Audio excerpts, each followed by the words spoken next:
Welcome back, legends. This is Animemonster Pro. Today's story is, we will see second part. What if Harry Potter uncovered Dumbledore's lies and broke free? Here's a quick glimpse. After uncovering the truth behind Dumbledore's hidden plans, Harry refuses to be controlled any longer. Breaking free, he begins forging his own path, one that could change the fate of the entire wizarding world. Before we dive in, if you enjoy powerful stories like this, make sure to subscribe to Animemonster Pro and share it with your friends. Now, let the story unfold. For his second day of classes, Harry wasn't exactly eager to wake up and go. That was due in part to the fact that his first class of the day was double defense. Last year, this prospect was bad enough, Harry acknowledged, though he couldn't quite remember why. This year though, with the person in charge being who he was, Harry was quite dreading it. The interaction he'd had with the man thus far left him feeling worried that he'd wind up at the front being the test dummy for whatever spells the class was learning, simply because Lockhart thought he wanted the attention. So it was with dragging feet that Harry got up, dressed and ventured down to the Great Hall for breakfast.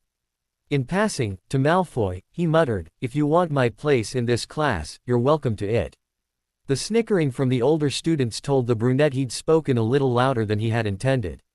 After a bit, he shrugged, and sat at his new place in the lineup, and slowly ate his buttered toast, cereal, and enjoyed his glass or three of milk, for every drop he could. Finally, when he could stall no more, Harry stood with the rest of his class, and headed for the defense room. When he got there, he was disheartened just by the changes. The year before, foggy as it was, the walls and pillars had been draped with garlic cloves, and there had been a constant aroma of the plant. This year, the seasoning was removed, and replaced with gaudy streamers and portraits. As he looked closer, he noted that they were really just replicas of the covers of this year's texts. He muttered about not wanting to see the covers of the books any more than he had to, and plunked down in a seat. He scrunched down, hoping that would help hide him, and gingerly plucked one of the texts out of his bag. Breezing into the room, Lockhart smiled his megawatt smile, and blathered about a quiz they would take to test their knowledge of the books. Harry wondered how the man could test them over the books when most of the students wouldn't have read them without page assignments. Okay, so most of the boys wouldn't have, unless their mothers had forced it. Unhappily, he read the questions on the page in front of him, and could have smacked himself. He'd read the books for the tips on dealing with the creatures, taking notes on that. The quiz, however, was all about Lockhart. After meeting the man once, Harry figured he should have known what kind of person the narcissist was, and should have read the books over again, taking notes on the man's life story, as told in each volume. Quickly deciding that he might as well go on novelty, the boy answered all 54 questions with blue, which was his personal password to his trunk. After collecting the quizzes, Lockhart tapped the stack, and then grinned. He skimmed each page, and began talking. "Such a pity. You all didn't really do any better than the rest of the students from yesterday. In fact, Miss Granger's record of a perfect score stands firmly unchallenged, though Miss Parkinson is close, having only gotten 2 questions wrong." Harry could hear the muttering as the rest of his housemates grumbled about the know-it-all, and Harry could hear a word bandied about that he really didn't like. He remembered learning it last year, and had been furious about it then. If he hadn't already had more than enough research to do as it was, he'd look into the family trees of all the students of Slytherin and see just how far back they could go before a Muggle, Muggle-born, or half-blood, as the popular phrase for it, showed up in their branches. Thus it was with shock that he heard Lockhart continue talking about the quizzes, commenting on the most original, "Though I do have to say, Mr. Harry Potter, for getting every single question wrong, you have at least got persistence. You must have read all the books quite diligently to know that I never once used the word blue in any of them. Not a single time, and for that, I give 10 points to Slytherin for your research, and I'll even give you full marks for originality." Harry groaned to himself as some of the other boys tried not to laugh and failed. Harry hadn't known that Lockhart had never used the name of that hue in any of his books, but oh well. The grade part, he could deal with, but he felt odd getting full marks when he'd answered every question wrong. Now, to the business at hand, waving his hands about, Lockhart grinned some more. "Yesterday, I had the second year's work with Cornish pixies, and dear me, but they had a devil of a time with them. So, to take pity on you, I will merely discuss them. First, pixies, as you all should know by now, are winged creatures. The Cornish variety are a bright blue in color, and stand at 8 inches tall. Their faces are narrow, pointed, and their voices are shrill. They are easily distracted by light, sound, and things to torment.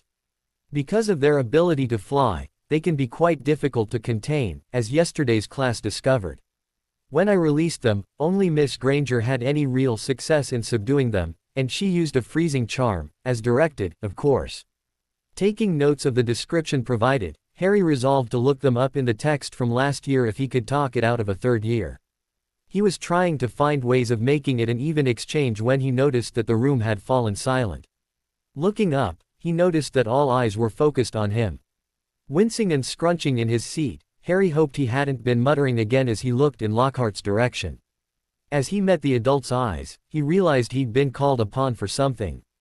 Blinking, Harry sat, trying to figure out what was going on. After a few seconds, Lockhart waved a hand at the small boy, motioning towards the front of the room. Mentally groaning, he walked to the front of the room, dreading what he'd been called for. His worst fears were confirmed as he reached the desk.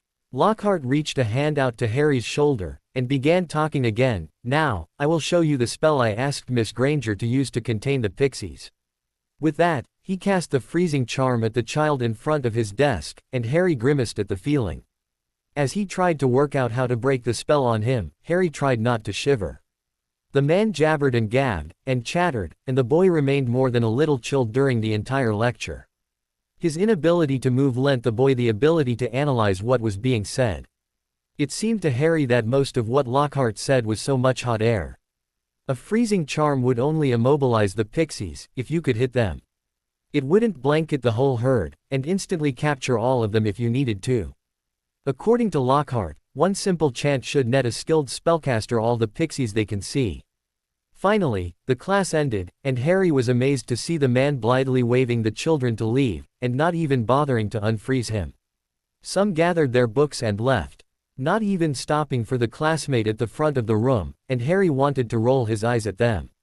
Others, like Zabini, pointed at the dark-haired child in the front of the room, and tried to get the professor's attention. Failing that, Crabbe and Goyle stalked up to the desk, looped an arm under each of Harry's and marched the Harry cycle through the doors, to the hallway. Out of the classroom, Zabini, carrying Harry's things, fretted about how to get the other boy to the infirmary for Madame Pomfrey to treat him. Malfoy, tapping his foot, waved his wand at the 3 boys who could move, and told them, "Move you great lumps, it's simple enough to fix." Finite incantatum. The ending spell did its work, and Harry relaxed a bit, shivering. "Do you mind AW warming charm? I've been freezing the whole class period from W when he cast that." Quickly muttering the spell, Zabini asked, "Why didn't you break out of it?" "The freezing charm works by slowing down all your magic, more or less freezing it in place. If it's not accessible, you can't use it to break the charm, now can you?" Harry piped up. "Oh," Crabbe muttered. After Zabini handed his bags over, Harry nodded at Malfoy, "Thanks for unfreezing me. What I don't get is why he couldn't be bothered to." "I'm not sure the dolt remembered how," Malfoy smirked. "You owe me, Potter." "I'll remember that for astronomy tonight," Harry tossed over his shoulder as he headed for the Great Hall. Harry ate, and quickly moved to stand up. Zabini caught his attention before he left the hall though. "Why did you leave the hall so quickly last night, Potter?" "I have detention. I was given them to serve last year, and they weren't cancelled." Harry shrugged. "The Gryffindors aren't serving any," Malfoy drawled. "I know." With that, Harry swept away from his classmates and housemates, and gathered his supplies, and a few pages of notes. He headed for the library, where he walked up to Madame Pance's desk. The woman looked up from her desk, and raised an eyebrow. "Yes, Mr. Potter. I was told that I was supposed to apologize for the duplication charm from last term." Harry wasn't sure where to take the conversation after that. "Ah, yes," she closed the book on her desk, and pulled a quill and a sheet of paper. She wrote on it a bit, and handed the paper to Harry. Reading it, he noted that it was a formal list of rules. At the top, was the rule, magical duplication of tomes is not allowed. Sheepishly, Harry read on to the consequences. First-time offenses received warnings, but each time after that resulted in suspensions from the library, or worse. In other words, this time you've only got the warning to deal with, and whatever punishment your head of house dreamt up. On anyone else, that expression would have been seen as a smirk, but Harry didn't feel safe thinking Madame Pants could smirk like that. Taking the paper and folding it into his books, Harry nodded and headed for a table not already occupied by Ravenclaws. He spread his books out a bit, and began working on essays. After a bit, he finished most of the ones assigned, and began to research the topics set to him as independent studies. After a while, he found more information to add to his existing essays, and revised them accordingly. When he tired of working on his assignments, he tried looking up the wizarding laws concerning custody of children, but the only law books were currently checked out. Harry got the feeling that the fifth-year Ravenclaw reading them cover to cover would have a fit if he asked to borrow a few from her. She seemed a bit stressed, which the boy thought odd. Fifth year or not, it was only the second day. At the sound that indicated changing classes, Harry decided he'd worked enough on his essays and it was time to at least rest before the astronomy class late that night. Harry's schedule had given him a short day that day in the first place, but it was made even lighter by the presence of the astronomy block that shifted to a nighttime spot.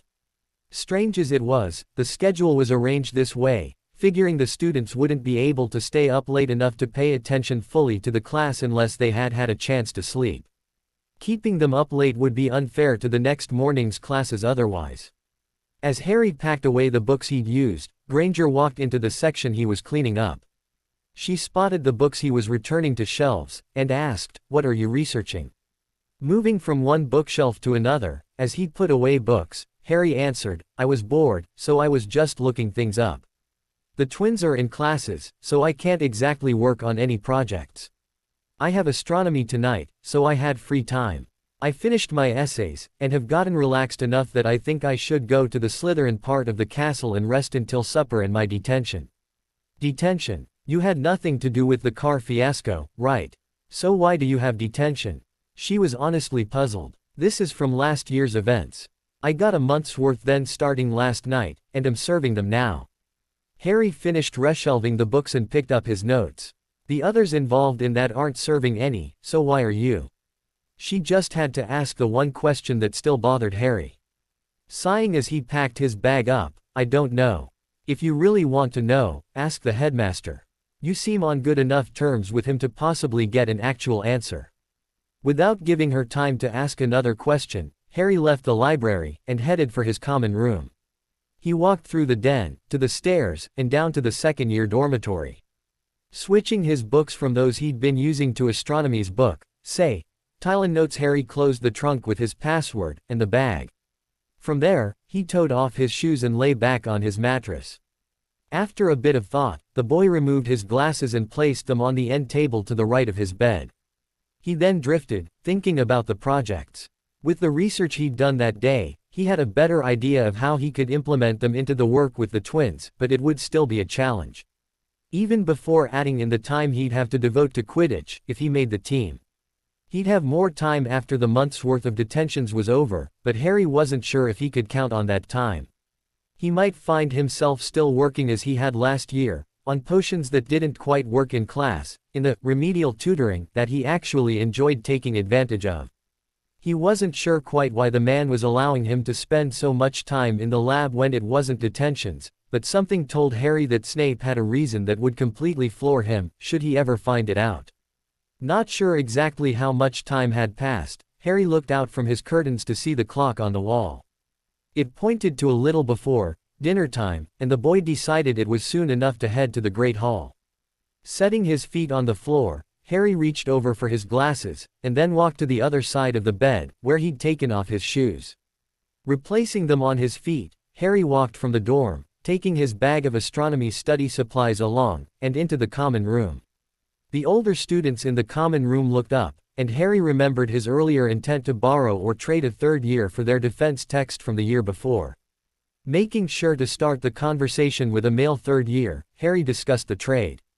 The boy turned out to be one of the chaser hopefuls, and Harry and Montague hit it off, enough to make the trade anyway. One second-year defense text in exchange for the notes Harry had taken from the otherwise useless Lockhart books. A cluster of students stood and headed for the Great Hall, and Harry trekked along with them. Reaching the table, he veered off from the general mass, and plunked himself down where he liked to sit. Momentarily, Malfoy and a handful of other second years walked through the huge doors, and Harry tried not to chuckle at the almost pout on the B.O.'s face. Remembering the copy of Lockhart book notes he'd promised Montague, Harry quickly suggested to Malfoy that, to pay for the ending spell earlier, here's a copy of the pertinent facts from Lockhart's books, and smirked to himself when the B.O. actually took them. Having forced himself away from carrying out the family tree research, Harry tried not to grumble about the pureblood drivel he was hearing at the table, but something must have shown on his face all the same. Pity you can't claim more than half-blood status, huh, Potter? Malfoy sneered. How many second cousins are you sitting at the same table as Malfoy? Harry returned. What? Malfoy backtracked. How does your being a half-blood have anything to do with my being related to anyone at this table? If being pureblood is so important that no pureblood wants to marry even half-bloods, then your families have to marry into each other's names rather heavily, don't they? Harry had finished eating, and was now just toying with his silverware out of boredom. It keeps the filth out, though, doesn't it? Flint hissed. I just thought it was rather similar to the concept that Muggle European royalty lived by for ages and ages. Harry shrugged, and they took it to such a level that they discovered that certain traits and diseases resulted when first cousins married. There's a point in there somewhere, I'm sure. Bletchley speared a potato wedge with his fork as he prodded the conversation along. Then they realized that those traits and diseases resulted when lower-class citizens married and had children with their own close relatives too often too. They're not exclusive causes of these things, but they do cause it. Is there some kind of prevention for this in the magical world? Harry stood up at the table's silence, taking it as his cue to leave. Gathering his bag, he paused. I don't necessarily care about the filth in my veins, but at least I'm not going to be running across all my cousins in one place. If nothing else, look into that question, and give me the answer. I'd really like to know. Because otherwise, the pureblood stuff doesn't make any more sense to me than my crusade from last year made to any of you. Leaving the Great Hall, Harry resolved to look into the pureblood family trees that he could access after all, and added to that the directive of investigating if the wizarding world had a preventative for inbreeding defects. He'd find a way to suss out the information, even if it meant he got no sleep. Reaching the potions lab, Harry set his bag on the floor, near the door. He walked to the front of the room, where a note rested. Reading it, Harry realized he'd been set to a different task for the night. He reread the instructions in the note, and the ingredients listed. The boy began the potion it indicated. He supposed that some would find it odd for him to be brewing a fourth-year potion, but he'd worked with the twins last year, and most of the second-year potions were just variations of the first-year ones. Third year was further variants, and it wasn't until the last year before Owls that students saw a slew of new potions introduced.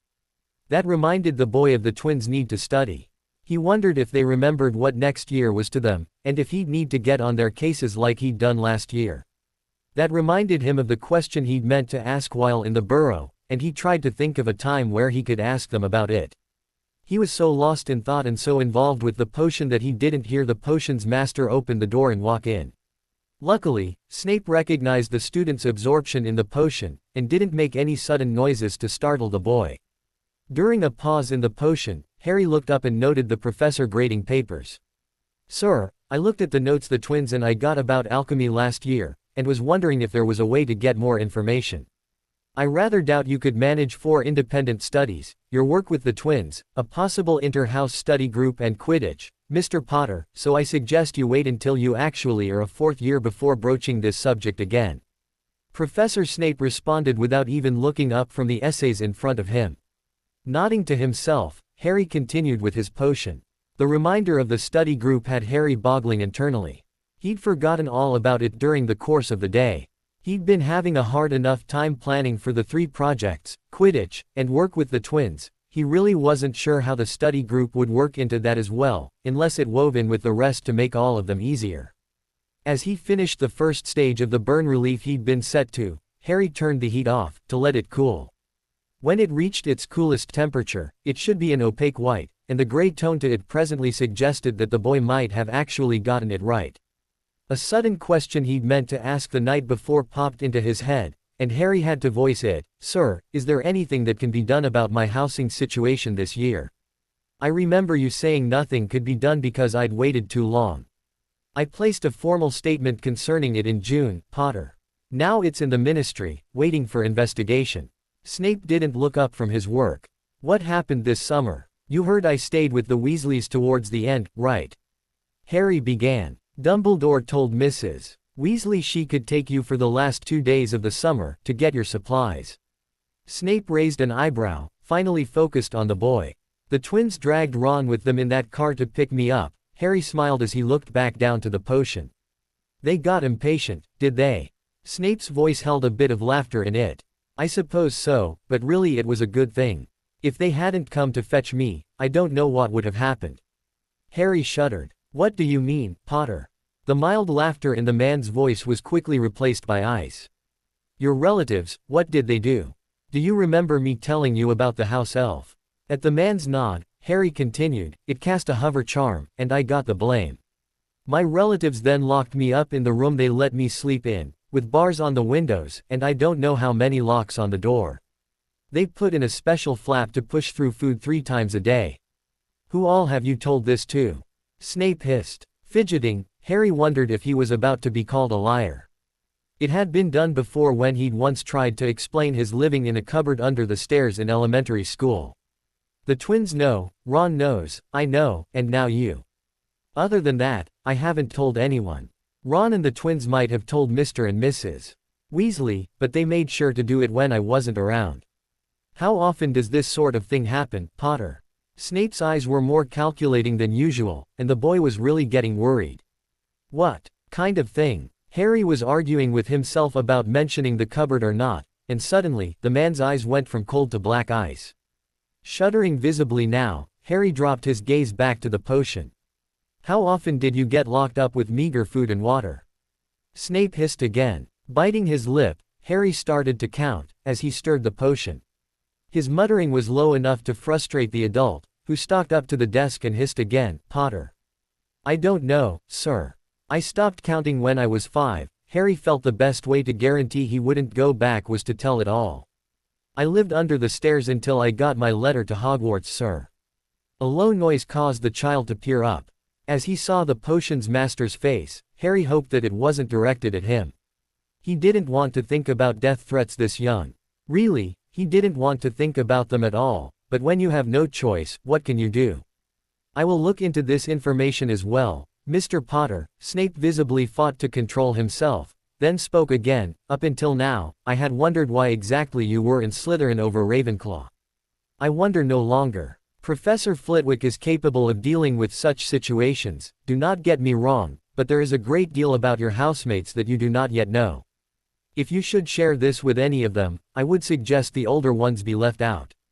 This will not help your cause from last year." "I'm sorry, sir." Harry stuttered, "but I told you last night, that I don't much care about that anymore. I already know how much good it does. The best I can hope for is that if they're going to hate Muggles, at least the people they hate will have faces." If Harry had been looking up, he'd have seen the wince those words caused.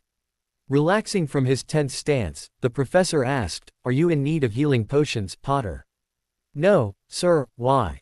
Harry had a vague idea of what he was being asked, but wasn't completely certain. "Never mind, child." Snape shook his head, and wandered back to his desk. He sat, with a flump that Harry associated with exhaustion, and Tid left the boy wondering if he should have kept his news to himself for a bit longer. After a few minutes of silence, the scratching of Snape grating resumed, and Harry noted that the potion was nearing readiness for the next stage, leading to its completion. He turned the heat back up and mixed in the last ingredients. With the last few seconds of the stewing, Harry added the final ingredient, and was happy to see the signal of a properly made burn ointment. The creamy texture was tactilely inviting, and if Harry hadn't known that it was too soon, he'd have dipped in a finger to test. Of course, that would have netted him a burn worse than those the ointment could cure. Thinking in that path, Harry chanced another question. "Sir, do you send student-brewed potions, creams, bombs and such to the infirmary? If they're done well enough, I see no reason for them to go to waste." Snape smirked, "Not to mention it saves me time in having to fill the requests when Madame Pomfrey makes them." If I have students work on them, the requests come at a slower pace. Currently, I have Newt-level students using their free periods to brew, and the results often are turned in to supplement what I brew. There are even cases of students not having resistances to potions, and thus needing weaker versions, so sometimes even those potions find uses in the infirmary. Oh, in a small voice, the boy tried to digest this information. The potions considered student level are only a fraction of those used in the infirmary, and sadly, seem on the list of most frequent needed. So many fools try to brew unsupervised, and thus turn up with bruises, burns, and scrapes from their attempts. It's only fitting in my mind that the more successful students should supply the curatives in these situations. The potions master added. Oh, Harry felt silly repeating himself, but had nothing more verbose to say. You've accomplished the goal of your detention, and it's nearing time for astronomy, so you'd best be going. The man waved Harry out of the room, after the supplies and cauldron were cleaned and replaced. Reaching the tower where class was to be held, Harry found a likely seat and plunked himself down on the stone. He then shook his head at himself, for he'd been distracted from his questions to ask the potions master again. After a bit, the rest of the class filtered in, and the professor called them to order. She started them off by pointing at the North Star. Currently, the North Star is Polaris. In a few thousand years that will change, but by that time we'll all be long gone, long-lived as we may be. Nautical engineers have used this star as their guide for ages and eons. Pointing to a small configuration that made a ladle shape, she related the various names of the cluster. Jotting down notes about the Big Dipper, the Little Dipper and the names they had across the globe, Harry wondered if they would have to remember them all, and match them with their respective origins. He wasn't sure how to keep Ursa Major and Minor separate from the troughs, and he wondered abstracted why they were waiting until second year to begin the stargazing. Last year astronomy had mostly been the explanation of the names of the planets, their Roman and Greek names, and the stories behind the deities those names represented. The professor had joked once or twice about how they should know by now that Earth had the least original name of all the orbs in their solar system, but in case they didn't she'd be happy to tell them again. Ending the class, the astronomy professor assigned them an essay about the various names of the two constellations, their location in the sky, and simple sketches of the star clusters that made up each group. Harry followed the rest of the class down the stairs, and was slightly perplexed when Longbottom sidled up to him from a side hallway. Curfew isn't for another 15 minutes, and we should probably check on the mandrakes, the heavier boy said. Nodding distractedly, Harry followed. Upon reaching the greenhouse, Harry fidgeted a bit. How are we looking in on them? We're just looking at the soil, making sure they haven't displaced it or anything, putting a little feed down to let it soak through. Longbottom reassured him. A simple enough task, but the sheer number of plants made it easy for Harry to understand why the other boy would want help. Even so, by the time they finished, they would still stand a chance of getting caught out after curfew, and both boys dashed to their respective common rooms. Slipping through the door of his own, Harry sighed in relief. Quietly, of course. There was enough attention on the door with him having come through it all, but he wasn't in a mood to draw more with a heavy sigh. Lugging his bag behind him, Harry felt tired enough, nap earlier notwithstanding, to go straight to bed, and so he did.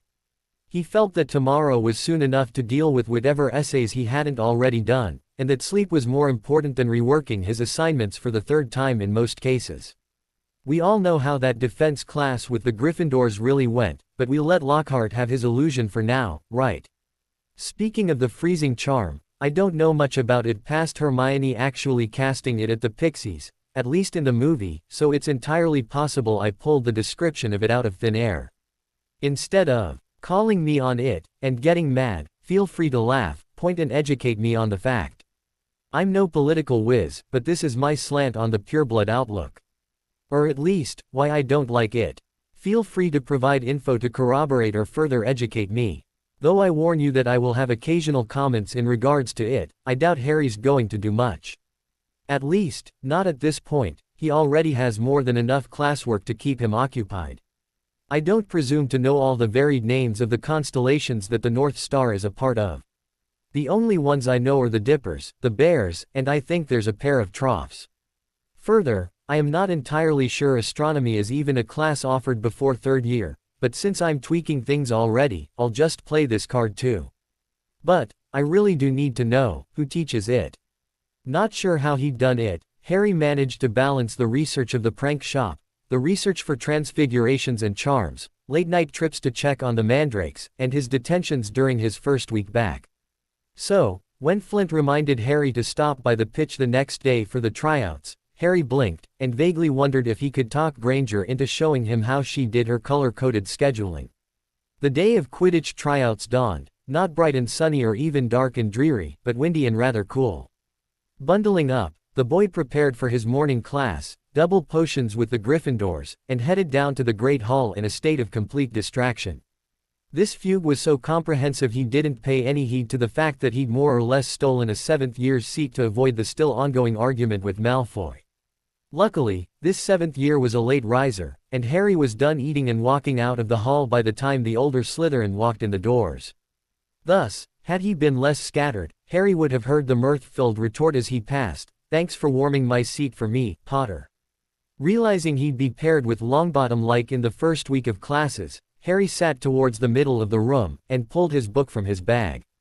He wanted to start copying the instructions so that Longbottom would have a better chance of reading them, but didn't know which potion the class would be working on.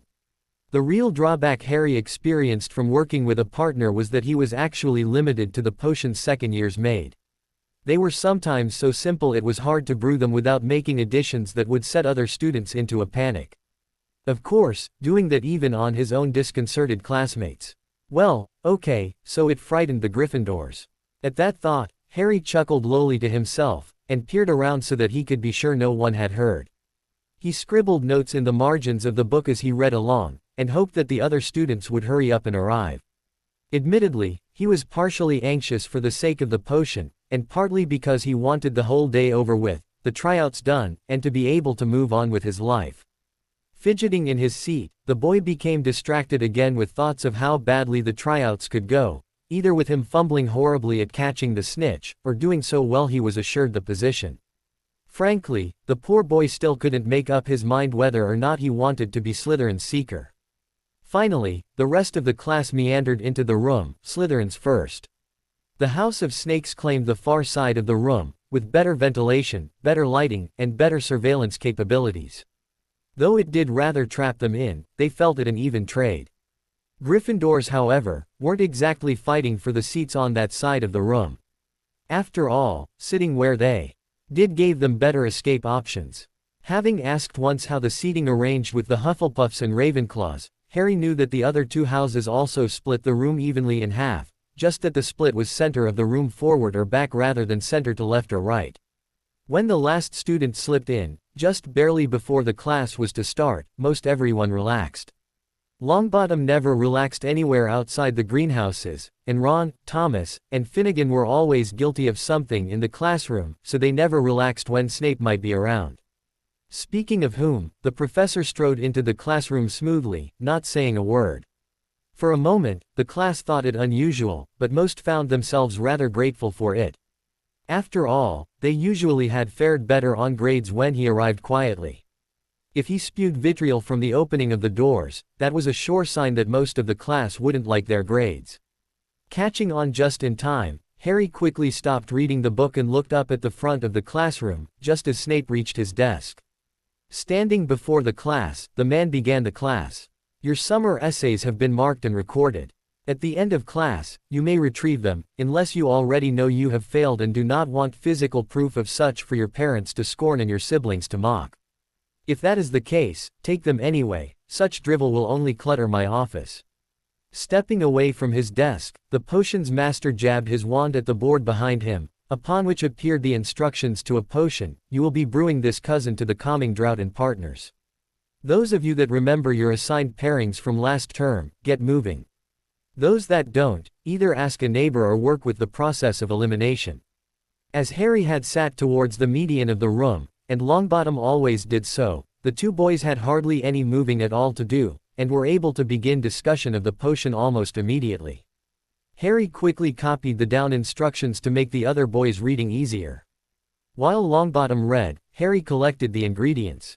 Upon returning to the table, Harry noticed that the cauldron had been set up, a fire started, and Longbottom was frowning at the sheet of paper. Setting the collection in his arms on the table, the brunette asked, "What's wrong, Longbottom?" Read the book 2 or 3 times over the break, just so I wouldn't be so bad this year, and I thought I'd gotten to the point that I understood this class." Reading this, Longbottom pointed rather despondently at the paper in front of him, flips that thought right over onto the ground, head first. Thankfully, the other boy's stuttering had eased up, and now Harry only had to deal with the pauses in speech. Easily done, much more so, at least, than the stutter. Thinking about stuttering made something in the back of his mind hiccup. Rather than pondering it, as they were supposed to be working on the potion, Harry shoved it to the back burner. That things that could wait always got. "What's the part you don't understand?" Harry handed the newt liver to the other boy to slice thinly.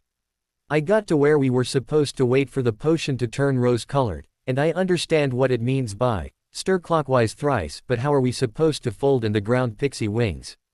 Longbottom's expression almost made Harry laugh, but he bit it back on account of the worry oozing out of his pores. "The only way I can explain that is to liken it to a cooking process," Harry muttered. "Okay." Longbottom nodded. "So," biting his lip, Harry answered, "Well, as far as I can figure, it means that the potion will be fairly thick. When cooking, when you fold in an ingredient, you put it into the center of, say, bread dough, and fold the dough in half, then half again and again, until the new ingredient is blended. In this case, since we're not actually touching the potion, I'd suppose that's what the spatulas are for." By that point, the fluid in the pot was warm enough to start adding ingredients, and so Harry began.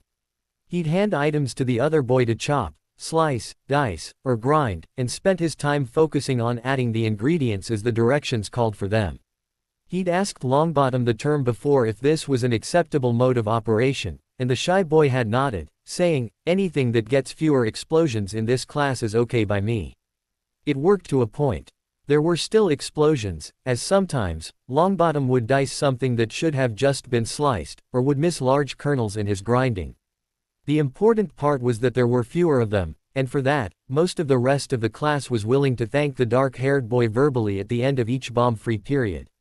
The majority of the class was nearing the last stages of the potion when Harry heard muttering coming from the Malfoy and Weasley pairing. Normally, the grumbles came sooner, as neither boy had any consideration for the other, and would butt heads right off. Malfoy had tried to set up a similar operation as Harry did with Longbottom. The difference was, while Harry asked first, Malfoy foisted the items on the redhead and said short fuse always read the reasoning as the B, on being too lazy to do his own work.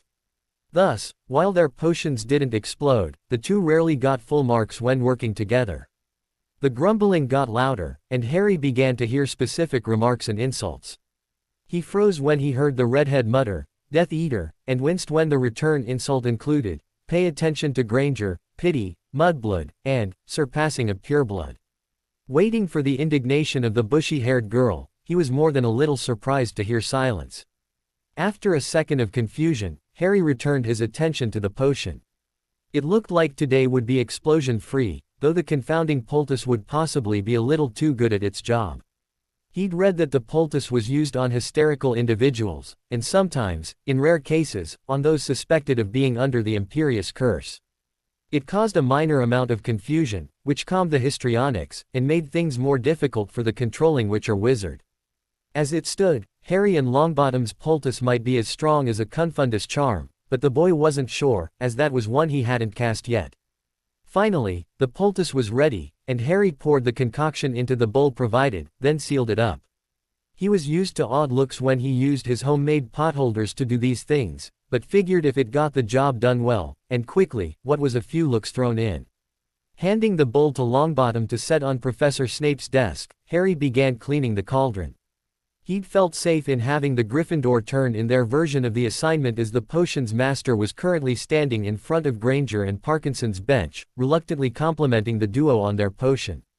Both girls were hard workers, and more than a little bit of perfectionists, but their antipathy towards one another often resulted in less than perfect potions. It seemed like this was a good day for them. After Longbottom returned, Harry caught the argument between Ron and Malfoy once again. There was quite a bit being said in those grumbles and snarls that Harry was amazed at. He wondered just how many generations back the fight went, then shuddered as Ron started getting louder. Longbottom jolted in his seat, turned to the redhead and tried to shush him. Not having any of that, Ron just got a smidge louder. 5 points from Gryffindor for classroom disruption, Mr. Weasley, Professor Snape drawled. Sputtering, the redhead sank back into his seat, doing his best not to speak another word. Malfoy smirked, and then peered at their assignment. His face crumpled into a grimace, and the B.O.'d reached to the bowl on their desk and began trying to put the poultice in it. What little Harry saw of it told him that the other boys wasn't going to be able to produce enough confusion. It was too milky in color, instead of looking mother of pearlish. Shortly after, the class was dismissed, and almost universally converged upon the Great Hall. After a brief thought that as children, their stomachs ruled their minds and actions, Harry shrugged and looked toward the Gryffindor table. Spotting the twins, next to their friend Lee Jordan, he caught their attention and pointed towards the kitchens. A nod from the twins told him to hurry up and eat. As he continued eating, Harry spotted the littlest Weasley reading a book. He hadn't known her long enough to be sure, so he didn't think much of it, other than she must be trying hard to get better grades than her brother Ron. Finishing his lunch, Harry left the Great Hall.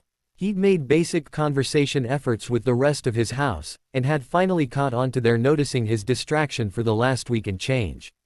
He'd tried to explain it as having a lot of work to do that he wasn't sure how to fit into his schedule, but they didn't seem to believe it. They seemed to like the idea of being worried about tryouts better. Harry stood near the door leading to the kitchens and heard the twins arriving. He was a little surprised to see them walking along with their other friend. Harry had never met the boy, content to leave the twins their own friends. Besides, what he'd heard out of that particular Gryffindor's mouth concerning Slytherins didn't lend to the idea of he and Jordan becoming best buddies. The entire concept was shot down in flames the instant the older boy spotted the brunette. "Fred, George, tell me this isn't what you wanted me to see. A Slytherin. You can't be friends with that, can you?" More than a little offended at having his nominative pronoun being neuter, Harry glared, but kept silent. He wasn't going to give the other boy a chance to feel vindicated by a response. Glaring, though, was well within his options. "Say, Lee, maybe you can tell me." Fred's voice was mild, but Harry was hoping he heard a hint of anger. "Why it's so bad when Slytherins do that." George's arms were crossed as he and his brother ping-ponged their speech. "But you obviously have no problems calling a Slytherin and it in front of him." Fred finished. But they're all dark." The third Gryffindor whined. "And?" George smirked suddenly, as dark chocolate evil all of a sudden. Harry tried not to break out laughing, he'd never thought of it that way. "What does food have to do with it?" Jordan asked. "Well, you said he was dark." George was still grinning, "and so's that particular type of chocolate. I just wondered if someone being dark making them automatically evil held true for chocolate." "Why does it matter?" Jordan grumbled. "Because if being dark doesn't guarantee something's evil." Fred chuckled at his friend. "Why should it be that way for a person?" Harry meanwhile was trying not to die laughing. He'd never, ever, even once in his explanations with Granger, Ron, Longbottom, or even the other Slytherins thought of likening the dark as evil concept with food. It was priceless. Sputtering, Jordan turned and started walking away. After a bit, he stopped, and met Harry's eyes. "I know you helped them prank Ron, Percy and Malfoy. I'm still trying to figure out why. But first, I'm going to try and make sense of what they just said. When I do that, I'll get back to you." As soon as the fourth boy was out of hearing, the triplets broke down laughing. During a pause, one of the twins spoke the password, and they slipped into their headquarters, still giggling a mile a minute. When they finally calmed down, they sat in their favored chairs, and caught their breath. "So, what did you need to talk about?" Fred wiped his eyes theatrically. Grimacing, Harry started lining out his idea for what they would do concerning the pranks. "I've been thinking that we should stop the pranking people to open their eyes. It's not working. Instead, we could just research this stuff and put it together. Or something." "Ah, that's no fun," George whined. "Well," Fred hesitated, "I suppose, if we did the research, when we get to putting things together, instead of pranks on people for that reason, we could pull pranks to test our materials. Or we could ask people to volunteer to test them," Harry countered. George seemed to warm up to the idea. What if we got people to test them for us, in return for giving them a small supply of the finished product, to use for their own pranks? We'd have to find a way to keep it from being traced back to us, Harry warned. We've only got 3 more years, Fred mumbled and stood up to pace. It might work if we focus on pranks that are self-directed to start, George pointed, you know, like ones that would be, get out of class, types of pranks. If we dreamed up a series of candies one could eat just before or even during class that would let them skive off, Fred stopped pacing and reached for paper. If they're self-directed, and honestly look like the person just got ill, Harry pondered, they might not trace back to us immediately. And if we can get a measure of loyalty from our customers, they'll make the delay even longer. This might actually work. It shouldn't be too much of a challenge to make candies that make people sick, George grinned. We could even counter that by making them 2-part deals. Fred was jumping with excitement now, one part to fake sick, and get out of class, and then the other to cure them, so that they can actually enjoy the free time, not having to actually go to the infirmary. Pomfrey would just treat them and send them back to class anyway. Wicked. Harry was just as eager to get started as the twins. Should we let Neville or Hermione in on it? Fred asked. The silence that suggestion was met with was contemplative, rather than outright rejection. Harry was leery of Granger's inclusion again, considering what he could remember of the end of the year before. Longbottom, however, he could only see being included for his trove of knowledge in herbology. After a bit, Harry responded, as far as Granger is concerned, something tells me that I should be angry with her from last year, but I can't quite remember it. And in Longbottom's case, I don't see the point in bringing him in, when his only real expertise is herbology. Sure, we can consult him, but I wouldn't tell him too much. You don't remember the end of last year? Fred was horrified. Not exactly. I remember realizing the headmaster was gone, that someone was after something important, and that we were caught by the professors on our way there. I also remember something at the leaving feast made me mad, but I can't remember what it was. Harry listed off the facts in his memory. That means you might have been obliviated or confounded, George gasped. I don't know for sure if it's a case of obliviation, as it might be a memory charm, Harry sighed, I've been thinking on it since returning to the magic world, but can't come up with a reason or an answer to the gaps missing. Hesitantly, Fred suggested, I don't think that's really very much a good thing. It might, in fact, be quite a bad one, George finished the thought. Well, sadly, class is starting in 10 minutes, so we have to scatter, or I'd stay and chat with you two about it. Harry began gathering his supplies for transfiguration, the twins not far behind. He was not very fond of the class, to be truthful. Accomplishments from one half of the class would be praised and lauded, while the successes of the other half were met with tight smiles and chagrin. This year, though, Harry began to feel a change. Professor McGonagall seemed to have warmed up, at least to Harry, that is. The brunette boy could only hope that the change stemmed from events of the year before, or from Malfoy's self-directed feud with Harry. Otherwise, he had no clue as to their origin. As the last student took their seat, McGonagall informed the class that those who hadn't succeeded in their task last class would be working on the same project, for fewer points, and those who had, were to modify as many details as possible. Briefly, Harry wondered if anyone other than the Muggleborns in the class would recognize the pencil he wanted to transfigure. Grinning to himself, he gave it a shot. Starting with the wooden pencil, he changed the solid stick of lead to several thinner ones. He thinned the wood casing, turning the remnants into small springs. He didn't know what to call it, but he even made the plastic part that the lead was pushed through. Then he turned the eraser into a small white one, set into the top, and turned the top into a plunger. He took a break and looked closely. It seemed to him that he just had a wooden version of mechanical pencils, but when he changed it to plastic, he'd test to see if it was successful. Looking briefly around, he was glad to see that no one was watching him work. With a tiny grin, he set back to work on his creation. He turned the wood into plastic, and then picked it up. He heard the clicks and clunks that spoke of the lead moving around, and pushed the top of the pencil down a few times. After a bit, he was pleased to see a bit of lead shoved out. Grinning to himself, Harry decided to thank Dudley later for throwing so many of those at him, broken of course. Mr. Potter, may I ask what that is? The professor's voice over his shoulder so suddenly made the boy yip and jump. He looked at her, and gulped. It's a variety of pencil. Sometimes they make plastic pencils with small bits of lead in them that you can push out by pushing down on the top. He showed her with the pencil quickly. It saves time having to sharpen. Will it actually write? She seemed to have a hard time believing this. Granger and Thomas grinned. Putting the tip of lead to paper, he wrote, "They write just like wooden pencils do, only with finer lines." Chuckling at his cheekiness, the Transfiguration professor patted him lightly on the shoulder. 5 points to Slytherin for innovation. As she moved on, Harry gaped mentally, trying with everything he had not to do so physically as well. She not only gave points, but she hadn't seemed reluctant to do so either. As he looked around, his eye caught Granger's, and he thought he could see her wanting to speak to him. Sighing, he nodded. He'd talk to her as class let out. Finally, Harry got so bored in class, he started actively watching the others working on their project. Zabini, next to him, could get the wood and the lead, but couldn't seem to make an eraser. Wondering if it would help, Harry dug into his bag, where he kept his chunky erasers. Pulling it out, he dropped it onto the other boy's desk. It was pink, painfully so, and rectangular. The noise caused Zabini to look over in surprise.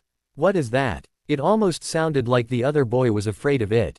"That's an eraser. No pencil attached, obviously." Harry grinned. "I saw the trouble you were having with that part, so I thought maybe seeing one on its own would help." Picking it up gingerly, Zabini peered closely at it. He turned it to look at all sides, and then handed it back, with a determined look on his face. As Harry put the pink mess in his bag, Zabini waved his wand at the still squared part of the pencil, and cast the charm again. Finally, the eraser with its metal holder topped the block of wood and lead. With that, Harry recognized how few in the class hadn't accomplished the task, and set out to return his mechanical pencil to a toothpick. It was actually harder than he'd thought it would be. He wondered if it was because he'd taken each piece into individual consideration. Grumbling a little to himself, Harry focused on turning the innards of the pencil back into wood. He'd gotten it back into a normal pencil when Professor McGonagall stood at the front of the class. "All of you have now turned your needles into pencils, and some of you have made interesting creations from that idea. I believe it is time to move on to something a bit more difficult." She held a tiny thing by the tips of her fingertips, and waved her wand at it. She now had 2 tiny things that shone, held by her fingertips. "You will return your pencils to their natural state, that of a toothpick, and will now make that single toothpick into 2 or more sewing needles." She waved her wand again, and the needles became 1 toothpick again, and back. "Those of you that accomplish this task in the time remaining will get extra points. If you can't, don't worry, I won't subtract points from your grade this time, as we have so little time left in class. Just know that if you can't after the next class either, you will lose points then." Harry quickly turned his pencil back into a toothpick, and then concentrated on turning it into 2 small slivers of metal. After the fact, he supposed that having done what he had to make a mechanical pencil, this could have been called easy. All the same, he was more than a little surprised to see the 2 needles on his desk. He usually needed a second try at this point in the class. "Ah, 2 more points to Slytherin, Mr. Potter, you've accomplished this remarkably well." Harry didn't know whether he was more shocked by the praise, the points, or the fact that she had just picked them up and smiled at the eyeholes in the needles. "I think you may prove just as capable in transfiguration as your father was." A warm fuzzy feeling near the center of his chest made Harry wonder what was going on. He'd never felt that before, and everyone knew that McGonagall had a soft spot for Gryffindors. Yet, here she was, acting like he was one of her brood. With a small smile, she set the needles back on his desk, and waved at them. "Now return them, Mr. Potter, and I will give you leave to work on a writing assignment for what little time is left." Feeling rather like a fish out of water, Harry rather shakily set to the task. He was relieved when he had a single toothpick on his desk after the 3rd try. Surely she'd be disappointed with that. Apparently not. She just smiled indulgently and explained, "After your precise transfiguring of a wooden pencil to that plastic one, you are likely to have slightly strained yourself, in the magical sense. It's only to be expected that you would have a more difficult time now that you've done yet more transfiguring. With practice, both lines of work done today will be simple, and you'll be working on things like turning pigs into horses, or some such nonsense outside of class." She turned on her heel and continued walking through the classroom. Harry, for his part, was rather glad not to have another magic-using class after this. He could only hope history that day wouldn't be too difficult to stay awake in. He pulled out his notes for the independent study and began to write. He was working on a second draft, but felt as though there was a lot of information missing. If he'd dared after today, he'd have asked the woman whether or not she had any books in her personal collection he could borrow. Class dismissed, and Harry put his belongings in his bag, left the room, and headed for history. Then he remembered he was supposed to talk to Granger, and slowed down. The girl was waiting around the corner for him, and as soon as he stopped, she began talking, knowing they had a short amount of time. "I've noticed you spending a great deal of time in the library. Is there any research I can help you with?" She seemed eager to help, but Harry had to disappoint her. "Sorry, I'm working on a lot of independent studies, so not really. I'm supposed to do the research myself, and in the case of my work with the twins, we are just starting a plan right now, and haven't even gotten as far as the research stage." Harry shrugged at the crestfallen look on her face. Either she was an excellent actress, or she didn't know Harry was supposed to be angry with her. Frankly, Harry himself wasn't sure about that, but he knew he was angry about last year in general, and some of it seemed to be pointed her way. He just hoped she didn't have anything to do with his memory being spotty. "Well, if you need my help, just ask," Granger offered as they went their separate ways. Grumbling under his breath, Harry continued to his seat in history class. He arrived in the room, sat and began working on his notes some more. When the class started, he switched from the independent study notes to notes on the text, until he took care of the chapter he'd been working on. By his estimation, Harry was about a chapter ahead of Bin's lecture, but wasn't going to stop or slow down any time soon, on account of how boring the class was otherwise. Returning to the notes for Transfiguration, Harry kept his mind occupied for the entire class.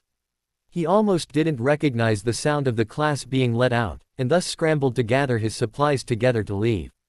He dashed to the common room, dropped off his gear, and started for the Quidditch pitch. He certainly didn't want to be late. On the Quidditch pitch, Harry was rather shocked at the turnout. He'd heard that only a few students were trying for positions, so he wondered why there were so many in the stands. As he got closer, a fifth year he wasn't sure of the name of grinned at him. "Here to watch Malfoy get the seeker position, Potter. I thought there was someone else trying out," Harry questioned, trying not to give himself away. "Yeah, but Malfoy's father offered to buy new brooms for our team if he got the position, so it's more or less guaranteed." The other boy grimaced, unless the other kid trying out is a natural, anyway. The first thought in Harry's head was asking about why the other boy didn't know he was trying out. After that moment, the thought popped into his head, he could cry off, and have some free time. But he really wanted to see the Slytherins win on their own merit.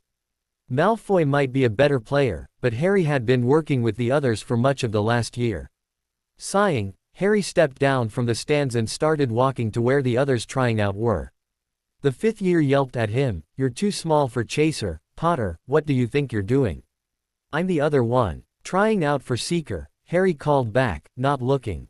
Great way to announce it. Flint was grinning so widely, Harry began to wonder if he'd been set up. "We had been keeping your name out of the list, in case you wanted to back out. You can still give up, we could use the brooms." Malfoy stepped forward. "I'd like to get the position on my own merit, thanks, so don't back out, Potter. I want to show them you're just another half-blood upstart." Rolling his eyes, Harry snapped back, "I'm not trying to do anything other than attend this school to the best of my ability. I'm just working my hardest at the work. If that means I do better than you, it's not my fault. You want to fix the problem, work harder. Okay, now that everyone's here," Flint called attention back to the matter at hand, "we can start." As he described the procedure, he made it clear that reserve players got dibs on the positions, having been a part of the team longer. Those players would try out, and their statistics would be recorded. When the reserves were done, then the completely new hopefuls would give it a shot. As a team, the frontline players would decide who had the best score, who would have the best rhythm with the team, and whether or not they should go with a younger player to stagger the need for replacements. Because there were more trying out, the chaser position would be the first filled. Harry watched the reserve chasers play against the rest of the team. Having worked with them, Harry felt that Montague, a third year who'd been on the reserves last year, might be the best choice. But who was he to say? During the second part of the Chaser tryouts, Harry saw a couple of fifth years that did fairly well. He figured they might stand a chance, or might wind up as reserves. Judging by the expression on Flint's face, he was inclined to believe the latter stood more of a chance. "Okay, that's enough," Flint called, and everyone touched down. The incumbent team gathered and discussed their choices. Harry noticed Montague watching the group closely and walked over. "How do you think you did?" Harry asked. "There were two newbies that might get the position, but my being on the reserves means I have a leg up.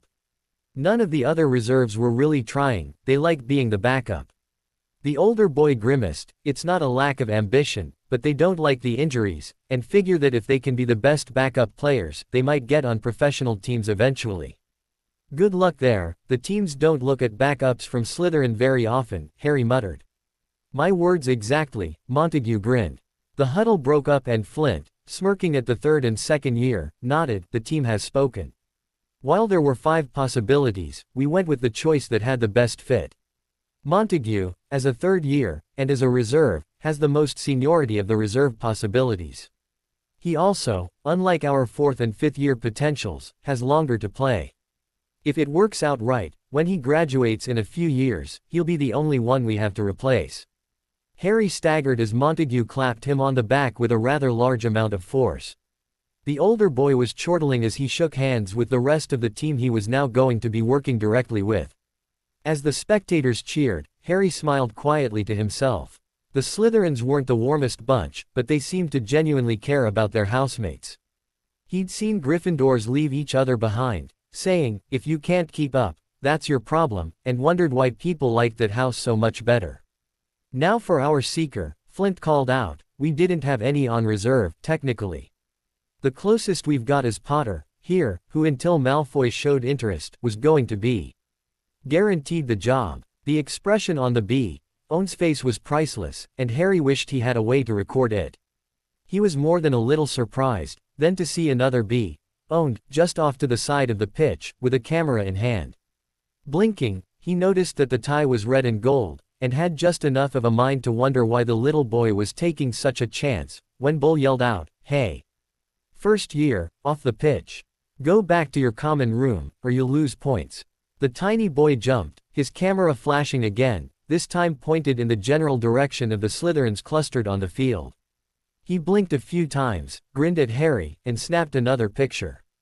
Blinking dazedly, Harry wondered why in the world someone would do that, when the little boy ran up. "Mr. Potter, it's so good to finally meet you.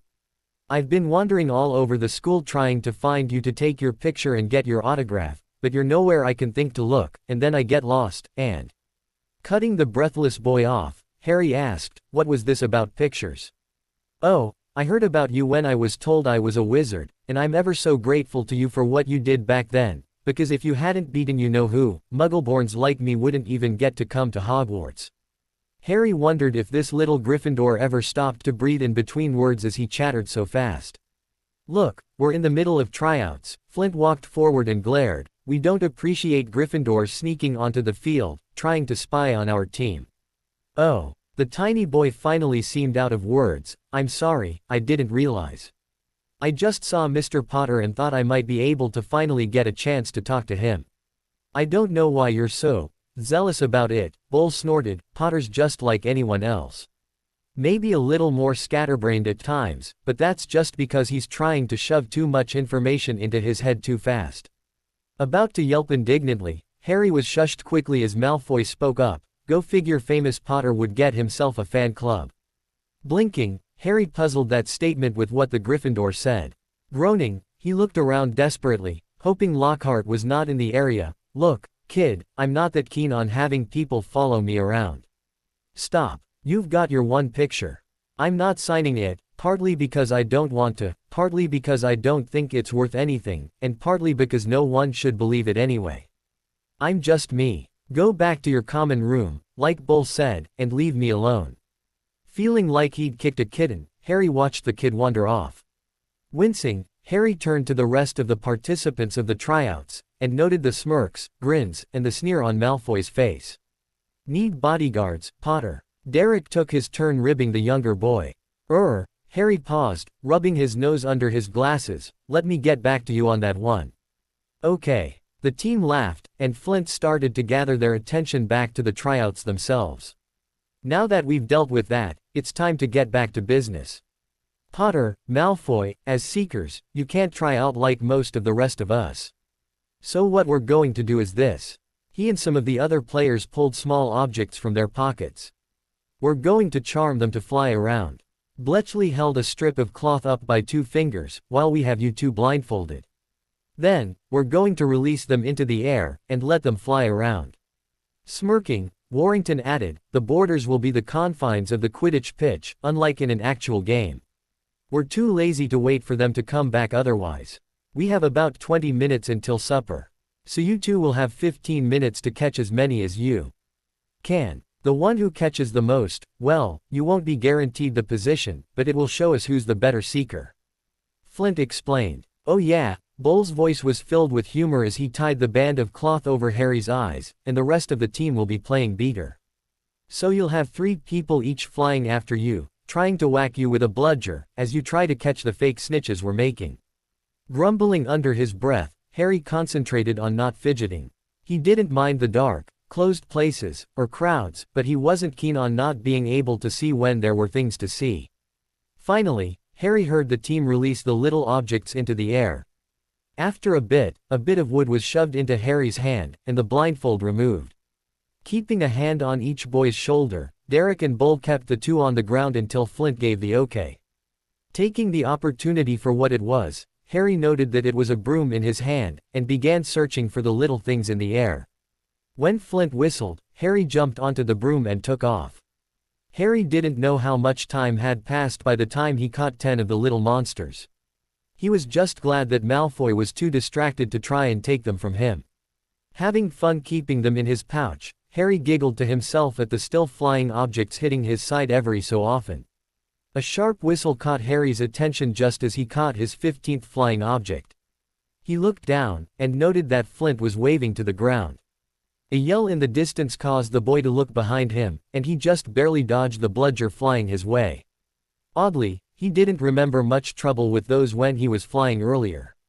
Touching down, Harry noticed the sour look on Malfoy's face. The Bee-Own's hair was strewn all over his head, and he looked more than a little flustered. Malfoy, how many did you catch? Flint asked. 10, the Bee-Owned hissed, and your beaters targeted me, I'm sure. If you can't take it when it's your teammates, how do you think you'll do against, say, the Gryffindors? Bletchley groused. Casting the ending charm, the older students tried to catch the 4 falling clumps of metal. Looking up, Flint did the math. So, Potter, that means you have 15, right? Nodding, Harry pulled the now calm and immobile objects from his pouch, setting all 15 on the ground. Clasping a hand on the smaller boy's shoulder, Bull laughed. Hey Potter, do you think you could fly that erratically in a game? We couldn't keep up with you. Harry blinked, sorry. The rest of the team laughed, and Harry skittered out from under Bull's hand. He refused to meet Malfoy's gaze, and started toward the stands. Hopping onto a seat, Harry waited while the team, including Montague, discussed the results. After a bit, Flint walked to Malfoy. The Bee-Owned boy grumbled, but nodded, and Flint walked to Harry. So, we decided that we'd like both of you on the team. I got the others to admit they were actively targeting Malfoy, and left you alone. So the fact that he was doing as well as he did speaks for his skill. However, you do have a better eye for spotting things, so we'd like you on the active roster. That good with you, Potter, or are the professors piling too many independent studies on you? I'll at least give it a shot. Harry shrugged. If nothing else, I can back away to reserve and let Malfoy have the position, right? Since it would be because of classes instead of lack of drive, we'll allow it. Flint wasn't happy, but do everything you can to keep that from happening, or we would just as well have let Malfoy have the spot. We do need the brooms, you know. Nodding, Harry swore he'd tough it out as long as possible. With that, everyone cleaned up and headed to the Great Hall for supper. So many of them were tired that the table was even quieter than usual. Leaving as he finished eating, Harry headed back down to the dungeons for his detention. Tired as he was, he knew he'd be identifying the remains on cauldrons as he cleaned them. He, sadly, was so tired that he never even thought to ask Professor Snape about where he would stay at the end of the year. When he was released, Harry trudged, more than half asleep, to the common room, and waved at those who called his name. Not conscious enough to be coherent, the others noticed and didn't hold his silence against him. Reaching the second year's room, he changed into sleeping clothes, climbed onto his bed, and passed out. He didn't even climb under the blankets. There's a reason for McGonagall's madness. Just like I hope there's a reason for mine. As far as Creevy goes, I figured it was about time to introduce the lad. Not to mention Jin made an appearance. Finally. It's blessed hard trying to give Harry time to ask the twins about why they picked him up, not to mention finding a way for Harry to ask about custody rules. I knew I was keeping the kid busy, but this is, oi. Please don't shoot me for the Seeker tryouts, I had no clue what else to do. The reason it wasn't redone or Malfoy chosen over Harry is that the other Slytherins haven't completely lost their hope that the rest of the world can see them as something other than slimy Slytherins, and want to see if not cheating will help. Let's see if it does any good. September ended, and October began. Harry did his best to keep up in classes, while training for Quidditch, and finishing his month of detentions. Throwing in his research for the Transfiguration and Charms studies, and the late nights helping Longbottom left the boy more than a little sleepless. Thus as time passed, his temper was more than frayed, it was almost non-existent. When Slytherin played Ravenclaw, Harry was pulled aside by Flint, who said, "Listen, Potter, we know you're running on spiders' webs at this point, but don't let that keep you from catching the snitch. Chang's not bad, but you're better. You win this, and we'll double-check your essays due for the next week while you sleep the rest of the day away. Got that? While you're at it, bowl past within hearing range, but kept well out of hitting. If you don't feel up to it, say so now, and we'll substitute Malfoy in. You can catch up on sleep, and the team won't bother you anymore. I didn't practice myself to this point only to back down now." Hissing, Harry glared at the taller boys. "I'm going to fly, I'm going to play, and I'm going to catch that snitch. If you have a problem, talk to a wall, 'cause I'm not listening." If he'd been less sleep-deprived, Harry not only wouldn't have ended the conversation like that, he might have also appreciated the expressions on his teammates' faces. He'd even have laughed at Derek's comment of, "Maybe we should look into the Muggle psychology books. We'll either understand his metaphors and jokes or we'll go as stark raving as he is and won't care anymore." Instead, he was muttering under his breath about being babied. He figured that if he had known they would react like that, Harry would have tried to hide how his relatives treated him after all. Just because he wasn't liked, didn't mean they had to treat him like glass. Sadly, it never occurred to him to think that they were treating him like he'd shatter because they didn't want to be there when his snappiness turned into a full tantrum. Or an explosion. Shaking their heads and resolving to make sure the brunette got more sleep, even if someone had to sit on him, the rest of the team gathered into position for the release of the snitch and Quaffle. Taking to the air at the whistle, Harry watched out for the telltale flash of gold. Being in the air, like during practices, afforded him the rare treat of relaxing a bit. Of course, he had to pay some attention to the world around him or the other seeker would catch the snitch. Even in his state of distraction, Malfoy had only caught the snitch before him once. It had been a week though, before the B.O.N. had stopped bragging. By that point, not only had Harry threatened to hex him into next week, the rest of the team had caught on and decided to step in. Catching a glimpse of gold, Harry stared. On second thought, it was just a Gryffindor flag flying. Rolling his eyes at the gesture, Harry kept scanning the air. Or he would have, but for the redhead in the stands nearby. Not that her hair color was unusual, seeing as she was the youngest Weasley. Nor did being interested in books make her stand out, except for the oddity of it while sitting in the stands during a match. The part that made it odd was that her attention wasn't rapt and enjoying of the book, but more like spellbound. Though he couldn't explain the difference, it seemed odd. He'd even have thought more on it if the snitch hadn't zipped right in front of his face, with a Ravenclaw chaser flying past in the opposite direction shortly after. Quickly turning his broom to take chase, the boy kept his eyes focused on the winged ball. He completely forgot about anything more than the wings, and the Ravenclaw seeker bearing down on his chase. She thought she could fly in from at an angle and beat him to it, but the snitch showed them both up and flew sharply up into the air. Both seekers lost sight of it, and paused long enough to glare at each other and pass jibes. "Be sure and keep your eyes on the pitch, Potter, not on the Gryffindor spectators," Chong smirked. "I still spotted the snitch before you, Chong. What does that say for your skill, oh Elder One?" Harry slung back, turned his broom, and flew off towards the Slytherin section of the stands. He wanted to ponder why Ginny, if he remembered her name right, would entranced by a book when attending a Quidditch game. If she was more interested in the book, why even come to the game? Instead, he forced himself to watch the sky.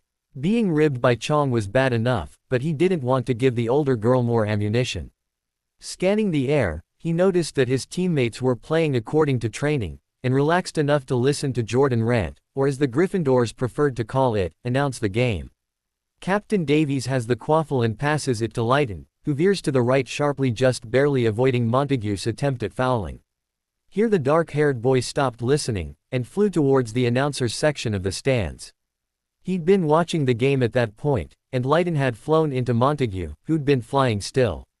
Halfway there, Flint whistled at the second year. "Potter, watch for the snitch. We knew coming into this they wouldn't want to believe we weren't playing dirty." The older boy returned his focus to his teammates, who had stolen the quaffle from the Ravenclaw's attempt at passing. Grumbling to himself, Harry nodded and returned to watching the game. He slowly drifted upward, back towards the tops of the viewing towers at each corner of the field. Once he reached a height that felt suitable to him, the Slytherin concentrated on spotting glints in the air. Sadly, more than half of these came from cameras as they flashed. Some Ravenclaw parent or another must be in the crowd, as Harry had learned through his work with the team last year that no Slytherin parent would touch a camera. They were too plebeian. And that was Bletchley's word, not Harry's. That statement had led the smaller child to research the invention of the film wizarding cameras used, and he was more than gratified to learn it had been a Slytherin creation. He was wondering when would be a good time to inform the others of this, when he spotted the telltale glint again. He flew after it, and was more than annoyed to find Chong employing the same tactics as before. So, he veered off course, away from the snitch, briefly, to test if she was following her competition, or the actual target, and learned that she hadn't spotted the silly thing. Smirking, Harry tucked into a dive towards the grounds, as though the tiny ball had swung in that direction. She followed. Harry thought he'd heard the older students refer to a tactic of seekers to trick their opponents. He'd never seen them write down the name of the maneuver, but he thought it was a wonky feint. It made sense to him, because the description he'd heard would have a seeker diving at the ground, pulling up only at the last possible second. He joked to himself that all those not off in the head would faint before trying that stunt. He'd briefly entertained spelling it as feint, since the move, ultimately was one, but he didn't know what good it was to call it a wonky feint, because it didn't exactly make sense. He recalled his attention to the ground rushing towards him as he realized that in his distraction, he'd made it to within 10 feet of the grass, still had Chong on his tail, and had somehow managed to actually drive himself back into the path of the snitch. Which, for its part, seemed fond of the idea of plowing into the ground at top speed. When the distance had dropped from 10 to 1 foot from the ground, the snitch finally changed course to run parallel to the grass, and Harry, struggling, changed course to match. Of course, he was more than just 1 foot in the air, but that was better than Chong could say. She had either lost control of her broom, or wasn't that good of a flyer, as she was currently getting a personal inspection of both the taste of the pitch, and the strength of her teeth. Harry only spared half an ear to the Gryffindor announcer ranting about how he'd obviously fouled the other seeker, near wonky feint notwithstanding. Then he blinked and realized he'd been hearing the name of the move wrong. Hearing, Wronski, made it all make sense. He'd heard of the man before, but couldn't connect his invention of a seeker tactic with wonky, and thus never caught on. Though the wonky feint had seemed more than a little similar to the continental Europeans scare the opponent into the ground trick. Resolving that for later, he returned his focus to the snitch, which had jumped back upward, and pursued it. Shortly, he thought he heard Chong return to the air, but by that time, he was ignoring the rest of the world. The only intrusion to this was when he caught the fluttery bit of metal in his hand, and a huff sounded next to him. Looking in the direction of the noise, Harry saw Chong snarling and flipping her broom back to the ground, not bothering to make sure she didn't clip the other players in the air. Regaining his balance on the broom, Harry muttered about poor sportsmanship, and let the broom sink towards the ground in a gentle motion, still clutching the snitch rather tightly. As he reached the right level, he could hear Jordan mumbling about Slytherin having cheated as everyone knew they always did, and was heartened when McGonagall shushed him. He was even happier to see the twins stand from their positions near the announcer in the stands, and move away. It was when he reached the ground at the bottom of the pitch that Harry realized something was going on. For one thing, the entire team was waiting on him. "I didn't take that long, did I? Potter, you won us our first game honestly played this year." Montague breathed. "While we've won," Flint smirked, "we did still have to use our old tactics most of the time to do so. Now we won't even have to do that. Long as you're still willing to play, Potter." "I'd like to." Harry started fidgeting. "If schoolwork impedes, we'll understand." Bletchley laughed halfway through his sentence. "We'll get over it. We always have. Doesn't mean we won't whinge about it in the common room, but we won't harass you into it like a certain Gryffindor team captain would have." The boys settled their brooms in the team locker rooms usually created space for them. Afterwards, they cleaned themselves up and headed for the Great Hall. If anyone had dreamt that the victory would have dulled Harry's temper, they were about to be proven painfully wrong. Just outside the doors of the Great Hall, in full view of the rest of the school, sitting, standing, and walking as they might have been, Harry heard a phrase that ruined his day. Really, his night too, but most especially his day. When he heard Ron loudly complaining about having to attend school with junior Death Eaters that couldn't even win a Quidditch game without cheating or throwing the other Seekers off their brooms, his control snapped. He stalked up to the taller, burlier boy, and glared up at him. If he'd been in his own mind, he'd have laughed at the redhead's backing into a wall to get away. Instead, he followed the freckled boy, and when the other boy was backed into the wall as far as he could get, Harry snarled at him, "Are you a Muggle-obsessed tinkerer because your father is? If not, why should we be guaranteed to be Death Eaters just because some of our parents were accused of it, or were merely suspected of it?" With that, the brunette stomped his foot, hard as he could, on Ron's instep, and the resulting howl rather surprised him. He wasn't surprised though, when Professor McGonagall stalked over from the head table, and demanded an explanation for what was going on. He was rather amazed when Granger piped up about Ron accusing the Slytherin children of being Death Eaters in training. Looking sour, the Transfiguration professor stood for a moment, silent. When she spoke, her voice was low and tight. "Mr. Weasley, you will refrain from such accusations. Keep in mind that the parents of some of these children can sue your family for defamation of character, should they feel the need for vindication. For your foolishness, you will serve detention tomorrow night with Mr. Filch. Mr. Potter, you will, in future, refrain from physical violence to emphasize your points. If you can't deal with the stress, cut out an activity or another to give yourself more time. You will serve detention with Professor Snape tonight. 10 points from both houses for this altercation, and I do hope you aren't foolish enough to do this again." Vaguely, the brunette wondered why the rest of the school hadn't butted in, but that question was answered quickly by the Quidditch team clustering around him. Oddly, even Malfoy joined in on the wall of bodies. "We'll get you to the common room and warn Professor Snape about this," Warrington piped up. "You focus on sleeping until one of us fetches you for your detention." Bull laughed. "Remind me to never push your buttons when you're already short-tempered. It seems to hurt one's feet quite a bit." Harry wondered to himself why the whole team was clustered around him, and even Malfoy. He started to figure it was because of the win he'd helped them to earn that way, but realized that it couldn't just be that. He began to wonder why they felt it was so important to bustle him to the common room. As they rounded the corner that led to the hall before the dungeons, the group encountered Harry's least favorite person in the school, even past Filch. Classes with Lockhart had followed the pattern set in the earliest class to this day. Lockhart would describe a situation from his book for a time, and then would feel the need to act it out. Harry, somehow, was the favored actor to play the monsters. He'd tentatively asked Professor Snape if something could be done about it, and the adult had evasively answered with, "I'll have to ask the headmaster," and had yet to get back to the boy on the subject. The poor boy felt like he was turning the potions master into an agony aunt, though he wasn't sure the man would know what one of those was. The more reenactments the boy was forced through, the more he was reminded of the year before, though he couldn't quite figure out why. It was bothering him enough that if he'd had time, he would have walked to the infirmary, asked Madame Pomfrey to do a scan on his head, and release whatever was blocking his memories of the end of the last year. He figured it had something to do with death, as he'd looked up thestrals and had seen the criteria for seeing them. Knowing that gave him an idea of why Professor McGonagall was so warm towards him. At least, he thought that was her reason. Drawn back out of this thoughts by the fop's words, Harry realized he'd been asked a question. Sorry, sir. Why do you have yourself surrounded, Mr. Potter? Are you working towards training them into being your bodyguards for when you finally make it big in the wizarding world? The man was fiddling with his hair, and Harry suddenly had the random thought that he actually set it into curlers at night, but wasn't going to voice that thought in random hallways, no matter how much he wanted to laugh. He lost his temper in the Great Hall, Professor, and got himself a detention for tonight, Flint responded, not knowing what was on its way. Oh, I see. Lockhart grinned suddenly, and shook a finger at Harry. You should know that if you want my attention, you only need ask. I'd be happy to take over your detention, so I'll talk to Professor Dumbledore about getting it changed.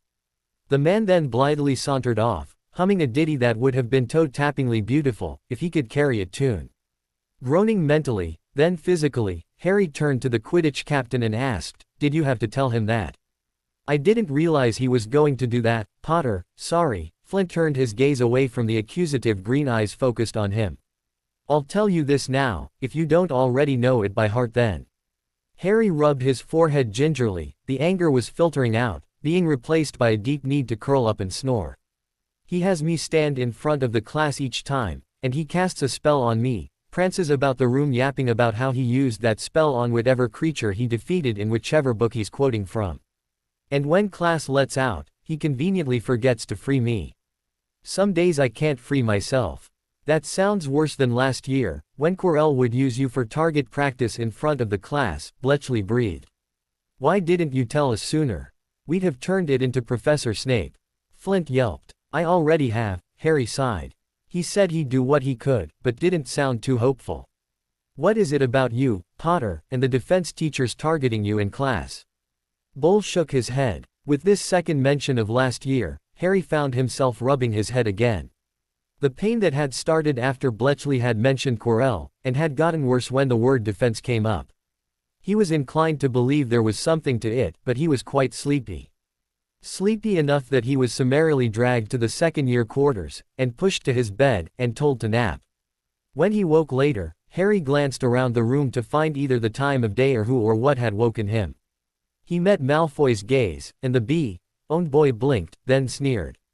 "Your face soured rather badly when last year was mentioned. It has all this year. You get especially bad when someone mentions Quirrell, defense and the events of last year in any combination. Why's that?" Speaking of which, Harry's previously pain-free head was aching again. Shaking it gently, Harry spoke, "I'm not sure, Malfoy. I just know that it happens, and I'd love for it to stop. Or to know what the connection is. All the same, it's about time for supper, and Lockhart did get your detention changed. You're to head to his office, instead of Professor Snape's after the meal." Unhappily, Harry trudged out of the room, through the common room full of studying 7th years, and a couple of sleeping 3rd years.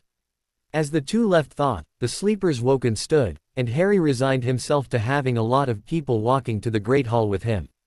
During supper, Harry was happily tucking away his grilled cheese sandwiches and tomato soup when Professor Snape swept past on his way to the head table. "Mr. Potter, I am sure you have already been told by your housemates, your detention has been modified. It will still take place tonight, and it will still start at 7, but the defense instructor specifically requested that your detention this night be transferred to him. Therefore, instead of reporting to the potions lab, you will report to the defense room." Harry's appetite suddenly disappeared, or at least that's what he told himself when the need to eat left him. Harry looked at the sandwich still on his plate and whimpered. He was glad that Professor Snape had already passed, or he'd have had to explain the sound. "Ah, what's wrong, Potter? Aren't you looking forward to him fawning all over you?" Malfoy drawled. Luckily, the bee-owned had stopped taking Harry's seat every chance he got, but he still regularly commented on Harry, trying to take over Slytherin, or snarked in some other manner. Most days, Harry didn't bother with a response. Today though was a story of an altogether different weave. "I don't want that man near me at all. Between what I don't remember of last year, and his constantly comparing me to himself, I'd rather visit Hagrid's hut covered in honey when the man's trying to tame bears." Harry hissed. "You sure you aren't just saying that?" Malfoy asked in disbelief. "Just remember why I have a detention in the first place, Malfoy. I might just decide to take another one as payment for making you shut up for a few minutes," Harry glared. Deciding that it was best to get the detention over with as quickly as possible, Harry stood and headed for the defense room. The fop had left earlier, and thus the child felt safe heading over already. The detention, though it left Harry's hand in a cramp that was all too familiar by now, and boring beyond belief, was at least no more challenging than having to deal with Lockhart in close quarters. Admittedly, if he had to listen to the details from Year with the Yeti one more time, Harry was going to write the word blue all over the walls. Getting a detention or being expelled didn't matter. The only punishments that scared him now were detentions with the man again. "Now, if you'll finish that stack of autographs, Harry, I'll just turn this stack over to you and you can work on them as well." Lockhart pointed back and forth betwixt the piles he referred to, and Harry groaned. A chime sounded, and Lockhart jumped. He looked around the room, and Harry noticed a clock on the wall that said there were 5 minutes to curfew. "Sir, do you think I could be released, seeing as there's 5 minutes for me to get back to my common room?" "Ah, yes, that would be a good idea." The grinning goof waved Harry off distractedly. "Now, just so you know, if you're that desperate for my attention, or that eager to compete with me for popularity, you need only ask. I would be glad to oblige, though you will have to be prepared to lose any popularity contests we might have between ourselves." Perplexed, Harry shook his head and left the room.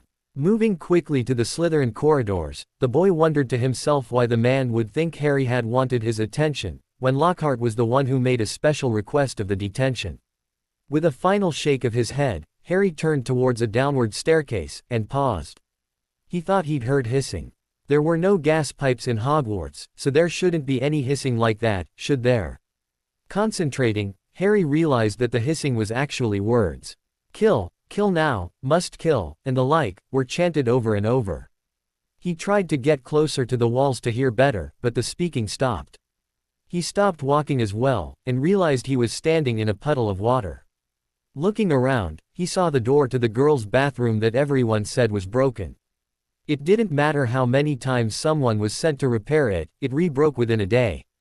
Obviously, as a boy, Harry had no clue what caused this, but knew there was a ghost nearby named Ning Myrtle. Walking further into the puddle, hoping to see Myrtle and get a clue as to what was going on, Harry was forced to stop, as he spotted the writing on the wall. It read, "Enemies of the heir, beware," and Harry wondered what kind of heir would paint red letters on a wall as a greeting. Freezing, Harry noticed the cat hanging by her tail from one of the sconces in the wall. He gasped for air, rather futilely, and could only hope and pray that the cat was just stuffed, and wasn't actually Mrs. Norris. He didn't have time to think more on the subject, as a patrolling prefect spotted the situation and began screaming at the top of his lungs. Cringing and flinching, Harry curled into a small ball. It wasn't long before the hallway was crowded by gawking and grumbling students, even though curfew by now had passed. Belatedly realizing that he'd sat down in a puddle, Harry blessed his for once lucky stars that he hadn't sat all the way down, or he'd have wet trousers and underclothes to add to his discomfort. The crowd began parting and professors pushed through. "All right, that's enough gawking," Professor McGonagall called out. "Prefects, take your housemates back to their common rooms, and leave the matter to us." "What about Potter?" The prefect who'd hollered pointed. "We'll deal with him as well. Now do as you're told." Snape snarled. The rest of the students reluctantly scattered, under orders. When the hall emptied, Harry stood again, cautiously. Just as he was about to take a step away from his crouching position, Filch stalked into the hall, yelling, "Mrs. Norris, where did you say she was?" The bottom of Harry's stomach felt like it had disappeared. He just knew that Filch was going to blame him for the event, though he'd no clues as to what happened. Accordingly, he tried to quietly sidle up to his head of house. Hopefully, he'd be able to tell the man about hearing someone through the walls of the school. "You!" The sudden yell startled the boy into yipping. Eyes wide, Harry could only stare as the man started towards him, hands outstretched. "You killed her. You filthy, murderous little monster." She's not dead, Argus, nearly petrified. Pomfrey spoke from her position next to the cat on the ground. Something in the school must have snuck up behind her and froze her like that, Sprout muttered. Luckily, we have plenty of mandrakes to use to cure her. Fess up, boy. I know you cast a hex on her, so's she wouldn't get you caught sneaking around anymore. Still focused on the brunette child, Argus wasn't paying much attention to the women diagnosing his cat. I don't know any spells that could do that. Not that wouldn't be broken by the ending spell. Harry paused. I was just on my way to the common room, when I happened on the puddles. I was curious about them, sort of, and was thinking about asking Myrtle about it, but I saw that on the wall, and Mrs. Norris. I was hoping it wasn't her, but Harry trailed off. The grumpy man wasn't calming down at all. If anything, he was getting even angrier with each word the boy spoke. Lies. Hissing as he took a step nearer, you're just trying to get out of your deserved punishment. I can't prove it's you, but I'll be watching you for even one misstep. And you'd better hope I don't catch you out wandering at night, or you'll wish it had been you. Feeling like the last leaf in autumn, Harry looked up to Professor Snape, and whispered, Sir, would it mean anything if I said I'd heard someone talking just before seeing this? What did they say, Potter? The man met Harry's gaze. Just a bunch of things about killing something. Harry paused, but I never saw anyone, Professor. The expression that crossed the potions master's face was so complex Harry could have spent the rest of the night trying to decipher. And he still wouldn't have gotten all the details figured out. Harry just counted himself lucky that the other three adults, McGonagall, Pomfrey and Sprout, were more focused on the petrified feline. A moment later, his head of house made it clear Harry wasn't the only one. Don't bring that up to anyone else at this time, he hissed to the second year. Right now, it will only seem like you've become unstable, and they'll assume you truly are the culprit, proof or no. Nodding, Harry sighed as the professor informed the three women that he'd be taking Harry back to Slytherin, as it was quite obviously after curfew and the boy couldn't travel back on his own. Filch's vendetta notwithstanding, shortly before they reached the dungeons, Snape spoke up. Exactly what did you hear, and where were you? I was taking a shorter route back to the common room from Professor Lockhart's office after detention. He had me signing autographs, till 5 minutes from curfew, so I was hoping a shortcut would get me back faster. Instead, I heard what sounded like pipes hissing at first, then it formed into words. Then you reached the crossing of the girls' bathroom and saw the water, the words and the cat. The two had just entered the dungeon hallways, and Harry hoped he wasn't about to get another detention. Just before the common room door, Snape spoke again. Potter, do not dwell overmuch on this. Concentrate on your classwork. If you seem distracted, Filch will read it as some sort of proof and will be even worse. Considering whom your father was, he hates you already, but this will only make it worse. Even if you can prove it wasn't you, he'll forever blame you. Nodding as they walked into the Slytherin common room, Harry peered in, and mentally groaned at the curiosity shown in every nook and cranny. It seemed even the furniture wanted Harry to spill his guts, though none of the people there would likely know the meaning behind the expression. Mr. Potter is not answering questions concerning tonight's events. Just know that the cat was petrified, is not dead, and there is a chance that whatever or whomever did this could strike again. In fact, they are quite likely to. Snape looked around, and seemed to rest his gaze on Malfoy for just a bit longer than the rest of the room. This means we band together even more firmly before. There will be no more of this rivalry between Malfoy and Potter. If I hear any more of it outside of the common room, I will personally see to it that you two are bound at the wrist, as was done to Misters Malfoy and Weasley last year. Is that clear? Nodding rapidly, Harry was glad to have some way to shut the owned up outside of the common room. Judging by the looks on the older students' faces, so were they. Malfoy reluctantly assented to the order, and from there everyone was dismissed. Harry, feeling the events of the night catching up to him, went straight to the second-year room and prepared for bed. Half expecting to be bombarded in the room, he was pleasantly surprised by not Goyle and Bulstrode snagging Malfoy's attention with sudden pleas for help in their transfiguration assignments. As he prepared for bed, Harry resolved to give the trio something for their pains. Especially as he'd helped them with that part of the assignment earlier in the week. So, what do you think of the first petrification? I'm not entirely sure why this new version includes another Quidditch match, but it does now. I suppose that's the best way to start hinting at Ginny's existence. I swear, I'm not trying to shut her out, she's just a little obsessed with her book to be out chatting me up. In the days following the petrification of Mrs. Norris, Harry found himself surprised by the school's reaction. Sadly, this was not a pleasant surprise, and it revealed to him that even though his opinion had dropped from the year before, he apparently still had too high a view of his fellow students. More often than not, when he passed a Gryffindor in the halls, they hissed at him in poor renditions of Cats. Hufflepuffs shied away, and some even took to reciting their family histories. When he asked what the reason was, it was explained who the heir had been in the message. He was also informed of whom the general belief listed the heir as. Flabbergasted, Harry grumbled to himself about how unbelievable it was. They wanted to call him the boy who lived, but he was still apparently capable of such cruelty to animals.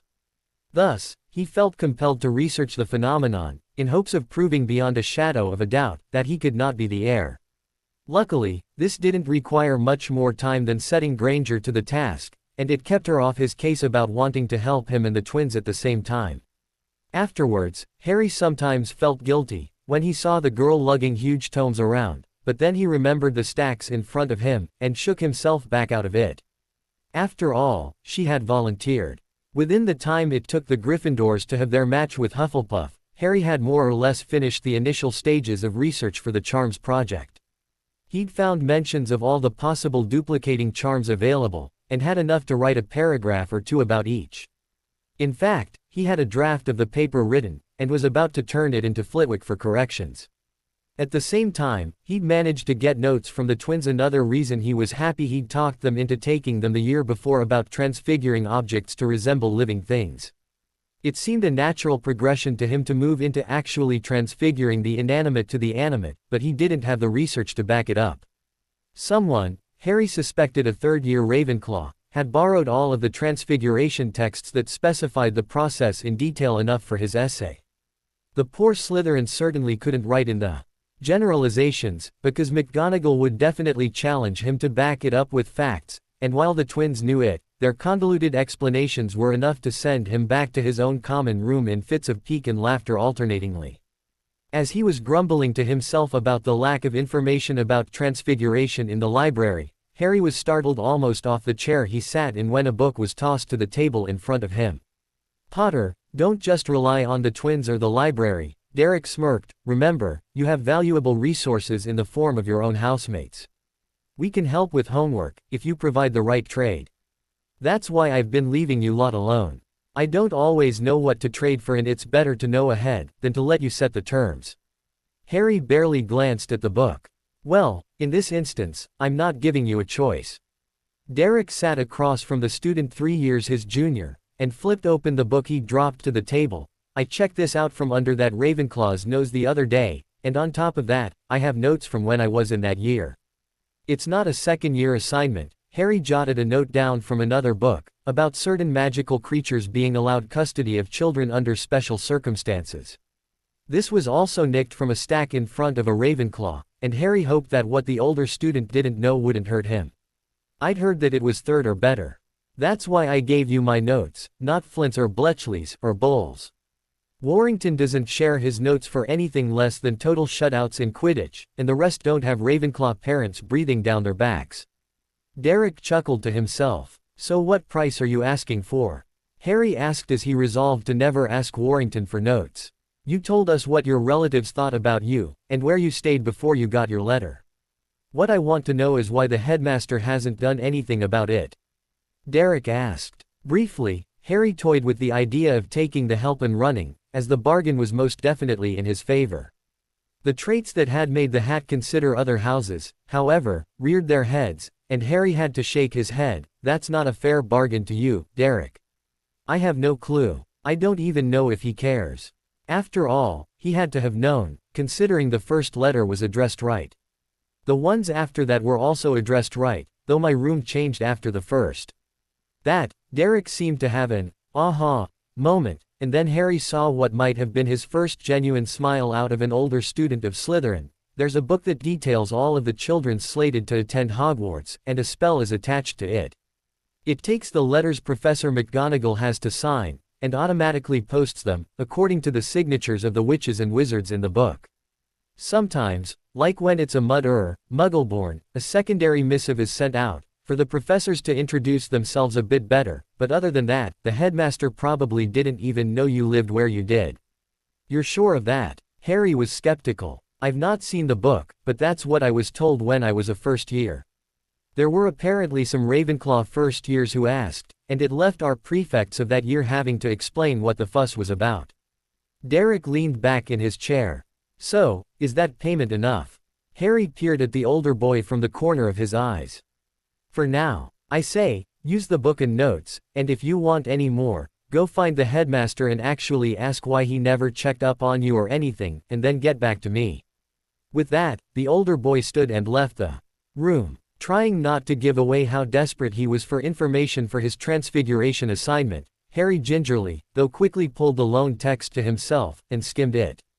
Shortly after, he knew why Derek was content with the price paid for that information.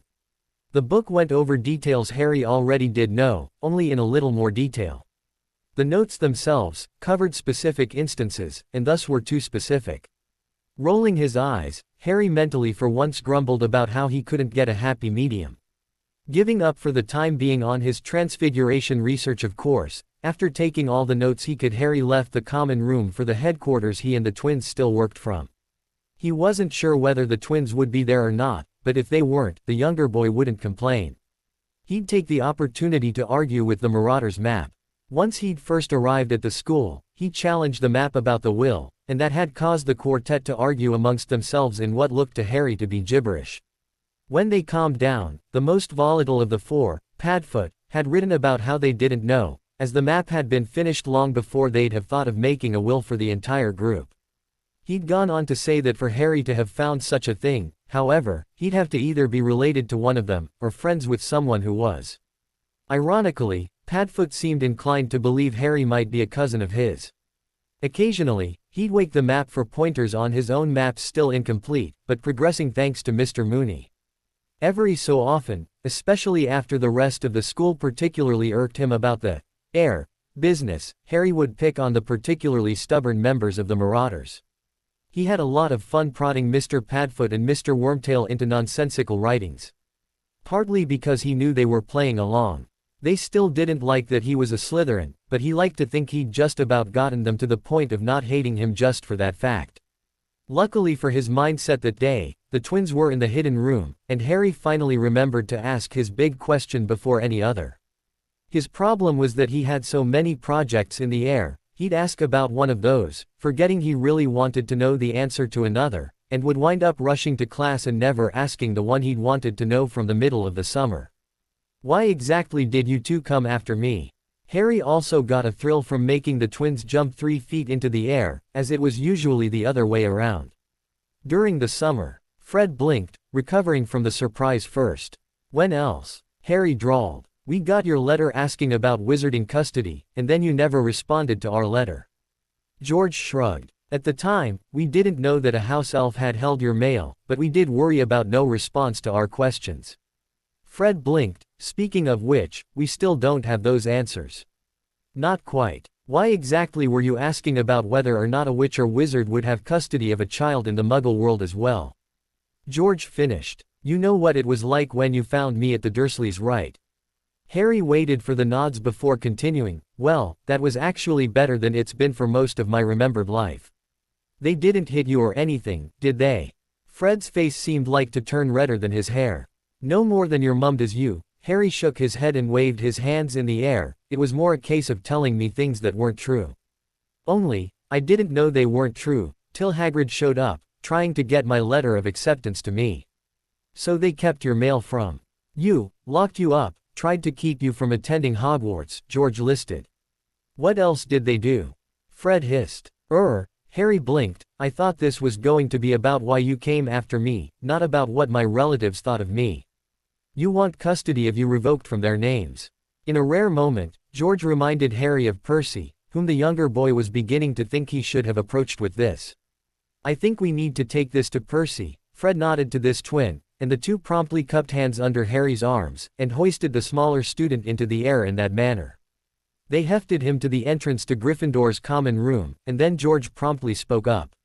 "Ma'am," he spoke to the portrait, that of a woman wrapped in a diaphanous pink gown, smothered in lace, frills and flowers. Harry now knew why he'd overheard Gryffindors talking about the fat lady, and resolved to keep his own thoughts to himself. She looked rather like he thought Aunt Petunia might, if she were as big as Vernon, or even Dudley. "Yes dear, what did you need?" Her gaze strayed to the smaller student standing between the two redheads, and she flinched and gasped, "A Slytherin. I do hope you aren't intending to let him into the common room, that would certainly get my frame removed to another location." Before Harry could ask why, the twins reassured her they only wanted their elder brother to come out for a chat, and said Prefect was shortly after clambering his way through. Harry caught a glimpse of the colors of flame all over the room, and shivered in the cool air. When the twins let him go, he was returning to his own common room, and curling up in front of the fire. "Fred, George, what is this about?" Percy caught sight of Harry. "Hello, Potter, do you know what these two are up to?" "Harry told us some about his home life, Percy." Fred leaned toward his elder brother. "And?" Percy stopped peering at the younger boy and met the twins' gaze. "We think Dad needs to know, to file it," George added. "Wait, I think Professor Snape already has filed it." Harry shook his head. "At the least, we can look into it," Percy shrugged, "shall we?" Feeling distinctly unsettled, Harry was half led, half frog marched to the office door of his own head of house. There, the eldest Weasley in the school knocked, and all three redheads stood back a pace. Briefly, the youngest in the group toyed with the thought of dashing off. As if knowing the thoughts scattered in front of it, the door swept open, revealing the potion's master. Scowling, he stepped back and allowed the quartet into his office. "What is the problem, Misters Weasley and Potter?" Snape drawled. "Harry asked us why we came to rescue him during the summer," Fred started. "So we told him, and learned what his treatment at that place was usually like," George continued. "And when we started talking about filing it, he mentioned that you might already have done so," Percy finished, and Harry wondered if he'd survive the backlash if he mentioned the twins and Percy as convincing triplets. "He reported to me that he didn't feel disposed to returning at the end of last year." Snape stood in front of his desk. "I have filed the paperwork concerning that. Mr. Potter also reported to me the retrieval from his abode during the summer. I have since been apprised of factors of his life there, but have not completed the paperwork sent to me to initiate an investigation of these events. The house was observed, I was told, during the summer, but I have not been informed of their findings." When Harry blinked, "I never noticed anyone watching the house." "That's the entire point, Mr. Potter, you aren't supposed to notice. That's how they get an unbiased observation of the situation." The professor smirked as he pulled a stack of papers from his desk. "Well, with the information we got from Harry," Fred pointed his thumb at the younger boy.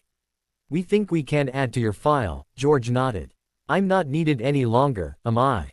Percy stepped back towards the office door. "All three of you should write down your impressions of Mr. Potter when you encountered him at the end of the summer, and what you saw in Surrey, if you were there. If you would, Misters Weasley, have your youngest brother write one as well." Snape dismissed all four boys with a sweep of his hand. More than a little befuddled, Harry tried to pull his thoughts back together. Pausing a moment, he looked up at the three redheads. "What was all that?" "I just thought I'd get a simple answer." "Harry," Fred's smile seemed stretched thinly over his face. "Situations such as those are never simple. Not for the individuals immediately involved, nor for those who involve themselves." Percy shook his head gently. "We can only hope that what we add to Professor Snape's report will get you out from under their roof as early as the winter holidays." George shrugged. "Oh," Harry blinked, "I didn't intend to return for the winter holidays. I'd already told Professor Snape that. Even more time for the paperwork to get filed properly." Percy nodded approvingly. "Now you should focus on your assignments, and possibly on deciding who you would like to take you in come the summer."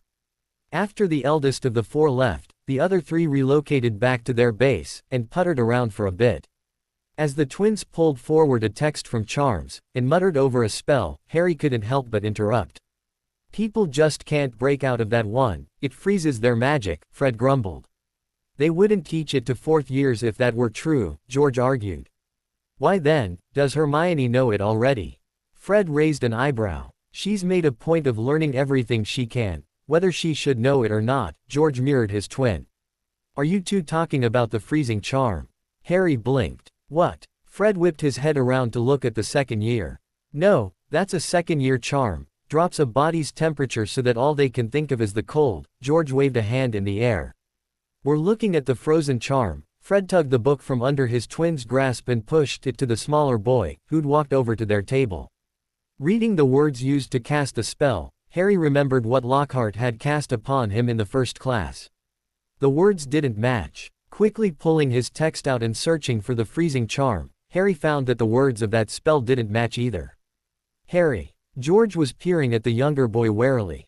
Lockhart cast a charm on me in the first class, used me as the example, Harry muttered as he compared the words of both spells. He said it was what Granger cast in class to freeze the Cornish pixies in place, but if you two are right, I should have been able to break that one.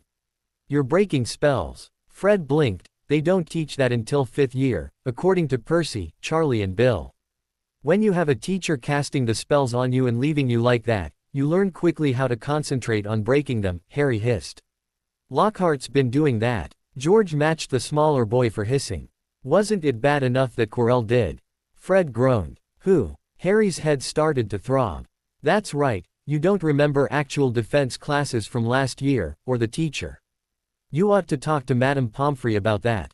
Or at least Snape. Though if you talk to him, I'd wait a day.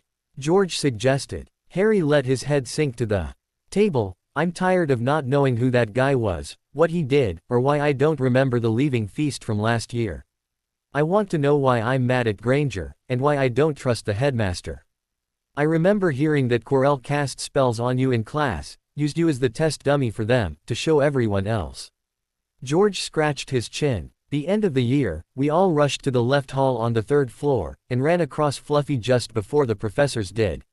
We helped to rescue Dean, Seamus, and Ron after they dashed in after Quirrell. Fred rubbed his nose, but after George and I took Ron to the infirmary with Madame Pomfrey, we don't know what happened.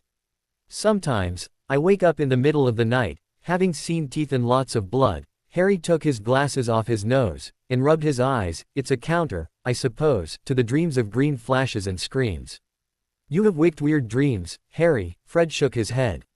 You really ought to talk to Madame Pomfrey, and do it soon, George repeated. Okay, fine, I will. Harry put his glasses back on, and put his notes and book away. In fact, I'll go do that now. Don't you have Quidditch practice about now? Fred interrupted. Blinking, Harry looked at the time charm clock face and paled. Oh boy, Flint's gonna rake me over the coals. Dashing as fast as he could, Harry ran for the pitch. He hoped to be only a little bit late, as every minute late would be a lap around the pitch, on foot. Since the pitch was the size of a football field, Harry really wasn't looking forward to that. Finally reaching the locker room, the boy changed into his practice uniform quickly, but made sure to fasten things properly, as that would get him into as much trouble as being the 3 minutes late he was at that point. Though, the locker room being empty almost made the boy stop and think. If he was only 3 minutes late, the rest of the team would have still been in the locker room. So either he was even more late than that, or he'd been pranked by the twins. Walking out onto the field, Harry looked around. For a few seconds, the brunette grumbled at the twins' prank. He was plotting his revenge when he heard the rest of the team starting to enter the field from the school, evidently on their way to the locker room. Then Harry remembered that the trio had set their time charms to be 10 minutes fast in their headquarters for the sake of getting to places on time. It was a decision they'd made that year, having been late a few too many times for their own tastes the year before. The rest of the team paused and looked at the boy oddly for a minute. He followed them into the dressing room, and leaned against a locker while they chattered. So, Potter, why were you so early to practice? Bull asked. I was working on a project in a room where I'd charmed the time charm to be 10 minutes fast. I cast it and thought I was late, Harry grumbled. I'd rather you were early than late, Potter, Flint snickered. After the rest of the team changed, they reconvened on the pitch, and started warm-ups. Stretching out muscles and working on flexibility, loosening up, and psyching themselves out for practice kept them all occupied for roughly 15 minutes. Then Flint called for everyone to take to the air, splitting into 2 teams. Harry and Malfoy were the respective seekers, and they'd play like they were facing the Gryffindors. After a little searching, Harry distracted himself with thoughts of the rest of the school. He turned upside down on the broom as he hovered in place, and muttered to himself, "Why is it that they hail me as something special and think I'm so wonderful until something like this happens? They call me the boy who lived, and then all of a sudden I'm evil and sneaky, and. The chuckle to his left reminded Harry he had an audience. Bletchley, from his position near the goalpost Harry was suspended in front of, asked, "Potter, you're still worried about that?" "I don't get it, is all, Bletchley." Harry shook his head, then righted himself. Holding a little tighter to the broom, as the blood rushed from the top of his head to distribute itself properly along his extremities, Harry closed his eyes briefly. Looking at the older boy, he then continued, "Did they actually want to make me hate them? Did they want me to join Voldemort?" With a shuddering hiss, Bletchley hissed, "Don't say his name, Potter, you don't want to know about the trouble you can cause for everyone else." Harry blinked. "I'd heard that people were afraid of his name, but, trouble to cause." "Yes, Potter." Bletchley, foregoing manners that seemed otherwise drilled into the other Slytherins, rolled his eyes at the smaller boy. "I heard that his servants used to use his name in secret, when not faced with him. It made him mad, so he dreamt up a spell to monitor their use of his name, and then visited curses upon those who had the nerve. Hence he's called the Dark Lord, you know who, our Lord, Master, and all that, but never, well, you know." Oh, Harry blinked some more. Then he spotted the snitch that had been released for practice. The main team was playing the reserves, and though the stress wasn't the same, Harry was still competing with Malfoy for the snitch. "When practice is over, would you talk some more about it?" "Give me reason to, and I will," Bletchley called out as Harry zipped off in pursuit of the snitch. After practice, Harry puzzled over what he could use as incentive for the older boy to continue explaining why people refused to use Voldemort's name. He never quite dreamed up anything, and was more than a little distracted. The few times he pulled his thoughts together, he saw that more than half the school had noticed his distraction, and he would have wagered that they were expecting another attack to take place shortly. Sighing to himself, Harry resolved to go to bed early. Practice had been exhausting, and they had a game the next day, bright and early. Or at least early. Who knew if the sun would grace Hogwarts with its presence? After some reconsideration, I have retooled chapters 9 through 11, and this is what you get. It's only a little longer than before, but it ties up a few things, and leaves a few more lines open. I do intend to deal with the memory issue soon, and the custodial one as well.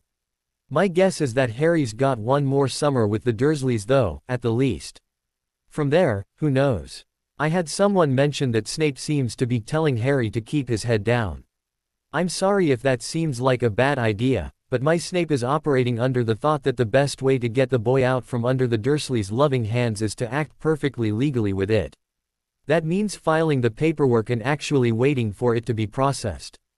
Of course, should he actually get to hear what Harry says happened. Harry was shocked awake the morning of the next Quidditch match with what felt like ice water. He sat straight up in bed, glaring at Malfoy, who was grinning. That left the darker boy with no doubts as to who had cast the hex, but he did wonder if the B.O.N. had been put up to it. I'm awake now, Malfoy, so you can stop chanting a second volley, or I won't be the only one soaked with cool water, Harry hissed as the B.O.N. seemed to ready another spell. Back off and let me shower. Hopefully, the warm water will keep me from coming down with anything. Dressing for the game, Harry felt so fed up with the hissing and family tree listing that had been going on, that he was about to start searching for ways to become invisible without his cloak. If nothing else, having no one able to see him on his way to class should free him from hearing even one more time about this or that family having wizards for 8 or 9 generations. He had taken to using the information as fuel in the still ongoing though now much quieter feud between himself and Malfoy. The B.O.N. was still grumbling about Harry being an attention-seeking little snot, but he kept the comments to the common room. He was smart enough even to say nothing during Quidditch practice, as who knew who might be listening into those sessions. As he made his way to the pitch later, Harry grumbled about how if anyone had put the other boy up to the wake-up call, they were going to find ice cubes in their own bed one day, if it meant he had to be caught placing them. He finally made it to the lockers to hear Flint's speech about the game. Remember you lot, since we've got Potter playing, and we made a deal with him that we'd play clean if he was our seeker, that's what we'll continue to do. For now, the captain met the eyes of all his teammates and kept them from grumbling. If, after this year, they still call us no more than cheaters, we'll return to our old ways. Might as well live down to their expectations if we can't change them by being better than expected. Last game, we proved the team's good enough to get by without the tricks, Bull smirked. After all, we've been practicing like this since last year, and didn't bring in any new faces to the plan. Usually at this point, Flint chuckled, I'd be telling you all to play to win, no matter what, or who you broke. This time, we'll play clean. Don't break the rules, but if you see a chance to be ruthless, take it. There's a difference between rough and cheating, right? Montague seemed to feel like he had to add his 2 cents worth. Don't worry, we'll stay on the good side of it. For now. The boys all grinned at each other, grasped their brooms in hand, and sauntered out of the locker room. Well, all of them except Harry. He didn't feel confident enough to saunter, but he wasn't cowering either. Just before going through the door, Flint patted Harry roughly on the shoulder. One thing that won't change is the way we protect our seeker. I know you've seen how rough this game can get, but if you get hurt, know that it's because someone's genuinely trying, or we just aren't good enough to prevent it, Potter. Nodding, Harry went out onto the pitch as his name was called. He wasn't worried about the other team trying too hard to take him out, he was on good terms with the beaters. After all, Fred and George wouldn't want to take out their prank-planned partner before all their work bore fruit. Shaking himself out of his thoughts, Harry mounted his broom, and waited for the whistle to take his place in formation. The captains shook hands, and Hooch blew her whistle, tossing the quaffle into the air. As the teams took flight, Harry kept half an eye out for the snitch. Being that the other team was Gryffindor, he knew things would be interesting. The commentator, he'd noticed from last year, was painfully biased against any team that wasn't wearing red and gold. Half tuning out the insults and jokes, Harry watched the sky. Thus, he was a little surprised to hear Lee Jordan yelling about how Gryffindor had fouled on the Slytherin team, and wasn't that amazing that it wasn't the other way around. Spotting the other seeker flying near him, Harry prepared to veer off. She held a hand in the air. Peace, Potter, I'm not out to jinx you or anything. I just thought I'd tease you about how unfair it is your beaters aren't blasting me with bludgers anymore. I don't have anything to pick on Derek and Bull now for. Not that I'm complaining about the lack of bludgers flying my way, mind you. A whistling noise proved her wrong as a bludger came flying between the two, and both players laughed as they went their own directions. Harry, luckily, veered in the right direction, as shortly after he stopped turning, he spotted the snitch. He heard the commentator's reaction to his dive as he followed the tiny golden ball, but didn't think much on it, until he realized that Jordan was gasping about how there was a bludger following him rather single-mindedly. Sparing a peripheral glance behind him as he turned, Harry's eyes widened to see the bludger make a rather sudden turn. A shadow passed him, and with a rather solid thunk, the leather ball was batted away. You okay there, Harry? Fred asked as he kept an eye out for the mad ball's return. For now, Harry grumbled, he'd lost the snitch in the brief moment of shock at being nearly beamed by a single-minded bludger. Seeley made us promise to keep you from getting hit too. Fred grinned. She said that she'd as good as jinxed you just a bit ago by commenting on the lack of them flying her way, so it was only fair. Snorting, Harry flew off, thinking the glint in the air was the snitch. A rather high-pitched yell made the boy glance back quickly to spot his tagalong. Well, he had two. One was much better than the other, as the Gryffindor seeker wouldn't hit him if she could help it. The other, however, seemed quite enthusiastic about the idea. Inasmuch as an inanimate object could show such emotion. Swerving and swooping, Harry watched the snitch closely. He could, in the back of his mind, hear Seeley catching up. She wasn't that bad of a flyer, old broom aside. As far as Harry could tell, his own lack of experience acting as a grain of salt in his opinion, her major problem was her fear of heights. Because of that, she held on to the broom too tightly, and more than half of the ducks and dodges the snitch barreled through were ones she refused to try. Returning his focus on the golden winged ball, Harry dove sharply after it as it ducked under the stands the rest of the school sat in.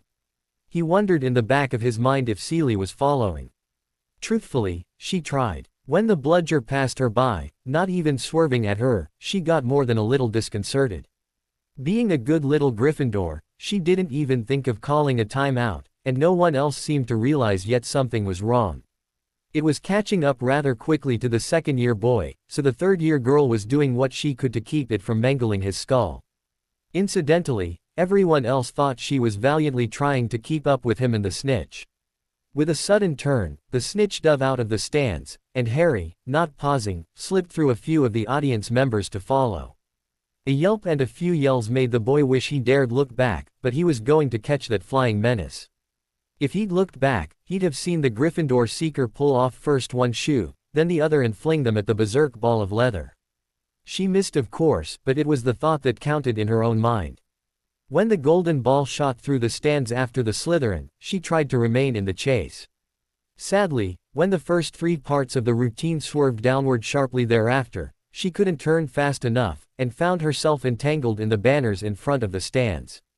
As the snitch swung towards the ground, Harry followed, and kept on its tail as it coasted just above the grass of the pitch.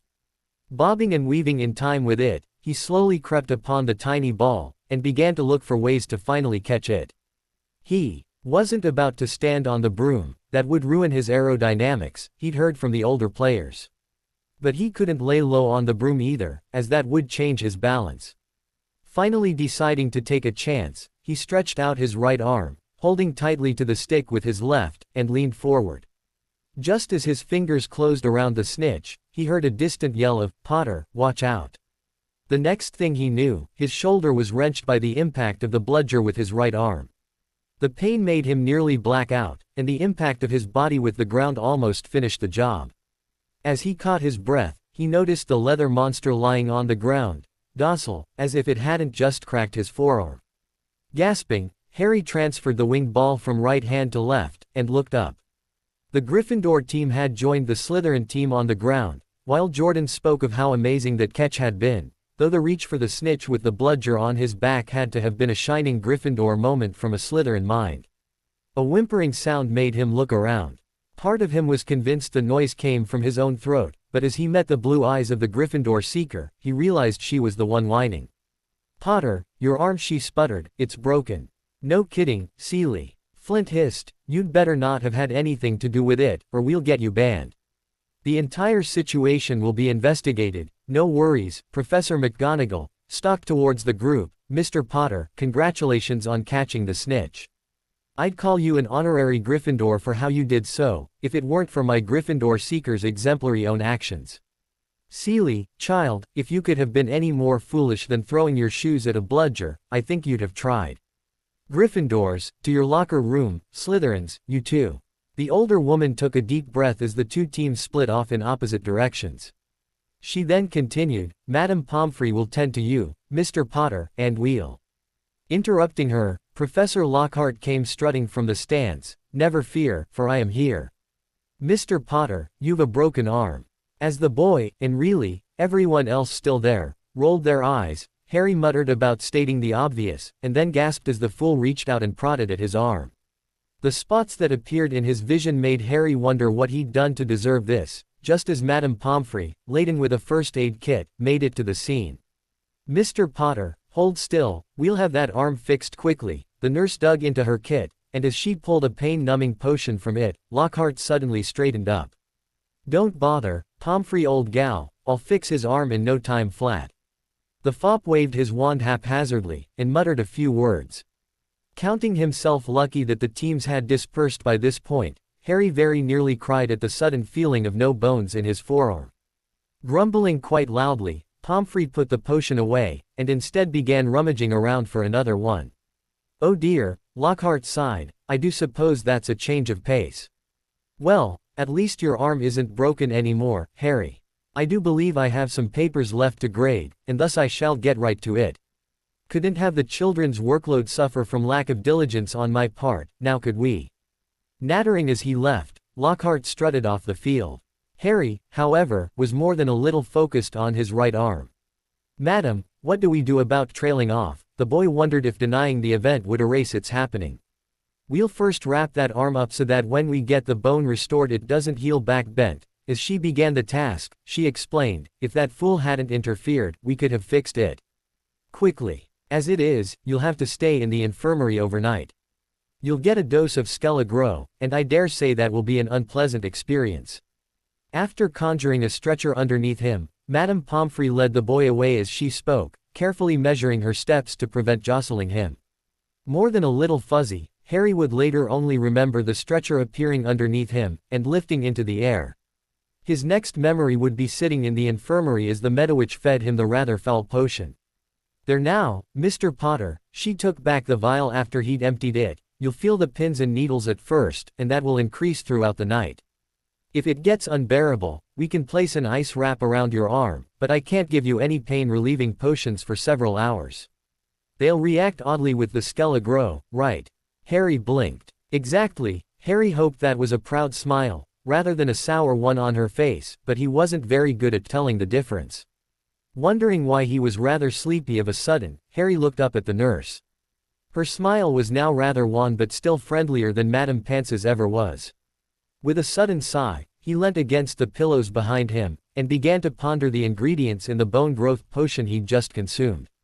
He supposed it might have a natural tendency to put patients to sleep, but he wished it had taken charge later, when the more painful part should be starting. In between blinks that got longer and longer, Harry wondered how he'd get his homework done. Granted, he was done with the assignments due the next couple of days, but that didn't mean he wasn't wishing he could make more progress with his independent studies. Speaking of which, the mandrakes the students were now taking care of had gained a new level of importance, and that thought led Harry to wonder how much longer he and Neville would be watching over them before the adults felt it was too much responsibility. Much later, as in nearly midnight, Harry woke with a sudden sharp pain in his arm, and recognized the likelihood that the bones were really reforming now. His arm had been bound in place, against his chest, so he couldn't accidentally leave the bones with no choice but to form badly or through his skin. Looking around, Harry wondered what had woken him up, if the potion's sleep-inducing properties hadn't really worn off. He was rather amazed, though still quite sleepy, to see that Professor Sprout, Flitwick, Snape, McGonagall, and Dumbledore were circled around a bed, muttering. Madame Pomfrey bustled about, grumbling about their crowding her patients, though they couldn't feel it. Just as Harry was going to give up on hearing anything, he overheard that it was Colin Creevey this time. This left him wondering what was so important about the boy, as he was just a Gryffindor first year. This time, part of it made the brunette worry that there had been another attack, but surely there would be a crowd in here hovering over the boy. Muzzily, Harry remembered that there was a group hovering, and that had been what woke him. A bit later, Harry decided, in the fashion of all patients drugged out of their minds, that asking for more information couldn't hurt. "Madame Pomfrey, what's wrong with Creevey?" A gasp, and suddenly the matron of the infirmary was rushing over to his bedside. Reaching for a potion set on the nightstand by the bed, she uncapped it, and then proceeded to pour it down Harry's throat. "Ma'am." Harry was confused. "What?" "Don't worry, Mr. Potter," the headmaster had followed the nurse at a more sedate pace. "We are trying to get this situation under control. You just go back to sleep, and when you wake in the morning you should be healed, and will then be free to leave the infirmary. Creevey's okay, though, right?" Harry persisted, even if he wasn't sure why. "He's petrified, just as Mrs. Norris was, Mr. Potter," Professor McGonagall spoke up, "and we still don't know what could have done it. Though quite happily we can strike your name from the list of suspects." The potion's master sounded quite gleeful to Harry's ears.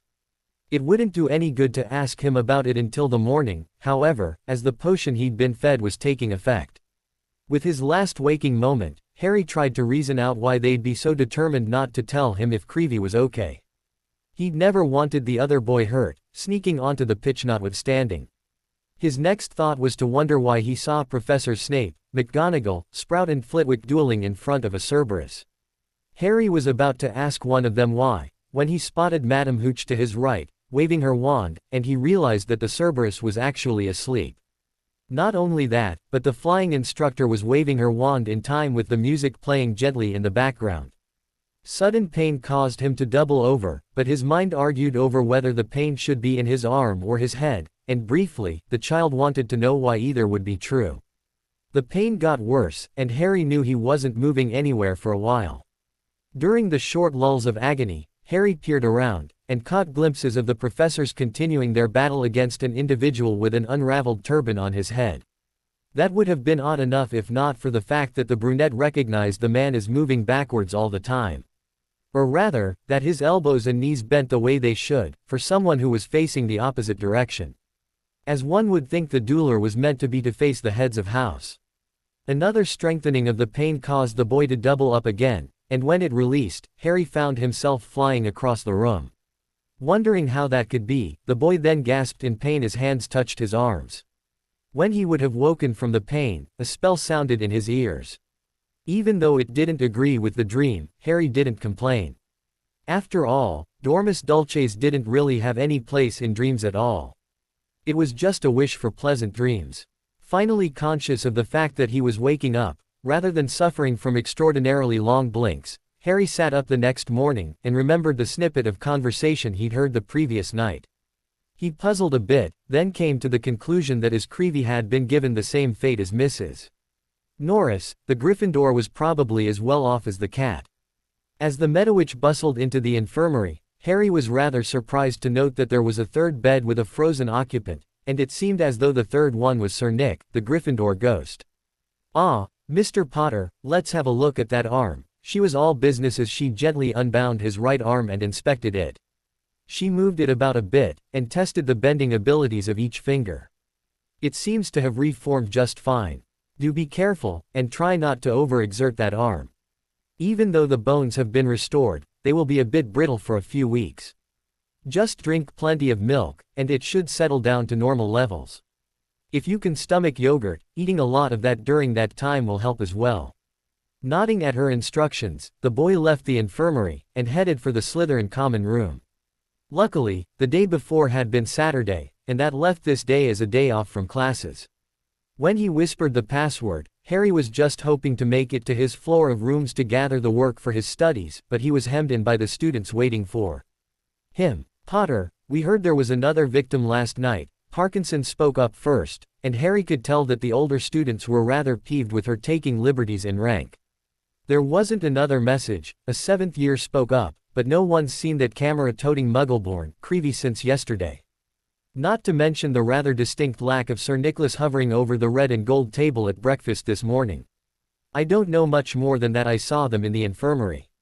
Harry shook his head. "I couldn't even get Madame Pomfrey to tell me anything. She bustled me out of there too quickly." "Ah," the older students relaxed. "You know how the school was sure you were the heir. Well, they're not so sure now." Flint smirked. "They figure it's rather difficult for you to orchestrate the petrification of students and a ghost if you're in the infirmary yourself." Another seventh year chuckled. "Though if you were determined, I don't see how a simple broken bone would make much difference." "It wasn't just a broken bone," Harry reluctantly related. "What?" Malfoy yelped. "Now what stories are you weaving, Potter?" "So when I overheard Snape muttering about the fop vanishing your broken bones, he wasn't just thinking wistfully or having nightmares." Zabini yelped. "Wait, how'd you overhear that?" Harry blinked. "Chances are, the professor wanted you to hear that, Zabini," Flint sighed, "so the rumor's true. He vanished the bones in my arm. Madame Pomfrey just let me out after dosing me with Skele-Gro last night." Harry chattered. "I have a lot of work to do, so if you'll let me go." Derek smiled. "We all know the work you want to do is for your extra projects. Your homework was done either the night it was assigned or the day after. You've kept that pattern up the entire time you've been here. That means, what are you really up to?" Flint crossed his arms in front of himself, and stared evenly at the second year.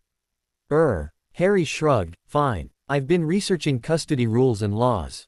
So far I've found such odd things as werewolves aren't allowed to have custody of any child, blood-related or not, unless there's at least 2 non-magical creatures willing to be full-time joint custodians.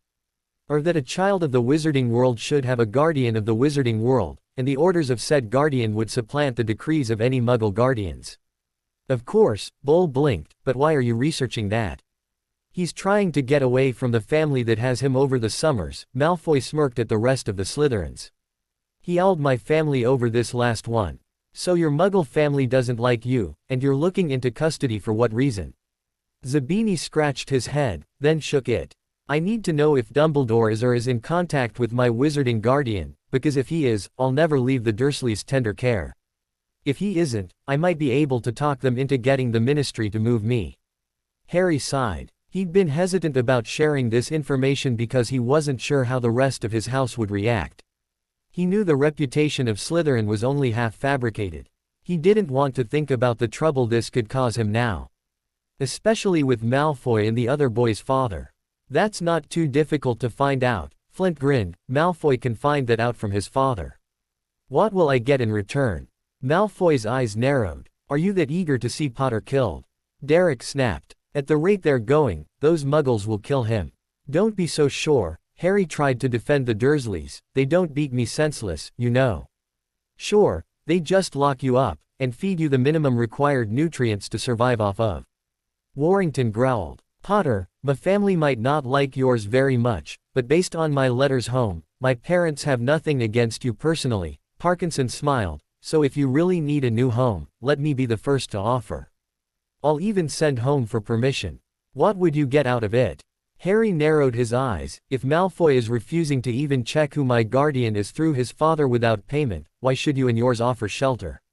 You see, the reason I'm freely offering is the simple fact that it will raise my family's standings in the eyes of the wizarding world to be so charitable to the boy who lived. It's an even exchange, I should think, the girl answered. Too bad the muggles aren't smart enough to catch on to that, Zabini hissed. Shouldn't there be some other form of payment though? Harry asked, like an allowance to cover any fees incurred by my presence. Those are probably automatically added to the Dursleys' accounts, Bletchley snickered, so don't let them tell you otherwise. What monetary units? Harry cocked his head sideways. Probably a set number of galleons per month, of course. Flint blinked. Wait, that would be a problem, wouldn't it? Those muggles only deal in the normal, so their bank wouldn't have a clue what to do with galleons if they bit them on the Flint. A female prefect spat. You corrupt their minds enough with your jokes. Let's not add to it on my watch, got it? Yes ma'am. Flint's expression spoke of how often he heard this, and the grin on his face spoke of how well he paid attention to it. So your relatives probably have a fortune in galleons in their account, that they don't know about. Malfoy's eyes were calculating. I'll have to mention this to my father. If nothing else, he might be able to discuss converting the coins with them. Provided they offer a reasonable exchange of goods. Harry rolled his eyes at the bee, owned. While he was at it, he shrugged at the rest of Slytherin's interference. He really didn't want to know the cost of their help, but at this point, he was about willing to do anything to get away from the Dursleys. Were you researching anything else of import? A fourth-year girl spoke up, though she looked as though she'd be happy to go back to reading the book in front of her. I just wanted to know what creatures out there turned people to stone. Other than cockatrices, I don't know. Well, and gorgons, of course. Harry shrugged. You're trying to figure out what creature lives in the chamber, aren't you? Flint's eyes glinted. If I'm going to be accused of opening it, then cleared of it, I want to have a clue. At the least to deal with the possibility of encountering it some dark corridor or other. Harry nodded. Well, there aren't many creatures that can petrify ghosts, so that narrows the selection down. A seventh year spoke up. And the climate narrows that even further, another seventh year added. Oh, Harry blinked. Would I get a painful number of glares if I mentioned that I've already set Granger to researching the heir of Slytherin stuff? The glares he got answered his question. Potter, what were you thinking? Flint hissed. I was getting tired of her continually asking if she could help me research something, so I gave her something to look up. Harry grumbled. She'll report whatever she finds to the headmaster first and foremost, not spat. That's what she did last year when you worked with her, or did you forget? Bulstrode added. A fuzzy thought rang loudly in his head. As it reverberated, Harry puzzled a few details from the end of the year together. Finally. I had actually forgotten, but you bringing it up reminded me. Potter, you've one of the most promising minds in Slytherin. How could you let yourself forget something like that? One of Flint's yearmates demanded. I saw something at the end of the year, I think, that the headmaster didn't want me to. So from the point that the twins left the third-floor corridor, to when I woke in the infirmary is blank. And the rest is more than a little fuzzy while I'm at it. Your detention's at the beginning of the year. Bull asks. Yeah, Harry nodded. Potter, the collective of Slytherin groaned. You've really got to keep yourself out of trouble. It's not only better for your health, it's also better for our points. I know, believe me, I learned from last year. Grumbling to himself, Harry pieced together another bit of information. The event I don't remember is probably the source of the points the Gryffindors were able to use to blast away our chances at the House Cup. Of course, Derek mumbled, the headmaster favors the Gryffindors over the other three houses. Pity he doesn't ever stop to think about the fact that it alienates the rest of us horribly. I think there's a lot of things he doesn't take the time to think about anymore. He seems like he's going senile, Zabini joked. Like the fact that tampering with the mind of a preteen is dangerous and illegal, one more seventh year added to the conversation. What? Harry tried not to panic. If we're lucky, they only confounded you, the first seventh year suggested, so if that's the case, you could ask Professor Snape for an ordering potion. Of course, you'd have to tell him why, but when he hears. He already knows. Harry rubbed his nose. He can't, or he'd have done something. Malfoy spat, he wouldn't just sit by and allow something like that to happen. I told him about not remembering at the beginning of the year. He said something about memory charms and kept moving, Harry growled back. And the memories still haven't returned, Mr. Potter. A deep drawl caused the whole body of students to jump, some whirling to see their head of house standing in the passage leading out of the common room. No, though while I was recovering from Lockhart's vanishing trick, I had a dream about the heads of house and Madame Hooch fighting a guy in a turban who walked backwards. I'd say the guy in the turban was Professor Quirrell, but he never walked backwards, Bull snickered. Yeah, Derek added, laughing, he was lucky to be able to walk at all. The name Quirrell caused Harry's head to begin pounding incessantly. Thoughts flickered through his mind, but none stuck around long enough to make a strong impression. Vaguely, Harry realized he'd been shunted to the second-year sleeping room when he was pushed gently onto his bed.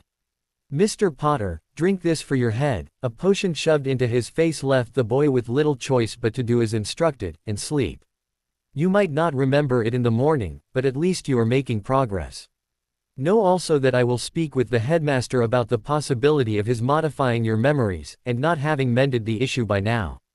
If it weren't for the fact that the approaching date was in November rather than April, Harry wouldn't have believed the flyers on the walls. Some other students were crowded around them, mostly girls, and cooing. A somewhat hyperactive picture of Lockhart posed and winked at passers-by, and written underneath, with what room was left, was a message about a dueling club. It made it rather clear who would be in charge, thus Harry wanted nothing to do with it. After reading it, Harry tried to turn his back on the poster and its message, when Malfoy approached, smirked, and spoke up, Potter, you want to prove you're not part of Lockhart's fan club. At this statement, the darker-haired boy knew. He had lost, even before he began. If he said he didn't want to prove anything, he'd be assumed a member of the Clucking Girls Club. If, however, he said he wanted to prove something, the girls would get indignant, and while Harry could stomp Ron's instep, he wasn't about to try living in the same house as the girls who still crushed on the man. Even if they waited for him to breathe after making such a mistake, his demise would still be painful. Malfoy, I'm so busy with the rest of my work, I don't have time to take part in anything else. Or are you trying to get me to quit Quidditch? Harry's best defense of late was to suggest quitting Quidditch. Ironically, Malfoy seemed to like being a reserve seeker, and had developed a dislike of the idea of Harry leaving the team to fend for themselves. Malfoy's face twitched into a grin, it's Professor Lockhart. He's required the one arrival, but likely as not, you wouldn't have to show up for anything more than that. Even if you're so busy, you should still manage with that little of a distraction. Why are you so determined that I be there? Harry raised an eyebrow. Professor Lockhart, in charge of how many students on his own? I don't think so, and neither to the governors of the school.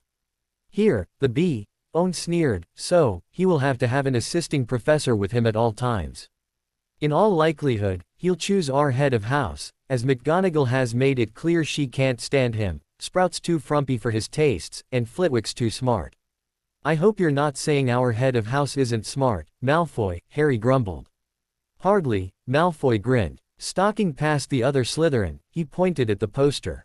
He's probably going to put up a fuss, to convince everyone he want nothing to do with the idea, and then in the crunch, Professor Snape will agree to it, if nothing else, to show how magnanimous we Slytherins can be. You wouldn't want to miss out on a possible lecture from our head of house, would you? It was thus that, in his usual condescending manner, Malfoy managed to trick an agreement to sign up out of Harry. The day of the first club meeting approached, and Harry was still trying to worm out of it. "Look, Potter, if you want to be the leader of our year, you have to show you're the best for the job," Malfoy drawled. "I don't see how participating in this is going to make everyone believe I'm somehow smarter, stronger, faster or bossier than they are." Harry grumbled on the way to the Great Hall. "Besides, I never said I wanted to lead the Slytherins. I just want you all to open your eyes. You hate the fact that you're hated, so why do you hate?" I want to say I understood that last sentence, but I don't. Zabini laughed. "Nice try though," Not snickered. With a deep sigh, Harry tried to explain as he'd done for much of the year, "I don't want to make the decisions for you. I just want to know why you feel the way you do, and saying that you were told to doesn't cut it. I also want you to know why I feel the way I do. Does that make it clear enough?" Frustrated, flustered, and more than a little annoyed, Harry flopped down on one side of the platform that the defense professor had set up. After the others had settled, he rubbed the bridge of his nose. Looking around, he met the eyes of some of his fellow snakes. "Should I just give up on this too? Potter, you wouldn't be you without a crusade." Parkinson smiled, trying to gentle her next statement, "but most of yous either don't care, or can't allow ourselves to." At the nods of those around him, Harry nodded, blowing air into his bangs. "Fine. I'll throw myself into Quidditch and studying. Don't mind me when I ask why to a lot of things though." Malfoy looked like he was going to respond, but at that moment, Lockhart, and the rest of the house's students entered the room with a flourish. Flouncing around and generally making a fool of himself, at least that's what Harry thought the man called the students to look at him. Harry was rather relieved by the presence of the potions master in the corner of the room. "Now, I don't want you all to be here under false impressions." Lockhart was waving his hands around in the air as he spoke. Harry tried not to laugh out loud at Snape's facial expression that actually was there. It seemed the defense professor was direly despised. "I just noticed that there was a rather disappointing lack of a club for children wanting to show off their talent for dueling, and thought to fulfill that need." Lockhart stood in the center of the stage and posed. Harry, most of the boys, and even a handful of girls, winced. Waving his hand with a wand in it one more time, the fop gestured for Professor Snape to approach the stage. "Just for the sake of my knowing my own limits, I asked for an assistant with this project, and your dear, sweet potions master volunteered. So, I'd like to introduce my assistant, Professor Snape." As the lighter-haired man gestured, Harry thought it was all Snape could do to not reach forward and strangle him. All the same, the man nodded his head once, and then twitched as the fool continued, "Don't worry, I'll return your professor to you in one piece." The Gryffindors barely restrained a noise somewhere between a chuckle and a groan. Brusquely, the Slytherin head of house stalked to one end of the dais and stood. After noticing, Lockhart chattered some more. "Ah yes. That is the first indicator of our needing to move on. So, when two wizards, or a witch and a wizard, or two witches duel, the first step is to bow. This shows your respect for your opponent, regardless of if he's weaker than you or not. Some view the depth of the bow to be a sign of greater or lesser respect, others see it as a sign of acknowledging how much stronger or weaker you are." Quickly stationing himself opposite the darker-haired adult, Lockhart held his wand upright in his hand. This was rather perfunctorily echoed by the man across from him. Explaining as he went, Lockhart showed the group assembled how to bow, to turn away from your opponent and walk a set distance away. As he told the students to turn back and cast a spell quickly, he was rather surprised by Snape's first volley. Pulling himself from the far side of the room, Lockhart dusted himself off. "Of course, good thinking, Professor Snape. Only fitting that the first thing we show them would be the disarming spell. I couldn't have asked for a better assistant, you read my mind. I decided it was best to show the children just what a decently cast disarming spell could do and went with the flow." Harry doubted that, having seen the defense professor's face flood with shock as the spell flew at him. Knowing that he'd be yelled down the parapets, he kept his thoughts to himself. Though he thought he saw a smirk on Professor Snape's face. "Now that we've shown you the basic spell for dueling, how about we split you into pairs and have you try it out?" Lockhart rushed about, matching students together. Up until he was matched, Harry wanted to laugh. Malfoy and Ron were facing one another, and neither boy seemed eager to find out what the broken wand would actually cast. Granger and Bulstrode was another comical pairing, as the Gryffindor girl probably knew the disarming spell backwards and forwards by now, and the Slytherin one knew a few other spells to disarm her foes. Finnegan and Zabini were glaring at one another, and a Hufflepuff, named Justin Finch Fletchley, stood across from Thomas. Watching the rest of the students matched up, Harry began to suspect who his partner would be. As he waited, Harry didn't know whether to be happy that he probably wouldn't get hit, or to worry about the chance of getting hit with something way out there instead of a simple disarming spell. With a nod as he gently pushed Longbottom in front of the green-eyed boy, Lockhart stood. Calling attention to himself again, he spoke up, "Now that we're paired off, I want you all to take turns. The word for the spell is Expelliarmus, and you point in the general direction of what you want to send flying. Now, off you go." The instructions for casting the spell sent the brunette into a rather heavy groan. He knew, from his work with the twins, that this spell wasn't intended to send things flying. It was just meant to expel an object from a person's grasp. Harry wanted to reassure the Gryffindor in front of him, but got the feeling that Lockhart would completely misconstrue anything he said. Shaking his head slightly, he refocused on the herbology whiz and nodded. A few tries later, and Neville had caused something to push at Harry's hand. Trying to listen to the other boy over the din of the rest of the room, the dark-haired boy thought the Gryffindor was stressing the AR part of the spell just a bit too much. Just as he was about to suggest the change in casting, the man of the hour called attention to himself, once again. "Now that you've all had some practice at casting the spell, I think we should see how well you do in front of your peers." Strutting back to the stage made up in the center of the room, Lockhart pointed his wand jauntily. "We will call 2 individuals up to the stage, and you will then face one another. From there, you will salute, bow, turn and walk away. When you've walked the requisite number of steps, you will turn and cast the disarming spell. If the mock battle lasts past that point, you will then be allowed to improvise." Groaning to himself, the situation just detailed could only end badly. Harry tried to settle in for watching a really bad duel. Lockhart tried to call Longbottom up, but then butted in, "Professor Snape, who would you suggest? I'm sure Mr. Longbottom is eager for a chance to prove himself, but it seems as though Mr. Malfoy or Mr. Potter has better control. While I'm at it, Miss Granger and Miss Pottle of Ravenclaw also seem proficient. It sounds to me as though you have plans laid for 2 different duels," Snape drawled. "Ah, yes, perfect then." Nodding, Lockhart pointed, "Mr. Potter, you and Mr. Malfoy will duel. I do hope that suits your personal flair for the dramatic. I'd pit you against Miss Pottle or Miss Granger, but you might just be too gentlemanly to put up a good fight. And Mr. Malfoy, as we all know, would probably do the same." Since no one actually knew that, Harry thought the statement funny, thought he kept that to himself. He certainly didn't want the defense instructor getting ideas about being liked. At least, no more than he already had.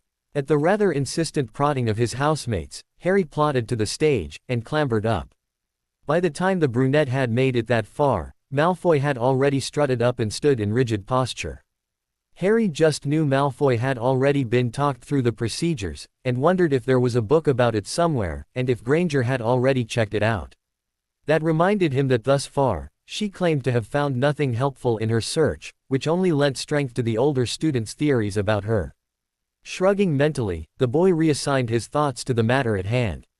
"All right boys, you have your wands in the proper position, now bow," Lockhart detailed, and Harry wasn't surprised to see the bee-owned barely dip his torso when directed. It suited him just fine, as he certainly wasn't bowing any deeper. "Now turn and take 10 steps, Lockhart added, waving his hands in a manner Harry wanted to call flamboyant. Counting his steps, the boy turned on the 10th and ducked, hearing Malfoy call out. Of course, his own spell missed due to his motion, but at least he wasn't disarmed. Sadly though, he had to wonder what the other boy was going to send at him next.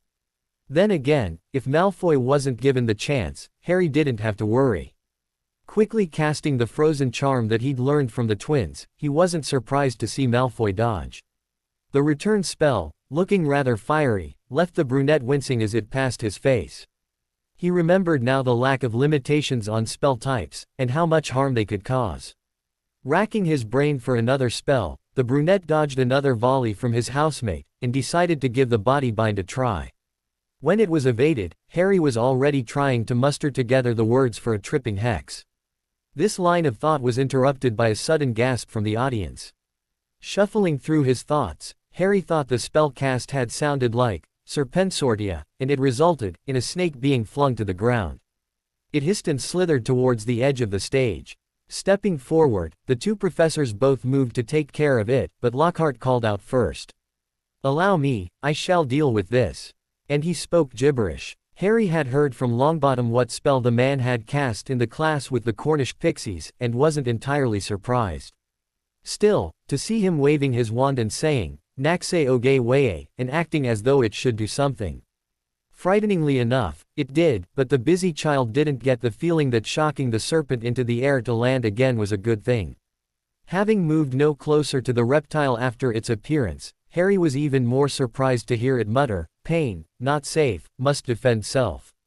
Gaping, and noticing that it was headed for the Hufflepuffs in the front row, he dashed forward, yelling at them to get away. The expression on their faces made Harry wonder what was going on. The snake turning to look at him made him ask himself what he'd done, and hearing it ask, speaking, left him trying to figure out if he'd just opened a can of worms, and he had to pardon himself for the pun. The snake disappeared just then, as Professor Snape cast the ending spell, and the dark man spoke to the gathering. "With that upset, I would suggest all of you return to your common rooms. Remember the details of the duel, in case you should ever be foolish enough to involve yourselves in one on your own." The room cleared out quickly, most of the students muttering about the incident with the snake, and Harry began to ask himself why they'd care what he said. He'd yelled loud enough he should have been heard. He was also puzzled as to why they hadn't listened, but that line of thought was quickly extinguished when Professor Snape called out, "Potter, to my office, and do not detour." Approaching his fellow Slytherins, the boy was further dismayed by their reactions. Roughly half of them were calculating something, and the other half looked dismayed. Shaking his head, Harry tried to speak with Zabini, but the darker boy reiterated the professor's orders. "Go on, Potter, Professor Snape will definitely want to talk to you." Zabini waved the slightly shorter boy off. Left with no choice, the brunette headed to the room he'd become frightfully well acquainted with during the first month of classes. Once he arrived, he took a seat on one of the stools on the door side of the desk and tried to figure out what was going on. A few minutes later, and the door opened. Behind him, turning, Harry met the professor's gaze and was reminded of his confusion at understanding the snake's words. This left him ready to ask his first question. Or he would have, if the professor hadn't asked one first. "Do you have any clue what you have done, Mr. Potter?" The lack of anger in his voice made Harry calm a touch. Blinking a bit, Harry shook his head. "I'm sorry, sir, but other than telling the Hufflepuffs to get out of the snake's way, I don't think I did anything." A low chuckle brought the boy's level of nervousness back up to record levels. "Pity that you and the snake were the only ones to understand that." "Professor." Harry fidgeted. "I swear, I told them to get out of its way." All anyone else heard was hissing. Snape moved to his desk and sat. "I presume you understood what the snake said as it appeared and shortly before it disappeared." "Yes, sir, but," Harry paused, "it's not the first time I've understood a snake. Last year, my cousin Dudley got to go to the zoo for his birthday, and the Dursleys couldn't find anyone to watch me, so they had to let me go too. At the zoo, they had a snake from South America behind glass. I walked up to the cage and spoke to it. It nodded, and later, the glass to its cell disappeared and it got out. I thought it was odd at the time that it said, 'Thanks amigo,' to me as it slithered off." "You have the ability to speak Parseltongue." Snape reached into his desk and removed a sheet of paper. He then took a quill and wrote on the paper, "This is a nearly extinct skill. In fact, there was, until today, only one known individual with this skill, and he is by and large presumed dead." The sinking feeling in Harry's stomach acted as a warning, and left him not wanting to ask. He knew though, that he'd have to ask to get the conversation to continue. "Who was that, sir?" "The Dark Lord, Mr. Potter." Snape looked up from his writing, and pointed gently but decisively with the quill. "Now there is another known speaker of snakes. So I was accidentally talking to the snake instead of to the Hufflepuffs." Harry began picking at his fingernails. "Exactly. In fact, I would nearly wager that they were spreading the story, with Gryffindor and Ravenclaw help, that you were trying to set the snake on the Hufflepuffs." "Sir." Harry was indignant. "Why would they think that? I've done no harm other than to Ron, and he deserved everything he got. Remember their suspicions that you were the heir of Slytherin. Snape drawled, likely this will cause them to forget your incapacitation at the last instance of stoning. Groaning, the second year rubbed his head. Why are they so eager to believe the worst of me? Most of them, likely as not, believe your relatives worship the ground you walk on, and might even feel it's only a short step from hero to villain. Snape shook his head just a touch, then continued, truthfully, the reason is human nature. People often say they want to believe the best of others, but can't be bothered to put the effort into such an outlook. So how do I convince them that I was trying to get them to move? Harry was picking at his fingers again. You'd be better off keeping company with you at all times, so that you can have people vouch for you when the next incident occurs. Snape grimaced, though if we have too many more incidents, the school will have to be shut down. I imagine that the governors are already leaning on the headmaster. What about researching the creature that's actually petrifying people? Harry finally stopped fidgeting. Mr. Potter, leave this to the adults. Chances are, if you seem to know what's going on, their belief in your perfidy will only be magnified. That will cause them to fear you even more, and might even lead to the fools doing something horribly drastic and painful. Harry felt like curling into a little ball. He'd been writing a list of ways that the wizarding world was better than the Muggle one, albeit indirectly, but now he had grounds to start a new list. Thinking it over, Harry nodded to himself. He was going to start that list and see where it got him. Mr. Potter, if you will follow me, I will guide you to your common room. I strongly suggest you never allow yourself to be found alone on school grounds. The potions master stood, and handed the dark-haired boy the sheet of paper he'd been writing on. Tempted as he was, Harry didn't read the note as he was guided to the rest of his house. At the passage leading into the common room, the professor paused, and chanted a few words. The best Harry could figure was that they were meant to change something. When the man paused afterward and then spoke the word, Miedo, the boy was rather surprised after the portrait opened. The rest of the house was gathered in the room, and as the two dark-haired males stepped through, all eyes swiveled to them. Professor, the whole house is here, not even anyone in the infirmary. The female seventh-year prefect reported. Good, I am here to inform you not only of the password changing, but also to inform you that you are all to keep Mr. Potter from being seen outside this house alone until such time as the mystery of the attacks is solved. The new password is, Miedo, and I have locked it as such until the end of the term. If there are no questions, I shall take my leave. Harry watched as the adult swept out of the room, and wondered if it was his imagination that gave the cloak a bit of extra swoosh. His attention was recalled, shortly, to the rest of Slytherin, when Zabini called out to him. Potter, what did you say to that snake? I saw it look at you just before Professor Snape vanished Zabini demanded. I meant to be telling the Hufflepuffs to move out of its way. Harry stared at his toes as he spoke. I didn't realize that the snake wasn't speaking English because it had been summoned. Look, Potter, I didn't know how that would. I didn't, Malfoy stuttered, and Harry thought of recording the day for historical import. What he's trying to say, Potter, is sorry. None of us knew you were a Parselmouth, and outing you to the school like that, well. That was not our plan, Parkinson grimaced. I didn't know I was a Parselmouth either. Harry rubbed his hand over his forehead. Okay, you second years are going to have primary escort duty, the male seventh-year prefect butted in, but the rest of us will do our part. I have a couple Ravenclaw friends who might believe me when I say you aren't the next Dark Lord. Unless you are, Potter, in which case tell us now, so we can work out some plans in that direction.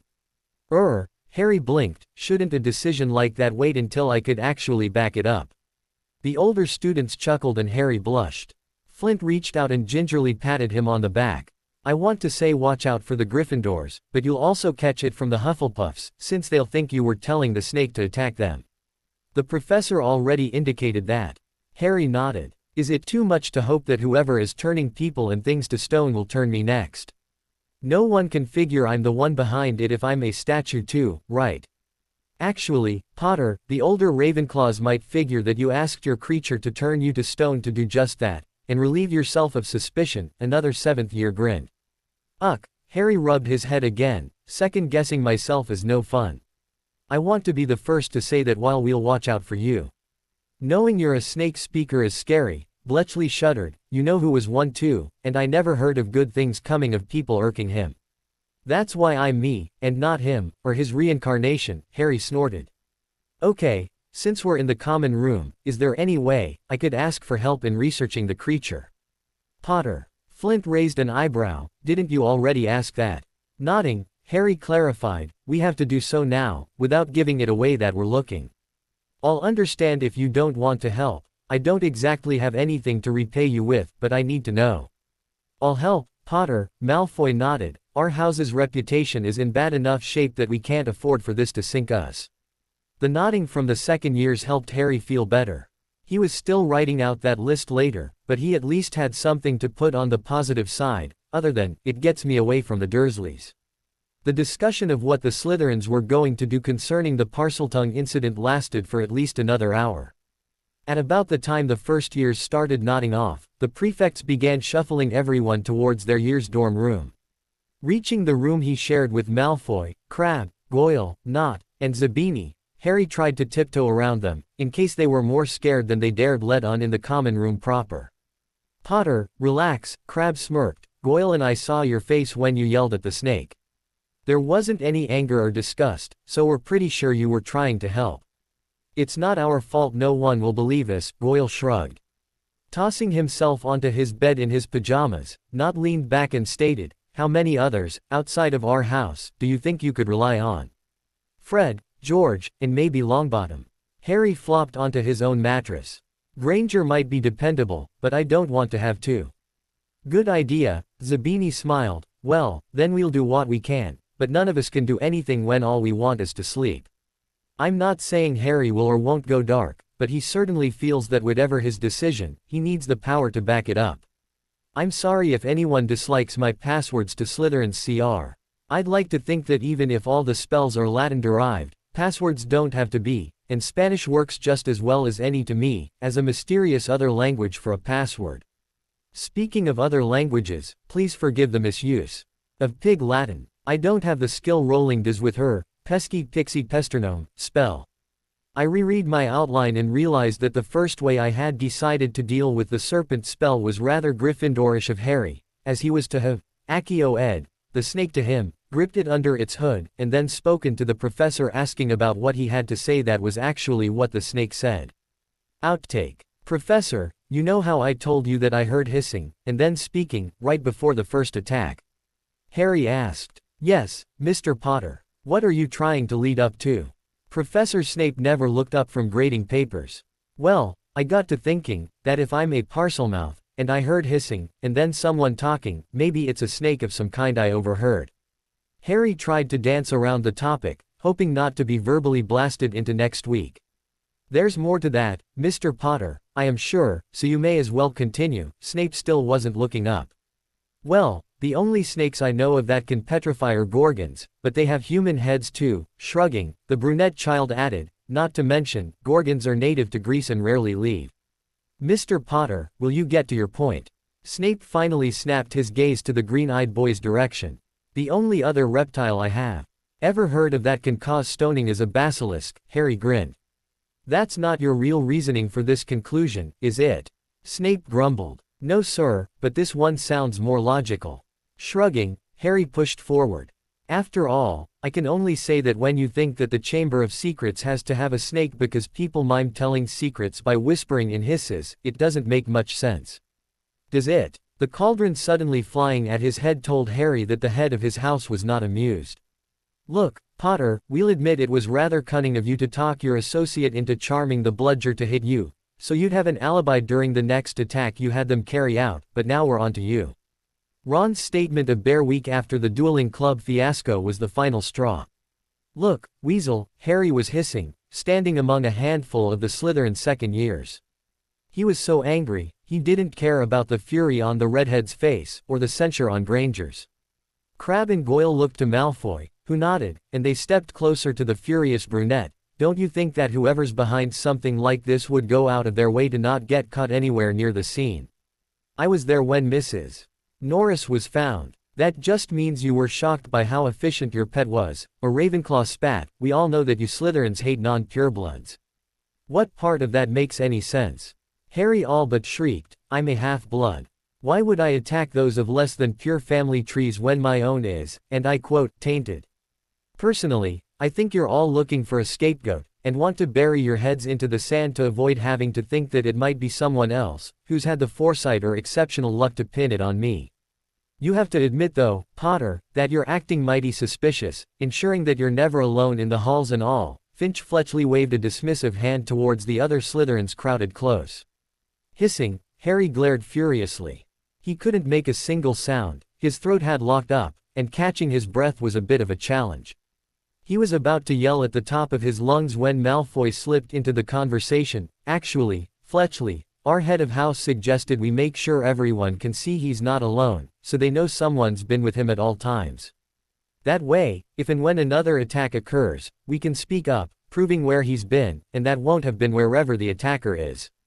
With a snort, Ron countered, you snakes would vouch for him regardless, what's the point? I actually walk around with Potter all the time because I think one of you Gryffindors, Ravenclaws, or Hufflepuffs will gather a group together and trap him somewhere. You'll then either lock him in place or beat him bloody. Flint had stalked to the clogged corridor where the Slytherins passed the other three houses on their way to Transfiguration with the Gryffindors for the day. He was accompanied by the seventh-year prefects, who glared at the conglomeration of students viciously. Disheartened by someone else reaching the same conclusion as him, Harry tried even harder to pull his anger under control. He looked up, finally, and saw more than a few frightened gazes directed at him, and snapped, what? Never seen someone try to control their temper before. Potter, your hair looked like it had a serious case of static for a couple minutes there, Thomas gasped, then it sank back down. If you lot don't clear the hallway by the count of 3, I'll subtract 5 points for each individual in the way, the female prefect stated ominously. Luckily for the other two houses, Hufflepuff and Ravenclaw got out of the way. Since the next class was with Gryffindor, there was only so much they could do. Move on, you have class, same as us, the male prefect waved the second years on. I'm going to bring this up to Professor Snape, Potter, Flint pointed out, they're harassing you, and it has to stop. Slytherin knows, if they thought one of us was harassing them, they'd run to their head and whine. Grumbling under his breath, Harry resigned himself to having the potions master require a conversation concerning the matter. He didn't dwell on it much, though, since he was pushed, gently, towards the Transfiguration classroom. In the classroom itself, the houses clumped worse than usual. At least, the usual pattern from before the Dueling Club afternoon. Harry was surrounded on all sides by fellow wearers of the green and silver badge. He pulled his essay out of his bag and readied it to turn into McGonagall. Speaking of whom, the Gryffindor head of house slipped into the room, and hissed at her house, I should think you would have better things to do than to harass other students. If I'm incorrect in this understanding, by all means, inform me, and I shall endeavor to assign more work for you. I'll even discuss it with the other professors, who, I'm sure will be glad to add to your workload as well. Do you understand me? I wouldn't normally bring this up in front of any other house, but as you're targeting the members of the other house in the room, I think it is their right to know that there will be consequences for your actions. Conversely, she turned to the other side of the room, should I find your house harassing any other, I will see that the same is visited upon you. Is that clear? Nearly as one, the Slytherins nodded. A tight smile appeared on McGonagall's face, and it slipped away as she returned to face her house. She turned to the front of the room, and stalked to her desk. Reaching it, she opened the text on top, and spoke again, we were finishing the transfiguration of stone objects into other materials. As always, if you had not finished the task by the end of the last class, you may complete it now, for a percentage of the points. Those of you who had managed, you will be focusing, for now, on transfiguring the stones into a variety of materials. With a flourish of her wand, a list of materials appeared on the board behind her. Start with these as examples, and should you manage to complete this list before everyone has finished the base of the assignment, I shall find another task for you. At this time, turn in your essays. From there, the class was fairly quiet. Students were either changing stones into wood, or into other materials. When the last student accomplished the task, McGonagall called the attention of the class back to herself. Harry peered up from where he was finishing his fifth of 7 material transfigures, and listened raptly. I won't insult your intelligence by trying to convince you that it is coincidence that many of your classes are dealing with spells such as this. Charms to counter stoning, potions to prevent paralysis, transfiguring stone. You all should know that we are fully committed to catching the perpetrator of these attacks, and you all do know that the attacks have resulted in a series of petrified individuals. I tell you this, to encourage you all to learn these skills, and to help you avoid the same fate as has befallen one of your classmates. McGonagall spoke. Thus, your next assignment is to transfigure larger stone objects into other materials, starting with wood. It shouldn't be much more difficult than the first stones. Therefore, I feel you all should be able to complete it by the end of class. Harry applied himself to the task, secretly relieved. He'd actually been practicing this very task. Between classes, he didn't figure that he'd ever be skilled enough to undo the curse on the stone cat, kid and ghost, but as long as he worked toward a goal, what did he have to complain about? McGonagall's prediction more or less came true. She called an end to the class just as Crabbe and Goyle managed to get their wood block to stop clinking on their desks like stones would. Longbottom and Ron were just finishing getting their blocks to have wood grain instead of stone specks. The class diverged quickly, and Harry tried to head off to the library for some research.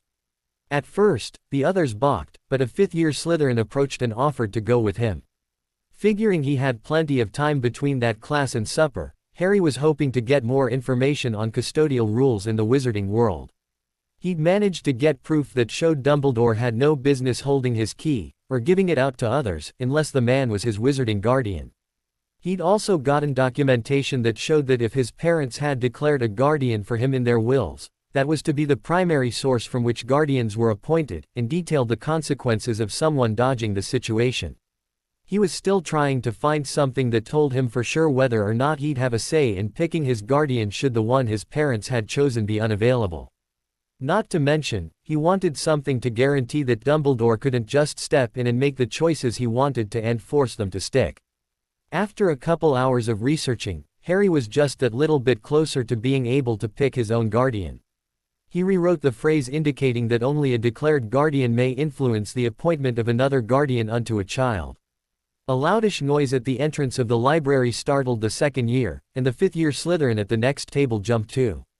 Both boys joined Madame Pants in glaring at the door as it opened, and in turn, the person issued from the other side of it. The wide-eyed look on Professor McGonagall's face told Harry all he needed to know, but he still let her relate her news. "Mr. Potter, there's been another attack. Please tell me you've been here in the library from the end of class," she gasped. "Aside from the argument about whether or not I should come here to the library, yes ma'am," Harry blinked. "Madam Pants, will you vouch for this?" The Transfiguration professor turned to the librarian.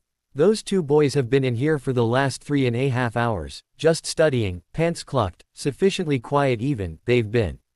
The sigh of relief that the Gryffindor head of house issued warmed Harry, just that touch that could feel past the horror of another person turned to stone. Then his temperature dropped again as he wondered whom it was. "I have to warn you, Mr. Potter, that the school's view of you, in general, has only worsened." The Transfiguration professor led the fifth and second years to the Great Hall, where the rest of the school was gathered. The dull roaring of the students increased in volume when the trio arrived. Harry could hear a voice or two say, "I knew she'd find him." The vindictive glee in their voices gave him the impression that he'd been tried and found guilty in their minds, and it was only a matter of execution in their view. Leading the two boys to the Slytherin gathering, and then nodding to Professor Snape, who relaxed a hair, not that anyone other than the headmaster would notice. She then turned to the whole school and called out, "It has been shown that aside from the time it takes to travel from the Transfiguration classroom and the library, Mr. Potter has been in the latter location, and therefore cannot be held responsible for the attack." Through her announcement, the students shuffled their feet and either glared or acted as though they wanted to hide. In either case, it was safe to guess that they paid no attention. In fact, Harry was so not surprised at this that he didn't even blink when faces turned back to him, teeth bared, grimaces made, and hissing said. He had to bite his lip when he heard some of the students hissing. As that was all he could make of it, he found it ironic. After all, they were mocking him for resembling Slytherin, and they were acting like the snakes they wanted to associate him with. The headmaster took over the proceedings. "As we are all quite unsettled, I presume you all will appreciate that classes have been cancelled for the rest of the day. What you might not enjoy as much, is that you will all be remanded to your common rooms, at the least, for the rest of the night. Though he wasn't sure whether he was happy or disappointed, Harry followed the prefects and Professor Snape to the dungeons. He'd gotten out of astronomy that night, but had also lost the chance to continue researching for his papers. That didn't even cover the fact that he'd found a book on highly dangerous magical creatures, and was about to start reading it when Professor McGonagall had shown up. He supposed it was lucky that he'd checked it out, while the one he'd been summarizing from at the time had been one he couldn't. After arriving in the Slytherin rooms, the students clustered together, and the older ones crowded around Harry's guard for the time he was in the library. Not entirely sure he heard right, Harry was still more than a little depressed by the thought that they were asking the older boy if he was sure the second year hadn't slipped away under an illusion, and returned. Dryly, the older boy spoke, "Aren't we all doomed if Potter did slip away from under an illusion and is the heir? Elders, don't even joke about that. We can't guarantee that the other houses won't come up with that as an excuse to all but string Potter up," the female 7th-year prefect spat. "They're already determined to string me up, so what's the difference? It's just like at the Dursleys. Tell a little story and I'm tried, convicted and ready to be sentenced before I get a word in edgewise," Harry grumbled. "Tell me again why I bother with it all." "Potter," Parkinson gasped, "we are not just like the Muggles. How many of you aren't sure I didn't do it?" Harry looked around the room, noticing the edgy glances to the side. "I rest my case. Give us proof, Potter," a 6th year spoke up. "Why should I have to prove my innocence? Shouldn't you all have to prove my guilt beyond a doubt? I don't understand why being in the wrong place at the wrong time gets me pegged as a vicious person. Especially not when you're all telling me you grew up to stories about how I defeated the Dark Lord as a baby. It just doesn't make sense." Harry found himself yelling at the end of his speech. "Mr. Potter, this should teach you that celebrity is quite fickle." Snape had entered the common room, and took control of the conversation. One moment a man is the most popular individual in the area. The next day, however, one of his neighbors decides they had been wronged, so they spread the story about, which results in the ruin of the first man's reputation, and perhaps even the ruination of his life. So who could I have ticked off enough to result in sicking a creature on people, and claiming that it had been done by the heir of Slytherin? The 2nd year peered up at his head of house. "There is the possibility that your framing for the crime is merely, to them, a fortuitous accident," Professor Snape suggested. "Ow." Harry grumbled into the hands he brought to his forehead. "Professor, how do we go about proving Potter didn't do it?" Parkinson piped up. "Even if he feels he shouldn't have to, we know we do. At this point, pessimistic as I may seem, I think it's no longer possible." Snape took a deep breath. "They are beyond thinking logically, sadly even the Ravenclaws. I think it's quite ironic that this would occur the year that Potter decides to show all of us just what Muggles are like in his experience." Derek raised an eyebrow. "Does anyone else suspect he's been targeted for that reason?" A few nods helped to calm the 2nd year down, and a hand on his shoulder did a good deal to finishing the task. Looking up, Harry met the potions master's eyes and remembered his research in the library. Blinking, Harry wondered why he'd remember that all of a sudden, and then wrinkled his nose at his head of house.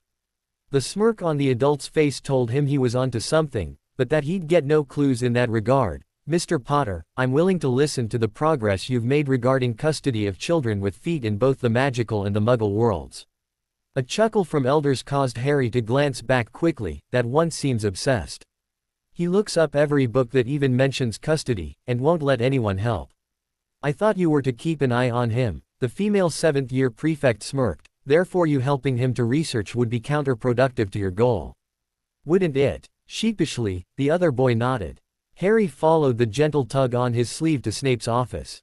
Inside, the boy sat down in what he was starting to mentally call his chair, and waited.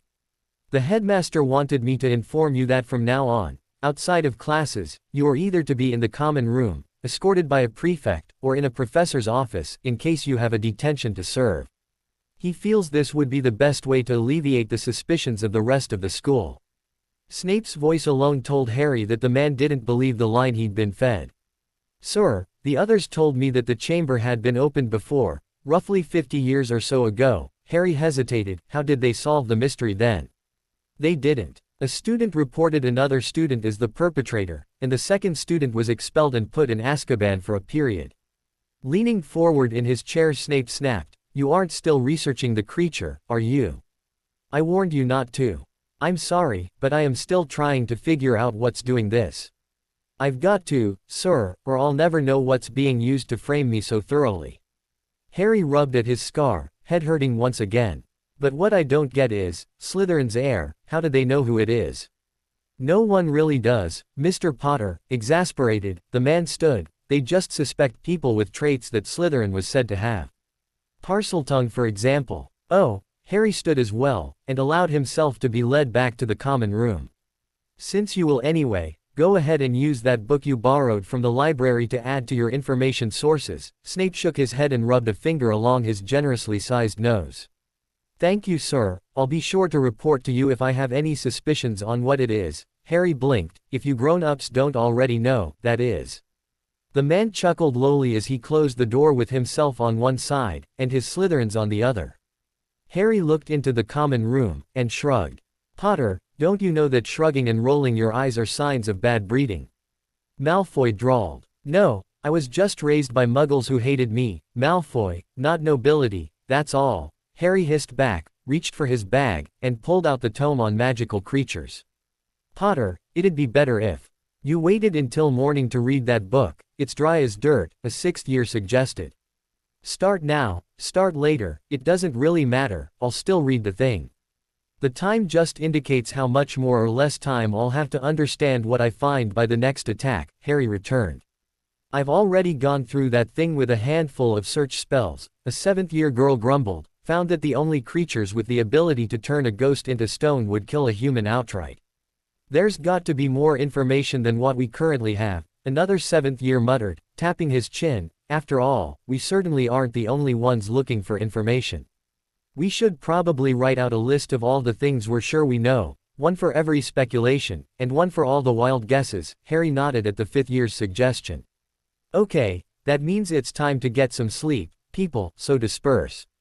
Tomorrow we'll start our lists, and if we need to, we'll give copies to our head of house. Until then, we should just sleep on what we know." The female seventh-year prefect bossed the rest of the house into their respective sleeping quarters. Readying for bed, Harry remembered what the potions master had mentioned about people presuming Parseltongue had something to do with the problem. He made a mental note to look into any creatures that were reptilian in nature that could turn things to stone. He then promptly fell asleep. For the rest of the week, Harry tried to talk any of the prefects into letting him go to the library, but they weren't budging. He used the leverage of studying for tests, and they just gave him indulgent looks. His next salvo was the subject of his custody, and they just went to the archives themselves and returned with tomes for him to pore through, while keeping him in the common room or in classes. After that failed, he tried the vantage of finding out what the creature was, and that appeared to be the final straw. "Potter, we're trying to keep you from being lynched, plain and simple."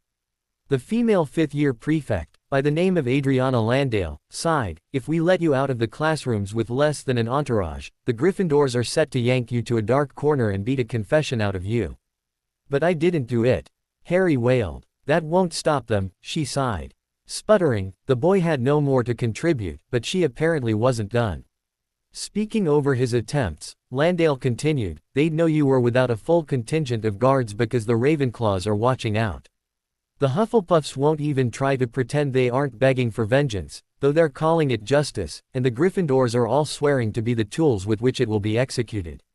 Barring a select few, of course. Lovegood, Longbottom, Granger, Seeley, the twins and the youngest Weasley seem to believe you're innocent. And the only reason most of them feel comfortable speaking up is that, aside from Granger, they're all either outcasts from their houses in the first place, or Weasleys," Flint added. "So stay put, Potter." Bull winced. "We might even be able to talk Professor Snape into letting us have a Quidditch practice."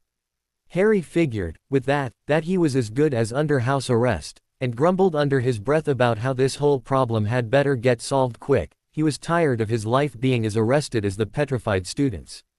"If you're so determined, how much progress have you made?" Malfoy blinked. "Almost none. That book I got the day Finch Fletchley was attacked only vaguely mentioned that there were creatures which could turn others into statues, suggesting that the majority of them came from the Greek Isles, like the Gorgons and Circe, just like I was warned. Harry sighed. The only other creatures I've been able to find are either not going to be here due to climate, or they'd have to have a colony of them somewhere in the school. If we could just figure out how it's getting around Hogwarts, we'd have a better idea of what we're dealing with. I'm actually starting to wonder if someone hasn't checked out the pertinent books, Landale suggested. I seem to remember writing about other creatures that could cause paralysis, petrifaction or death with their gaze. She stalked off to her room for her notes. While we're waiting then, why don't we list what we do know? The male sixth-year prefect suggested, pulling sheets of parchment, quills and a couple of ink jars out of his bag. It seems to be controlled, Parkinson pointed out, because if it was acting entirely on its own, Harry wouldn't even be a suspect, I think. Chances are they'd still try to pin it on him, but that's a good point, Landale returned, holding notes. What else? The sixth year prompted. We know the heir isn't in Slytherin, Malfoy bragged. No we don't, Landale shook her head, we just highly doubt that they are. After all, we're all of a mind that Slytherin doesn't need any more bad press, but that doesn't mean that someone in our house doesn't care. We need something we know, not more that we suspect, or surmise, the oldest male in the room prodded. I heard Longbottom talking about the mandrakes being earmarked for the potions to restore the victims, and that they should be ready by mid-spring, Crabbe pointed out. Okay, there's a fact, and it gives us a timeline, Landale pointed. Chances are our attacker is either going to get the school shut down before that deadline or will try to accomplish what they're out to do by then. Like getting Potter expelled. Malfoy raised an eyebrow. That's more speculation. The male prefect waved his quill in Malfoy's direction, but like the rest, it seems based on facts. I think I heard that Hagrid's been trying to hunt foxes in the forest. Zabini tossed his head, something about his chickens being killed. What does that have to do with anything? Landale yelped. Hey, you wanted facts, it's a fact, Zabini defended himself. I asked Professor Snape how they solved the mystery of the heir last time this happened, but he said they didn't.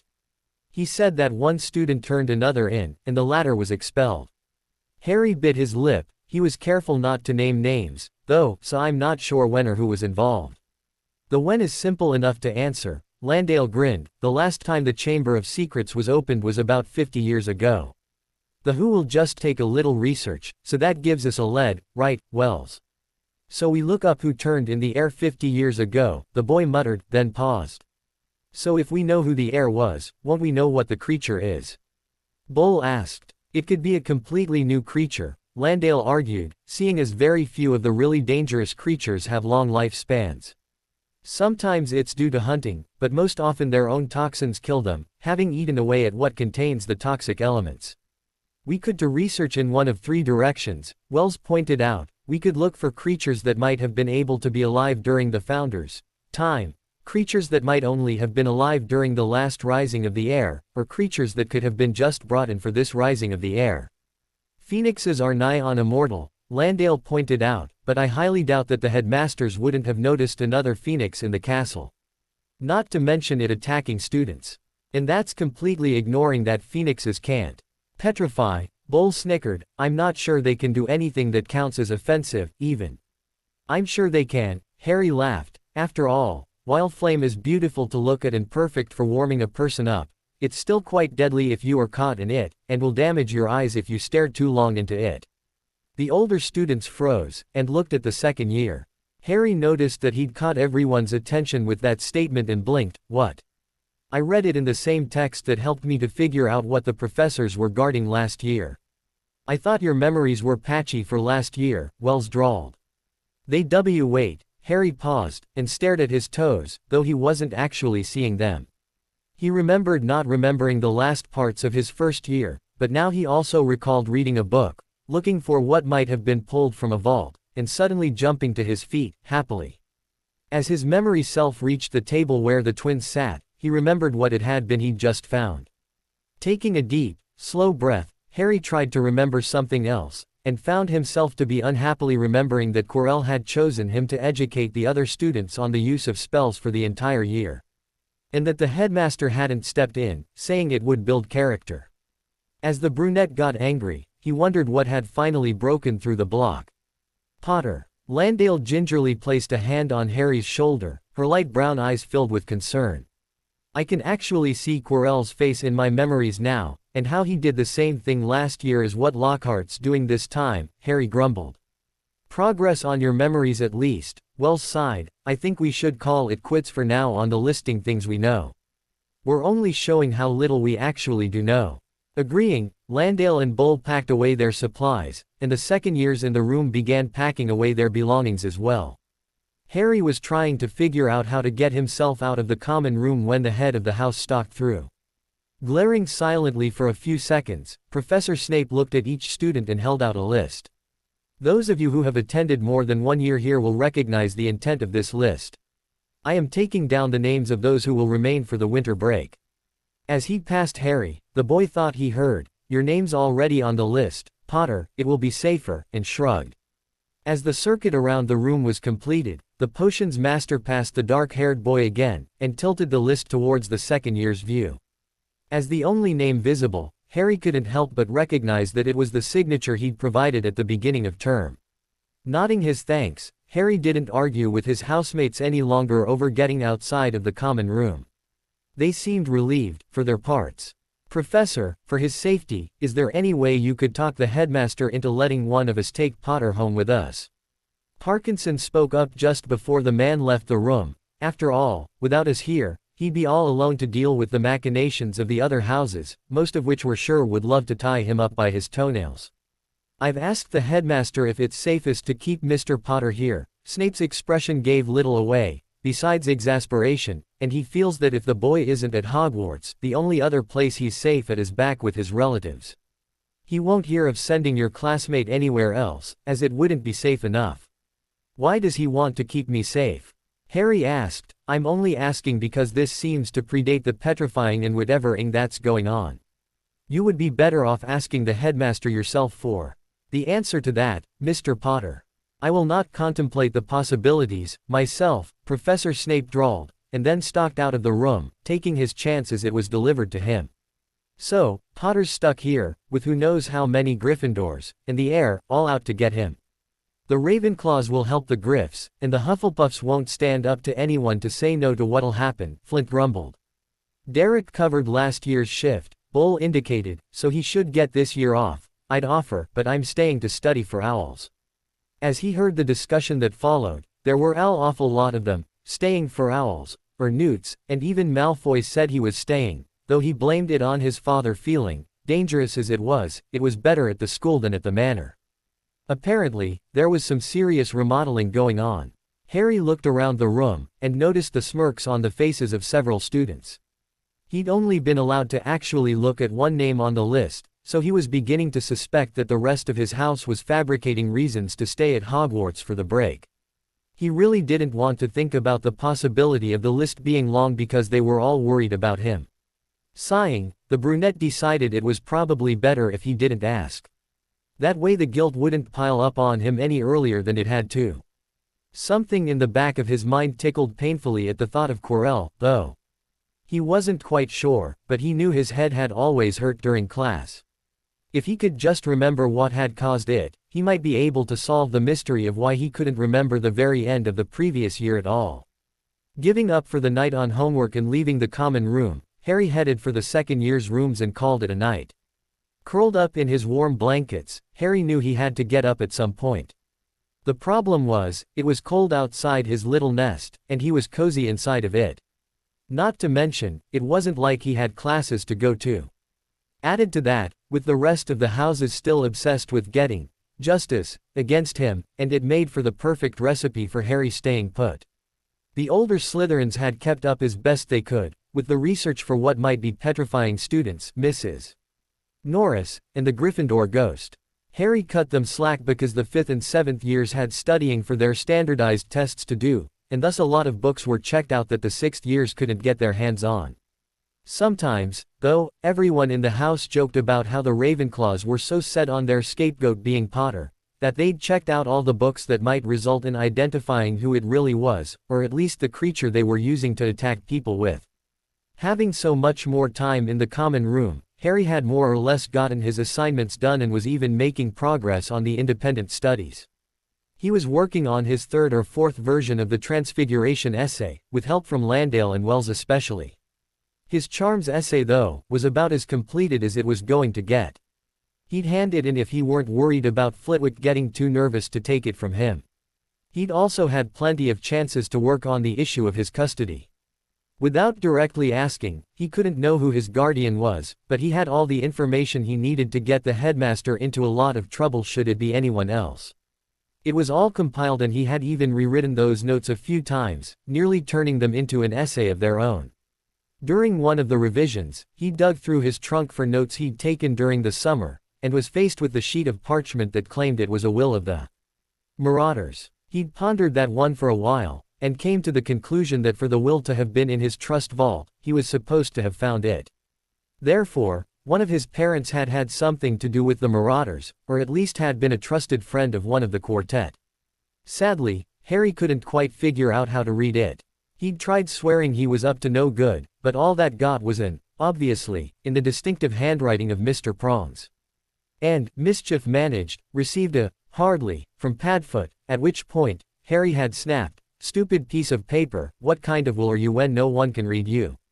He'd nearly jumped out of his skin when Mr. Mooney's loopy, yet tidy writing answered with, "That just means that at least one of us is still alive. It's not a proper will to be read when not all of us have died, now is it?" From there, Harry had more or less given up on finding anything more out. He'd wanted to ask either of the Marauders' papers how the will had anything to do with the Potter vaults, but didn't quite have the nerve. Not to mention, he hadn't been anywhere near headquarters. Pondering all of this in his state of half-asleep, Harry was actually on the verge of rolling over and returning to the land of Nod, when a clanging noise caused him to jump upright, and shoot the prefect a foul glare. Yeah, Potter, take lessons from Professor Snape, and then I might get nervous." The prefect joked, "I'm here to wake you lot up, because we finally got permission to take Potter to the library." Apparently most of the parents of Gryffindors, Ravenclaws and Hufflepuffs feel it's not safe for their precious little ones. Suddenly having an actual reason to get up, Harry wasted no time racing to get washed up and dressed. He champed at the bit, so to speak, when he had to wait for the rest of his yearmates to get ready as well, but never said a word. After all, this privilege could too easily be taken away again. Finally, when everyone was standing in the common room, the prefects all felt comfortable leading the second, third, and fourth years to the library. While the majority of the other houses had left, there were still substantial numbers of students in the school. Their grumbles were heard by the group from the dungeons and Harry had to wonder, thought he kept it to himself, how long it would take before something happened that would make them all pretend to love him again. In the library, Harry was pushed to a table, and surrounded by fourth years. A few minutes' search revealed that the books that had been missing before the term ended were still checked out. Hearing that, Landale decided to make a formal complaint to Madame Pants, saying, "They're checking and rechecking the books just so we can't study from them, and if our grades suffer due to that, there are legal consequences that they'll suffer." While he was taking yet more notes concerning the care of a rather nocturnal plant Professor Sprout had decided to have them care for instead of the mandrakes, he overheard a conversation on the other side of the shelves. "Are you sure Hagrid was talking about his roosters?" The voice might have been Granger's, but Harry wasn't going to ask to be sure. "Yes, Hermione, he was talking about his roosters." Longbottom's voice was unmistakable however, "he's really stymied about what's gotten into their pens and slaughtered them. After all, no one in the school hears them crow in the mornings." "Roosters aren't limited to crowing in the mornings, Neville, they crow whenever they like," Granger corrected. "But why would someone kill them? I mean, they can't be heard in the castle, so it's not like they're bothering anyone," Ron grumbled, "unless Potter's sending his creature after them just to hone its killing skills." Harry bit back a growl at that comment, and was quite happy in the next instant that he had, as a yelp from the loudmouthed redhead spoke of someone else disagreeing with him. "What was that for, Fred?" The youngest male Weasley spat. "Do you have proof that Harry did it?" The twin growled back. "If not, then don't make accusations." "In case you have forgotten," the other twin chipped into the argument. "Mother doesn't like it when her children fight, and she did adopt Harry last year." Harry felt like cheering, or at least dashing up to the twins and shaking their hands. Not to mention that if he proves innocent, like he is, at this, Harry noticed that the fourth years were smirking along with him. He could look up the laws on slander and sue you personally for defamation of character. The statement was met with a blank look from the unintentional eavesdropper, which quickly shifted to one of shock, as a fourth year slid a book in front of him, open to just that topic. So hush up already, Ronald. Harry nearly fell out of his chair as he tried not to laugh. He was starting to suspect that the twins had more or less set their younger brother up for this discussion. If that was the case, then Harry really was glad for the trinkets he had managed to get other Slytherins to pick up for him, in exchange for research notes. As the Gryffindor argument wound down, a sixth year sauntered over to the table, walking alongside of Landale. As they arrived, the female prefect spoke. Apparently a second year has checked out the books that include creatures that petrify other beings, and as she's a Gryffindor, and gotten special dispensation from the headmaster, there's nothing we can do. So this trip was pretty much a waste of time. Not exactly. Harry turned his head to one side. I overheard something that doesn't make much sense, but it ties to what Zabini mentioned. Oh, Landale drawled. Yeah, it's roosters being killed, not chickens, Harry added, so we might have someone slaughtering them to protect some secret or another. Good, we can use that, she nodded, then stood by Harry's chair. Okay Potter, let's get you back to the common room. Standing and gathering his notes, asking if he could borrow the book the fourth year had pushed at him, Harry moved to follow the prefect out of the library. He really hadn't meant to pause, but when he overheard another conversation, he couldn't help it. It made even less sense to him, but it was odd enough to catch his attention. So they couldn't even see what Creevy had taken a photograph of. The female voice was a little on the muffled side. Nope. The other involved in the discussion wasn't immediately apparent as male or female. Creevy's camera was still intact, but the film had burnt out. Like it had been exposed. The girl asked. No, like it had been lit on fire from inside of the camera, the other pointed out. Do magic cameras do that? The girl was obviously confused. No, but there are, I think, creatures and spells that can, so we can only assume that Potter knows them. The other was dismissing the topic. You sure? Aren't most of those kinds of spells really difficult? I thought Potter was only a second year, so he wouldn't know anything much past that. The girl challenged. He works with the Weasley twins, so he's further advanced than you'd think. Harry was finally able to identify the second voice as male, and he was sadly convinced that this male was in Slytherin. It sounded an awful lot like Potter. Landale yelped, what are you doing staring off into space? You had better have been remembering things from last year, or I'll yank your ear off into next week. Yipping, Harry rushed to follow the outraged prefect and knew he'd been caught by the two gossips. He could only hope that the older boy didn't decide to leave him out to get caught and punished by the other three houses, just because Harry now knew for sure that there were members of his own house frightened of him. In the common room proper, Harry settled down into a couch in front of the fire and was about to brood. Landale thwacked him lightly on the head and told him to relax. I wouldn't be surprised if that last conversation was a setup. Someone wanted you to hear that Slytherins doubt you so you'd feel less comfortable with us. But it's still true, Harry grumbled. Sure you scare us, Potter, she smirked, but some of the rest of us would scare you if we told you half the things about ourselves that we know about you. So much for even exchanges of information, Harry muttered. Laughing, she pointed out, you freely shared this information, without first asking for a return. It's not our fault. You guys make it harder than it has to be. Harry rubbed his forehead. I mean, half the reason I don't ask for help from any of you is because I know someone will ask, what's in it for us, and I don't always know what I'll trade off. And don't try to tell me I should leave that decision up to you lot more often, because I don't want to think of what you all would name as prices if I left it up to you.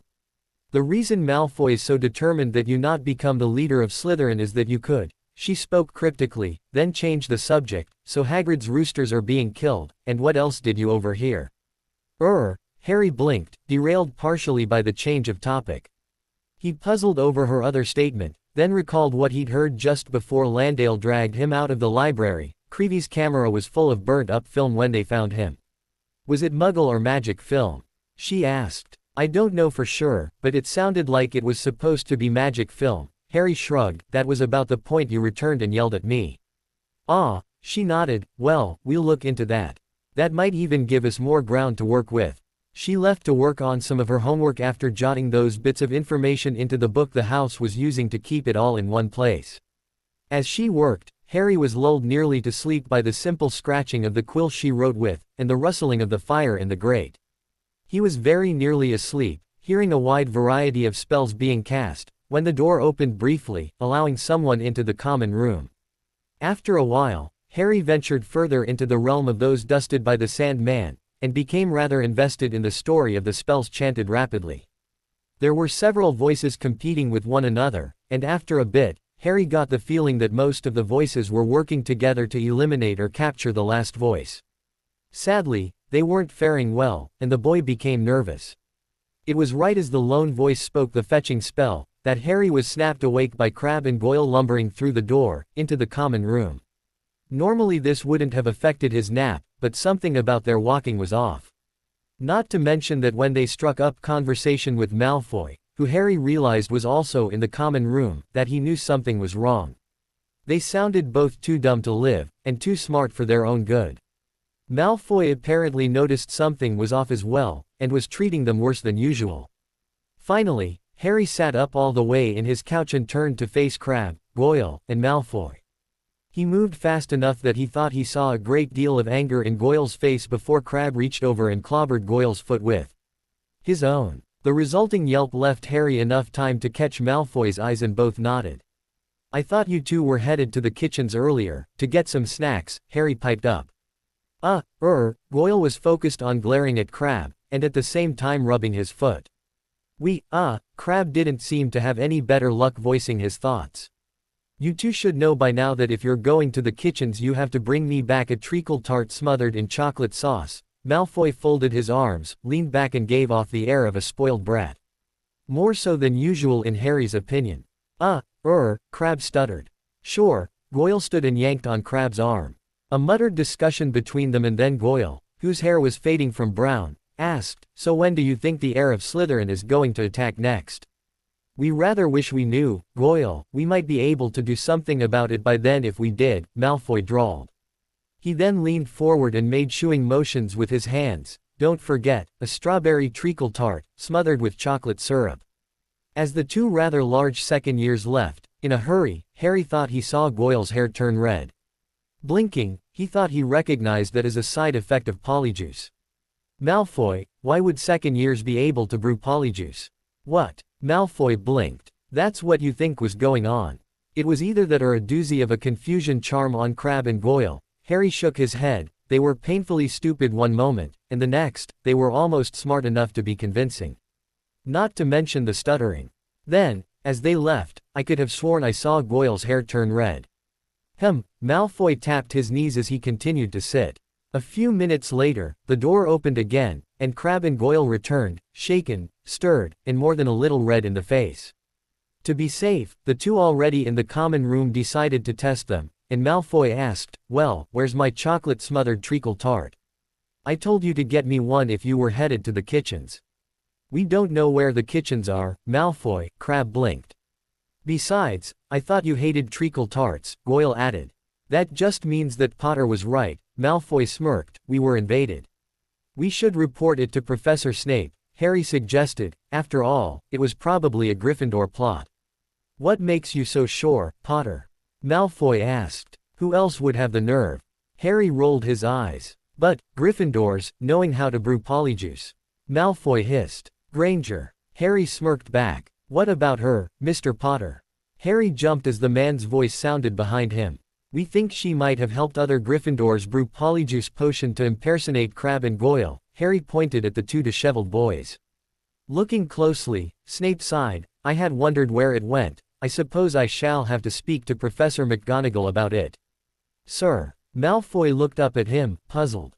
"Never you mind." Snape nodded at the four boys, then stalked further into the room. "Mr. Potter, it has been mentioned to me that you've overheard interesting things lately." "Actually, I did. Or, at least, they were interesting to me." Harry paused. "I heard that Hagrid's roosters were being slaughtered and wondered if that was related to the attacks. I also heard that Creevy's camera had the film burned out of it. As it was possibly magic film, it might have happened because the magic was cut out." Snape's eyes bored into the boy's shoulder, but for once, Harry wasn't going to meet them.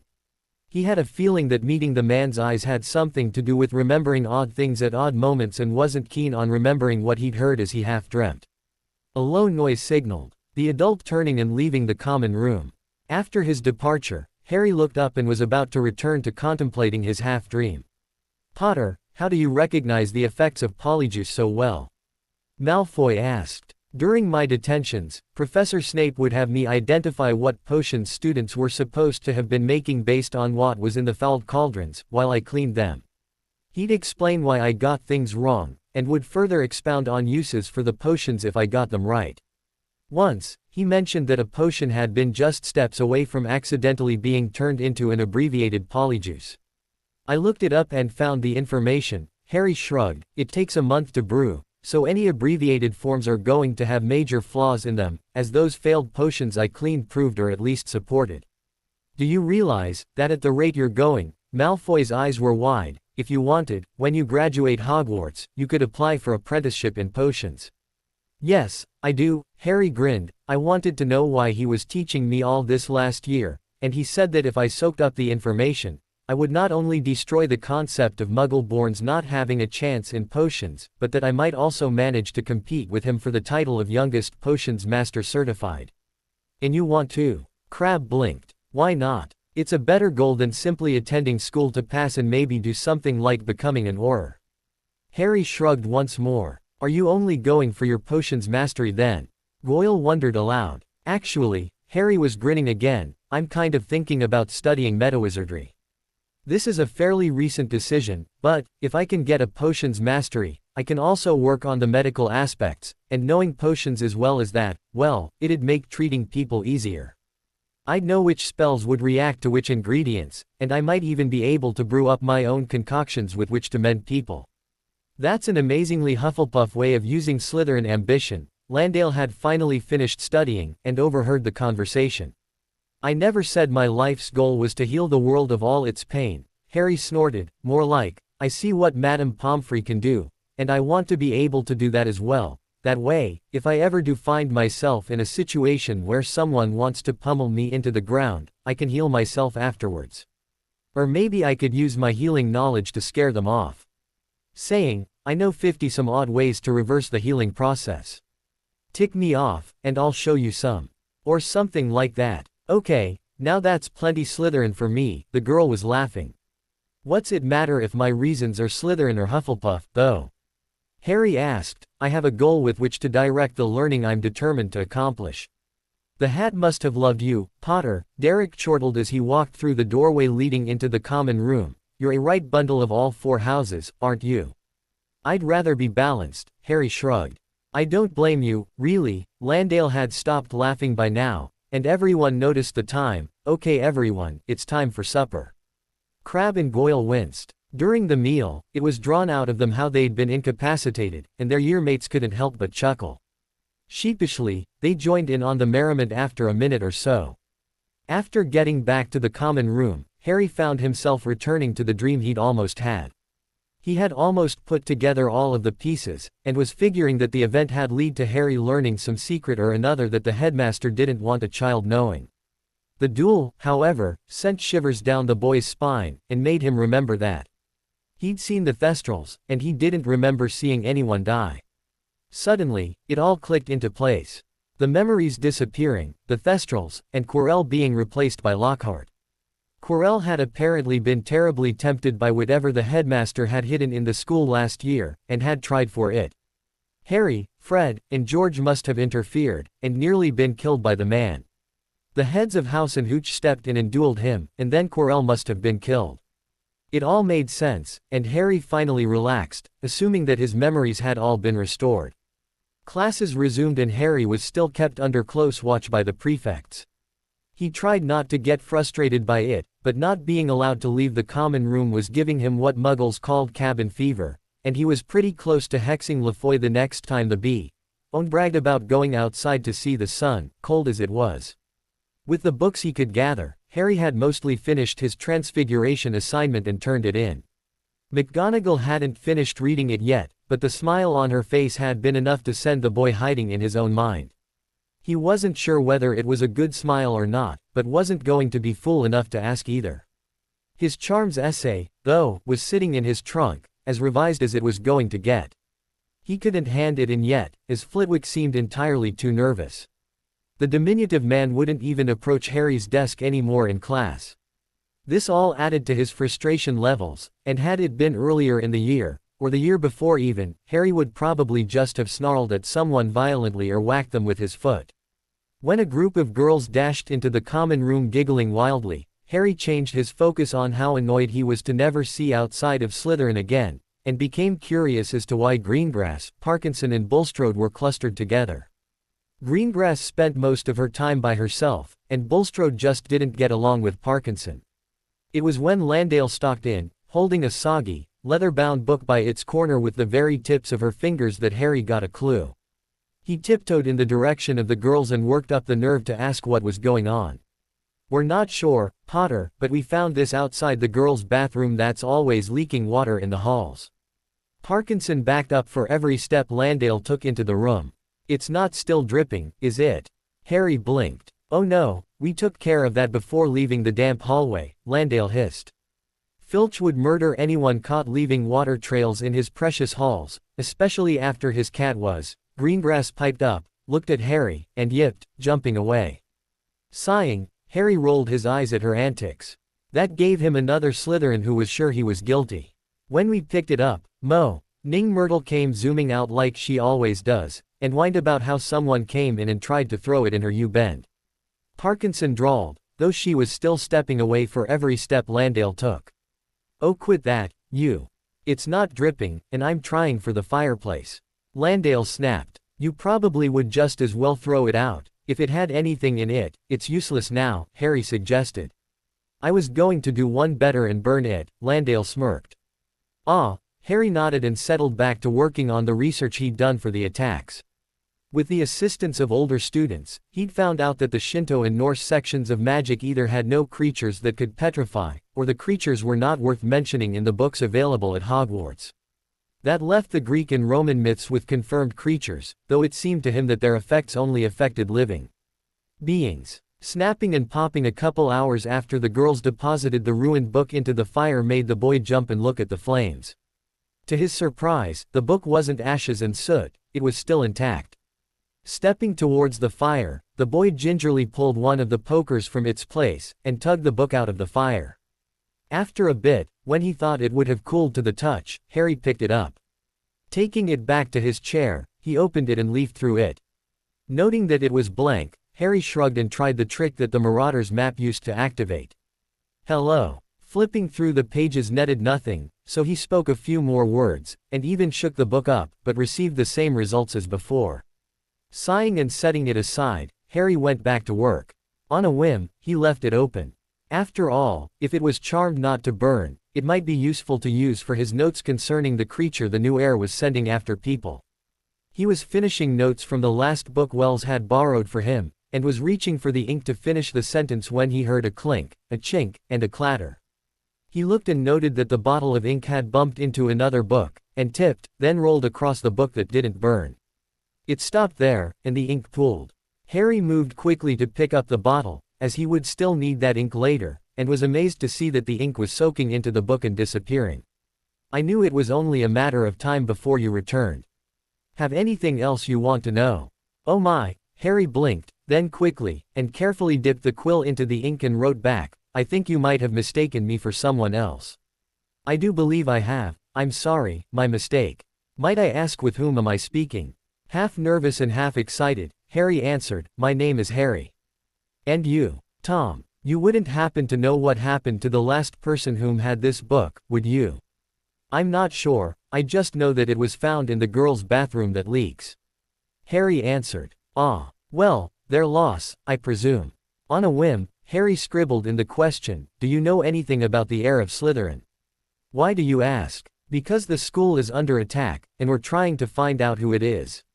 I don't think the person they're blaming for it did it, and want to find proof." Harry was trying not to give away that he was the one being blamed, he thought he might get more information that way. "Ah, yes, I know about that. In fact, This diary was created to help contain that memory, in case anyone tried to cover up the details. Judging by your sad lack of knowledge, it was done with good reason. If you like, I can show you what I know. This genuinely frightened Harry. He'd heard of devices to hold memories, but this book didn't look like any he'd ever heard of. Those were somewhat cauldron-shaped, but silver, and full of silver liquid. This was a book. Biting his lip, Harry argued with himself. Just as he was about to write his response, in fact as he touched quill to paper to do so, he felt a disconcerting sensation starting with his head. He felt like he was drawn into the book. Dismayed, confused, and more than a little scared, Harry looked around, to see the hallways of Hogwarts. Hoping that he hadn't gotten himself transported through the school somehow, Harry shivered. Preparing to wail about how he hadn't meant to leave the common room, he saw a tall young man walking about the hall, and stopped. The other boy was rather thin, and had a full head of black hair that Harry wished his own would emulate, as there was not a strand out of place. Looking up, the other boy smirked, then hid it quickly at the sound of steps. They echoed, and Harry wondered if it was a lot of people in the hall, but found himself gaping in disbelief at the sight of Hagrid being led through the halls. The man's hands were bound in front of him, and his wand was held in the hands of dark-robed individuals that Harry couldn't catch more than a glimpse of. The headmaster was walking briskly along with them, as well as a shorter, balding wizard, in much less garishly colored robes. Headmaster Dippet, I sincerely believe that if we take the time to gather more evidence we will find Hagrid is not the heir, the now revealed not Headmaster Dumbledore began. And I've told you that we daren't take the chance, Dippet responded. Mr. Riddle reported Hagrid in good faith that we would act quickly, and thus we needs must. Everyone knows Hagrid has a fascination with the largest, most dangerous creatures known to wizard kind, and it's likely that his creature has actually just gotten beyond his control. That happens often enough, you can't deny. No, that is true, but I'm still not certain that Hagrid even had the creature that was attacking students. Dumbledore spoke again. He certainly doesn't have it now does he? He'd have disposed of it as soon as he figured he was suspected to have been holding it, Dippet countered. No, it's best if we send him to Azkaban. It will cover the fears of the students, the parents, and should the attacks continue, he will be proven innocent. It's as simple as that. Ah yes, and when he's shown innocent, how will reparations be made? Dumbledore's fingers were lost in his beard. Are you saying that I'm crying wolf, Professor? The dark-haired boy stepped forward, wincing as Hagrid approached. I do take offense to that. No, Mr. Riddle, I'm not talking about calling out the names of wild animals, merely saying that I feel you may have acted, while in good faith, a bit too soon. Dumbledore didn't meet the younger man's eyes. Harry blinked as the dark-robed wizards tugged Hagrid out of the school through the front doors, and then blinked again as he found himself facing the book once more. Sleepily, he read what appeared on the page in front of him. Does that help? Truthfully, the then Transfigurations professor seemed rather eager to discredit the student who turned the perpetrator in. Perhaps he had more to do with it than he wanted to let on, but no one was ever certain. As Harry was going to write more, a shadow fell over him and he looked up. The potion's master raised an eyebrow, and then looked at the book in the boy's lap. Mr. Potter, might I ask what is the purpose of that book? The man asked. It says it was created to keep memories from being lost or covered up. Harry looked back down at the book, where the words had disappeared. He thumbed through it again to the front, and just had time to notice the name it now claimed, before the professor snatched it out of his hands. Being muggle-raised, I'll excuse you this once, but don't let me hear of you trusting blindly to things which seem able to think, especially if you can't see that which they think with, Snape hissed. As Harry blinked, the man glowered at the book's cover, flipped open the page, then froze. Looking at the boy again, and catching the boy's gaze, made Harry nervous at what he saw. Then Harry remembered what he'd seen in the book, and shuddered. Grumbling, Professor Snape stalked off, and left the room. After a pause, older Slytherins clustered around the second year and asked what that had been about. Explaining what he'd read, and wrote, what he'd seen and remembered, Harry waited for their conclusions. As they began talking, he held a hand up, and snapped, "This is the last time I share information for free. You lot aren't. I think it's about time I make you all trade for information." 2. Snickers met his statement, and Harry let his hand rest against his leg again. "Potter, the information you've shared, and the help we've been providing has been, at least in my case, an effort to keep the other 3 houses from hanging us with our house ties, Flint spat. All the same, what you learned actually helps put things into perspective, Landale smiled. We have a source claiming to be from that time frame that provided information about the events. Of course we aren't sure that it was being truthful, Bull argued. No, but enough of the details match that we can use it to further our research and to support some of the things we've already concluded, Landale countered. So we now know that a riddle turned in the previous heir, Derek held up a finger. We can't know that for sure, because the book claimed that Hagrid was the heir and the headmaster doubted it, Bull pointed out. Well, Riddle turned Hagrid in as the heir, and Hagrid was then sent to Azkaban, Landale concluded, whether or not he was the actual heir. Shouldn't they give people trials before taking them there? Harry had heard how horrible that place was. He didn't want any part of having sent a person there without knowing for sure that they committed a crime to deserve it. More often than not, the outer rooms, where the Dementors carry out their rounds infrequently, are where prisoners are kept while they await trial, Bletchley pointed out. So they're still affected even though they haven't been convicted. Harry yelped. Yes, a cautious answer from Flint, with good reason. Harry grumbled about how that was just typical to give even the possibly innocent the punishment of the guilty just because they'd been accused. Okay, getting off topic, Bull redirected everyone's thoughts. What else did we get from this? That book was smarter than it had any right to be. Warrington provided his thoughts, to which most of the rest of the group nodded. And chances are, whoever had it before was female. What makes you so sure? Landale crossed her arms in front of herself. I don't know about you, but I don't want to go into any girl's bathroom with Ning Myrtle in it.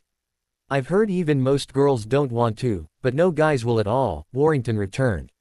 Its very first sentence spoke of being fairly familiar with the person, and its second seemed to indicate that the other was curious, or even nosy. Harry hesitantly offered up for consideration. Flint grunted. Most of the other students didn't add much, but all of what they'd found was added to the book kept for that purpose. Just on a whim, has anyone found any other creatures with stony gazes? Harry asked. Not so far, Potter, but I do have to say that, even though I know you didn't do it, you're certainly being framed well. Wells rubbed his chin. All the creatures that can petrify with their gaze have been reptilian that we know of. Sheesh, Harry hissed, noticed the flinching, and then perked up. Wait, then if we know it's a reptile, shouldn't we be able to presume that the heir can speak Parseltongue too? No one else seems to have the bad luck to reveal their gift in that direction, Potter, Bletchley laughed. No, but we might be able to prove it's not Hagrid. The blank gazes made the small boy laugh. We know he can't keep a secret for anything, so it shouldn't take much to make him give up whether or not he can speak with snakes, should it? It's an idea at least, Flint smirked, but none of us have a class with him. No, but there's a Hogsmeade weekend not too far off, and he's escorting students. Landale held a finger up. It shouldn't be too much of a stretch to cast the serpent shade charm in front of him. After everyone else dispersed, Harry pondered things he'd learned over the last few weeks. He remembered overhearing about the dying roosters, and then puzzle pieces fell together. Just to be sure, he dragged out one of the texts, sadly from under the nose of an owls-level student who grumbled loudly. Sorry, had to check something about basilisks. Harry waved his hand in what he hoped to be a pacifying gesture. Once he found it, the passage indicated their weakness to roosters, and with the news that roosters had been killed, Harry thought that maybe, just maybe, he'd figured out what was attacking students. Then he read that heir gaze killed, rather than petrified, and slumped. What are you on about now, Potter? The older student snapped. I thought the creature attacking people was a basilisk, since they're weak to the crow of a rooster and Hagrid's roosters are being killed. Not to mention that should be more proof Hagrid's not. He trailed off at the look on the fifth year's face. Potter, I think you're right, the other boy said. But the gaze of a basilisk kills. Harry pointed a finger into the book. Only if it's met directly. The grin helped to rebuild Harry's enthusiasm. There was water on the ground when Mrs. Norris was petrified, so she probably saw it through a reflection, and Creevy probably saw it through Headless Nick. And the ghost was already dead, so it could only be petrified. What about Finch Fletchley though? Harry asked. That's right, he wasn't found near water or with any ghosts. The older boy wrinkled his nose. I still think it was a basilisk, like you said. I heard the Hufflepuff was found in the Hall of Armor, Landale cocked her head sideways, so that may answer that. But where would someone keep a basilisk? Harry's eyes went wide. He remembered that bathroom with the water all over the floor, and then looked at Landale squarely. The bathroom you girls found the book, the diary, the whatever it was, where was it? It was the same place as where you happened upon Mrs. Norris. Why do you ask? The prefect responded. Because I think the basilisk might be getting around through the water pipes. Harry related what he'd heard just before finding Mrs. Norris, and then challenged the older students to point out where the other attacks had taken place. He noted them all and resolved to find a way to get the twins to lend him the Marauders' map soon, so he could see if the attacks were all centered in or around one location. While he was at it, he was going to investigate the map, as it seemed, like the book Snape had confiscated, too smart for its own good, and possibly even for Harry's and the twins' good. Do any of you have a class with the Weasley twins tomorrow? Harry asked around, and found a fourth year who did, and asked her to get the twins to talk to him sometime the next day. He was asked to repay the favor with getting Transfiguration notes from them at that time. He shrugged, thinking it wasn't his fault if she was brave enough to ask them to meet him, but not nervy enough to ask for a few pages of notes at the same time. Did you hear? A fourth year dashed into the common room. McGonagall encountered Professor Snape on the way to the headmaster's office. Seems the potions master was going to report the locating of a book to Professor Dumbledore. He thought the book might aid in the locating or capturing of whatever creature is wreaking havoc in the school. McGonagall found out how Snape got it and suggested her office might be a better place for it. The headmaster agreed, and was Professor Snape mad? That sparked more than a little discussion that bordered on arguing. Harry wondered how the headmaster could presume that the book would be safer with McGonagall than with Professor Snape, unless it was because of the whole heir of Slytherin situation. Of course, if that were true, Harry wanted to have a chat with Professor Dumbledore, as he didn't see how all of the suspicions against him could be anything but supported by the headmaster's actions. I'm trying to be careful with how things fall into place. I don't want someone to take Hermione's place as always right, so I'm trying to keep the conclusions and bursts of intuition spread out. Hope I'm doing well with that. Harry wasn't sure what to make of the information that the diary had been transferred into Professor McGonagall's care. At least, not until he heard from older students that Riddle had been a Slytherin prefect, and then head boy in his time. For his efforts 50 years ago, Riddle had been awarded with a trophy that still sat in the case, according to one of the prefects. At the same time as he learned where the book had been shifted to, Harry found that the professors had also known that the creature attacking students was getting around through the plumbing. Apparently, the Chamber of Secrets was so well hidden, they'd never found it 50 years ago, and were having no better luck now. The boys' sources made it sound like discussions currently ran towards sending the children home until the chamber resealed itself. Of course, Malfoy bragged about how his father was running the rounds of getting Dumbledore sent away.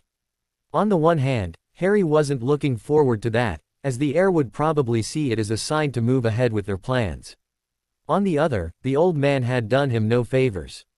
Having intended to meet with the twins to arrange an exchange of the map, Harry was pleasantly surprised by their appearing in the library with it. The trio shuffled to a table and sat down, whispering what they knew. After filling Fred and George in on what he and the Slytherins had figured out, he was rather flummoxed by their reaction. Hermione's got the books you're needing. Fred spat. She says she's researching other creatures in the books, but they're marked at the sections covering basilisks, George added. And when anyone in Gryffindor asks if she's done reading them, she gasps and says no, she's not, proceeds to pull them from her bag and pretend to read them. Fred rolled his eyes. Otherwise, it's as if she doesn't have them for all the attention she pays them, George grumbled. Of course, the Owl and Newt level students are getting royally peeved, Fred laughed. But there's nothing they can do, since she's got special permission from the headmaster. George snorted. That tells me more than I figured on learning, Harry muttered, but you two ought to know about the book McGonagall just got. You found it? Fred asked. No, a female prefect of my house and 3 girls of my year found it and brought it back to the common room. Harry shook his head. They left it in the fire. All of us figured the book was ruined. It didn't burn. That's not good, Fred shook his head. No, and what's worse is when I figured that out, I pulled it from the fire, and later spilled ink on it. It started talking to me, well writing to me, and then it pulled me into itself to show me something." Harry explained what he'd seen. "That's really not good," George repeated what his brother had said. "Dad always tells us not to mess with things that seem to think if we can't see where the brain is." Fred scratched his head. "So that has something to do with the map, right?" "Yeah," Harry grinned. "I think it might be something along the same lines as the book." The twins looked at each other, then pulled the map gingerly out of the bag they'd perched between them, spreading it out so that the names emblazoned across the top shone proudly. The twins then nodded to Harry. The smaller boy whispered to the map, "How did the Marauders imbue this map with intelligence?" Mr. Mooney researched charms for the entirety of our 6th year, to find charms that would modify the parchment to resemble our personalities, rather than the Zonko's paper that insults. "Is that all?" Harry asked, biting his lip. "Mr. Padfoot thinks the junior Marauders and their snakelings should research the charms on Zonko's papers before asking that question. This is, after all, a map with a great many charms on it. Maybe we can see it on the map," Fred suggested, it being the creature. After activating the map, the boys peered closely for any indicators of the basilisk. Sadly, there were none. Harry noticed that Ron was in the library, and was oddly close to a name he'd seen a few times before, but didn't remember hearing about being in classes. Pointing, he asked, "Have you two seen that name before? It's awfully close to your brother, but I don't see anyone near him." "Wait," Fred looked at his younger brother while George peered at the name. After a few seconds, the twins switched views, and then looked at each other. "I swear I've never seen that name before on the map," George gasped. "How could you not have?" Harry poked at the name. "It's right next to Ron." "We don't exactly keep an eye out on Ronikins," Fred fidgeted, "but that's odd. We kept an eye out for him last year, when we were pranking him and Malfoy, trying to get them to quit being such." Harry hesitated. "So we should have seen the name then, right?" "Suppose we should have, so why didn't we?" George grumbled. A squeak, and the trio looked over at the table Ron sat at. Scabbers was running off the top of the table, and out of the library. Ron hissed and shook his fist at his pet, and then settled back into researching whatever he was looking up. After a bit, the twins and Harry looked back at the map and then back at each other. "That name's gone," Harry blinked. "It seems to have left at the same time Scabbers did." Fred rubbed his left thumb into the center of his right wrist. "How many Peter Pettigrews could there be?" With that, the twins shared a look that left Harry wondering what they knew that they weren't sharing. "What about Pettigrew?" Harry asked. The twins looked at him, then paled. They looked at each other again, and then down at the map. Fred pointed at the name, Wormtail, then gasped out, "Could it be? But Pettigrew's dead, he died when Black betrayed." George bit out, and both boys looked at Harry wildly. Then their eyes went wider than saucers, and Harry had a second to wonder what was wrong. "Mr. Potter, I see you're investigating things with brains you can't see." Snape reached over and picked up the map. Looking at it for a few seconds, he muttered something to himself. Looking at the top of the map, where the names were, the man then peered at the twins and at Harry. "You have no idea what this is, do you?" "No sir," Fred stuttered. "We were just looking at the map, and spotted Peter Pettigrew." George pointed at the paper. "Is there any way it's the same one?" "Highly unlikely," Snape drawled, then froze. He stared at something closely, then grumbled, "Mr. Weasley, you should tell your brother to find a new pet, if he at all can. His rat seems to be on its way to a gruesome end. Meanwhile, I will take your compatriot back to the Slytherin common room." The twins, not knowing what to make of that, nodded furiously and walked over to their brother's table. Harry stood as directed and followed the man to the dungeons. Just outside of the common room, Snape stopped and hissed, "I warned you about objects that are smarter than they should be if lacking a visible receptacle for their brain, and this map falls into that category. Regardless of the fact that they only had one brain between the four of them." "Professor, is that Peter Pettigrew on the map the same one the twins think it was?" Harry asked. "It should be impossible." Snape paused, "But would and do can be quite different." Harry noticed that the map was scribbling all over itself, and turned his head sideways to read some of what it wrote. "Snivelus is a teacher. Mr. Padfoot is shocked and appalled at this. Mr. Mooney is amazed that Mr. Padfoot knows a word such as appalled, but has to convey his own mystification at the appointment of one such as Snape. Professor, did you know the Marauders?" Harry thought he might finally get a clue as to why his family would have a will written by those individuals in their vault. Or at least, confirmation of his theory that he was related to a marauder. It was not an amicable relationship, to say the least, Mr. Potter, the potions master, growled to himself. A Potter in Slytherin. Mr. Prongs is bewildered, dismayed, and confused. They used the paper Zonko's made, correct? Snape spoke, as he made a sudden turn towards his office, dragging Harry along by a wristhold. Yes, sir, Harry was blinking rapidly. He'd gotten confirmation that Potters had had something to do with the so-called pranksters extraordinaire. He wasn't sure anymore whether it was good news or not. Mr. Wormtail suspects that the marauders were set up all along. Mr. Padfoot doubts that Snivellus could have planned something, at least, not that would be this successful. This Potter has to be dark. How would you know? You've never met me. Harry yelped. You can't judge a person by the house they're sorted into. Don't bother trying to convince them of that, Potter, Snape drawled, as he closed the office door behind them. They never got the point as adults, and you're trying to explain it to the mindsets they had as students of Hogwarts.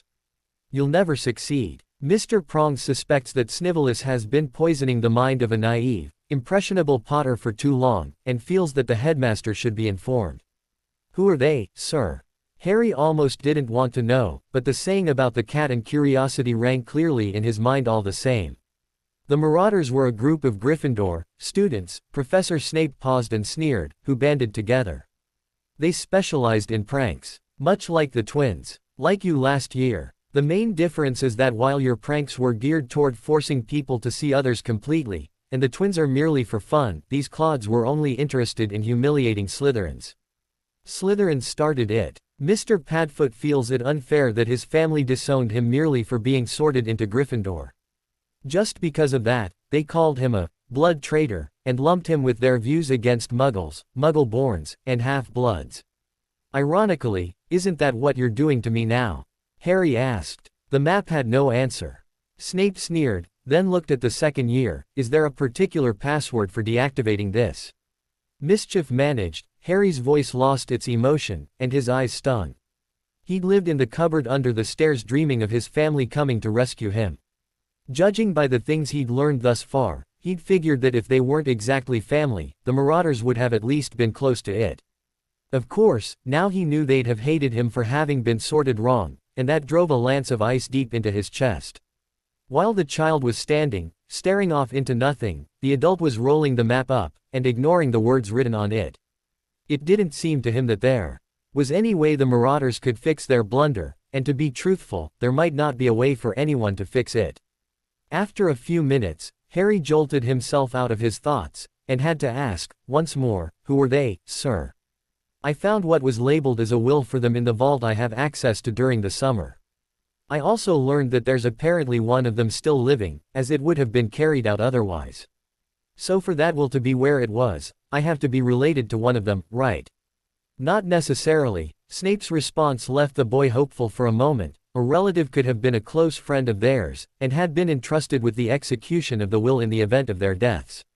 Sadly, you have the bad luck to actually be related to one of them.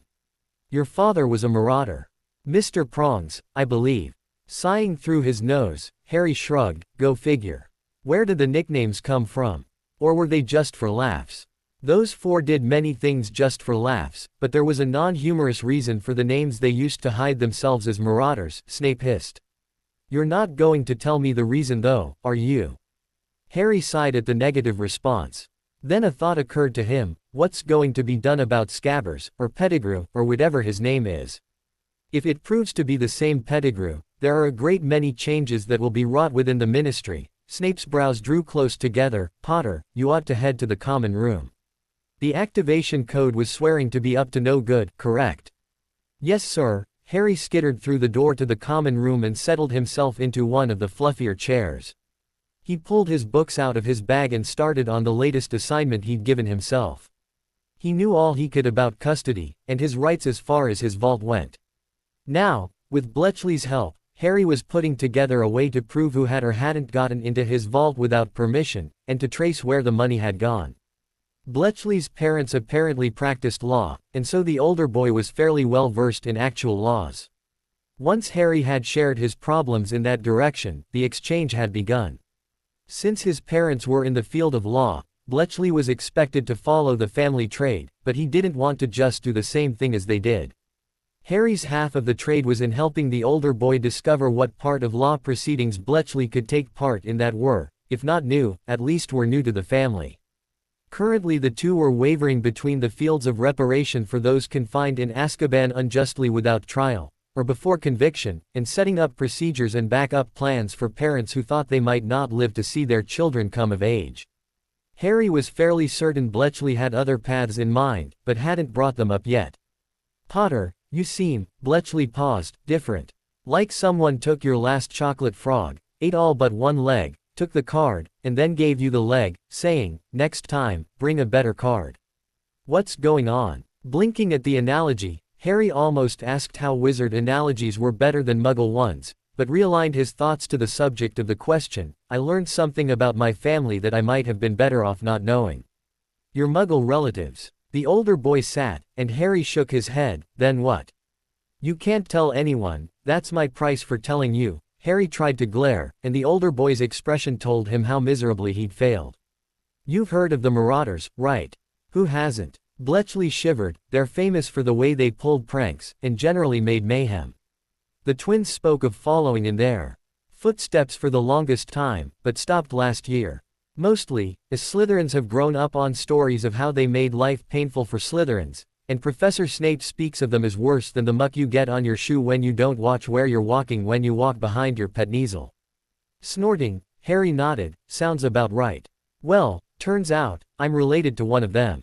Bletchley paled. "You're not joking." "I wish I were," Harry sighed. "I only just figured it out, and I'm trying to figure what to make of it after that, so I'm not ready for anyone to know, just yet." "Well, sure, you told me." The older boy paused. "I doubt this will help, but you don't seem to be much like them. For one thing, you're in Slytherin. For another, you haven't targeted a house with all the hatred I'm not entirely sure is seething within you, so I get the feeling that whatever went wrong in their generation, it hasn't spoiled you." Harry grumbled. "Anyway, I know we've only talked about a few topics you could study law under, but I get the feeling you might benefit from a wide variety to choose from. Were there other topics you had in mind?" "My parents focus on the general prosecution and defense portions," Bletchley listed, allowing the change of subject. "My older sister deals with marital strife, and my older brother deals with fraud. So, while it's something we've already researched, I'm not so keen on the facets of getting people repaid for their time in Azkaban that they didn't deserve. I wouldn't mind sending it to my parents, though. So that leaves us with pediatric law. Of course, with the research on magical creatures we've helped you with, we could always branch off into laws for them instead." "How so?" Harry had a blank sheet of paper out for the brainstorming as he called it. When he'd said that to Bletchley's face, the other boy had asked if it hurt to cast spells of storms in one's head, and Harry could only laugh in response. "Well, there are laws for and against those with Vila blood, that some feel are too restrictive or too lax, laws regarding the Fae, and werewolves," Bletchley listed. Harry froze. He remembered a law he'd read about werewolves, and was also forced to recall that one of the Marauders had gone by the moniker of Moony, so he might have been a werewolf. His mind automatically skipped a few steps and realized that he'd not been put in custody of Moony because of the lycanthropy, and Wormtail had been declared dead. So if the Marauders were so close, by all rights, Harry should have been in Padfoot's custody, right? "Potter, you seemed to be off in the divination tower there for a bit." Bletchley was waving a hand in Harry's face. "What do you think about the law in place saying a werewolf can't have custody of a child?" Harry asked. "So that's what did it?" Bletchley's eyes lit up. A portion of the younger boy's mind filed that away. It seemed the older boy actually liked the thought of rewriting laws regarding those not considered fully human. "I think that werewolves are dangerous creatures. During the full moon, they're veritable monsters. But there's a potion, called Wolfsbane, which is supposed to let them keep their minds during the full moon. I don't see any reason why, if it works, they couldn't hold down jobs at least. As far as custody of a child, I don't know. I mean, while the kid's young, they might be more of a danger, even with the Wolfsbane, than is safe, but after a few years, with someone else around at least, it might be worth a try." You only say that because you don't have anyone in your family affected by that disease, Landale hissed, having come into the common room from her floor. I had a cousin who was turned into a werewolf. She was about to receive her potion's mastery. Instead, she turns into a howling, raving maniac 3 nights out of the month, and doesn't contribute anything to society anymore. Of course she doesn't. Bletchley growled. She's been banned from working, refused custody of anything, including herself, and has had her humanity stripped from her even in the eyes of her own family. You do have someone who was attacked in your family, don't you? Harry asked. The pain in the older boy's eyes ended the conversation right there. Landale even hesitated and apologized. Shaking it off, the Quidditch keeper stalked off, right out of the common room. Looking at each other, the two left behind winced. Harry gathered the papers he and the keeper had been working with, and stacked them neatly. The second year then asked one of Bletchley's roommates to guide him up to their floor and to Bletchley's section of the room to leave the belongings there. At the point when the boy was about to give up the ghost and go to bed, the door opened and a very pale Bletchley dashed in. Looking around, he spotted the second year, and then ran up to him. Hissing, he asked, "Potter, you haven't left the common room, right?" "Of course not, Snape would string me up if I did." "Your things are near your bed, by the by," Harry replied. "Good. Or not, they're still trying to blame this on you," Bletchley stuttered. "What now?" Harry groaned. "I overheard McGonagall talking to Professor Snape. After he returned from the forest, rat hunting he'd said he was." Bletchley's thoughts were obviously all over the place, and his speech matched. She had to tell him that someone had snuck into her office, and made off with the book he'd put into her care. The only people who know the password to her office are Gryffindors and heads of house, and the headmaster. "So why are they trying to blame it on me?" Harry asked. Because promptly after this fact was revealed, the minister appeared, talking about sending Hagrid out to Azkaban. The older boy gasped out. "I'll bet they're saying, just in case," Harry grumbled, "so am I next. I doubt you're far off on their list, but I think they're going to get Dumbledore out first." The keeper rubbed his forehead. "What gets me the most isn't that they summarily took the groundskeeper off the grounds, or that the Gryffindors, ignoring that one of their own had to have taken the book, are blaming you, but the fact that Dumbledore didn't seem surprised." "Yay," Harry rested his head on the armrest of his chair. "Is there anything else?" "It's only a matter of time before the next attack." Bletchley sank into a chair nearby. Bletchley, calm down," Flint chuckled, "take a deep breath, and relax." Both boys jumped at the new addition's voice. Looking guiltily at him as he strode into the room from the sleeping quarters, they fidgeted. "You're both acting guilty of something, and from what I heard about earlier, I can almost see why. Potter, it's not your fault you didn't know about Bletchley's family. None of us know all about it." "No, this isn't about that," the keeper denied. "The book Landale found in the leaking bathroom was taken from McGonagall's office, and the Gryffindors are blaming it on Potter, like they blame everything else on him." "Ah," Flint smirked. "Well, we can prove he wasn't outside of the common room besides classes, up until this last hour. He's been more or less alone here for that frame of time." Bletchley spoke a word Harry wished he could have written down, but knew he wouldn't get away with repeating. "That's the time frame in which the book walked off." Flint repeated the word Bletchley spoke, and the second year knew he'd be better off forgetting it. "I'd almost swear that whoever's framing him knows his schedule to the minute. Things like this always occur when there's no one or only untrusted people to vouch for him." "Thanks for caring though." Harry's smile was small and weak.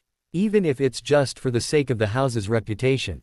We get you away from those muggles and through this year, and we're going to do something about your self-confidence, Potter," Flint hissed. "I think half the reason you have as much trouble catching that snitch as you do is because of that. He's still the best seeker we've ever had." Bletchley paled. "Just think what he'd be like then."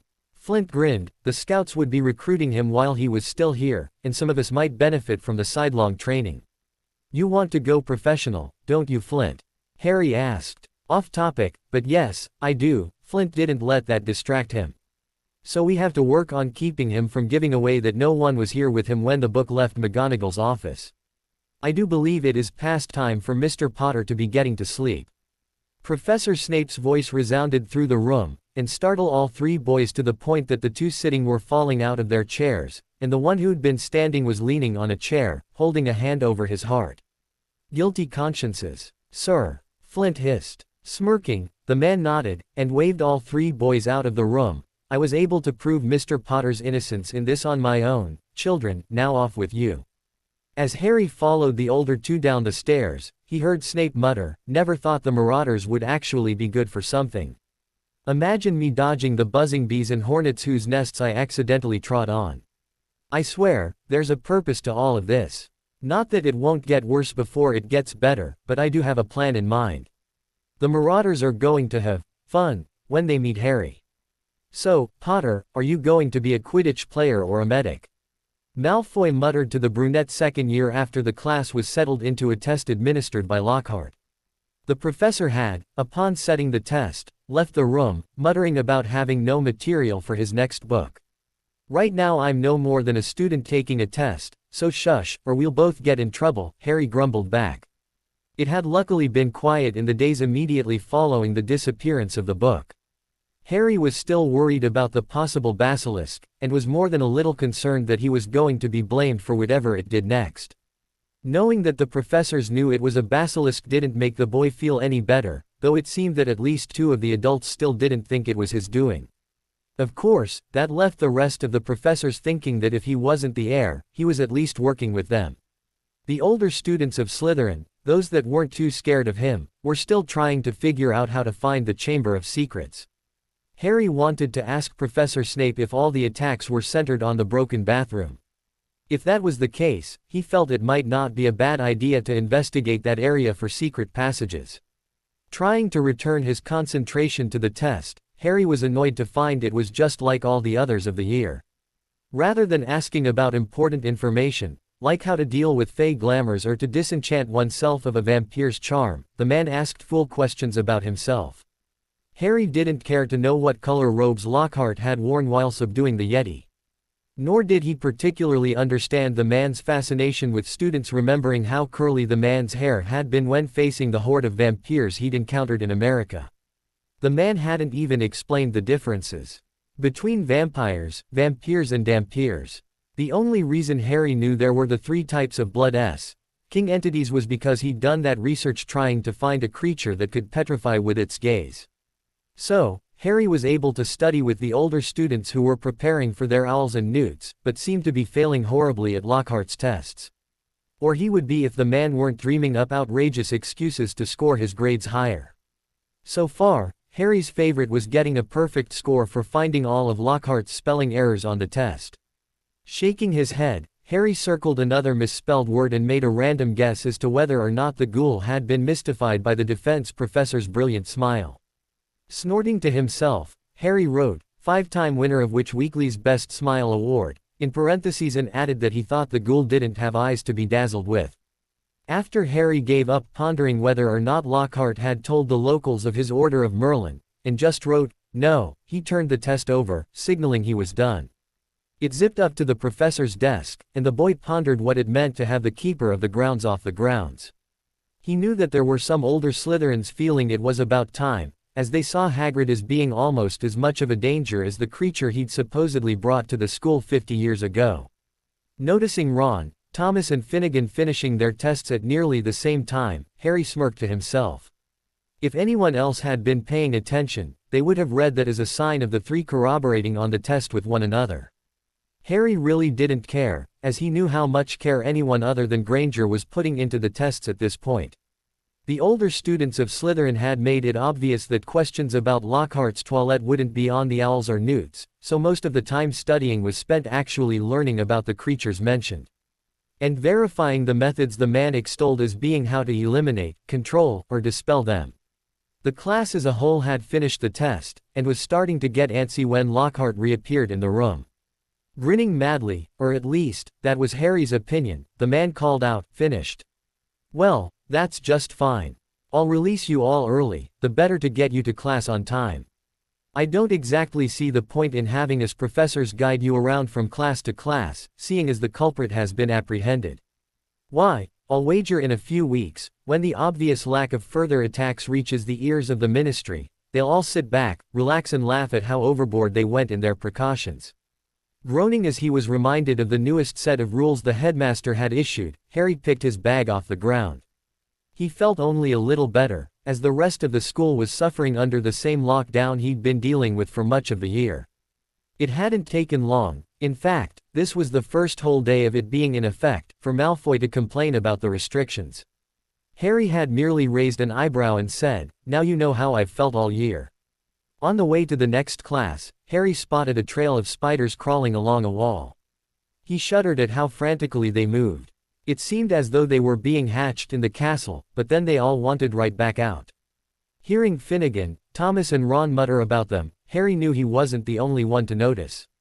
He decided to ask Professor Snape, in the next class, if he knew of a colony of spiders somewhere outside of the castle.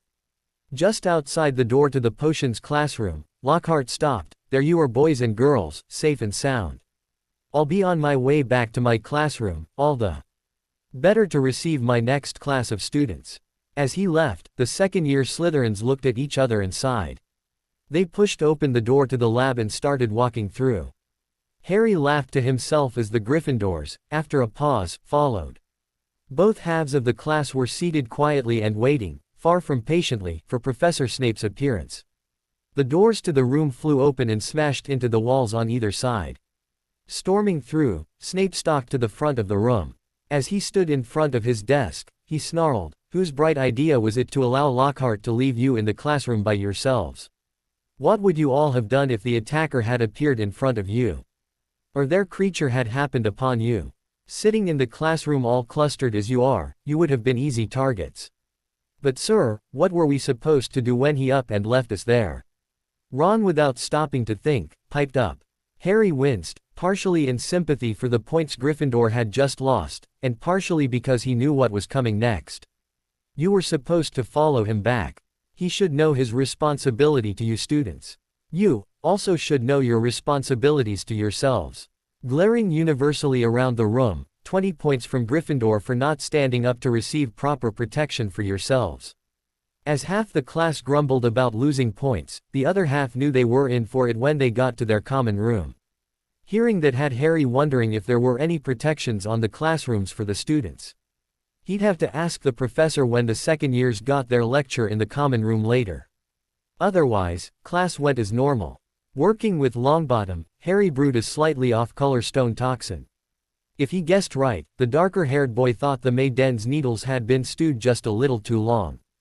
That likely meant that instead of turning granite solid objects into ones with the solidity of iron, the potion would make granite feel like it was made of gold. Sighing, Harry supposed it would have to do. The mistake wasn't even going to be enough to help the students in the infirmary, so the boy just resigned himself to a lower grade. With the events of the year, he wasn't even allowed to redo the potions, because both Slytherins knew no one would believe either of them should an attack occur. Releasing the class, Snape led the Slytherins to the Great Hall alongside the Gryffindors. As everyone was sorted out, to head back to their common rooms, the agitation of Gryffindors in general became apparent. Wondering what the cause was, Harry tried to catch a glimpse of the twins or Professor McGonagall. Even the headmaster would have been a welcome sight. Sadly, when any of those individuals appeared, it wasn't the relief Harry was hoping for. Standing in the doors, with the twins at either side of her, Professor McGonagall called for Ron and Percy to join the small group. The headmaster moved from the doorway to the opposite side of the room. Upon reaching the table the professors sat at to eat, Professor Dumbledore spoke to the entire room. "It is with great regret that I report another attack has occurred. Your heads of house will all see to it that you are returned to your common rooms, and from there, your parents and guardians will be informed that you are to be on the train back tomorrow." The headmaster nodded sadly to the professors, and turned to the small cluster of redheads standing by the Gryffindor table. Harry noticed a missing redhead and guessed that the latest attack had fallen upon the youngest Weasley. "Move on, it's time to go." Professor Snape moved the Slytherins along, indicating that the prefects were to lead and walk along the perimeters. Of the group, he brought up the rear. After the cluster reached the common room, he had them remain for a bit. The last attack, while so far not fatal, was the last indicator that the Board of Governors needed to suspend the headmaster from the school. At the same time, it was decided that the school was no longer safe for students to remain. Snape explained when he returned. "Sir, what was with the Weasleys gathering in the Great Hall?" Malfoy asked. It was probably the youngest who was attacked, in case you didn't notice she wasn't there, Flint muttered. Harry was glad he'd kept quiet, as that would have further implicated him had he piped up, he was sure. For now, the plans are to send students home, and hope that our resident monster extermination expert. The sarcasm was thick to Harry's ears, but the second year wasn't sure if anyone else heard it, to deal with the creature or the attacker. What about her family? Harry asked. The Weasleys in Hogwarts are going to remain until their parents can retrieve them.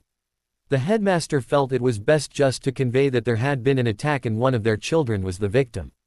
When they arrive, the rest of the circumstances will be revealed to them. The potions master sighed. In all likelihood, if this isn't solved better than it was 50 years ago, we will not be returning next year. Harry wasn't sure how to react. The other students quickly filtered down to their rooms, and were setting about packing. Harry, however, was determined to ask the professor a few extra questions. Sir, the boy asked after the majority of the other students had left, was the headmaster going to tell the Weasleys it's probably a basilisk? He was going to inform them of the chances of their daughter's survival. Snape nodded. Did you have a better idea? Not sending Lockhart. Harry blinked. He doesn't really know how to deal with the creatures he writes about having fought in his books. Can you prove this? Snape's eyes focused tightly on the boy in front of him. Ask Granger for her notes from class, or even any of the girls in second year. I don't know if the older girls will have taken the notes, but I know for a fact that in his book he gets details right, but in class, he messes them up horribly. Harry listed. He told us that the disarming spell is meant to just fling things away from the point they started at. The books say it's meant merely to remove a wand from a dueler's grasp. The man stood still. Is that all the proof you have? Sorry, sir. Harry looked to the ground, but all of his mistakes are made in class. He's been careful not to say anything outside. Unless you count his attempt to dispel the snake in Dueling Club, or his making all the bones in my arm disappear instead of healing them. Snape stared through the 12-year-old in front of him. After a bit, Harry remembered the disappearance of the book, and then how tired he'd been after returning from the memory it had shown him. Professor, did that book ever show you any memories? Harry asked. No, I wasn't foolish enough to allow it to, Snape smirked. I was tired after it finished showing me the one memory. Maybe it drew energy from me to do so. Harry paused, so whoever took it might have been very tired, often, because it was showing them more than just the one memory. Snape's gaze snapped back into focus, and Harry was caught by the nearly black eyes. He remembered every time he'd seen the youngest Weasley that year, and noticed how tired she had always seemed. Though he hadn't noticed then, he certainly was noticing now. He was also thinking about how odd it was to remember those instances now of all times. When the potions master looked away, Harry blinked. Sir, could Ginny have had the book for a time? He asked. Snape's eyes flashed back towards him, and the boy looked away quickly, figuring he was about to be snapped at. It's a possibility, Mr. Potter, but you would be best suited to keeping it to yourself. After all, if anyone hears you asking that, they will jump to the conclusion that you are accusing the girl of something, and with her being the latest victim, Snape trailed off, and Harry shuddered. Yes sir, nodding to himself, Harry motioned towards the students' rooms. I'll pack now, sir. The two went their separate ways and Harry kept wondering about the events he'd remembered. Tom Riddle had written the diary, had used Harry's energy to show the memories it claimed to be keeping for posterity. If Ginny had had it, she would have definitely been tired. Its vanishing act indicated it was important to figuring out who the heir was. The victimization of the girl might mean she had known whom the heir was this time around as well. Figuring that the adults already knew this, Harry suddenly remembered that he'd never gotten the chance to tell the professors to try looking for a central location within the space of the attacks. Harry mentally sighed and folded the last of his clothing into his trunk. On top of the robes, he set his wrapped bottles of ink and quills. He was hoping to have access to his trunk this year, to finish his homework. He might even be able to get a head start on studying, in case they could return for next year. Then he remembered that he had no idea where he was headed. He hoped it wasn't to the Dursleys. As safe as the headmaster thought he'd be, the Slytherin child didn't agree. That was partly the reason the boy was leaving out his invisibility cloak. He tucked it into his robe pockets, and vowed to find a way to fold it into his denim's pockets on the train ride back. Double-checking to make sure nothing was left, He then closed his trunk, and locked it with a mundane lock, Harry pocketing the key. Noticing the other second years looking at it, he shrugged, saying it was because he might have to go back to his relatives, and if he used magic to lock it, he'd never get it unlocked before next year, or whenever the school was opened back up. The others continued to look at him oddly, but he didn't stick around to find out why. Returning to the common room, Harry found the female 7th-year prefect sitting near the fireplace. She looked up as he approached, and though a bit nervous, remained civil. "I know you thought I was behind this at points," he spoke to the older student, shrugging, "but when this last attack happened, I was in class. Since that kind of thing hasn't been proof enough so far, I can't hope to convince you I don't mean any harm to anyone. I just wanted to know if there was a way to convey a message to Professor Snape when we aren't sure where he is." "Not exactly, Potter," the girl hesitated, "but if we called for a house elf of the school, we might just be able to get the message relayed that way." "Do you know any names of house elves at Hogwarts?" Harry asked. The only house elf he knew was attached to a specific family, he was sure. "No," she shook her head, "sorry." Sighing, Harry warned her, "You're going to look at me funny for this, so prepare for it." "Do I just call the house elf's name?" Yes, she was getting good practice in already, Harry could tell. "Dobby," Harry called out, quietly, but decisively. With a pop, the hyperactive house elf that had blocked his mail during the summer appeared. Is Mr. Harry Potter needing Dobby to be taking him back to his relatives? Boggling, Harry asked, "How in the world would you do something like that?" "I mean, never mind. I need you to tell Professor Snape that I think the attacks all circle around a specific location. If he and the other professors look in that circle of space, they might find some clue to where the Chamber of Secrets is. Mr. Harry Potter is trying to find the chamber. Dobby is not being able to help with that. Dobby's master is wanting something Dobby isn't supposed to tell." Twisting his ears and smashing his head into the grate in front of the fireplace, Dobby began wailing about being a bad elf. Harry jumped, but the 7th year sat stoically. "Dobby, stop." Harry tried to catch the elf's hands and hold him still, but found it difficult. The elf would stop beating itself while Harry held on, but as soon as the youth released him, he would return to smashing things into his head or his head into things, whichever was a more convenient solution. "Potter, the elf can't help you with your problem," the prefect spoke up. "He's obviously been ordered not to interfere with this Chamber of Secrets business. I'd say find out which family he's attached to and you'll have a clue as to who's behind this." "So, what, am I supposed to have everyone else in the school parade past him to see if they recognize him?" Harry yelped, "Or am I supposed to ask Dobby who his master is?" The elf increased the tempo at which it beat itself at the second question, continuing to wail about being a bad elf. The commotion was interrupted as the door to the common room opened, revealing a surly potions master. "Mr. Potter, why was a house elf punishing itself in Slytherin's common room?"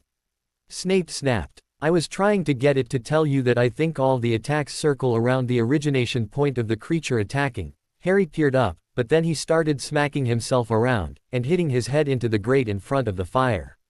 "The message has now been conveyed." The man snapped again, "If you will accompany me, Mr. Potter, the Weasley parents wish to speak with you." Any and all color in the boy's face washed out. As he was facing the other way, leading, Snape didn't notice. The 7th year might have noticed, but Harry didn't know, since he was following diligently, and not looking back. Reaching the Great Hall, Snape pushed open the gigantic doors and led the child into the room. As they reached the congregation of flame-colored hair, the brunette shuddered at Ron's expression. Something told him that his year mate was behind this meeting. "Oh, Harry, dear, I'm so sorry you've spent the year with everyone doubting you, Mrs. Weasley gushed and pulled Harry to her in a tight hug. Harry's eyes went wide, and he could just barely see the twins' faces.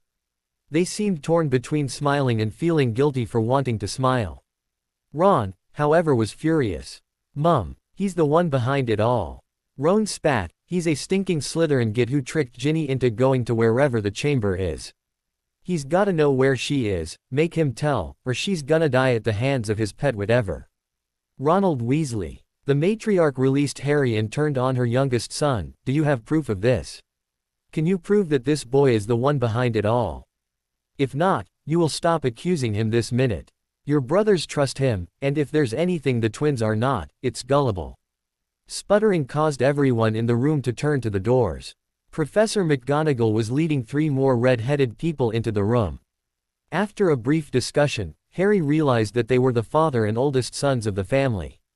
Wondering what in the world job would allow a person to have a fang earring, Harry pondered whether or not he could get a job there too.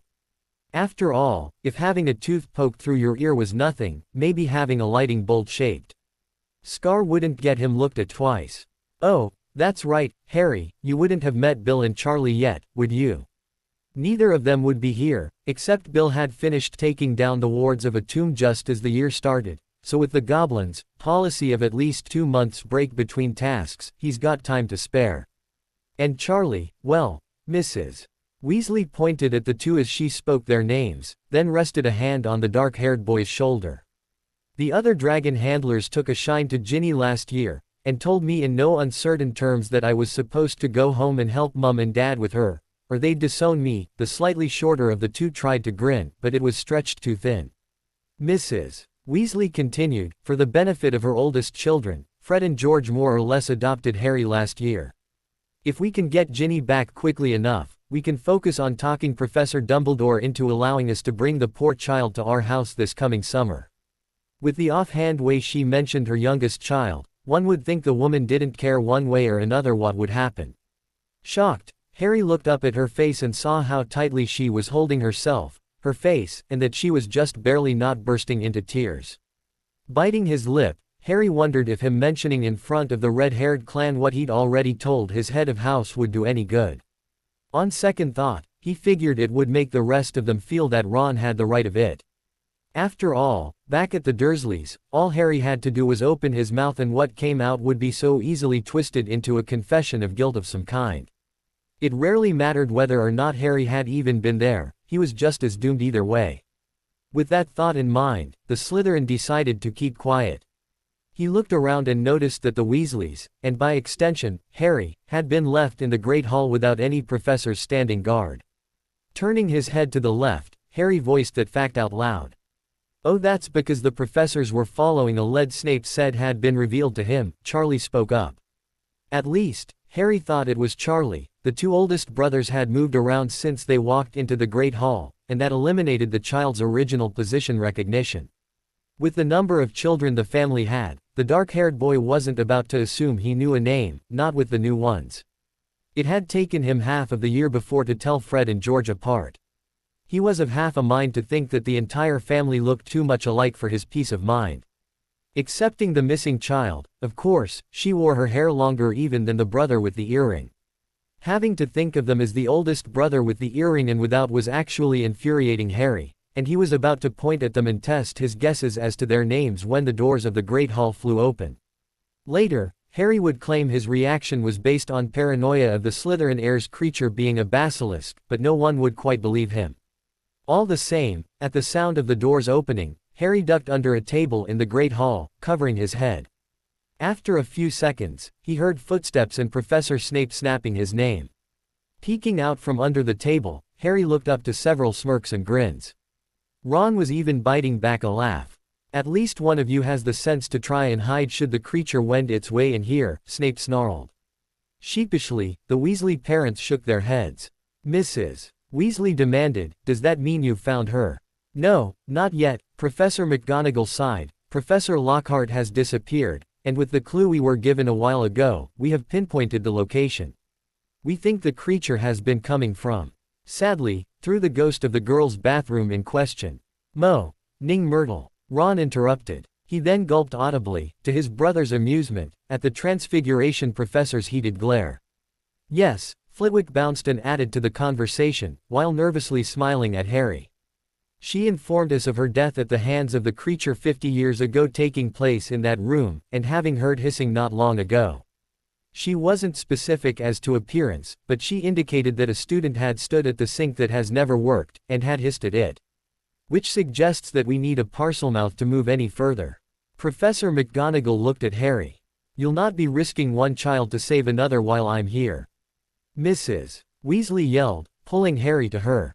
The dark-haired boy got the feeling that the woman felt nothing by halves, and was of half a mind, pardoning himself for the pun, to be happy she liked him. We had no intention of doing thus, McGonagall reassured her. We had just decided to blast the entrance to the chamber open. What if it causes a collapse of the whole tunnel? Fred yelped. That'll kill Ginny just as sure as whatever's got her would. From there, things degenerated into loud arguing on the parts of the Fred, George, Ron and Mrs. Weasley. Percy and Mr. Weasley seemed happy to keep out of it, and the two oldest brothers were actually arguing for leaving the second year out of it, on the grounds of the school wouldn't have him insured. Whereas Bill was covered by his employ at Gringotts, and Charlie was already impossible to insure, being a dragon handler. That sparked another argument where Mrs. Weasley yelled at her oldest sons, asking what made them think she was risking two of her children to save one, if she wouldn't risk one for one. Harry ignored the warm feeling that caused and checked to see if anyone was paying any attention to him. Noting that they were all either focused on the argument or part of it, he quickly and quietly pulled the invisibility cloak over himself. The great hall doors were still open and Harry walked through them, hoping his steps would be covered by the yelling voice of Mrs. Weasley. Peering nervously around, Harry edged towards the wall, and could have sworn his ears were hurting with the effort he'd put into listening for the basilisk. He hoped he'd hear the scales rasp along, but he was also looking into the lights cast along the ground. He saw no shadows, not even his own. As he approached the bathroom Myrtle haunted, he heard voices approach. Edging towards the door in question, but not pressing against it, Harry blinked rapidly as he saw the two eldest brothers stalking along, arguing with Professor Snape. Part of him thought the three got along, but that seemed only to be the case because one brother acted as thick-skinned as the dragons he worked with, and the other worked with goblins. The latter were said to be even grumpier than the potions master on his worst days, so Harry began to understand. If Harry weren't trying to sneak past them, he'd have asked them why they were being so loud. Instead he held his breath as they reached the door. The ghost said it was the sink that never works, right? The shortest of the three spoke up. If you didn't catch on to that the first or second time it was mentioned, Weasley, your ears are even more defective than they were when you were a student. Snape growled. You're sure we'll find that missing second year here? The taller redhead looked around tentatively. More likely than not, he's out to perform his annual task of heroism. Snape snorted. If he's here now, he might as well reveal himself, the points have already been removed from his house. Sputtering, Harry released the breath he'd been holding too long and pulled the cowl back down from his head. He glared at the three standing there. Ah, Mr. Potter, it's nice to see you made it intact. Bill, you owe me a galleon, the shorter redhead smirked. Mum was beside herself when she realized you'd sneaked out. Be that as it may, Snape waved them on and pulled the door to the bathroom open, edging to the side as he did so. Was there a particular reason you opened the door without walking straight in? The ghost warbled at them as the four walked in. How were we to know whether or not the basilisk was in the room? Harry blinked at her. You were killed by it in here, weren't you? Ah, she pretended serenity and wisdom for a second, then Harry's question fully registered to her and she began wailing, why does everyone have to ask me that? He hadn't heard about it yet, that was all. Bill tried to calm her down by asking about the faucets, which one doesn't work. Do you think I'm stupid?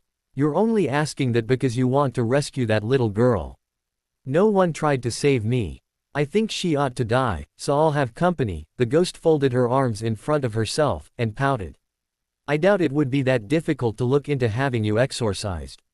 Snape hissed. The ghost began wailing pitiably and zoomed out of the room, or at least toward the toilets. Her departure caused all of the sinks to pour water at the maximum pressure. At the same time toilets sprayed water and everyone in the room shuddered at the mess. Harry figured Filch was going to have a fit. Shuddering, Harry tried not to imagine the kind of water spraying around the room wildly. He walked to the sinks and looked for the only one not spouting water. When he found it, he looked at the porcelain for any trick handles or levers.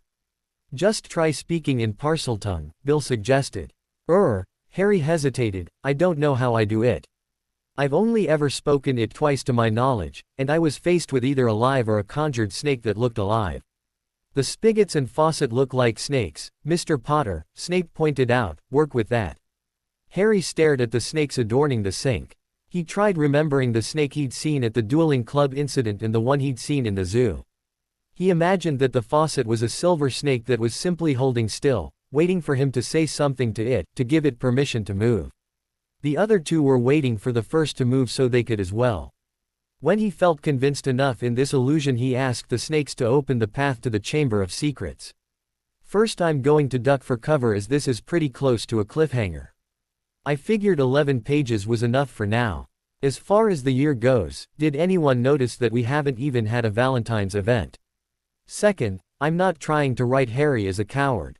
I hope he doesn't come across that way. He's just terribly jumpy, with the basilisk on the loose, and being in the same room as Ron, one of the most vocal in declaring him the heir, isn't helping him any. The grating and grinding of the fixtures moving left the second year gaping. He stepped back and felt like hiding his ears behind his hands as the noise continued. When it finished, there was a hole where one of the sinks had been, and the oldest Weasley looked down it, then grumbled. "That's utterly disgusting. Gin's going to whine about her robes being ruined when we get her out of there," Bill muttered. "You're just lucky the basilisk wasn't waiting in the tunnel for you," Snape glared. "Okay, oh Mr. Expert in dealing with basilisks," Charlie drawled, "how do you propose we move forward without dying at its eyes or turning to stone? Could we cast a freezing charm over the area?" Harry wondered if maybe they could deal with the creature by sending it into a hibernation mindset. Reptiles didn't like the cold, right? Nice attempt, Mr. Potter, but there's a chance that the snake isn't even in the tunnel, and thus we'd only be chilling ourselves. The potion's master thought for a second. Besides, that spell doesn't work on reptiles past a certain mass. They tend to have a defense of some kind against it. Dragons in particular, as you should know, Mr. Weasley. Wincing, Charlie muttered about how unfair it was that the man could still make him feel like a first year caught causing trouble. Bill returned with a joke about how it was unfair that he could use their last name but still everyone knew just which Weasley he was talking about. "I doubt that's unique to Professor Snape though," Harry pointed out. "Professor McGonagall and the headmaster both have that ability. Don't take this wrong, but would you mind either fully hiding under the cloak again, or fully unhiding yourself?" Bill eyed the boy's head nervously. "That's a bit too much like Sir Nick for my tastes." Shrugging, Harry pulled the cloak off, and folded it back into his robes. He remembered hearing about a spell that made a cacophony of sounds, often used to distract creatures in their native habitats. "Snakes don't hear, right? So we can't use the cacophonous charm." Charlie nixed Harry's plan before he finished thinking it. "They feel the vibrations of the air around them against what would otherwise be their ears," Snape explained. Harry hoped, for the students' benefit, rather than the benefit of all of them. "So how did they hear Parseltongue?"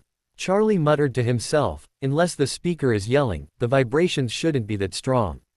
Maybe the language is a form of magic and they feel the magic." Harry hazarded. "I say it's a good enough theory." Charlie threw his hands up in the air and prepared to slide down the passage to the chamber. "We may be in a rush, but how do you know what is at the end of that tunnel?" Snape drawled. The red-headed brothers seemed like they wanted to beat sense into the professor. He kept holding them back, and every minute wasted was a minute less they had to save their sister. "Maybe we could tie a rope at this end and lower ourselves down that way," Harry suggested. "We might even be able to use the rope to return." Okay, I get it. Stop and think not just about rescuing the baby sister." Bill shook his head, hand resting against his nose. "So we cast the noise charm in front of us to distract the basilisk. We lower ourselves down the tunnel with a rope so we have a better way back. What next do we do as a precaution?" Charlie sighed. "We'll need someone to stay up here to cast the charm to pull the ropes back up, and we'll need a first aid kit for injuries," Snape listed. "Okay, I can charm the rope to pull automatically in response to a tug of a certain kind." "And the first aid kit," Bill pointed at his brother. "Dragon handlers are required to have a working kit with them at all times. I figured that rescuing Ginny wasn't going to be any less dangerous than working with any of the dragons." Charlie held out a red and white box, then replaced it into his pocket. "How do you kill a basilisk?" Harry asked. "The books talk about how it kills, but never speak of how to, kill it. I surmise that they are immune to killing spells, as they would otherwise fall victim to each other's gazes. As well, they are immune to petrifaction," Snape listed. "Thus, they are probably only weak to brute force attacks." "There's a plan then. We headstrong Gryffindors will try to kill the basilisk, while you two concentrate on getting Ginny out of there." Bill shrugged. "And if we plan much more, we'll be riding all on one plan that might not survive the first skirmish, As they say, Charlie had already charmed a few hundred feet of rope, and tied it off against one of the other sinks. He also had dropped the rope down and was standing, holding it, waiting for the rest of the group to agree to move ahead. Fine, Snape sighed, for the sake of the students, we'll keep Mr. Potter out of the perimeters of this expedition. Okay, I'll go down, Potter, you'll follow me, Professor, you're after him, and Bill, you'll be last, in case the snake's on the outside and decides to follow us in, right? Charlie listed, and as the others nodded, he dove down the tunnel with the rope in his hand. After a brief silence, Harry heard, grab the rope, you can practically walk down with it in hand. It's kind of steep at points, but as long as you don't lose your grip on the rope, you shouldn't bowl past me. Wincing, Harry grasped the rope and began climbing down the tunnel for himself. It didn't take long to understand that when Charlie said, a bit steep, he meant, hang on to the rope for dear life or you'll fly down the tunnel. Which is exactly what the second year did. As he caught up to the redhead, he curled up into a ball. It hurt when he was yanked to a sudden stop, as the dragon handler had grabbed him by the band of his pants. What kind of seeker are you that you couldn't catch the rope after you started sliding? Charlie asked. Wincing at the collection of material in an uncomfortable place, Harry Crabbe crawled to a bit higher up on the tunnel and caught hold of the rope. Sorry, but my hands aren't going to hold up as well to that as yours. I'd probably take all the skin off my hands if I tried to catch the rope during a slide. Ah, that's right. Oops, Charlie apologized offhandedly. He then continued walking down the tunnel. How'd you lose your grip in the first place? You said, a little steep, but you should have said, hold on tight or be ready to slide. I am short, you know. Harry tried to stand again, only to find it was still too steep. Harry held on tight to the rope, and heard from higher up, Mr. Potter, you had better not be yanking arbitrarily on that rope. Your being a Slytherin doesn't seem to keep him from snapping at you, Charlie mumbled. I always figured Slytherins had it easy with him as head of house. Hardly. Harry shook his head, and contented himself with walking down the tunnel by holding the rope, and using his hands, instead of his feet, to move along. Reaching the bottom, the redhead cast a charm at the mouth of the tunnel to check if anything was in the area. It read that no living things were within 10 feet, and Charlie felt safe stepping out. A brief look around and he told the brunette boy to come on out, it was clear. After a few minutes, the professor and Bill reached the bottom. The four walked a bit further to find a door blocking their progress. Glaring at it, Charlie spat, of course. As if walking into a girl's bathroom and climbing down a tunnel wasn't enough. Harry looked at the door and noted the snakes. He talked himself through the motions of convincing himself the snakes were real. They coiled so wildly, he was amazed that they weren't hissing at him in the first place. Without thinking about it, he asked the snakes to open the door for him, and blinked as they began writhing along the seams of the door. It swung open and after a few seconds, the dragon handler almost whistled. That is the oddest thing I've ever heard. I've heard snakes hiss, but they don't hiss like that. It's magic, Mr. Weasley, learn to live with it, Snape drawled as he stalked past the redheads to cast the same charm Charlie had at the mouth of the tunnel. Bill walked around the door and threw it after the charm declared it clear for 10 feet. He cast it again from inside the room proper, and then hissed as the lights reacted to the magic cast, brightening the room. If I never do anything like this again, it'll be too soon. Jin had better not get herself into too many situations like this, Charlie agreed, walking behind the potions master and the second year. The whole arrangement had reversed, and Harry really didn't mind. While I was at it, before climbing down the tunnel, I set a spell to warn us if anyone tried to follow after, Bill grinned. As they continued, they passed a shadowy hulk that set Harry's nerves on edge. That does not bode well. Snape peered at the snakeskin closely. It is quite old, perhaps even dating back to the founders. How's it been feeding itself? Charlie wondered. Yes, well, Snape paused, the rat population of Hogwarts has always been low. I would suppose that was due in part to the basilisk. It may also be true that the basilisk, while a large specimen, might not be as large as it could be. It seems to have suffered a dearth of food during its time here. Is there anywhere we could send it? Harry asked. No governments would agree to have something that dangerous shipped to their lands, Bill shook his head. Even if they did, the other ministries would suspect them for it. So this thing is going to wind up dead either way. Harry wanted to clarify. Most probably, Charlie shrugged. By this point, they had reached a new point of the tunnels. With the adults regularly casting a proximity charm, they felt safer looking around a bit. Harry peered around gingerly. This place was wider open than 10 feet, and was covered in water. Dripping echoed around the room, and Harry knew their chances were slim. There goes the cacophony charm, Bill sighed, turning to look at the three behind him. Not to mention watching the ground for shadows. Charlie agreed. At this point, with all of these pipes, I'd say block as many off as we can, temporarily, to keep anything from sneaking up behind us, Bill suggested. What about when we have to run, or if our first choice in direction isn't right?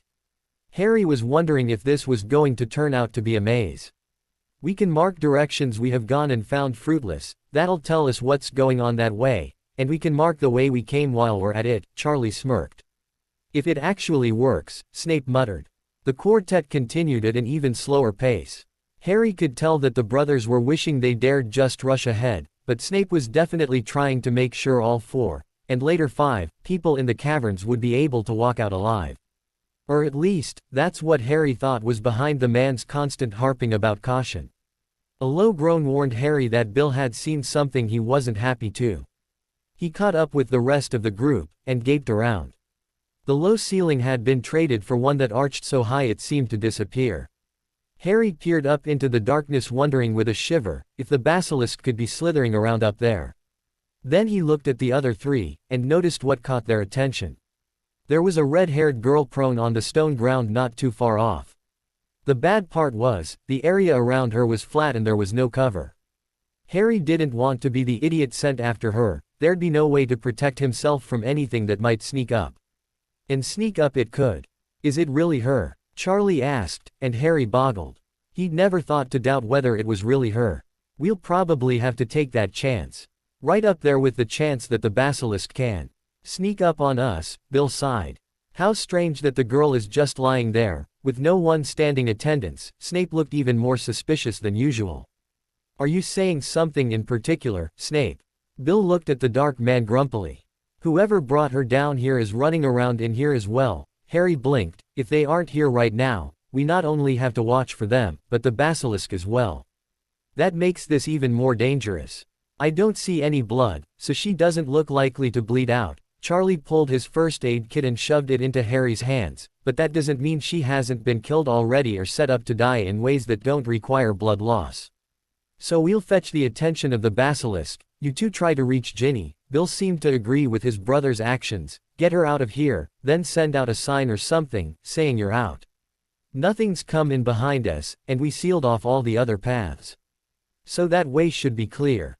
We won't know that it will have stayed that way, if all of us leave this path clear for someone else to sneak down, Snape pointed out. We can deal with a wizard or witch, it's the basilisk that can kill us with a look. Charlie dismissed the thought. And what of the killing curse? Harry looked up at the 2 former Gryffindors. Can't a person cast that almost as fast as a glance? URK, Bill looked at the potion's master. You. Charlie yanked on his brother's arm as the older of the 2 stuttered over his response. We'll deal with that problem as it occurs. We'll just have to take that risk, because I can't sit here watching while my little sister lies there helpless. The 2 redheads dashed off in one direction, and began making a racket fit to annoy the deaf. Harry held back until he saw a dark-haired individual appear from the shadows to follow them. After a few seconds, the mouth of the huge statue Harry had dismissed earlier opened, and the boy ducked low to the ground, sure as anything that it was releasing something, and the opening to the tunnel was in a direct line with the statue's mouth. Hesitantly, after the noises faded, Harry peered in the direction of the brothers. He saw a huge snake slithering away, and stood. Snape yanked him back towards the tunnel and walked ahead of him briskly. Curb your Gryffindor tendencies, if you will, Mr. Potter. They approached the girl on the ground and the potion's master quickly assessed her status. By all indicators, she is merely sleeping. However, her energy levels are decreasing at a steady, yet rapid rate. It seems as though something is feeding off of her magic, and her life force at the same time. How kind of you to notice. Harry whirled and gaped at the individual standing not far from them. He noticed Snape pointing his wand in the direction of the dark-haired boy, and wondered how the other had gotten back into the room so quickly. After a few seconds, he recognized the boy as the one he'd seen turn in Hagrid. Riddle, why are you here? Harry asked. Ah, you remembered me. A pleased smile slid over the other brunette's face, and Harry shuddered. It seemed like the same kind of smile Uncle Vernon showed his clients and bosses. It was about as real as the man's affection for his nephew, Harry could tell. How much longer does she have to live? Snape drawled. Not long now. Riddle nodded. I've been leeching off of her slowly over the year, so it wasn't much to push her into retrieving the book. She heard where it was, and felt sure that someone would turn her in as the heir. How ironic. She's no Parselmouth, so how could she be the heir? Harry asked. Come now, Potter, you're smarter than that. Riddle grinned suddenly. Harry heard vague noises echoing through the walls. Surely you didn't think 2 hot-headed Gryffindors would be of any use against my pet. Your pet? Snape smirked. That creature is old enough to have been here from the Founders' era. What conceit. Ah, but I am the heir of Slytherin, Riddle snarled, so who better to call it their pet? Harry puzzled the information together. The book had used his energy to show him a memory. Snape warned him repeatedly about objects that seemed to have brains, but that you couldn't see where they were kept. In that case, the book wasn't just a book, it was like a crazed cross between a pensieve and a book. If the girl had had the book, Harry supposed it could have taken control of her, and made her do things she wouldn't otherwise. He didn't want to be the one to tell the parents Weasley though. Thinking of the book left the boy wondering where it was, so he looked surreptitiously around the area. Not 2 feet from the girl's hand lay the book, open wide and flat on the ground. He wondered how in the world to destroy it, if it would even work to save her, as fire didn't burn it, and water didn't soak it beyond use. Harry briefly wondered if tearing pages out would do any good, but discarded that. He figured he'd have to drain the magic from it, but that would potentially hurt Ginny. His head hurting, Harry rubbed at his forehead and winced. This was reminding him an awful lot of the year before. Then Riddle, a ghost for now, hissed, and Harry had to wonder why he didn't understand what the other was saying. Those fools, what did they think they're doing? Riddle spat. The basilisk was slithering back into the room, right behind the 2 redheads, and Harry counted himself lucky to have seen the 2 men running first so he could focus low to the ground instead of high. I'm gonna hate myself later for this. Harry stood and ran in the general direction of the lumbering shadow of the basilisk, ignoring the potions master's hollering. He concentrated on the fact that it was a gigantic snake in front of him and began yelling at it to stop. Little speaker says stop. Other speaker says kill. I want food. Why do speakers not agree with each other? There's got to be a colony of spiders in the forest. Harry hoped he was talking to the basilisk as he stood looking up with his eyes closed. You could eat them, I'm sure. Chitin doesn't agree with me. I like flesh better. The slithering Harry heard getting closer told the boy it was creeping closer to him. Open your eyes, speaker. I want to eat you. Might get me to speak to all humans. Harry flinched as he was suddenly yanked away, and winced at the snake's screaming. It called out to those around it, saying it was unfair to wound its eyes. That was the only way it could eat in the dungeons. Harry tried not to hyperventilate when Snape grabbed his arm and growled near his ear, "You and I, Mr. Potter, will have words when this is over." Harry watched the 2 Weasleys throwing rocks around at the basilisk, trying to infuriate it. They had cast an obscuring spell on it as Snape used the fetching spell on the 2nd year, and now it could only rely on what vibrations of the ground it felt. With the rocks flying all over, it was getting painfully confused. "Professor, we need to destroy that book," Harry pointed out, picking it up. The ghost stepped forward, and tried to pull it from the boy's grasp. The burning in his head began again, and he yelped, letting go of the book as he was suddenly filled in on what had actually happened the year before. He knew now why his memories had stopped at the fetching spell before, because he'd been fetched away from having his head yanked off by Fluffy. He resigned himself to the conversation with Snape later, but he was going to ask that no one ever again use that spell on him. He was learning to hate it. He looked up as the ghost screamed. It had won the book from Harry's grasp, but in doing so, caught Charlie's attention. Said former Gryffindor apparently didn't think anything of fetching the book from the ghost. He then tossed it to his brother, who chucked it at the basilisk. It bit cleanly through the book, and the ghost's screams began wavering, as it faded out of existence.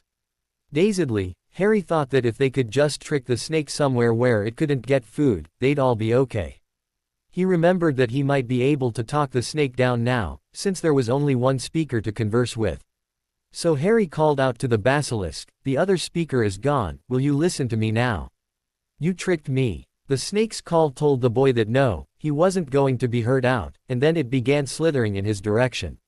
Snape couldn't drag both him and Ginny out of the way, so Harry stood up again and started running. He knew the conversation with Snape was going to be more like Harry ducking his head as the potion's master yelled anyway, so why not really give the man fuel to grumble about? Harry yelled every so often at the snake and led it around the passages the quartet hadn't explored. He gulped to himself when he turned down one tube and found it was blocked off. He groaned mentally, hoping he was quiet enough, but as the shadow filled the tunnel, he knew the snake had found him. "You will be a snack, and the others will be dinner." The snake began slithering into the tunnel, trapping the boy. Wanting to whimper, wishing he dared argue, Harry curled into a ball, and kept as quiet as he could. He knew why he could have been sorted into Gryffindor, and now he knew, twice over, why he was glad he hadn't. He really didn't like the rush in without thought path, but apparently he had a streak of it built up and waiting for him. Hopefully he'd get away from the Dursleys and could maybe train the impulses out of himself, so there wasn't a third year of this. Speaking of which, he had to wonder how Quirrell could have been allowed on grounds last year. The school was supposed to have the best protections of Wizarding Britain, and yet apparently there were broken parts to the wards. The snake continued to slither closer and Harry was sure he was about to be bitten in half when it yelped in pain and whipped back around to face the front of the tunnel. He wasn't sure, but he thought something had scraped his arm as it turned. He looked at the wound and pulled a bandage out. If he read the writing on it properly, it was soaked in all kinds of healing agents and antitoxins, so if he wrapped the scrape up in it, he should be okay, right? He was wrapping his arm, not paying much attention to his surroundings when the snake's tail whipped across the tunnel, breaking open the blockage to the other side of Harry and damaging the structure of the hole itself. He dashed out into through the opening and sat a few feet away, trying his best to be quiet. He was getting rather tired, he thought to himself, and blinked blearily. Holding his hand to his face, he gaped at the attached arm. Around the bandage on his left forearm, were dark lines webbing their way along. It looked like they lined up with his veins. Dully, Harry blinked a few times, trying to puzzle out how that would work. Then he remembered reading in his potions texts that basilisk venom was some of the most potent poison in existence. Those poisoned with it generally had but moments to live. He wondered how he could have been so unlucky to have been scraped by a tooth in that tunnel, but then remembered that the blasted snake had been drooling over the thought of its next meal. Or, Harry thought that had been the fluid at the time. Now he knew it had been leaking venom. He figured it must have settled on a scale that had happened to be loose, and Harry had been cut by that coated scale. If the scale was loose, would that mean it could come into contact with the snake's own bloodstream? Are basilisks immune to their own poison? Muzzily, Harry wondered if he'd get to ask these questions out loud, but a loud squawk caught his attention. Headmaster Dumbledore, Professor McGonagall, and Mr. Weasley were standing there, looking sadly at him. Harry tried to smile back, and pointed down the path. "Ginny's down that way. The book she had was weird, it took her over and made her do things. It's been destroyed now, and she should be okay." He pointed to the broken tunnel he thought was to his right. "I think Bill and Charlie are fighting the basilisk still, and Professor Snape is probably furious at me, but staying near Ginny to make sure she'll wake later." "Oh my," McGonagall crouched down, to the indignation of the bird Harry just realized was on his lap. "What in the world cut your hand, Mr. Potter?" "I think it was a basilisk scale," Harry mumbled, trying to be intelligible, "but it may have been coated by its venom." "Are basilisks immune to their own poison?" Harry blinked at the bird in his lap as it crooned at him, and cold drops of water fell onto his hand. It gently worked at the cloth he'd wrapped around his hand and he thought it might want him to remove it. McGonagall confirmed that thought by pulling the cloth from his hand herself. The brightly plumed avian then dripped more of the cold water onto Harry's hand and the boy was left asking himself if the colors meant the bird was a phoenix. His next thought was shock, because his hand both hurt and was ceasing to hurt at the same time. Footsteps through the tunnel Harry had slipped through made the boy look in that direction. He was so sleepy, though, that he fell over, upsetting the bird, who warbled at him. Charlie peered down, worried. "We saw the basilisk trap him in that tunnel, and then when we started harassing it, it turned. A little later, it suddenly scream hissed, whatever you call it, and its tail whipped the passage behind it. We thought he might have been hit. No, not then, but as it turned it scraped him with what appears to have been a venom-coated scale. Dumbledore pulled his wand from his robes and levitated the dazed child. Said child wasn't exactly keen on the sensation, and was about to say so when he heard the potion's master grumbling as he made his way up. Judging by the gathering at this juncture, I would presume the basilisk is dead. He drawled, with Ginny on a stretcher behind him. She seemed comatose still, and Harry wondered if he was supposed to pass out as well. It's dead, Bill explained. I suppose that when its eyes were damaged, and its connection with the heir was destroyed, it went truly and completely mad. I've read that when the venomous creatures go mad, their ability to control their own venom goes with their sanity, and they often poison themselves. I'd guess that happened here. Ginny's okay, though, isn't she? Mr. Weasley spoke up, worried. She'll wake up soon, won't she? She's merely resting, recovering from the ordeal. Snape's tone was a rarely used one. The lack of anger or disgust was odd to hear. The next sentence from the man was on par of his angriest tones, and Harry knew who it was directed at. Tell me that the fool boy is merely exhausted. Charlie hesitated, and that was all that the potion's master needed. He transferred the stretcher and levitation charm to Mr. Weasley and stalked over to his Slytherin second year. Are you trying to get the title of Gryffindor Slytherin as well? Sorry sir. Harry had to wonder how much of the lecture was from worry, and how much was from not wanting the Slytherin name to be smudged. It won't have done me much good to have filed the paperwork to get you away from the Dursleys if you go and die, now will it, Mr. Potter? Professor Snape snapped, and Harry peered up at him. Sheepishly, Harry said, I thought I might be able to trick it into a tunnel it couldn't get out of. More like you simply stopped thinking. The Slytherin head of house rubbed his nose. Makes sense too, Harry sleepily agreed, and fell asleep. I kept trying and trying not to have Potter get poisoned, but the little snot kept poking me in the side and saying, you'd better just go ahead with it, so don't blame me, blame the pothead in my head. No one's called me on my snippet about venomous creatures dying from their own poisons, so I ran with it. Gryffindor's sword is not here today, may I take a message? Harry woke in the infirmary, and puzzled out what he remembered of the events in the chamber. Thankfully, he could actually remember them, so he had a lot to work with. Looking around for paper and pen, Harry wanted to write down the things he had to talk to the headmaster about while he was thinking of them.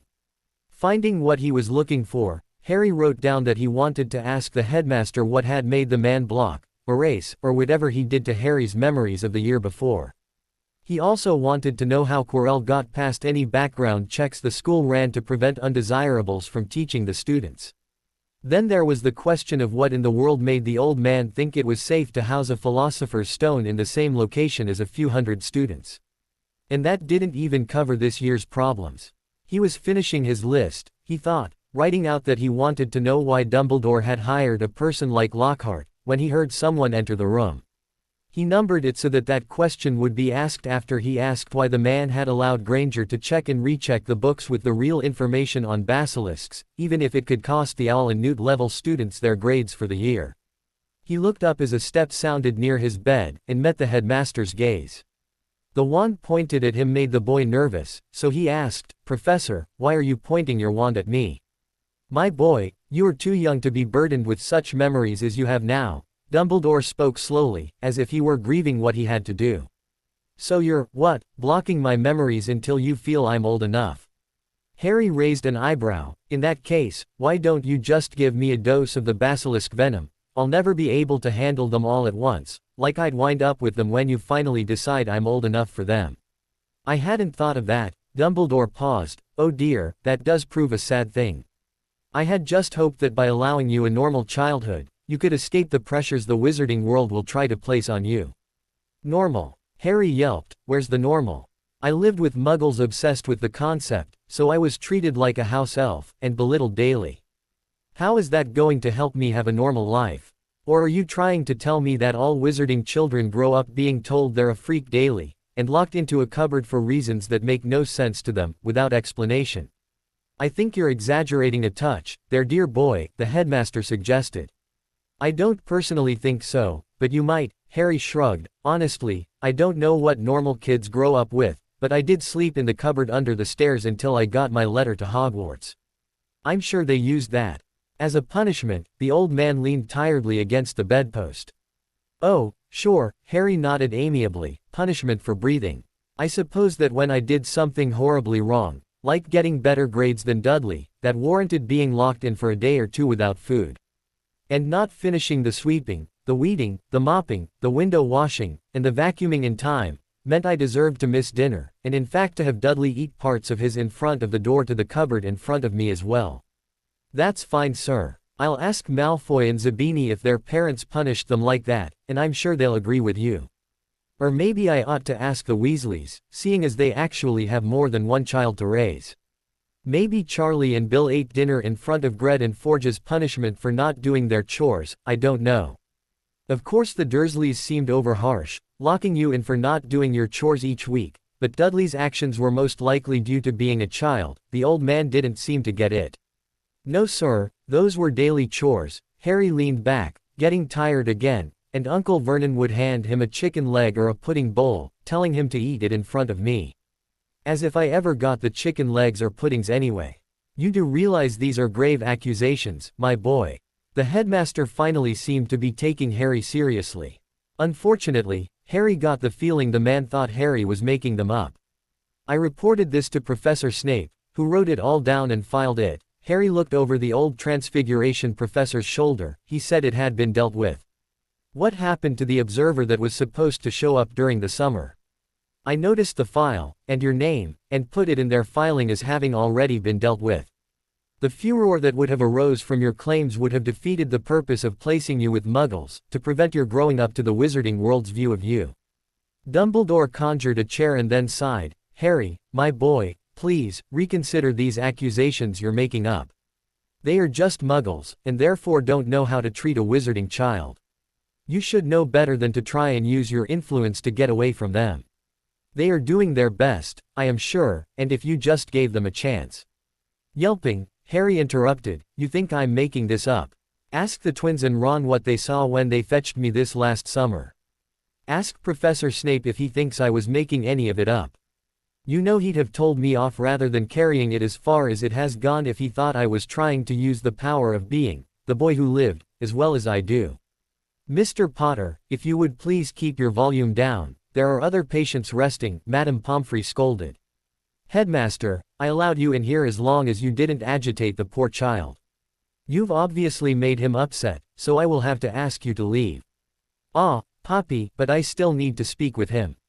Don't worry, I won't agitate him further. Dumbledore held his hands in front of him. He just needs to acknowledge that his relatives are doing their best for him, and forget about spinning a yarn about abuse to get away from them. Is that what this was about? The nurse snorted. I wrote you a note when he wound up in the infirmary last year. I told you then he was malnourished and showed signs of having had broken bones go untreated. I thought you'd turned that into Saint Mungo's. I felt that such claims needed to be substantiated before they could be turned in. The headmaster tried to soothe the woman. After all, with his fame, if it were turned in, they'd have exhausted their resources to investigate, and if it was a false call, the resources would have been wasted. How many reports and complaints have you misappropriated? Snape's drawl sounded through the room, as he walked in, behind Mr. and Mrs. Weasley, Professor McGonagall, and the eldest Weasley brothers. I keep telling you, even if she's awake, she's only to get 2 visitors at a time, Pomfrey hissed, and the same goes for Mr. Potter. Bill and Charlie grinned and then the elder spoke up in a teasing voice, Ah, but Madame Pomfrey, we're here to see you. After graduating we couldn't help but miss the best Medowitch in Britain. No one else watches over their patients so patiently. The Medowitch in question just tapped her shoes. You're only saying that because you two have the titles of second most frequent visitor to my ward. Sheepish grins found their way across the brothers' faces. Harry boggled at this, as his head of house walked to the side of the bed Harry lay in that was opposite the headmaster. She hasn't woke yet. Mrs. Weasley whimpered. Not yet, dearie, Pomfrey comforted her, but she's in a restful sleep, not the coma of when you brought her in a few days ago. Harry rubbed his nose and asked, how many days ago? I'd say 3 full days, and we're about 5 hours into a 4th. Madame Pomfrey cast a quick time charm and nodded. How much homework have I missed? Harry asked of the room in general. 2 days of cancelled classes, and 2 days of the week's end, Professor McGonagall intoned, with a gentle smile, your classmates be glad to take notes for you, and you'll receive extensions on due dates. Thank you ma'am, Harry sighed. Now, what's this about holding paperwork for Mr. Potter? Mr. Weasley asked. It was brought to my attention that Harry was claiming his relatives treated him with less than perfect care, and I reasoned that his very name would generate unusual interest in the situation.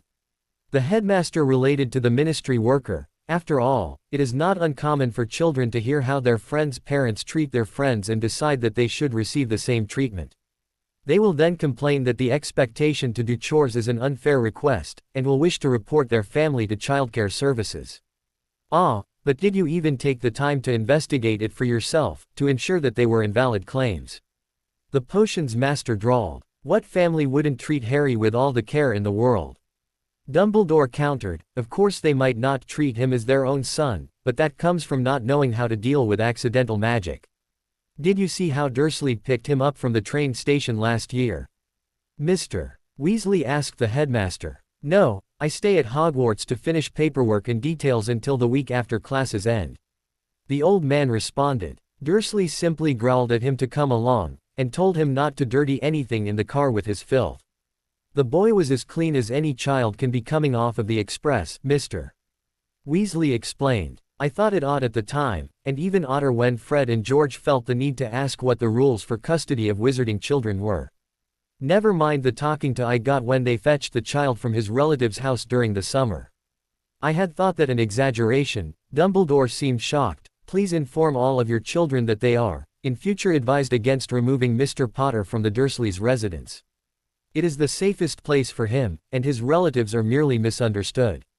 It will do no one any good if his misconstrued complaints against their well-meaning efforts at discipline are heeded. Harry wanted to scream, and when a hand tapped him lightly on the shoulder, he yelped, rather loudly, to his dismay, jerked sideways, fell off the bed, and curled into a ball. After a second or two, he recovered, and rubbed his shoulder, peering sourly at Professor Snape, who, he found, had been the one to tap him. That was not the intended effect, the potions master explained, but it does prove a point, in my mind. How many children of well-adjusted households will have that reaction to a simple tap on the shoulder? I noticed that he reacted rather wildly to the doors of the Great Hall, Bill added.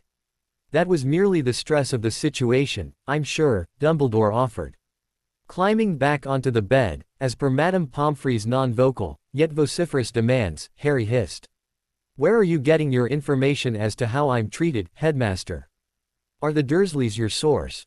My dear boy, it should be enough to know that I have a source. Please refrain from accusing your relatives any further. Knowing this, Dumbledore answered. No, Harry glared the old man in the eyes. He spent a few brief seconds remembering when he got his letter to Hogwarts, and the Dursleys' reactions. Then he remembered wondering if the headmaster had been aware of the address on his letter. Finally, he remembered what had happened when he had gotten better grades than Dudley in first grade. It had made its point well enough that Harry had never again scored higher than his cousin. In anything, remembering those things only made him more determined to convince the headmaster of this. Oh dear, Dumbledore paused, I will definitely have to look into this, seeing as you're adamant. Professor Snape, you still have the reports you have tried to file, I trust. I do, but I'm not entrusting them to you, the potions master snarled. You misplaced the first set, I'll leave you to relocate them for yourself. I've made new copies and will turn them over to Mr. Weasley to take to the proper offices. This way we can guarantee they will be seen to. Wait, Harry called out to prevent the cluster of adults from leaving, I had a list of questions I wanted to ask. Don't you go leaving before I can. Bill and Charlie chuckled under their breath at the second year. Professor McGonagall raised her eyebrows and smiled again. I wanted to know how Quirrell made it in to teach last year, considering he had that thing attached to the back of his head. Harry asked, and why the headmaster never did anything about him using me as the test dummy for spells all year, even if he didn't know who it was. It was you they spoke of, my boy. Dumbledore sighed, I thought they might have meant Mr. Malfoy. What difference does it make who it was or who you thought it was? Harry hissed, saying it will build character is a poor reason to allow a professor to target a student like that. And just for the record, Lockhart did the exact same thing this year. We didn't report it because of how you'd reacted last year. I'd check with the Ravenclaws and Hufflepuffs to make sure the two men didn't do something similar for their houses." Holding up the sheet of paper Harry had written down his questions on, the headmaster asked, "Is this your list, my boy?" "Yes," Harry asked, not sure he liked the headmaster calling him that. He was rather peeved with the man. "I will read it, and consider it," the old man offered, "and within a day or two, I will return it to you, with answers, if that pleases you." "It will have to do, won't it?" Harry muttered to himself. The headmaster and deputy headmistress left the infirmary, and Harry flopped against the pillows on the bed. "Sir, did you come here to give me the lecture about acting like a Gryffindor? Just about the time I forget that your parents were Gryffindors, you do something that reminds me better than simple words could dream." Snape rubbed his chin. "I'd say sorry, but I don't think I dare," Harry winced. "Continue to be true to yourself, Mr. Potter," the potions master advised. "As much as it mystifies me, it should also do well to keep any foes from being able to predict you entirely. As for the rest of the student body, they are all sufficiently apologetic for having ever doubted you." "Ugh," Harry groaned, "so is next year going to be like last year, and fourth year like this one?" Charlie broke out in a braying laugh. "If you're looking into classes for next year, and Newt's bound, I'd suggest divination with that outlook." "No thanks," Harry shook his head, "the future sneaks up on me as it is. I don't need to study the field of revealing the future, only to find it really is an ever-changing fog no one can truly read." "You've already read the pamphlets about the classes, I take it?" Bill chuckled. "A few times." Harry shook his head. "I don't know a thing about them, but arithmancy and runes sound a great deal better than divination, just because they're more concrete." For a few minutes, the Weasleys lingered around Ginny, waiting for her to wake. When it became obvious that she was perfectly content to remain sleeping, they left. "Primarily, my intent with this lecture wasn't to tell you to stop being so reckless for the sake of it. Professor Snape spoke after the Weasleys left. It was to tell you that there are those out there who will suffer in some form or another should you die." "Sir," Harry blinked. "You have, even though it is not immediately evident, made friends of your housemates, through several years." Snape smirked. "They would all be affected should your escapades end badly in future. I dare say that the first years even would be affected." "Why?" Harry couldn't dream up a response more complicated than that. "They have seen how you reacted to the treatment of the other three houses." The potions master leaned back in his chair, against the back of the chair itself. "That, more than your efforts of last year, has told them they don't have to follow the classic definition of Slytherin. I should hope that if you continue to behave as yourself in your remaining years, you could continue to influence them in such a fashion." "Maybe that's what she meant when she said that," Harry muttered to himself, referring to Landale's cryptic comment about leading the Slytherins. "Slytherins have often been called cowards." Snape's voice matched the tones he used in potions, and Harry wondered if he was supposed to take notes. "They forget that the plans a Slytherin mind will draw up are often enough what helps them survive the first brush against their problems. Even if no plan survives the initial skirmish in war, having that plan allows for the creation of another, as one would otherwise be scrambling from the beginning." "Sir, you said a Slytherin mind, but you didn't say a Slytherin," Harry pointed out. "Exactly. I'm sure you've heard your housemates refer to you as being a Ravenclaw Slytherin. The same can be true in reverse. And, odd as it sounds, the Weasley twins are as close as I've ever seen to Slytherin Gryffindors." The adult explained. "It's not a matter of what house you were sorted into, but how you use the traits of all the houses." Harry asked. "Good, you got the point." Snape smirked again. "There are seventh years who are still struggling with it." As the man stood, Harry gaped. "You sounded so mad in the chamber, why are you so calm now?" "It didn't take me long, Mr. Potter, to realize that yelling at you does nothing towards getting the desired results," the potions master pointed out, "so I tried alternate methods of working with you. It may mean I have to wait a few hours to talk to you, so that I don't shout you into a corner, but I know it will only cause you to get defensive, and to focus on the shouting, rather than the words. You will learn nothing from a shouted lecture, and I will have wasted my breath, and my time. I don't like wasting either." "Oh," the second year breathed. He settled into the pillows and blankets and curled up to sleep again as the professor left the infirmary, and the nurse bustled quietly around. By the second day of consciousness in the infirmary, Harry was feeling more than a little caged in. Ginny had woken up, and released to rejoin the school, and Harry couldn't quite figure out why he was still bedbound. During one of their conversations, Professor Snape had to explain that the basilisk had poisoned the boy in the chamber, and there was a question as to how the remnants might affect him. After all, there were no other recorded instances of surviving basilisk venom through phoenix tear treatments, so Madame Pomfrey wanted a few days of observation. When this topic was first introduced, Harry worried that they would be poking him full of holes or sticking things to him. Maybe even making him look at inkblots, like he'd heard some of the kids talk about back in Surrey. They wasted no time in reassuring him otherwise, and he relaxed. As Harry's time in the infirmary approached a week, the boy asked about his schoolwork and was promptly given the reading assignments he needed. Even from defense. A question about that resulted in learning that Charlie Weasley, uncertified as he was, had been tapped to temporarily cover the post. Thus the unit being covered had changed from vampires to dragons, and that alone made Harry laugh. He figured that even if the dragon handler had left the unit as is, the students would still have learned more than they were originally liable to. Harry left that subject for last, however, when working, as he actually had to reread the section that covered dragons in the first year's text. Apparently, Lockhart had never faced a dragon during his adventures. When Madame Pomfrey finally released him from the infirmary, Harry found himself worried about the youngest Weasley. He wondered how the rest of the school would treat Ginny. Though he was tired of the double standard, it was only Ginny's fault that she had been stupid. It wasn't her fault that a book had used her to do the bidding of the heir of Slytherin. At that thought, the dark-haired boy paused, just outside of the Slytherin common room, and wondered. Where was the self-proclaimed heir of Slytherin now? He thought of researching the subject, but that reminded him of his biggest worry. Just how much work would he still have ahead of him to catch back up? What are you overthinking now, Potter? Flint's eyes were laughing as he leaned against the doorway in front of the second year. Dare I hope that you're plotting ways for us to wow the rest of the school in Quidditch, now that the rules are back to normal.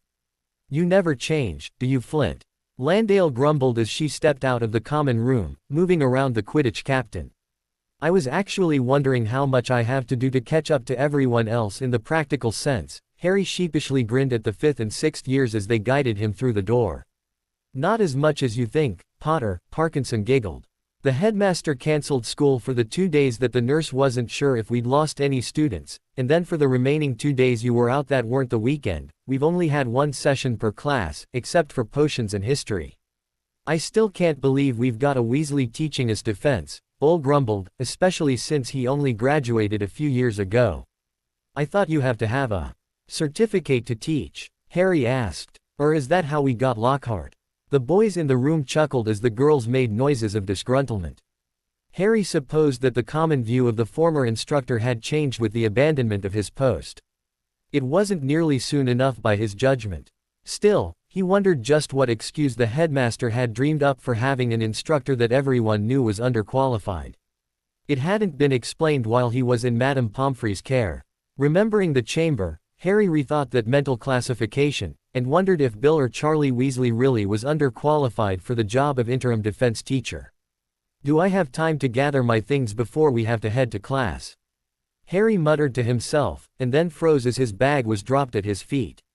You never really emptied it before you got dragged into the Weasley family meeting, Goyle grinned. We only looked through it enough to make sure it had the right books, Crabbe smiled too. Thanks, Harry blinked, then reached for his bag, torn between checking it and trusting that his housemates hadn't trapped his things while he was gone. We also turned in your charms essay, Malfoy drawled. Flitwick was rather flustered when we did so, especially when we told him you'd been done with it for a while. I wasn't turning it in because I wasn't sure I was exactly done with it. Harry hesitated. Really? Bulstrode strolled past, smirking as she countered, I thought you hadn't given it to him because he acted like you were a pirybug and he was parchment. Off to class now. Landale stood at the door to the common room, ushering the second years out. You wouldn't want to be late, even if it's just a Weasley teaching it. We do have to keep up appearances, you know. The 10 children leaving the common room bunched together as they left the proximity of their safe haven. Harry was especially nervous, seeing as he didn't know how much things had really changed. Were the rest of the students going to smile and nod at Slytherins now, only to mutter about them more quietly than before, or were they going to be genuine in their treatment of the dungeon dwellers of the school for once? Sadly, the boys' question wasn't answered in the time it took the second years to reach the defense classroom. They filed in quickly, and took their seats. After a moment or two of silence, the students relaxed, and began to speak amongst themselves in a low rumble. The one thing we've noticed about Weasley in the class we've had is that he might not come right on time, Zabini grumbled, but that doesn't mean he won't. Why aren't we having potions today? Harry asked, having heard mutterings about the history lessons scheduled for later that day. Because Professor Snape's been called to testify against Lockhart for breaking his contract with Hogwarts, and for the release of that great lump, Hagrid. Malfoy drawled. Come now, Mr. Malfoy, let's not be starting arguments. Charlie Weasley grinned as he strode into the room from the office door. Sorry I'm late, you wouldn't believe the mess Lockhart left behind. It takes too long to find anything other than his books in there, so we'll just have to continue with the unit on dragons, as out of order as it is. So, since Mr. Potter wasn't here for the last session, anyone want to summarize what we've discussed? After a brief hesitation, Parkinson raised her hand and when called on, began to recite, the wizarding world has 10 species of dragons on record. These species are the ones that have reliable, definable traits that breed true. There are however, other would-be breeds that roam wild. The world's ministries are constantly trying to gather information on them to get them on reserves of their own, to further protect our world from exposure to the muggles. Good job, Miss Parkinson, a point to your house, Charlie said, with an odd look on his face. Of the varieties of dragon on record, each is known for a typical color of skin. Though some breeds have dark tones, it is usually the Hebridean that is considered true black. Horntails are actually red-brown, and Ridgebacks are yellow-brown. Generally speaking, we think that the deeper the tone of the skin on the dragon, the stronger its breed traits are. Breed traits? Crabbe asked, even with most of his yearmates sending him sharp looks. Horntails are known for their nasty tempers, Charlie grinned, thus, the deeper the brown, the nastier the temper. Of course, if they venture into the shades of other dragons, they sometimes adopt the traits of that breed as well. For example, if you have a horntail with a rather red cast to his skin, he's not only going to have the sour temper of a horntail, but also the short fuse of a Chinese fireball. Those are some of the nastiest dragons to face, let me tell you. You said that there are other dragons in the wild, Harry asked. How do the ministries know that, if they can't catch them? Most dragons in reserves are red, brown, green, black, opalescent, and blue. Charlie shifted his weight from one foot to the other. In Romania alone, we've seen flights of dragons that looked gray. They had mass measures that didn't match any of the breeds and their natures weren't aggressive enough or were too aggressive to match any of our existing records. We haven't been able to catch any of them long enough to log the data. Not even when they clutch. You do know that much of what you're telling us, Weasley, is meant to be kept from common knowledge. Malfoy crossed his arms in front of him and leaned forward. Actually, none of what I've told you is considered classified. Charlie grinned, most of it is in dispute. A lot of officials want to deny the existence of any breeds not on the books. Some want to pretend that the wild dragons are merely former reserve tenants run loose and breeding on their own. Then there are the few who will admit that we might not have total control of the species. And even in those camps, there are differing ideas of how to deal with the issue. No one can decide if they want to acknowledge the possibility of there being more dragons out there to the public, or if they should make it classified and only available to the ministers chosen, and of course, the people on the reserves. Forgive me, but I fail to see how this pertains to defense against the dark arts, rather than being a care of magical creatures lesson, not grumbled.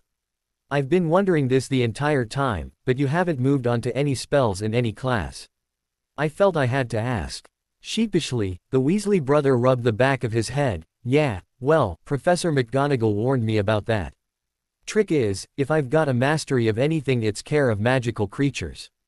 But I was the best they could find to cover this class on such short notice. My older brother's about to be tapped, because I can only cover this week, and he's working out the details to cover to the end of the year. Anyway, the best I can do to make this a defense class is to explain why dragons are so dangerous. The dragon handler turned and faced the back wall of the room, the same direction as the students. In a few swipes of his wand, he had a reasonable representation of a dragon on the board. Harry was rather impressed by it, anyway, though Malfoy was muttering about Weasley's lacking the artistic gift given an easel. After a few more gestures, there were notes all over the picture Charlie had drawn, and Harry began scribbling them down, looking up to match them to a region of the creature referenced. Dragons, I would hope you know by now, the redhead started, have thick skins. So thick, in fact, that most spells are either absorbed or they bounce off. Their skin is thinner on the undersides of their bellies, along their throat, and directly around their eyes, making those the main targets for dragon slayers. Most breeds, to add to their danger levels, have the ability to breathe fire. Can't that be used against them, sir? Royal was half listening to the lecture and half watching Harry's attempt at a drawing of the dragon on the wall. In some instances, yes, the instructor was done drawing, and returned to facing the class. Don't try using the Chinese fireball's flame against it. Or any other dragon's flame, for that matter. They're built to defend against such things. However, if you have some kind of noxious fume or poisonous gas to use, your best choice is the horntail.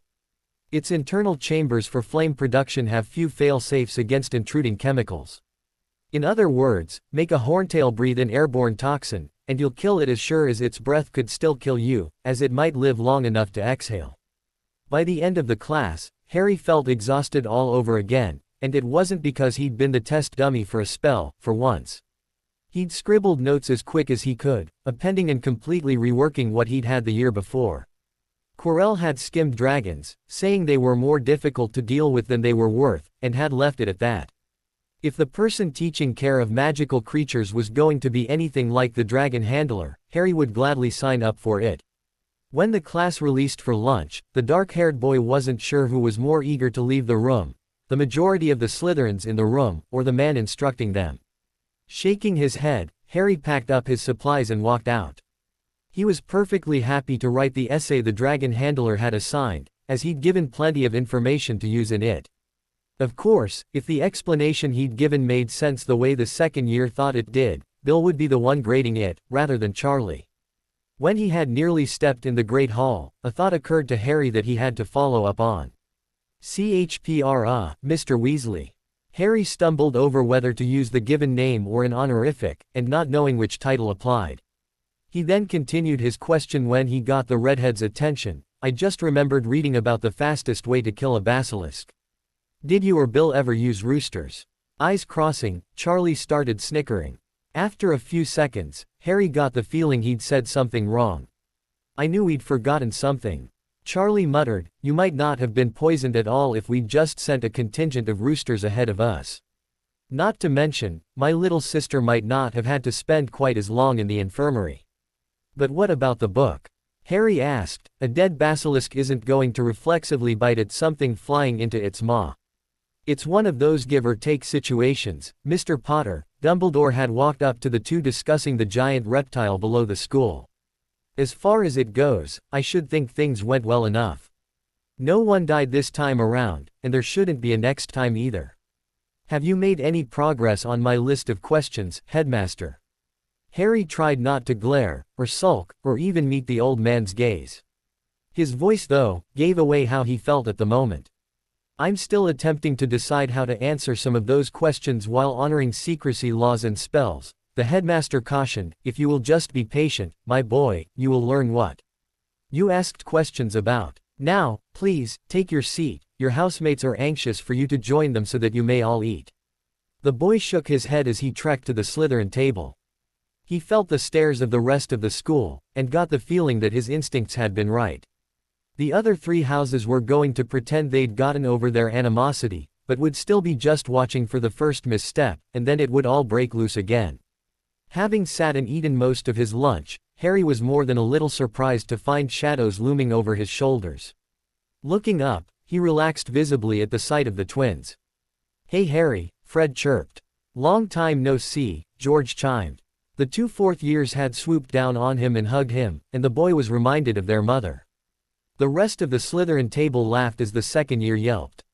Half of that was from Mum. In thanks, Fred stepped back and ruffled the younger boy's hair.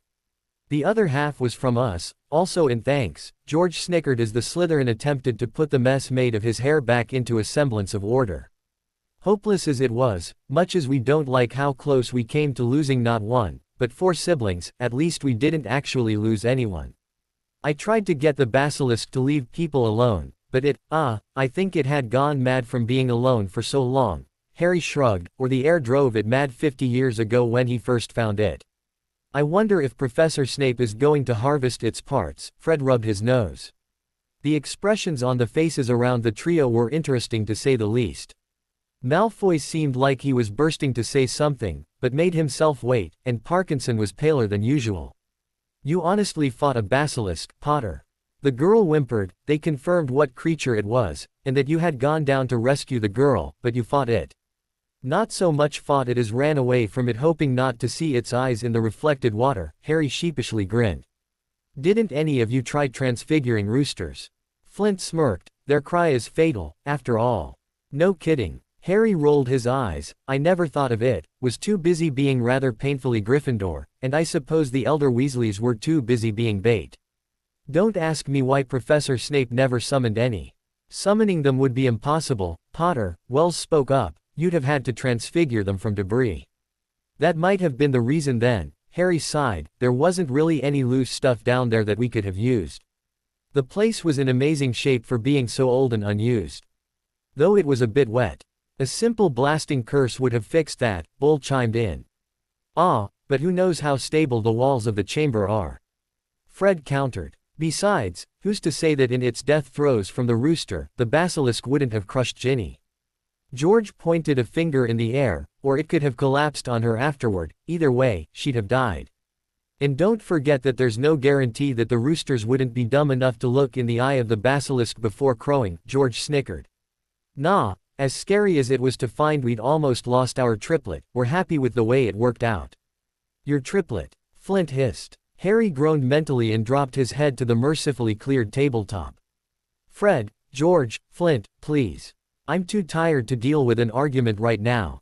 I need all the energy I can muster to stay awake next class, seeing as we've been shifted to having history instead of potions. I have a question for Potter. Most of the Slytherins, Fred, and George, turned to glare at Hermione as she walked over from the opposite side of the room. Well, speak, Flint drawled, and Harry tried not to snicker. The expression on Granger's face told him that she had made the mental connection as well. The headmaster informed me that even though he'd given me special permission to check out the texts on ancient magical creatures and thought to be extinct magical creatures, I'd gone too far when I didn't tell everyone why I had them. Her face held a sour look as she struggled not to look towards the head table to glower. But this note I have in my hand, waving a fragment of paper that was promptly snatched away, she paused, told me I was to keep everything I found in those books to myself. She is telling the truth, Landale, who'd grabbed the note. It's even got the headmaster's signature on it. So that means that rather than willfully preventing the sharing of knowledge, you were just stupid enough to take the headmaster at face value. Derek tossed out his thoughts on the matter. That's fine, we'll just remember that. Look, I was told that if everyone knew what it was and how to fight it, they'd all go about trying to find the basilisk to kill it, and that would just result in their own deaths. The girl whimpered. Granger, Harry stood, and groaned. I don't know where you got the idea that Hufflepuffs, Ravenclaws, and Slytherins are going to react in the same way as Gryffindors would.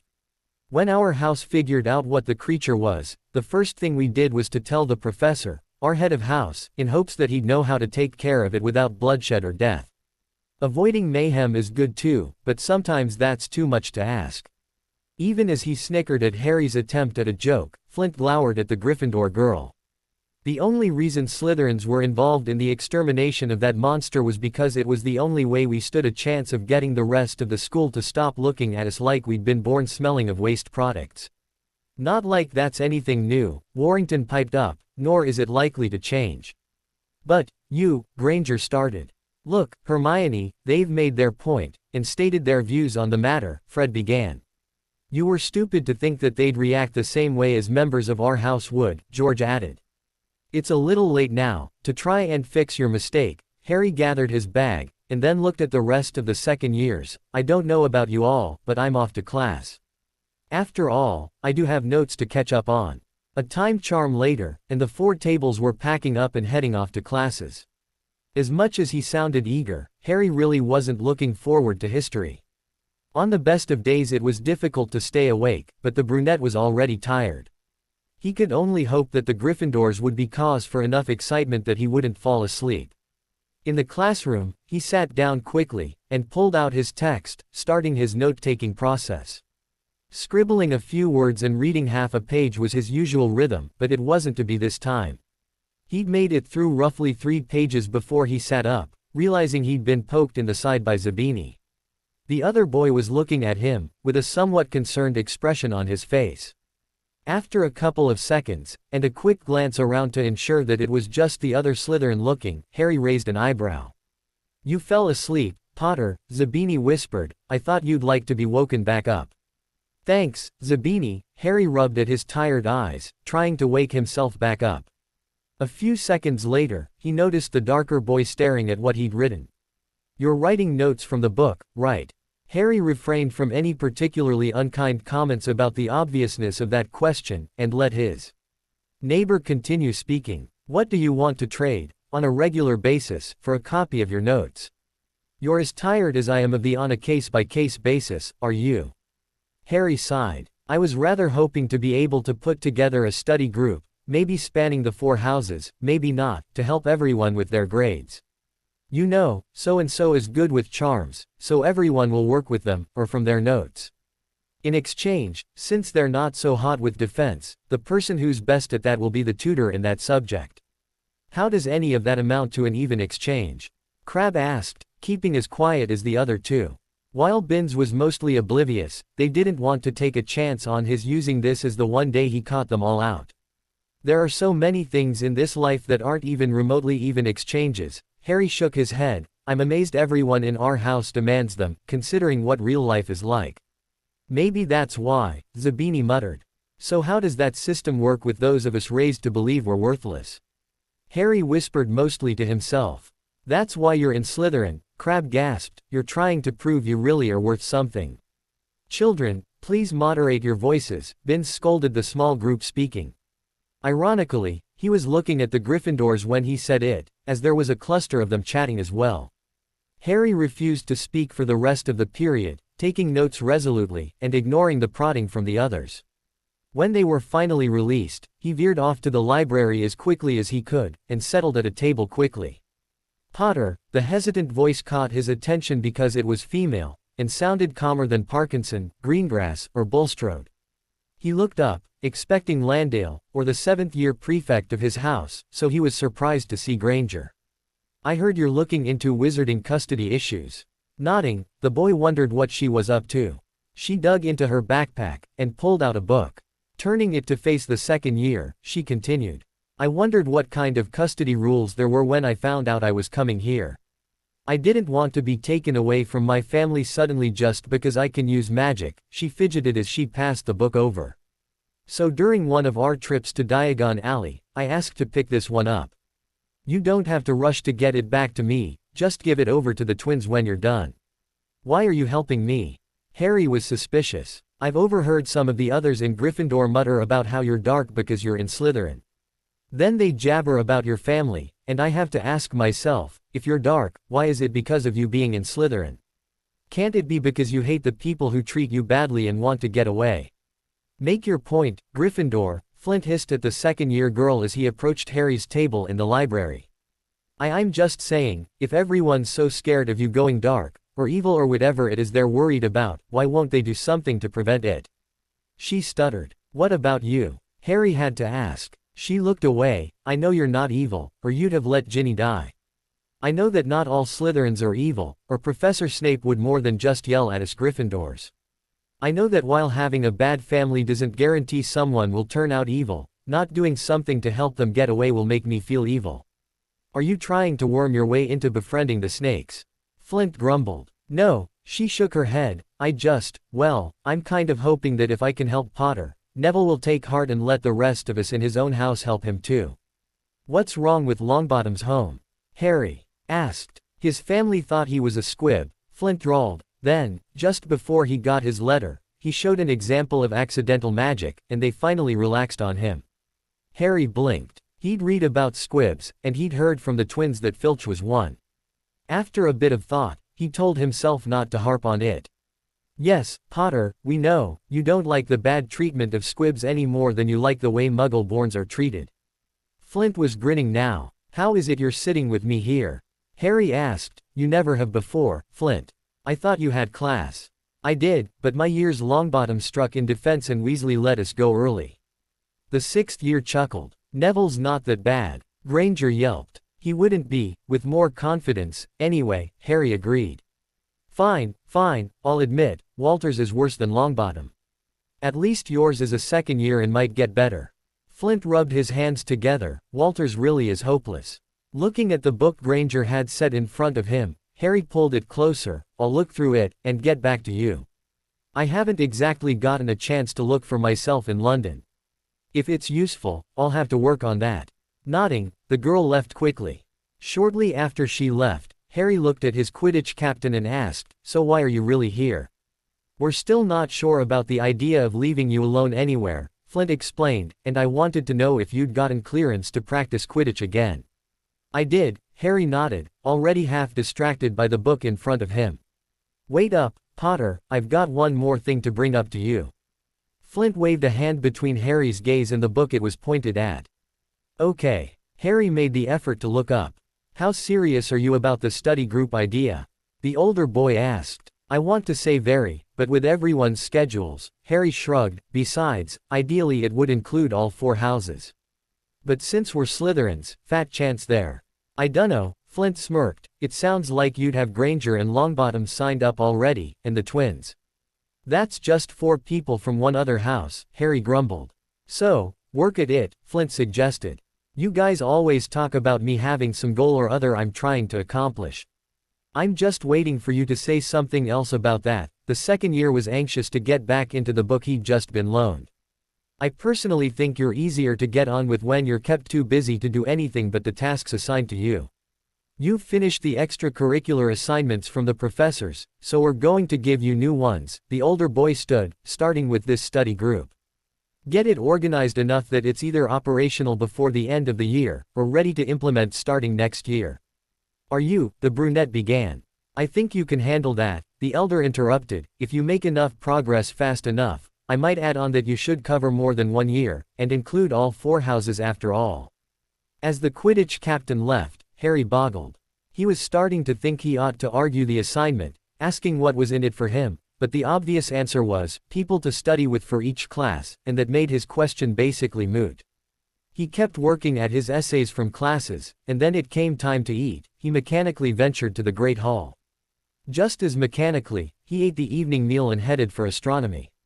He was sure the other second years noticed it, but he wasn't going to snap out of his mental fog just to explain it to them. Not yet, at any rate. When he collided with a first year who appeared to be lost, Harry blinked and pulled himself back to earth. The younger student was wearing a Hufflepuff pin on her robes and looked rather lost. Aren't you supposed to be in the common room? Harry asked. The poor thing looked scared. I was on my way there, but there was this funny-looking house elf running in the hall, beating its head against things, making such a clatter, that I got distracted and took a wrong turn somewhere. I didn't think the Hogwarts house elves beat themselves. Did the house elf have on a ratty, dirty rag? Harry tried to describe Dobby without naming him. I think so. His clothes looked horridly foul. The girl winced at the memory. She then flinched. My apologies. My name is Shannon Forrest. I should have introduced myself already. I'm just as guilty of it as you are then. Harry paused, then gave her directions to the common room. When she seemed lost at the third turn, Harry pulled a sheet of parchment and a quill from his bag and drew a quick map for her. There you go. Just don't lose points for your house on your way. Thank you. The girl wandered off, following the map. The occasion reminded Harry of the maps he'd been working on the year before, and earlier on in the current year.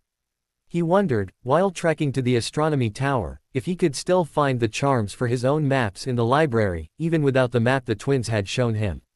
That thought reminded him of the last things he'd read from the map, and he shuddered. He didn't want to meet any of those individuals now. If they were that close-minded as teens, what would they be like now?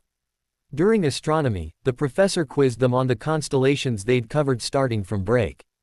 Harry almost mixed up the names of the twins that made up Gemini, until he remembered that one had been a boxer. He briefly toyed with writing a side note on the twins raised by a female wolf whom had gone on to found Rome, but that felt rather Granger-ish. He turned in the test and wrote the note to himself to look the other set of twins up again sometime. The next morning, Harry was woken early, and dragged out of his nice warm bed before he even had a chance to be half awake. He woke with a sharp flinch when someone transfigured his clothes while they were still on him. That was a cold spell.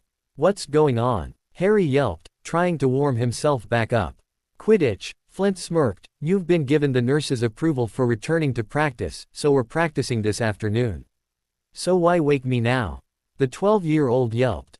"We're going to make sure you're at the least caught up in your homework, else you'll fall behind with the amount of practice we're going to put you through," Montague laughed. "This isn't going to take away from Al and Newt's studies, is it?"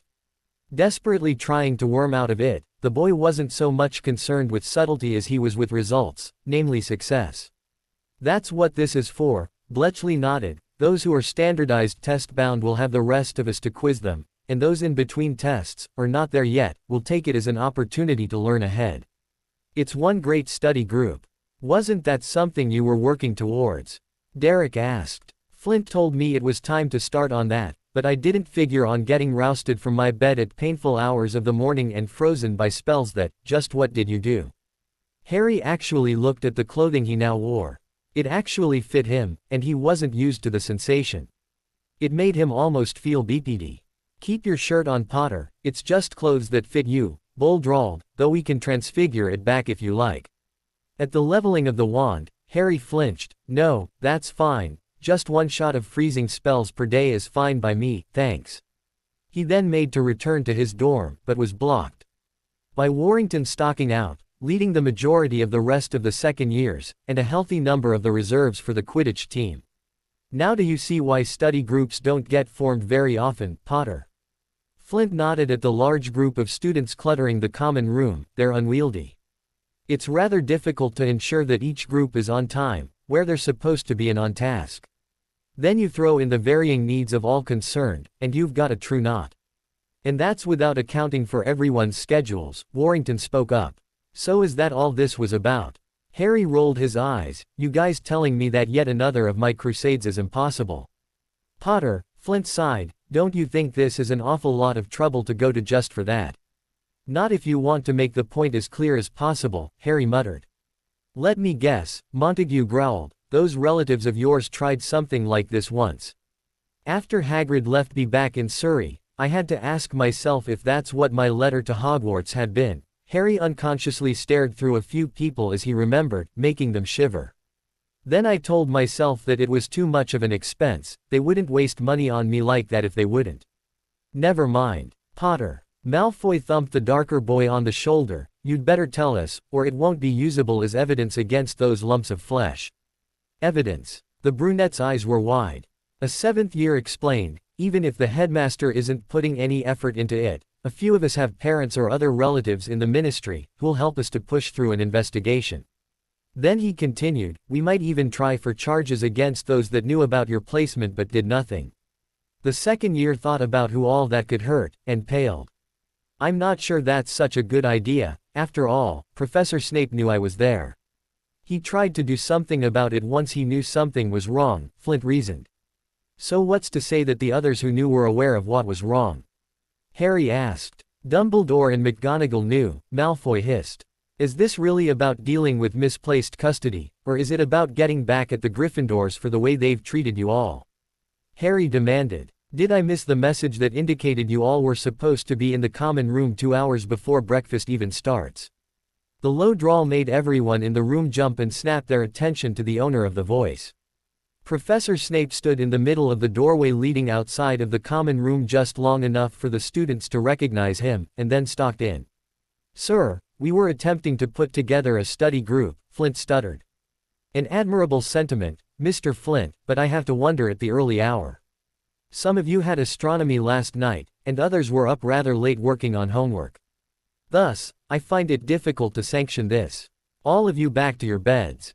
Snape shook his head at his students. "I am all for the learning for its own sake, but not at the cost of one's health. You will regret that all too soon, so don't start down that path just yet. Yes sir, the students filtered out and down to their rooms. Harry was rather glad to make his way to his quarters, or would have been, had the professor not rested a hand on his shoulder. Mr. Potter, I suspect that this was somewhat done for your benefit. The potions master removed his hand as soon as he had the child's attention. I'm only going to be off grounds during the day for a short while longer. As no one has told you thus far, should you have trouble, be sure to report it to the prefects. If it proves beyond their skill to manage, you may turn it over to Professor McGonagall. She does favor her house, but your parentage actually does work for you once in a while. In all her years teaching, there hasn't been a Potter she didn't like. I've had to suggest the rest of the house go to Professor Flitwick however, so keep that in mind as well. At the boy's nod, the head of Slytherin walked back out of the common room. At the same time the second year headed for his room, hoping to catch some more sleep. When it was the proper time to wake, Harry found himself stirring lazily out of bed, mostly unwilling. He'd lost a good half hour after the Quidditch team had rousted him, and he still wasn't sure on why they'd bothered in the first place. Still, he forced himself to be up and about, and at least in the Great Hall by the time the older Quidditch team members were. He wasn't in the slightest ashamed to admit he was using them as bodyguards, and they didn't seem to mind. After all, he'd heard the grumbles of the other three houses, and wasn't exactly eager to see what they'd do to him by himself.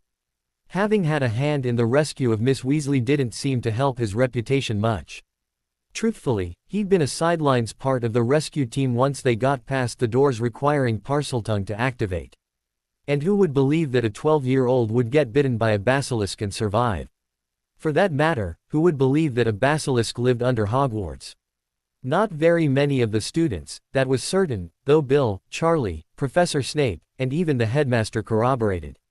Harry's thoughts were interrupted by Flint speaking up as soon as the group had seated themselves. Potter, we weren't trying to destroy your hopes.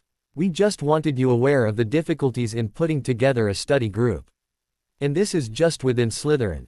Add in the other houses, as if you could at this point, and you get all kinds of conflict.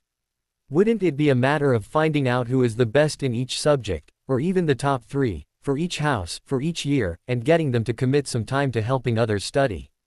Harry grumbled, smart people shouldn't be selfish with their knowledge. They should try to help others, especially in a school like this. Who knows, tomorrow, that person who is hopeless today may be responsible for your life. I certainly wouldn't want to leave them in the dust in that case. What would you get out of it now? Bull spoke between mouthfuls of oatmeal. Don't be so short-sighted, Montague chided the older boy, look at it this way.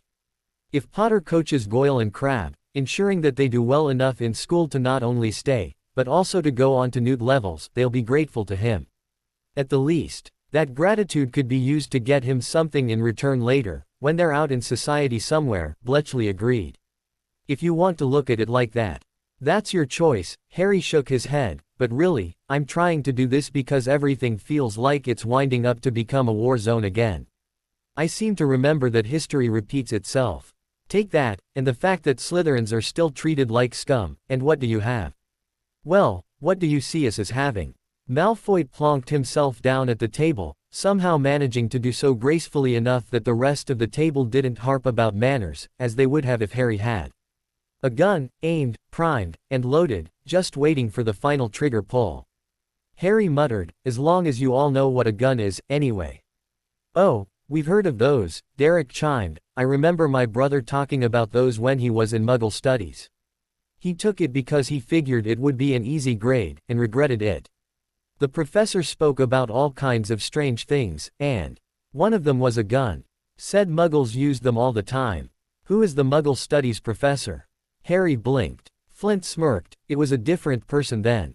But now, it's the woman at the complete opposite end from our head of house's seat, next to the woman in the frilly shawl with the huge glasses. Harry looked at the woman, wondering if she had no idea what she was really teaching. Shaking his head, he responded to the statement about guns, it's not exactly that they're used all the time. In gangs, and by police, they're frequently used, but most citizens only have them for protecting their homes and families, or to hunt wild game with. And even then, a lot of people don't have them. Yet another reason not to take that class, Malfoy preened, useless class. Well, if the person teaching it isn't Muggle-born or Muggle-raised, or hasn't spent any real time with Muggles, no, it's not worth the trouble. We'd love to continue this, Flint's tone said otherwise, but we all have classes to get to. The students dispersed, heading for their classes, and Harry found himself in the cluster of his housemates before they'd gone through 2 hallways. While they were headed for the herbology classroom, the double herbology lesson of the week was scheduled to have Gryffindors with them, and those classes had been about as calm as the Cerberus Harry remembered from the year before. A mental pause left the boy wondering what had happened to the giant 3-headed dog. He stepped into Professor Sprout's class, and dismissed the thought for now. He had to tend to an adolescent mandrake for the period. Come now, all of you, fetch your earmuffs, secure them properly, and head for your tables. We've got to repot them one more time, and it will definitely take 2 of you to do this. They're at that willful, rebellious stage, just before they start getting acne. From there, it's only a matter of time before they start pot-hopping and we'll be ready to harvest them to restore your classmates and housemates. After repotting the mandrakes, the head of Hufflepuff indicated that it was safe to remove the headgear, and she lectured on the mandrakes at this stage. I'm sure some of you noticed that rather than having wild mandrakes that fought your every action, you had one that was rather moody, sullen and withdrawn. That is normal enough that you needn't worry. A good portion of the class relaxed. She continued, some of the mandrakes are from different areas, and I'm sure some of you have treated your mandrakes very differently over the course of the year. Both will result in drastically different plants at this point. Mr. Longbottom, Miss Pottle, Mr. Potter, Miss Parkinson, the 4 of you had remarkably well-behaved mandrakes, and thus each of your houses will get 10 points. It is a sign of your respect for the plants that they weren't rebelling. She then broke the class into small groups, of 5, and set them to mixing the feed that the newly repotted adolescents would need. Each team was of both houses, and thus things were fairly quiet. Harry had the odd luck of being in the same group as both Granger and Ron, though luckily, Thomas and Finnegan were in other groups. They had just about combined the ingredients when Ron piped up, Potter, I wanted to thank you for saving my little sister. I've been rotten to you and you still saved her. You had nothing to do with the decision. Harry snapped. It was for me, for her, for the twins, for your parents, and somewhat even for the reputation of Slytherin. You had no part in the choice, except as to be glad I could prove you wrong about thinking me the heir. About that, who was it? Granger asked. Why do you want to know? Harry peered at her with narrowed eyes. We might be able to help you get them prosecuted and jailed, especially if they have done this before. The girl responded. I think it's better that the professors know. They'll have better luck in dealing with it. Harry tried to refocus on the task they'd been set to, but Ron spoke up again. Are you sure they're even trying? Shouldn't they have found the heir already and started a trial against them? The redhead demanded. There's already a trial against Lockhart for breaking contract, and a trial for the wrongful imprisonment of Hagrid. What else are you looking for? Harry asked. I want to know that the person who framed Hagrid and nearly killed my sister is going to be in Azkaban for their crimes, Ron yelped. This caught the attention of the class at large and of Professor Sprout.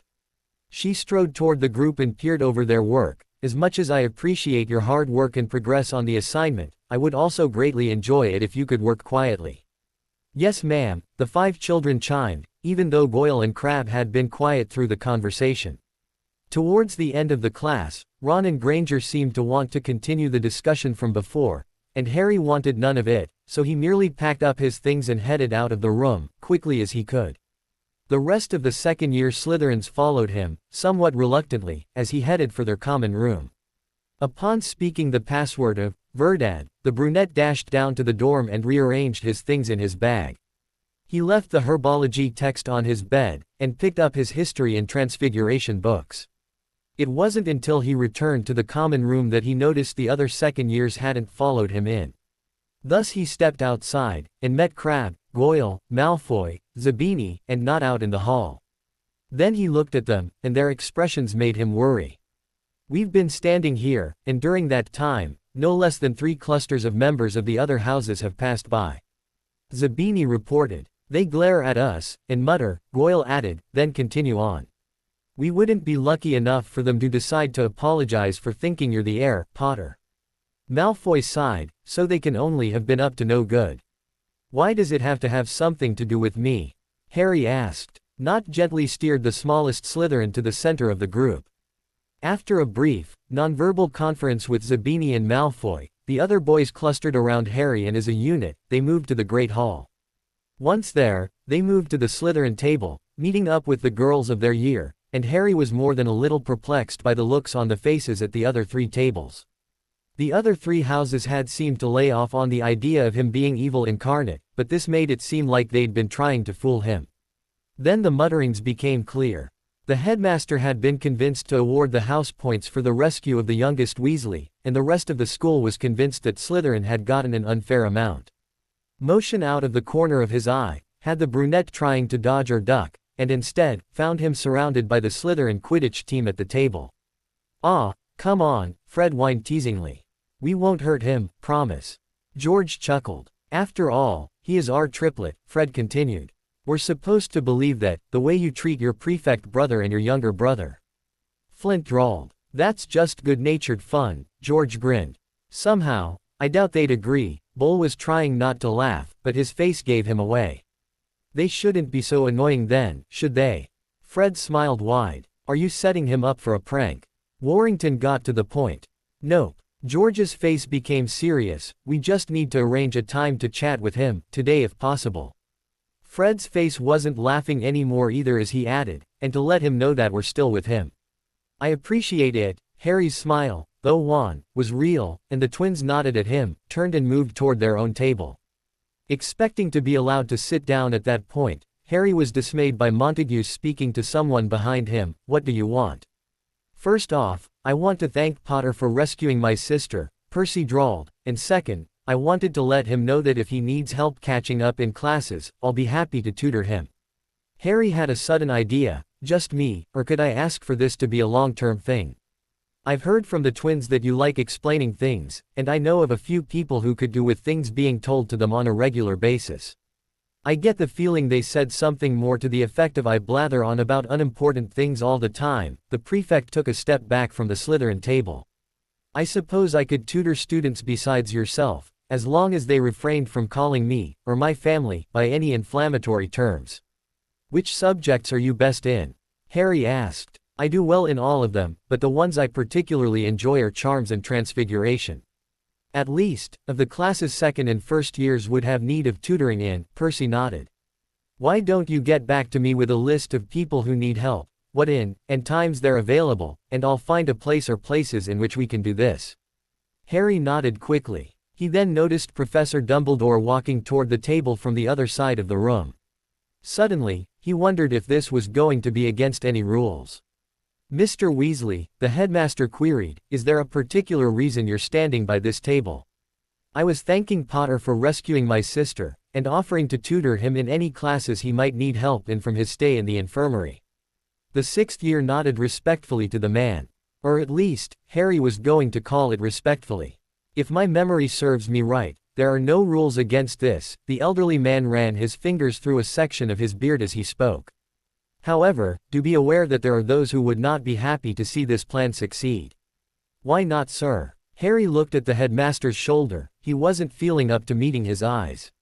"I would have figured that if anyone was going to prevent it, they'd have stormed over here to do so already, wouldn't they?" A low murmur of chuckling was heard along his table, and that left the boy thinking to himself that he was going to find out what he'd said that was so funny. For right now, he was going to find out what Dumbledore was up to, and why his list of questions hadn't been answered yet. "Ah, good point, my boy," the professor chuckled as well. "I believe 10 points are in order to Gryffindor for offering one's own time to the benefit of others. I was only doing so out of gratitude, sir. I think Harry fully deserved the 20 points you gave him for saving Ginny, and then some." Percy nodded to the younger boy and then paused. "I'll be returning to my table now. Remember to send me the list, will you?" Harry nodded, then turned to look at the headmaster again. He glanced at the others of his table, and then back to Dumbledore, saying, "You still haven't gotten the list back to me. You don't even have to answer all the questions all at once. Just to make a start on them would be nice." "Ah, that makes the difference then, my boy." Dumbledore patted Harry on the head, and began passing him, towards the great table. "I believe then, that if you dropped by my office directly after classes, I could give you some of the answers you want." Sir. Flint called. That's when we've scheduled to have practice, just to make sure he's back up to form, before the next game. Oh, my then, Dumbledore sighed, I suppose then that we shall have to reschedule, won't we, Harry? Why yes, sir, Harry grumbled, sat, and began mechanically eating. He wanted to think that the headmaster had done that on purpose, but that was a self-centered thought. Look, I'll work with the headmaster about a specific time. Flint reached over to the second year's plate and added a sandwich that the younger couldn't get because he'd waited too long to sit. When that's worked out, we'll have you go through practice, go to your meeting with him, and then you'll come back and fill us in on this list of questions. I'll just wait, thanks. Harry didn't like the terms of that deal very much, so he was going to throw it out right off. Don't we at least get to know what you meant by a list of questions? Bull asked. Harry pondered a minute, chewing on his sandwich. Finally, he decided to agree provisionally. Some of those questions were personal, so I won't tell you what I asked, but I'll tell you that when I was in the infirmary, I asked a bunch of questions of the headmaster and wrote them down so I wouldn't forget. He's got the list, and is supposed to answer them. That'll do, for now. Flint nodded, then stood. He'd managed, in the time between Harry sitting and now, to not only save food for the younger student, but to also gather and eat all of his own without looking like he'd rushed it. He walked casually to the great table, spoke to the headmaster for a few minutes, and then strolled back, smirking. Harry peered nervously at the Slytherin sixth year around the last bite of his sandwich. As the team captain reached them, he spoke up, grinning. Got that settled. We'll have practice from 5 to 6, and he'll have his meeting with you from 6 to 7.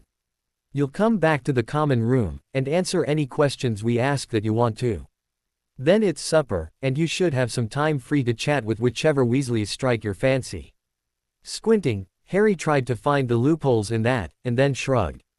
Malfoy hissed at him, as usual, about bad manners, but Harry just half grinned in response. Malfoy, he does that because it makes you mad, Bulstrode chuckled as she stood, almost in unison with Harry. Lunch ended, and everyone who had a class dashed for it. Luckily Charms was next, rather than history, so they might stand a better chance of staying awake. They headed for class, and settled into their seats. When Flitwick arrived, he looked in Harry's direction apologetically. At the official start of class, he spoke to the assembled students in as loud a voice as his tiny body could provide, which, oddly enough, was still fairly quiet. I wish to tender a formal apology to one Mr. Harry Potter, for my actions the greater part of this year. It was unthinkingly rude and rather cruel of me to jump to the same conclusion of my house. For that matter, I would love to apologize for them, but they are individuals, and I can only in that case, apologize that I did not teach them better. Harry blinked rapidly. He knew that in this situation there was a response required of him based on whether or not he accepted the statement. The trick was, he wasn't sure of his opinion. Besides, this action on the part of the professor assumed he knew anything about the formal rite, which, as the child was Muggle-raised, wasn't a guarantee. Finally, he sighed. The apology is acknowledged. It will be accepted if you truly change in your behavior. Harry had to go with that as his best option, and as he snuck glances around, meeting the gaze of his housemates, he was relieved. They seemed approving. Even Professor Flitwick, oddly, was approving. That's as much as I'd hoped for. Flitwick shook his head and sighed. Now, on to the actual class. From there, the day more or less flew. Flitwick went over what he'd spoken of in the last class the day Harry missed, and set the students to work on that again. It was apparently fairly complicated, and thus the tiny man wasn't expecting the students to catch in on the first or even second day it would be covered. After giving it a few tries, Harry understood why. He was relieved when he heard that not even Granger had accomplished it on her first day's worth of work. She'd have said something later, he was sure. On the way from the Charms classroom to Transfiguration, Flitwick approached the boy he'd apologized to, and handed a small sheaf of papers to him. I took the time, while you were still in the infirmary, after they'd turned it in, to read it. I made notes of things that you can change if you like. However, don't feel you have to. You did quite well as it is.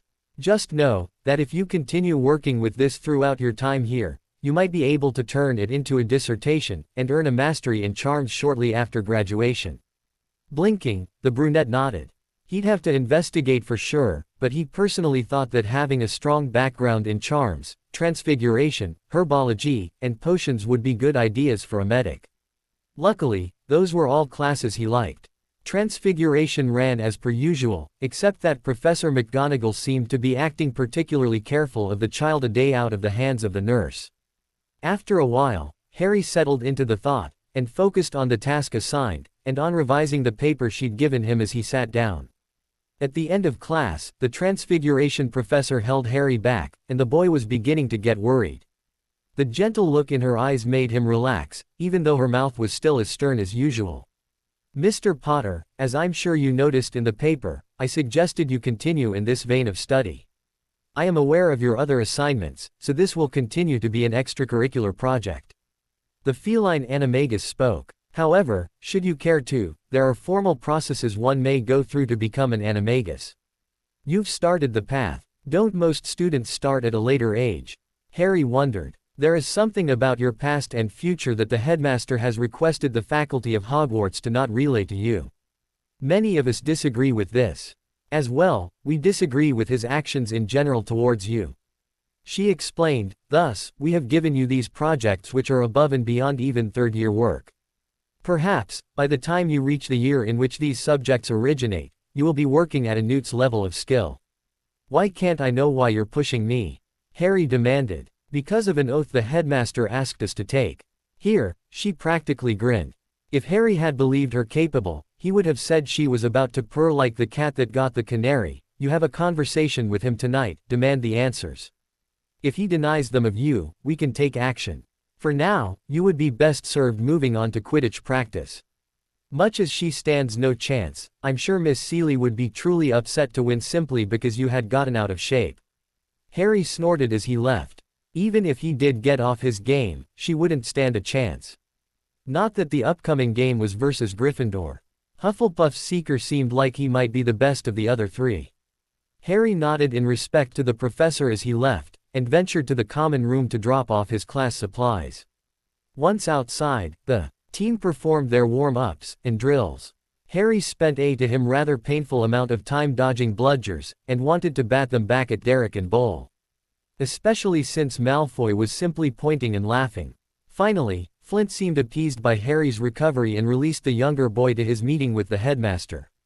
As he headed to the office in question, Harry laughed at Malfoy's expression.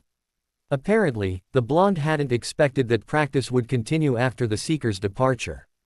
With our reserves need to keep up to par too, Flint had grinned sharply as he directed Derek and Bull to target him just as fiercely as they had Harry. Though thankful that Flint had provided instructions on how to find the gargoyle guarding the headmaster's office, Harry did wish the older boy had given the password. The Quidditch captain had only grinned and said, "The old man seems to like Muggle candy." A few minutes after arriving, Harry began to wonder if he should just begin reciting all the Muggle candies he knew. He'd gone through Reese's Pieces, Mars, Snickers, Milky Way, M&Ms, and Dum-Dums when the headmaster arrived in the hall behind him. "Oh, sir," Harry hesitated, "I thought you were in there, and Flint forgot to give me the password." "Ah," nodding, the old man passed the child, and spoke to the stone statue, "Heath bars. Though I might look into that last candy you listed. If you would explain them on the way up." The boy blinked as the headmaster stepped on the staircase and it began revolving. After a few seconds, Harry stepped on a step behind the former instructor, and was carried along as well. Dum-Dums are lollipops, spherical in shape, but for the stick that juts from the bottom. And the band wrapped around their middle. They come in all kinds of flavors, like strawberry, grape, and the like. At least, that's what I've seen in the other kids' bags at Halloween parties at school. Aunt Petunia and Uncle Vernon never allowed me to participate. It was one of the few things they refused to let Dudley take part in either. Reaching the top of the stairs, the pair stepped off, and the headmaster waved the child to a seat. "I'm aware of the faculty feeling discomfort at the thought of this discussion, thus I allowed for it to be as late as it is, to give time for." "Headmaster," Professor Snape stepped up to the top of the stairs, "you haven't already begun, have you?" "Ah, no," waving the dark-haired man to a seat, the headmaster withdrew a metal tin from his desk, and popped its top off. "Lemo. Drops." Both brunettes in the room refused, polite as they could. "As I was saying, I allowed this meeting to be so late so that Professor Snape could make it."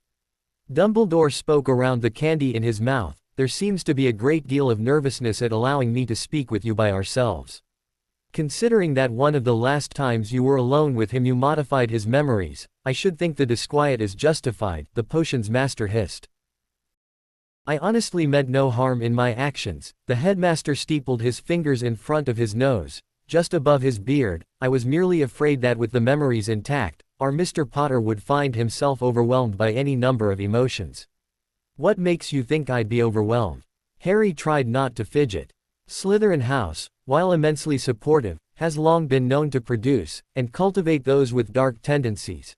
At the sharp glares from the two across from him, the former Transfiguration professor quickly added, "Not evil, merely dark. Many of the children that find themselves sorted into that house are those predisposed to following darker paths. This leads them to be more easily persuaded by those like Voldemort." "Is that all?" the boy mumbled, trying to ignore his head of house's flinch. "The Potter family has never produced a Slytherin child before, and it concerns me to see Harry sorted into that house." The old man seemed even older as he responded. "Finally, you admit it," the potion's master growled. "It is not a bias against your house, Severus, it is merely a caution I've had to learn to behave with." Attempting to restore some degree of cheer, Harry supposed, the headmaster added, "After all, haven't you been trying to coach me into acting more sedately during your entire tenure?" "Sure it isn't," Harry grumbled. "If Fred or George had approached you last year, saying they thought Quirrell was using Lee as the favored test dummy, you'd have stepped in right off the bat. Not to mention, why store the Philosopher's Stone in the school at all? Were you trying to encourage the man to go bad, or were you aiming that recklessness-inducing forbidden treasure at Gryffindors? Hogwarts is one of the safest places in all of Wizarding Britain, my boy." Rubbing his eyes, the headmaster sighed. "I figured that it would be safest here, of all places. I was quite saddened when I discovered my mistake." "So you've admitted you were mistaken in regards to the stone, why not admit you were wrong about the Dursleys?" Harry groaned. "I sent someone to speak with them, and received no indicator of abuse." The headmaster leaned forward. "Harry, please, why are you demanding we believe this?" "It's true." Harry yelped. "If you're talking to them, of course they'll say it's not, and when you send me back, like I'm sure you're determined to, they'll just let me have it for having said anything. And it'll be worse because they'll know you don't believe me. Why is it okay for them to feed me only what's left over? To lock me up and call me worthless? How is it acceptable for them to expect me to do all the work around the house, while their son is so spoiled, he's growing horizontally instead of vertically?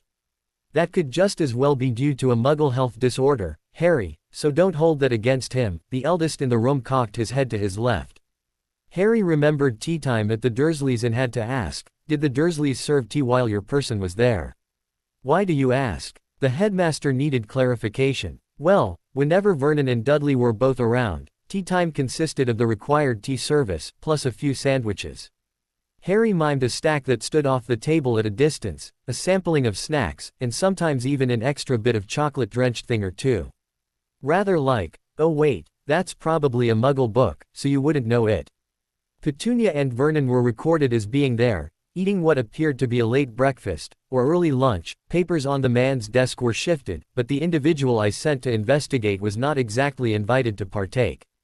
"That must have been tea time." Harry nodded. "Chances are, if Dudley had been there, it would have looked like late breakfast and early lunch all at once. It's a good thing Uncle Vernon does as well at Grunnings as he does, or he'd never be able to afford the amount he and Dudley eat, on their own. So really, I shouldn't be surprised to have to sneak the bits that fell off the plates, should I?" "We're getting more than a little off topic." This was regarding the Dursleys' abuse, the potion's master redirected. "There has yet to be proof provided that there was actual abuse," Dumbledore sighed. "Isn't there some way for courts to see my memories?"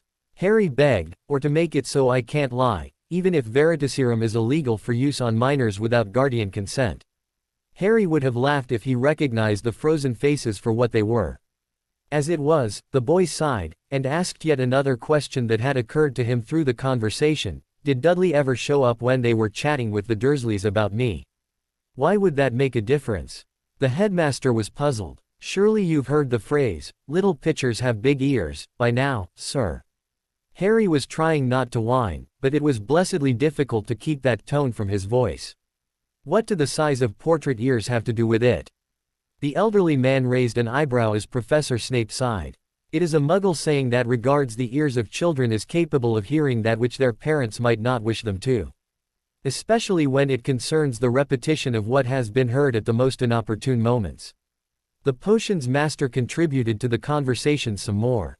I suspect Mr. Potter is attempting to indicate that had his cousin been there, the boy would have spoken up about the truth of the matter, much to the embarrassment of his parents. I almost don't want to ask this, but Professor Dumbledore, why are you so determined to believe the Dursleys over me? Harry felt like curling into the chair, but his insecurity on the matter would thusly be betrayed, according to the older Slytherins. A rather long pause ensued, as a tea set was conjured and offered around. Harry and Professor Snape both declined, and Dumbledore poured himself a drink. Then he sighed. With a rustle of his robes, and the chinking of the cup as he picked it up, the old man took a long draw from his tea. After swallowing, he began. I am the one responsible for your placement with the Dursleys, thus the fault lies with my judgment. I am used to the occasions of being proven wrong, but that does not make each instance any easier to bear. I had hoped that even though rumors of her distaste for magic abounded, Petunia would see past that to the beautiful, innocent child you were, and would love you accordingly. However, according to your statements, this would not be true. I truly was hoping that blood would run thicker than water. And, Harry prodded, and your mother's actions created the opportunity to ensure your safety from the machinations of Voldemort. Dumbledore paused for another mouthful of tea, and Harry blinked. Her love for you created a protection that will disallow him from making contact with you. Surely there's more than that, sir. Harry was trying to figure out how his mother's love was any different than that of the love of all other mothers out there, ones whose children were surely killed by Death Eaters all the same. When you are older I will explain. Dumbledore reached for a sheet of parchment. Sir, I need to understand this, so I can explain it to my housemates later. Harry tried not to look up. He wasn't sure if he was happy with this thought or not, but he found he had to use it. Some of them are determined to level charges against you for placing me with the Dursleys, even against advice. Oh my, another. Pause as more tea was drunk. I do believe I can defend myself in that arena, my boy, but you have my thanks for your concern. Actually, sir, Harry really hadn't wanted to have to say this, but he also wanted the headmaster to understand how serious the problem was. I'd rather know myself why my mother's love for me was so special, really. After all, how many other mothers have died trying to protect their babies, and had different results from my mother's actions? This is one time where the Muggles have it right. The old man sighed. Ignorance will be bliss, and there is no forgetting what you will have learned. You're set on returning me to the Dursleys. Harry repeated what he'd said earlier, and again, was not gainsaid, thus to him confirming the statement, so I figure I should at least know why it's so important. Hogwarts has some of the best wards in the world, my boy, the headmaster started. Which ward did you use, headmaster? Professor Snape interrupted. Lily's willing sacrifice started the ward, and Petunia accepting Harry into her home completed it. The phrase was just cryptic enough that Harry had to rethink the words. He'd heard already that his mother had died when she needn't have. That had been explained after the first time that his occasional nightmares woke the others in the second-year rooms. He was lost in thought enough that he almost missed the next part of the argument. How can you be sure that such a ward will protect against Death Eaters as well as their master? Snape hissed. In a scolding tone, Professor Dumbledore countered, the Dark Mark, I presume, is a piece of his magic, and will suffice to prevent their entry, should they find number 4 Privet Drive, in Little Whinging, Surrey. Tipping his head slightly, the potion's master responded, I will test that theory. What alternative will you acknowledge should the ward fail? There is none. The blood that flows through Harry's veins is that of Petunia's sister. That is the only protection strong enough. The response left the boy wanting to know what protections he could look forward to that would act against his mother's sister, brother-in-law, and their son. He didn't dare speak up, as he got the feeling that the two adults would completely stop speaking if they remembered his presence. You keyed those magics to blood. The wards are notoriously finicky, depending on emotion, intent, and regular renewal to maintain in the first place. Tying them to blood, the head of Slytherin began a rant, but Harry had to speak up, or he'd never understand what kind of renewals were necessary for these wards. Renewal. The boy looked at both adults, as the headmaster's gaze suddenly jumped to him, and the younger of the adults seemed to smirk while the elder's gaze was elsewhere. A heavy sigh from the former Transfiguration professor, and he began to explain, the individuals to be protected by a blood ward must reside in the location designated for it the absolute minimum of a month out of each year to benefit from its power. Not to mention the regular sacrifice of blood. Snape's statement made Harry's memory snap to the times that Dudley would whine about his mother and father making him wait to be bandaged up. He also remembered the times that Uncle Vernon grumbled about paper cuts in the house. A second or two of wondering about Aunt Petunia's bloodshed, and Harry suddenly recalled the health classes of a few years ago, when they explained the differences between girls and boys, and he stopped that line of thought on a hair, and veered off in happier directions. Like the discomfort on the headmaster's face, as the elderly man tried to appease the thought of intentionally allowing Harry to come to harm by stating, "Young children often get cut in play, so it is of no matter, is it? The blood I shed in that house was always from Dudley pummeling me, being shoved into things with sharp corners, or cooking accidents. I do hope those wards weren't requiring that the one losing the blood volunteer to have it lost." The boy drawled, "I wasn't ever allowed to play." "Harry," Dumbledore's voice was old and frail, and sad. A deep sigh followed. "I do not feel comfortable discussing the wards around your home in the hearing of such young ears. They're wards you had me live with for 11 years, and ones you intend to send me back to." Harry grumbled, "Why shouldn't I get to hear about them? After all, maybe we can come up with something to protect me from the Dursleys while we're talking. I do not want to attempt to bring charges against them without proof." The headmaster breathed deeply, especially as the only way to level the charges properly, there being muggles, would be to press charges in the usual muggle fashion.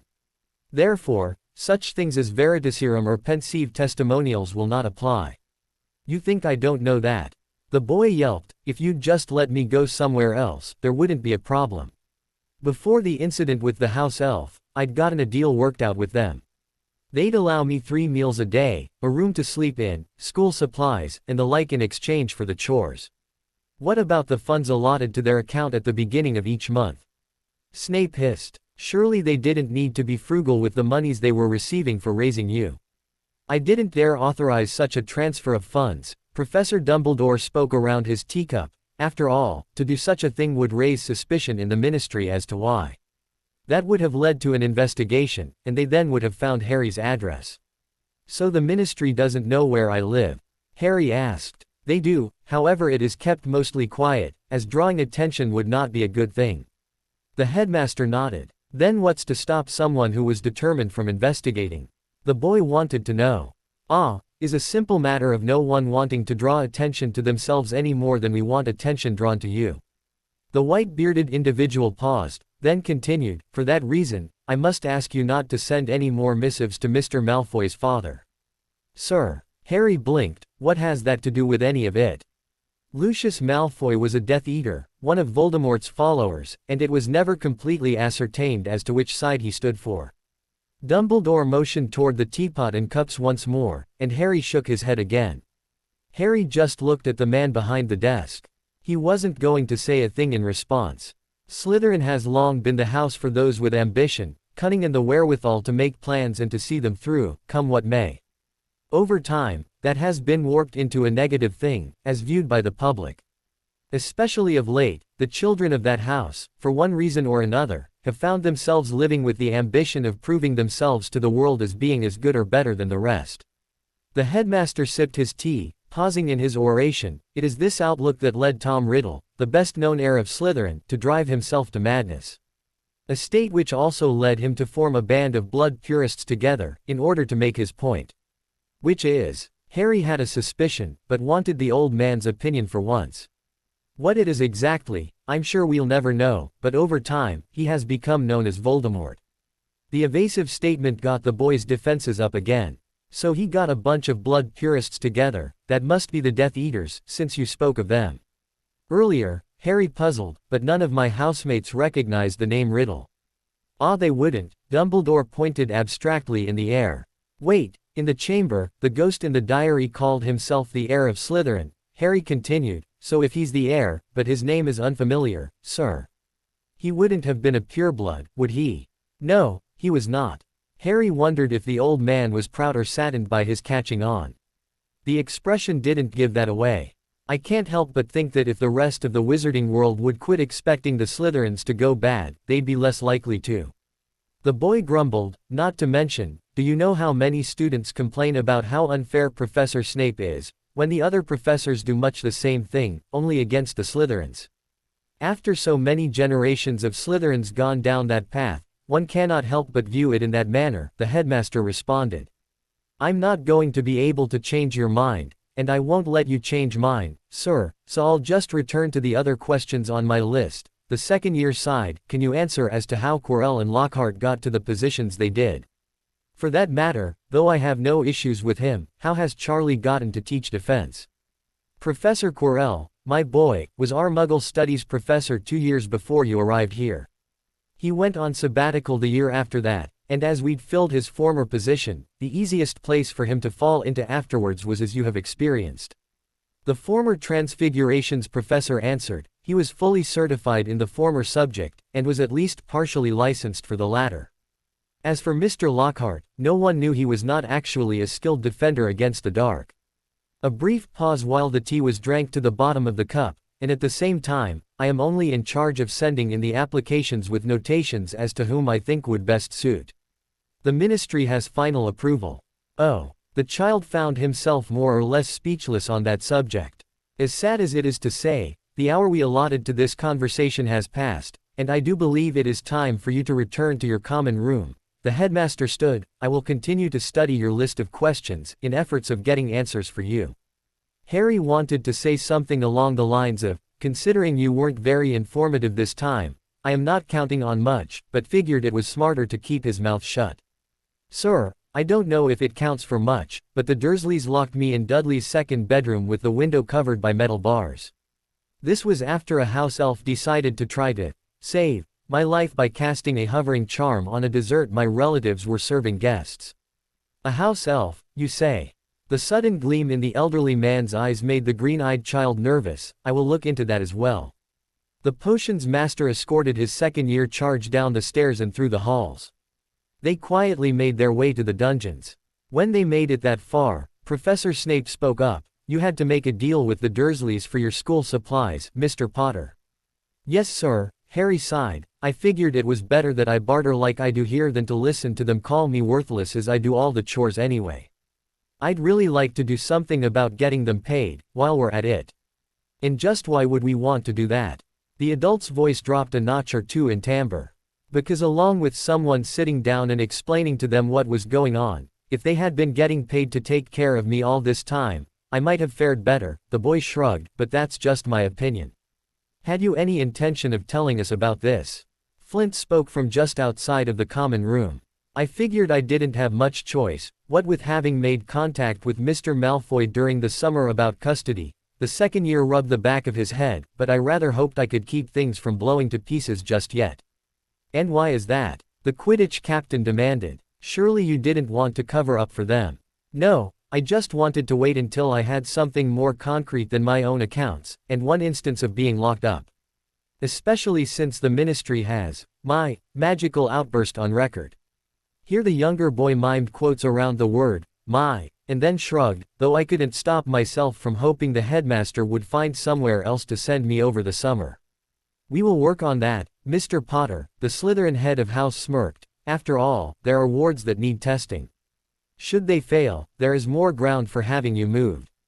The three had moved into the common room by now, which left the conversation open to more interruptions, such as when Malfoy drawled, there is still the option of finding out who exactly has wizarding custody of you. That was one of the questions I don't dare ask the headmaster, Harry grumbled. Why not? Goyle asked. Because if the headmaster isn't formally declared my guardian, and feels it's his duty to be, he'll get it remanded to himself and I'll be just as out of luck as I am now, or worse. Since he really will have the power to dictate your life. Bletchley added. And now, more than ever, I see why you were working so urgently, yet secretly. Is there any way to get hold of my parents' wills? Harry asked on a lark. You'd have to find your way to Gringotts, and I highly doubt the headmaster will be giving you the clearance for that any time soon. Zabini sighed. And it's hardly as though we'd be allowed a look, either. Harry vaguely noticed that the potions master had left the room, and then an idea occurred to him. If he could just find a way to make it profitable in the eyes of the others, it just might work. Okay, Potter, that look on your face says, I have an idea, it just needs refining and carrying out. So share, Flint chuckled. I'm still trying to figure out how to not be beholden to the lot of you for this, the boy mumbled. If he asked Gringotts directly, he might be able to get his custody question answered. He'd have to make sure that the headmaster didn't get wind of his plan, but… Potter, share your plan, you can't work out all the kinks by yourself, you know. Bletchley was trying not to laugh at the expression on the second year's face. Well, I just wondered if it was possible to send a letter direct to Gringotts. The brunette asked. It is, but you'd have to prove it's really you before they'd consider releasing anything to you. Bull raised an eyebrow. I know just how to do that, Harry grinned, and then added, after I got my answer back, I'd need help making sure that Professor Dumbledore doesn't butt in as I try to get my guardian instated or changed. More than that, you'll need help keeping him from nosing in on your mail, Flint smirked. Right about now, I don't think I'd be surprised to see him monitoring anything you send with your owl. Right about now, I'd be willing to lend you my owl for a few more hours worth of help in researching the lycanthropic laws, Bletchley offered. And I'd be glad to help distract the headmaster from your efforts on changing your guardian, in exchange for the satisfaction of having got one over on the old man, Flint sneered. After a little discussion, most of the details of Harry's plan were worked out. The group got so into the conversation that almost as a whole, they jumped wildly. When Landale cleared her throat and said, "Aren't you going to supper?" Well, to completely change the subject, Bull smirked as the cluster in green and silver passed members of the other houses, and ignored the glares. What exactly is the point of Weasley D and Weasley? Harry sputtered, you've read that book. Thought it was a muggle piece, didn't you? Malfoy smirked. The dark-haired boy refrained from responding. He was saved by Derek's retort of, he was muggle-raised, of course he didn't know that that loon had published the book trying to inform them of our existence. How exactly does that work? Harry asked. It's the girl. Alice was a nickname for his niece, Warrington contributed. He wrote about her favorite magical creature, the Jabberwocky, and like a fool, didn't keep a proper eye on the poem. A muggle spotted it and next thing you know we've got ministries trying to cover it back up. Luckily, someone spread the rumors of it being a mathematical fiction or something like that, and they decided to love it to pieces. Flint chuckled. Oh. The brunette's second year blinked. As I was saying, what's the point of those two claiming you as their triplet? Bull poked his finger to within inches of the shorter student's nose. Emotionally, I guess, they've adopted me, and frankly, I'd rather be the triplet for them than Ron's twin. Shrugging and looking at the twins in question, he missed the shudders given by the rest of his house. Good point, Potter. Flint gently steered his seeker to a seat at the Slytherin table. Everyone settled into eating. Luckily, the other houses seemed content to feed their faces at this point in the day, rather than glaring at a green-eyed Slytherin. It was quiet enough that Harry actually finished a meal this time, before it was disrupted. Wood, what are you doing here? Flint half snarled at the Gryffindor Quidditch captain. I heard Percy was offering to tutor Potter in specific, but was willing to take on other students. I just thought I'd offer the same. I'm better in defense and transfiguration, but I'm a passable teacher when it comes to astronomy. The sixth year responded. I'm a bit on the busy side, but the list shouldn't be too hard to work out. Harry's eyes narrowed. I go almost 2 years trying to put this together, and get nothing. Now all of a sudden, after Flint tells me I have to anyway, people are trying to help. Wood blinked. I didn't know it had been assigned. I just knew that Percy had offered to help. And since he can't help in all the classes, a shake to the older boy's head, then he mentioned the possibility of it being for others as well. If there's one thing about Percy to worry about, it's that he tends to try and take on more than he can handle. What's next? The captains of the other teams. Bull muttered. I can ask them for you if you like. The laughter in the lilting voice almost made Harry laugh. No, that's fine. The second year rolled his eyes. At least leave me some of the leg work to do for myself. Or they'll say something like, you can't say it's done because you hardly did any of the work. And nothing's more annoying than that, believe me. The older boy nodded as he turned to leave. A quick look around said that no one else was approaching the table, and so Harry felt it safe to sit. What is it about you, Potter, that has so many people wanting to help you?" Malfoy grumbled. "If I knew, I'd have tried to use it back at my relative's house." Harry was serious, but most of the others took it as humorous enough to joke. Remembering the headmaster's reaction to the mention of the house elf, the boy felt he had to ask, how many families have house elves? What does that have to do with anything? Derek was visibly confused. "Well, I told you that a house elf had shown up at where I lived during the summer and used a hovering charm that I was blamed for, right?" Thanks to the nods from the second years only, he realized they'd been the only ones he'd told. Well, he gave me his name, told me why he'd done that, and held my mail. That alone made me wonder, and then all the odd events after made it worse. I mean, he said he was trying to keep me away from Hogwarts because it wasn't safe. Then the passage between platforms 9 and 10 is closed, then a bludger goes mad. So, you think that house elf might be behind some of it? Flint blinked. It's not impossible. But if the master of that elf wants to see you hurt, it's going against orders. Oh yeah, Harry nodded. It was all kinds of confusing watching the little guy tell me something, only to turn around and try to slam his hand in my dresser, or to clock himself with a door. The older students looked at each other, as the second years did much the same. They continued eating, now in silence, for a few minutes. At about the time that Harry figured they'd dropped the subject, Zabini spoke up. "You wouldn't happen to be able to describe the house elf, would you?" The darker boy's eyes were narrowed. Harry tried to recall the creature from Privet Drive. "I'd say he only stood up to my waist, so he was pretty short. His ears stuck out at least half a foot from his head. I guess it would be parallel to his shoulders, hunched as they were.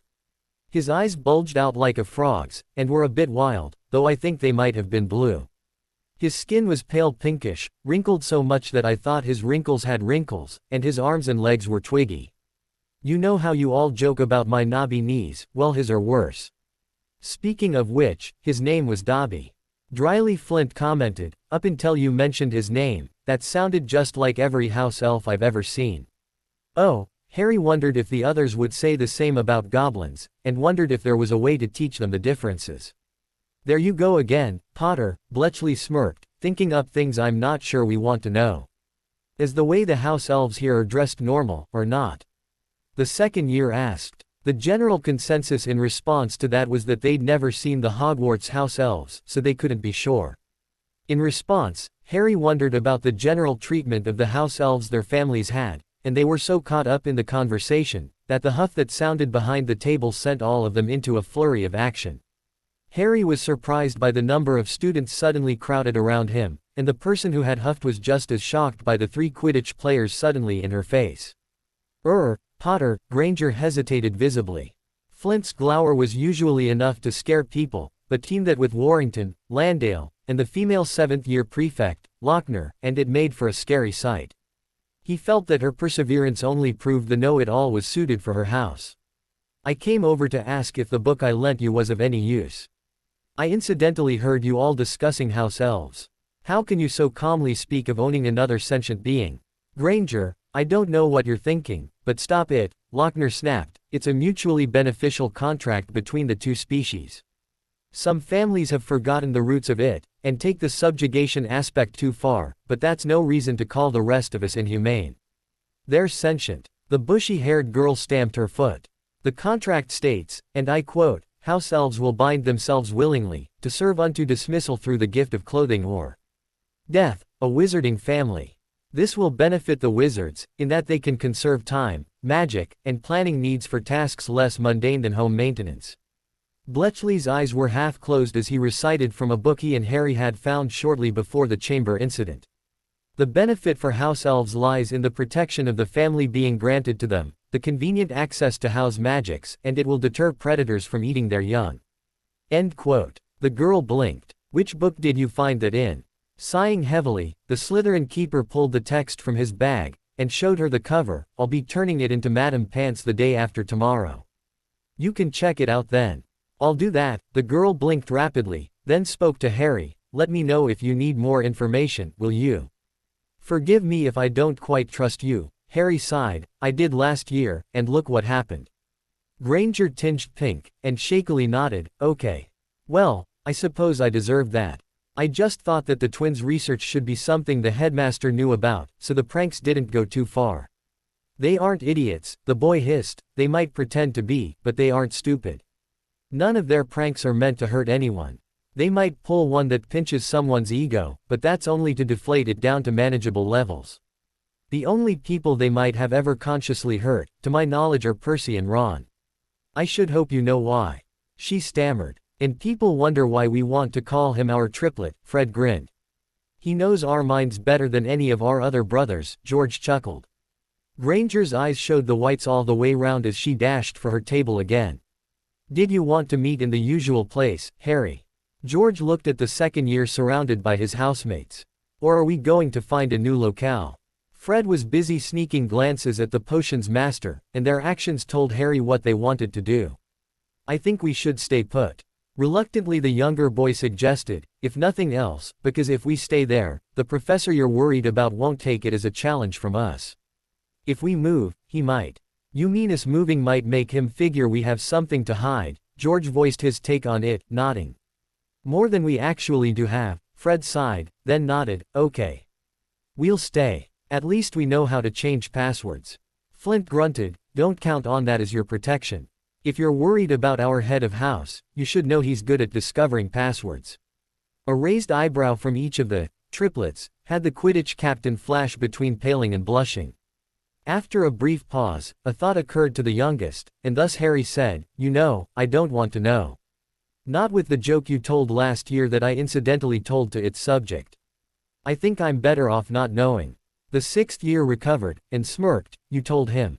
How'd he react? Hardly at all, really, the second year answered. He, Percy, and was her name Clearwater. All flinched and commented on your jokes only getting worse as you get older. Did they think I'm not trying? The burly youth chortled, then grinned. I'll just have to dream up one that's worse, and get you to relate it.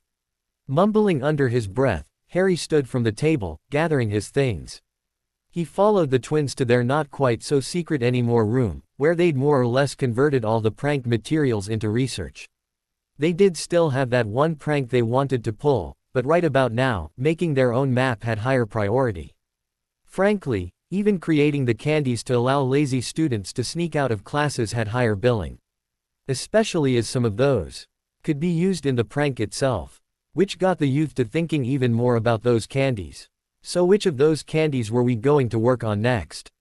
Fred's words made the brunette jump mentally, since he'd been about to ask just that. We've got the nougats and the peanuties worked out. George blinked. I thought we were still working on the pastilles. Were we? Fred looked at his twin. While the two bantered, the shortest of the three dug around in their notes. After a bit of searching he found the page they'd left off at. Well, for one thing, I know someone's been in here. The pages are out of order. For another, we were working on the migraine mashes. After realizing that the person who ate the pastilles would have to eat something else to counter it, we decided to wait a bit on them. Really? George scratched his head. I could have sworn we'd figured on setting the pastilles to only cause stomach upset for 5 minutes. Usually about the time it takes to get out of the classroom and a ways down the halls. I'm not finding the notes page on it, Harry called back, still poring through the pile. You two didn't come in here and upset the organization, did you? No. Fred winced, not after the last time you snarled at us for it. We might have to waste today getting the papers back in order. The youngest new marauder muttered. The piles are completely trashed. I wish we dared say something about it. George whimpered. Do we at least have copies? Fred asked. We do, but I'd rather not have to open those. We said we were keeping them for patenting purposes, remember? Harry responded, having moved to another pile. No other copies besides that. Fred sulked as he started in on a pile. Not that I know of. The Slytherin sighed. By the time they had finished searching the piles of papers that were normally neatly labeled, the boys knew something was wrong. Not only were their notes on the pastilles and the mashes gone, but the pages concerning the cancelled prank had vanished, and even the observations Harry had made about the Dursleys were missing. Who would want those? The orphan scratched behind his ears. Could one set of missing files be a misleading theft? Fred suggested. But which one? George responded. The three whirled as the passage to their hidey hole opened. As the potions master stepped through, Harry gathered his courage and asked, "Do you know what happened to my papers on the Dursleys?" "This bolt hole is painfully disorganized," Professor Snape drawled. "Are you sure they aren't amidst the piles?" "They were organized just fine the last time we were able to be in here," the second year countered. "List the missing pages, and we'll search for them more thoroughly at a later date. For now, it is close to curfew." The adult looked at all three adolescents in turn. "While Mrs. Weasley are fully trusted by the school to get around on their own, I don't trust the other three houses in regards to yourself, Mr. Potter." "Yes, sir," Harry grumbled mentally about suddenly being babysat all the time. "Sir." Fred took a chance. George's shock told the triplet that much. "How did you know how to get in here?"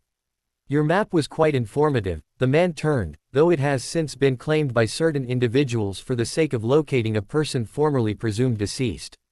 "So you wouldn't know the password if we changed it, right?" Fred pressed on. "Ask Mr. Flint if you have any questions in that regard." The smirk on Snape's face told Harry even more than Flint's evasive action that he really didn't want to know. Judging by the twins' flinches, they didn't either. Edging out the door, shaking his head, and mentally shuddering, Harry at first walked in front of his head of house. Shortly though, after the twins ventured off in the direction of Gryffindor Tower, he supposed, the dark and usually quite grumpy man took the lead.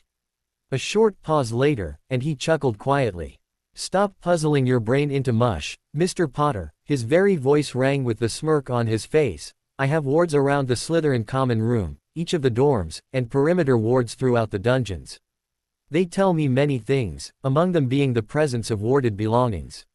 For instance, last year, you cast several charms on your trunk, in order to protect the items within, did you not?" Cautiously nodding, the boy thought that had been common knowledge. Though he hadn't actively told anyone, the fact still passed its way around the house within a day or two. The wards on the rooms are designed to detect such things. Thus when, during his third year here, Mr. Flint tried to ward a book he owned to only open for his password, I knew about it. There was a brief pause as they reached the common room, and though they managed to discover the trick during their tenure at Hogwarts, the Marauders aren't the only ones to learn how to charm paper to tell one what passwords are used on various objects. "Oh," Harry blinked. "A book." "Yes, Potter, I can read," Flint joked. Yipping, the Quidditch seeker turned to look at the sixth year. "I will leave you all to your own devices now," Professor Snape left. "Someone had to ask about passwords, huh?" The older boy chuckled. "It's not as bad as I'm making it sound. In third year, I fancied myself a regular comic, but knew that most people would only mock me for my jokes. So I wrote them down, and that was where I eventually got paranoid about people reading them without me there to coach them through, so I thought I'd lock it up." Go figure, Part of the darker-haired boy wanted to believe the burly teen. The rest remembered that people who didn't want their journals read in the Muggle world would often resort to passwords. The trick is, why did they need passwords? But after a bit, he realized he was mentally tracing a circle with those statements, and derailed his train of thought. What little was left of the night was spent finishing homework revisions, making notes of the day and trying to read ahead. When more of the page was spent yawning than retaining the words long enough to take notes, Harry decided it was time to turn in. It had been a rather long day. "So, now that we've made it through this three-part chapter, please forgive me for stretching it out so badly. I want to make a few things clear. As I said up top, things as told in canon could go pear-shaped. The literary references aren't exactly on purpose, but apparently I miss having free time to read, so you guys get my illusions to play with. I'm leaning towards the culprit behind the disappearing notes being Dobby, rather than Snape, Dumbledore, or Lockhart through various means. Just so you know, I'm painfully behind at this point, and hopefully I'll catch up again soon. Until then, please have patience." Even though they complained about the study of dragons, the Slytherins found themselves reluctant to enter the classroom on the first day that Bill Weasley would be teaching. In fact, the only good thing about it, in their minds, was that their next class was potions again. As the students arrived, the curse breaker stood, leaning against the desk in the front of the room. He waited for them to quiet, and began speaking. "My name is Bill Weasley, for those of you who either didn't know, or couldn't figure out which one I am. I work for Gringotts normally, and just to warn you, I'm only going to be teaching through the end of February." The man's speech was hesitant, but clear, and Harry got the feeling that he'd never taught before. Tutored, maybe, but those were different instructional circumstances. The headmaster is working on finding someone to temporarily take up the position through the summer, and he's hoping they'll stay on even longer than that. Now for the good news. I don't care much for dragons, personally, so I'm not only going to not cover them anymore, but whatever assignment my brother gave you to turn into me, just drop it on my desk, and I'll count it as full credit. As the students began muttering and for Slytherins cheering, Bill added, though it won't be much credit. Sir. Royal hesitated, what are we going to cover then? If I remember right, the first and second years of defense are spent learning basic spells and their basic and varied applications, the Cursebreaker grinned. Third years are introduced to what are labeled as dark creatures. Fourth years are expected to apply all their spells to the creatures they've learned about. So Lockhart was teaching us out of order, Parkinson guessed. I'd heard he was teaching you all spells, Bill raised an eyebrow. He was using them on Potter, while explaining to us the best ways to defeat such foul beasts as he had Potter pretend to be, Malfoy drawled. Ah, Bill stood away from the desk. Well, Mr. Potter, take comfort, for I'm not Lockhart. Of course, for bad news, I do still want you to come up front for me. Puzzled, the brunette stepped away from his desk and moved to the front of the room, to stand with the eldest Weasley. The expressions on his housemates' faces ranged from indignant to resigned as he stood there. A few seconds wait as the Cursebreaker rummaged around on the desk, muttering about someone, never picking up after themselves. Ah, there it is. Bill drew a sheet of paper from a stack that had been sitting on the desk during Charlie's entire time teaching. On this sheet of paper is a list of all your names. I confess that though my youngest brother rants loud enough about you, I don't know you all by name and face. So my goal is to have each of you come up to the desk, one at a time, as I call your name, and we'll practice today's spell. The silence of the room was almost deafening. Relax, Bill was chuckling, I told you I'm not Lockhart. The spell we're working on today is commonly called the Mirror Hex. To cast it, you rotate your wrist in a clockwise fashion, starting at 12 o'clock, and ending back where you started. When you reach your starting point, you jab the wand at the ground, and call out, Reflectus. The man mimed the actions as he spoke, resulting in a successful casting for an example.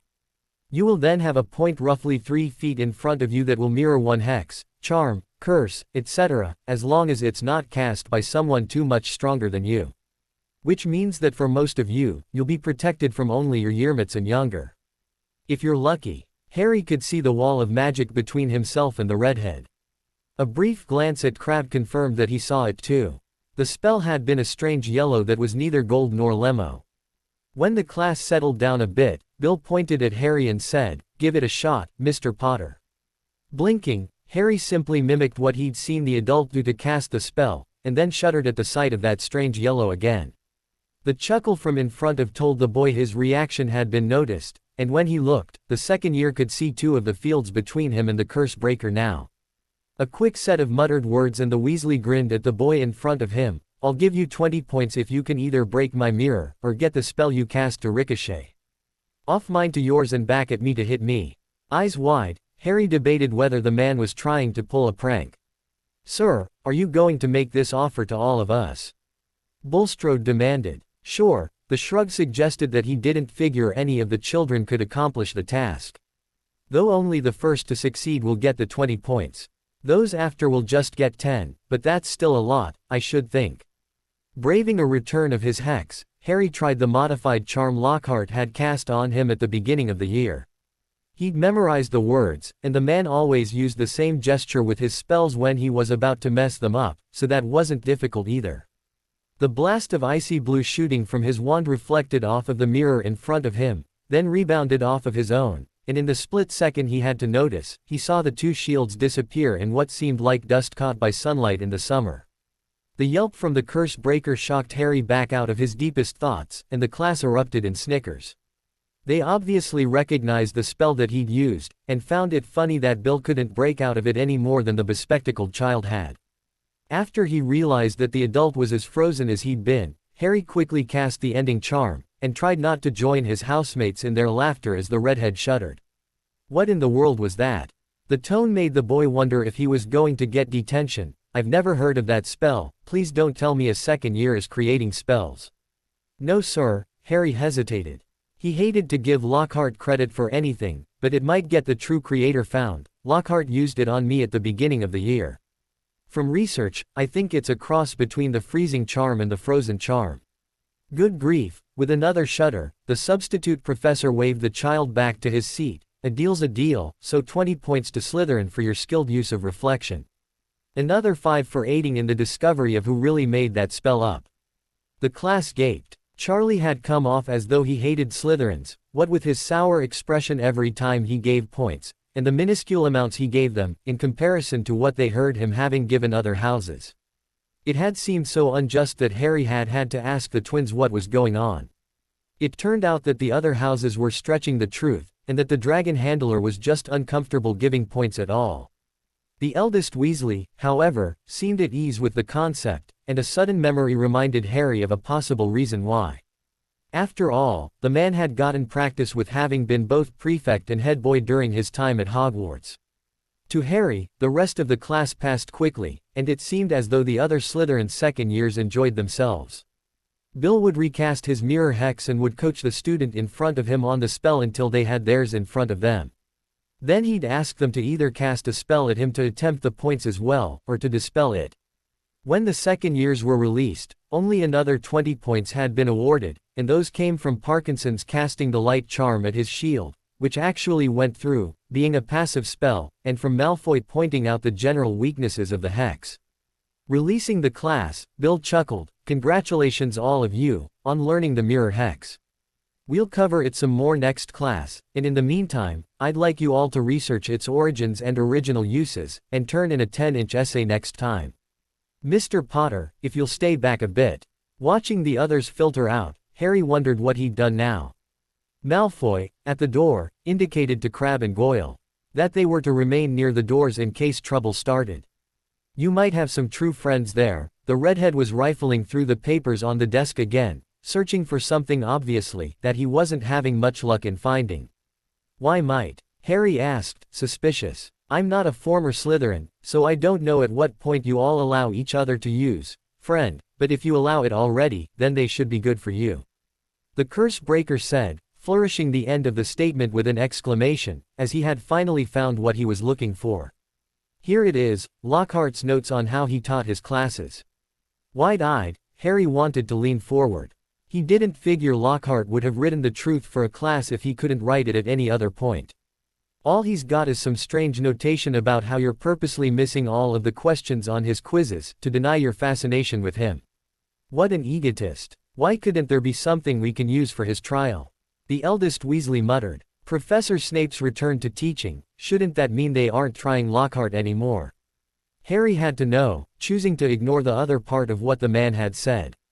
I don't know for sure, but it either means the Wizengamot representatives chosen for this case didn't trust Snape's testimony, or that he's finished giving it, and has been given leave to return to teaching. Bill answered. Probably the former. No one seems to trust a Slytherin any farther than they can throw us, and they don't even want to touch us, Harry muttered. There are things about your head of house that you still haven't learned yet that are more likely the reason for people mistrusting him than that. Bill sighed, grabbed a small sheet of paper, and scribbled on it, "You'd be best off asking him personally. Though that might not guarantee you won't get yelled at." "Yes sir." Harry looked around, then asked, "May I go now?" Not yet. I wanted to know if you'd made any progress in your custodial issues." At Harry's surprised look, he quickly added, "Some I'd heard about before the chamber, the rest I've since been filled in on, or deduced for myself." Still somewhat befuddled, the boy rubbed his eye under his glasses. "Not exactly. The headmaster seems set on not only believing the Dursleys over me, but also in sending me back. I think it's because of some blood-driven wards set around their house." "Blood wards," the Gringotts employee groaned. "Those can be useful, under the right circumstances. If they're meant to protect objects from someone, nothing can get past them. But to protect a whole family. That's right, you're a ward breaker," Harry remembered. "So how do they work?" "You might not understand much of it, since this is beyond advanced runes, arithmancy, charms and defense, but from what I've heard about you, that'll only encourage you to find out about it." Shaking his head, Bill began. "Wards are set around points. From there, those points are called hearths.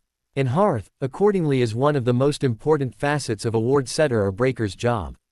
Sometimes they're nearly impossible to find, and that's usually the sign of a good setter. For a blood ward, however, their center is within what they're meant to protect. Thus they don't replenish themselves. And have to be renewed. The second year took notes, hoping his yearmates weren't getting too impatient, and wouldn't get too mad about him sneaking in an extra defense lesson. Right, grinning, the redhead continued, I'll try to make this concise. We both need to eat, and I'm sure you have an impromptu escort waiting. Anyway, as a blood ward can't regenerate, it has to be manually renewed. This is usually done through the shedding of blood. Mark that, almost universally, blood is used to renew this type of ward. There are categories within the umbrella of blood ward, but most people don't know about them. Blinking, Harry wondered if the wards at Privet Drive would be something familiar to the man. Beyond even the blood sacrifice part, the fact about these wards that makes them so touch and go is that, also due to their anchor being the protected item or individual, their size varies. Bill shrugged. If they're, say, forcibly tied to other wards in an effort to extend their territory, they become unstable. If one were set up to keep a certain individual from harm, by tying the ward to others, it negates a portion of the protection, thereby creating the loophole that only those outside of the barriers are kept from doing harm. Step foot outside, or should they come in, and the wards don't notice. Unless another ward is also tied in that looks for specific traits. But at this point, you're tying even more variable in, which makes them all more unpredictable, what with the blood ward warping things. Does that help? More than a little, though it does create a great many more questions. The boy folded together his notes. If you continue to be interested in the topic, or still have trouble, I can go over basic wards in class, as a historic aspect. Goodness knows Binns isn't going over them. Having been on his way out the door, the brunette paused. Just why exactly is he still teaching? No one's really learning anything in his class, except maybe quieter yawning techniques. He was dead when I was here, so I have no better idea than you, other than that petitioning for his release is turned down at the Board of Governors reliably. The temporary teacher sighed. If you're having trouble in that class, I think Percy can help. He's quite likely to get head boy next year with the way he's going. Nodding in thanks to the Weasley as he left, Harry met his housemates at the door of the classroom. The youngster shook his head, telling them it wasn't him in trouble, nor anything all that important.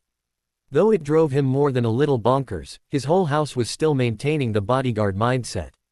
True, the other houses were still grumbling about the unjust points awarded to Harry by the headmaster, but they were just muttering. Frankly, he felt like a smothered chick in the nest, and hoped that the recent return of the potions master would be enough to alleviate the pressure. In the common room, the second years dispersed somewhat, as most of the boys were headed in the same direction, but the girls simply seemed to disappear. Exchanging the defense papers for a potions text, the boys packed up and ventured back up. During lunch, Harry was more than a little annoyed at the older students. They were still pestering him about making a study group, and by this point he'd heard enough about it.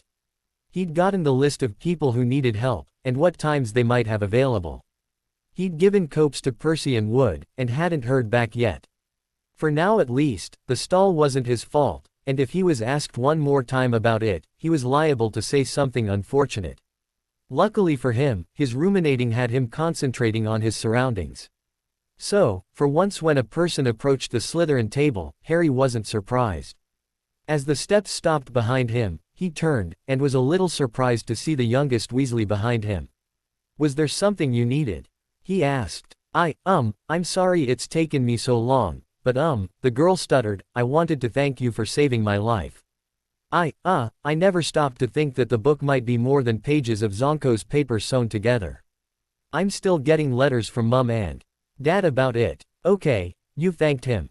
Now what? Bull grumbled. I wanted to know if there was any way. The girl blushed redder than her hair, stuttered inaudibly and then dashed off. I think she had a crush. Derek turned his head sideways, first one way, then the other, then looked at the second year across from him, and your saving her made it even worse. Oh, this is going to be fun, Montague snickered. What are you planning? The green-eyed boy demanded. It's not so much what we're planning that you have to worry about, Potter, Derek smirked, as it is you should worry about her.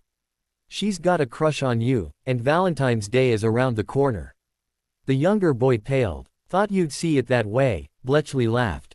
Though he wanted to pout about the subject and try to convince the others that it wasn't possible, Harry had to accept that they were right. Her behavior just a bit earlier was much like the way she'd acted during the summer.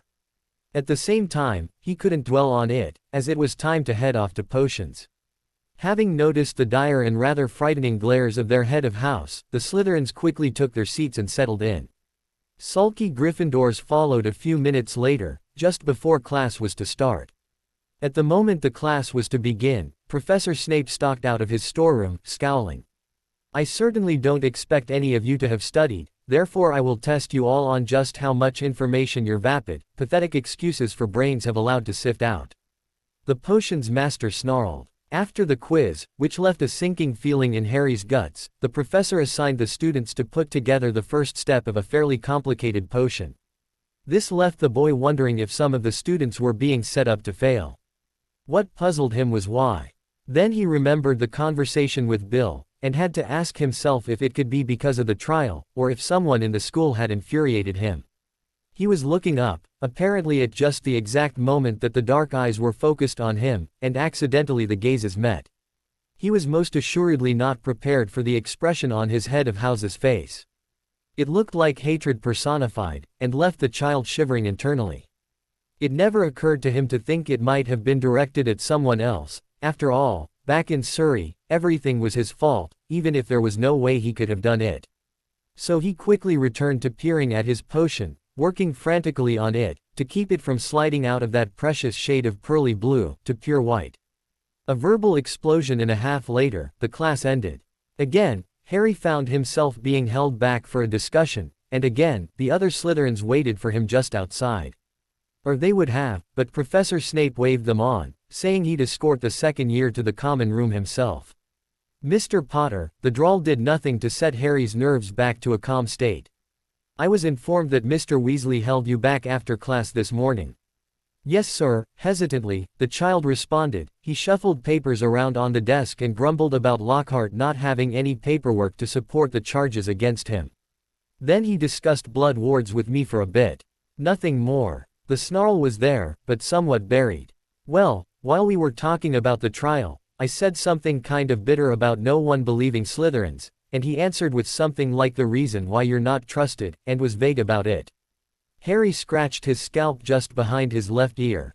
"The Wizengamot members supervising this trial wanted to require that I submit to Veritaserum to testify to the man's idiocy."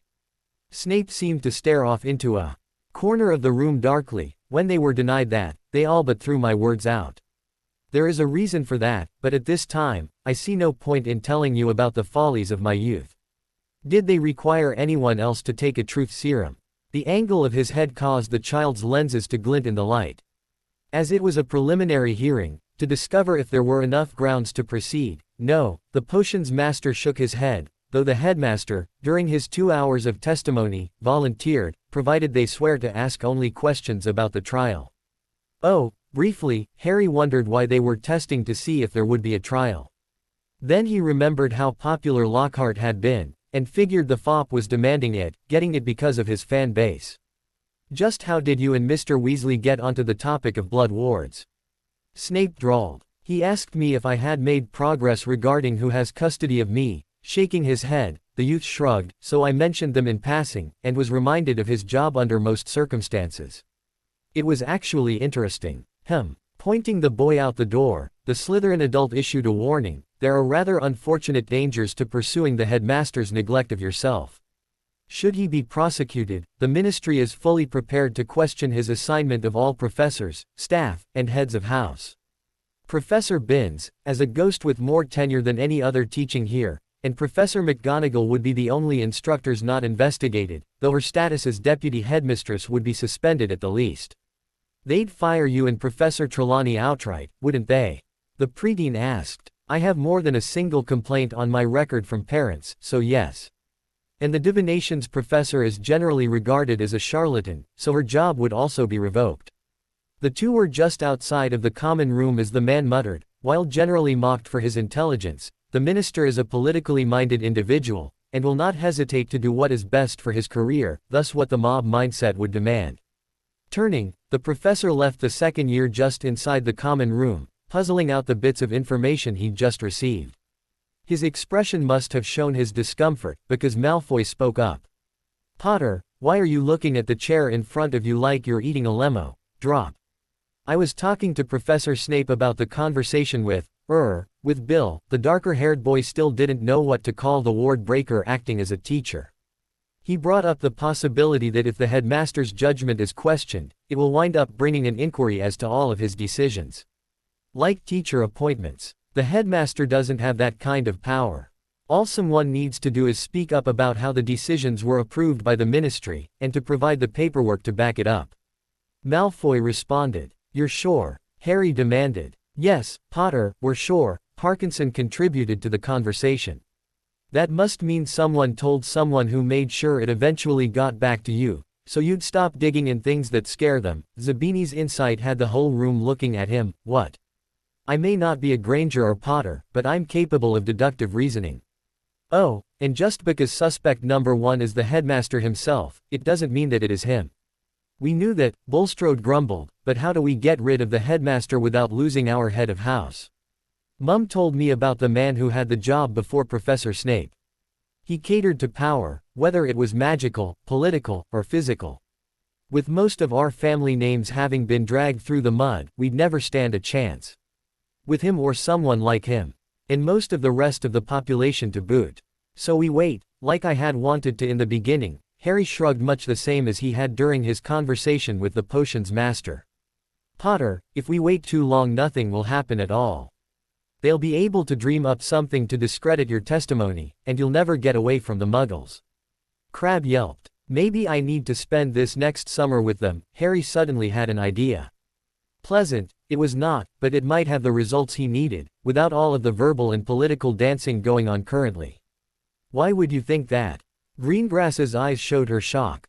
"They'll feel I was sent to them because no one believes me, so they'll treat me same old, or worse, figuring they're off the hook," the brunette explained. "That way we can get documentation of their treatment of me. Though that will mean someone will have to photograph me just before the end of the year as a reference." "You're off your rocker." Goyle was shuddering and shaking his head. The idea was discussed, torn apart, recombined, given new information regarding the situation well into the afternoon. A sharp buzzing sound reminded the students to not get too far ahead of themselves. They had to rest before class that night. The class itself, and even the studies of the constellations, flew by to Harry's perception. When the moon rose, he saw its fullness, and was unable to keep from joining his housemates in their shiver regarding the mournful howl that sounded across the grounds of the school. After a week or two of learning defense at the hands of the eldest Weasley, Harry wasn't sure if he regretted that Charlie couldn't come back to teach. The dragon handler had stuck with one topic, and while it was rather exhausted by the time he left, at least Harry walked out knowing a lot more about dragons. Bill, however, was a curse breaker. That meant his focus was on defense spells. It didn't take long to learn that Bill favored the spells over the creatures. He was very firmly in the camp of, why learn about vampires, trolls and pixies in defense? Those are subjects for care of magical creatures. Thanks to his first year, Harry more than half expected to be the test dummy again. Even after the first class. This idea wasn't helped by the fact that he actually remembered the man who'd taught last year. Of course, when the redhead told the boy to cast the indicated spell at him nearly every class, Harry boggled. A little prompting, some liberal taunting, and a few badly aimed attempts later, and Harry felt much better about the defense class than he had, well, ever. It was when Bill broke down the components of the spells and explained why they did what they did that the second years got worried. Though they enjoyed the detailed explanations, none of them had had runes or arithmancy, and most of what the Gringotts workers said went over their heads. Fortunately, it didn't take him long to catch on to that. Bill laughed at himself and then broke his lecture up into terms the students could understand better. The rest of Harry's classes moved along as per normal, except for potions. After the head of Slytherin had returned from testifying against Lockhart, he was surlier than ever. Even the Slytherins had to watch their step in class. Sure, he wouldn't take points from them, but he still snapped. Point in fact was the instance of Malfoy throwing a sylph wing into Ron and Finnegan's potion. The resulting smell chased out the entire class, and Snape had snarled at the pale blonde boy for at least 20 minutes in the common room. After that, it wasn't nearly as difficult for Harry to cobble together interested Slytherins for his study group. They even kept their grumbling to a minimum when he informed them of the study group taking place in the library, and that the rest of the population included the other houses. During one of these study sessions, Harry overheard Granger muttering about house elves, and blinked. Ron, Finnegan and Thomas were all elsewhere, and the girl was trying to find laws and rules governing the pureblood family servants. Hoping against hope she was just researching them, and not actually recounting an adventure with one. For example Dobby, he slipped around the bookcase in question to try listening. "I don't understand how they can be so casual," she muttered to herself. "I mean, the wizards making the deal with them were obviously hiding details. Surely they didn't tell the elves that they'd find themselves unable to speak ill of their masters, even if it were the truth. And I certainly don't believe they made it clear that they would be required to punish themselves." Fed up, the boy stalked over and spoke up. "I hope you're researching their history, and not just the contracts." Jumping, the girl whirled to face him, and stuttered, "It doesn't matter. The wizards didn't. It's not in the books because the information is assumed." Harry stalked over to a nearby shelf, where there was a book on house elves. He pulled it, and turned to the index to double-check the pages he wanted. Then he flipped to it, and turned the book to face Granger and growled, "Here, read this." A minute or two later and she looked up. "So what are you trying to say? That the house elves can't take care of themselves? The best anyone can figure, they are somewhere between elves and dwarves or goblins. The former were peaceful, calm, generally seen as docile. The latter two have their own contracts with wizarding kind, to keep them from being overly violent, bloodthirsty and destructive." Jabbing a finger into the page, Harry tried to make it as clear as possible. The pre-existing contracts with dwarves and goblins affected the house elves. Team that with the general nature of elves and you've got creatures that focus almost exclusively on one thing, as per goblins, work hard, as the dwarves, and are docile. These traits combine so that a freed house elf cannot say, no. Hence the contract with them, making them belong to families. But why add in the inability to speak ill of their master? Her next question left the boy frightened. If she couldn't figure this out, and she was the smartest witch of her generation, then the rest of the world was doomed. "Surely you've heard of patient confidentiality," the boy sighed. "It's like that." The clause about speaking benevolently was added when a person who had been forced to find a new family for their elves found out they were being prosecuted for their crimes. It was later indicated that the elf is the one who spilled the beans. But to be so casual about it. "The dentist's daughter exclaimed. I'm not the person to yell at," the Slytherin groused. "I lived 10 years as a house elf without magic." "Then you more than anyone should be upset."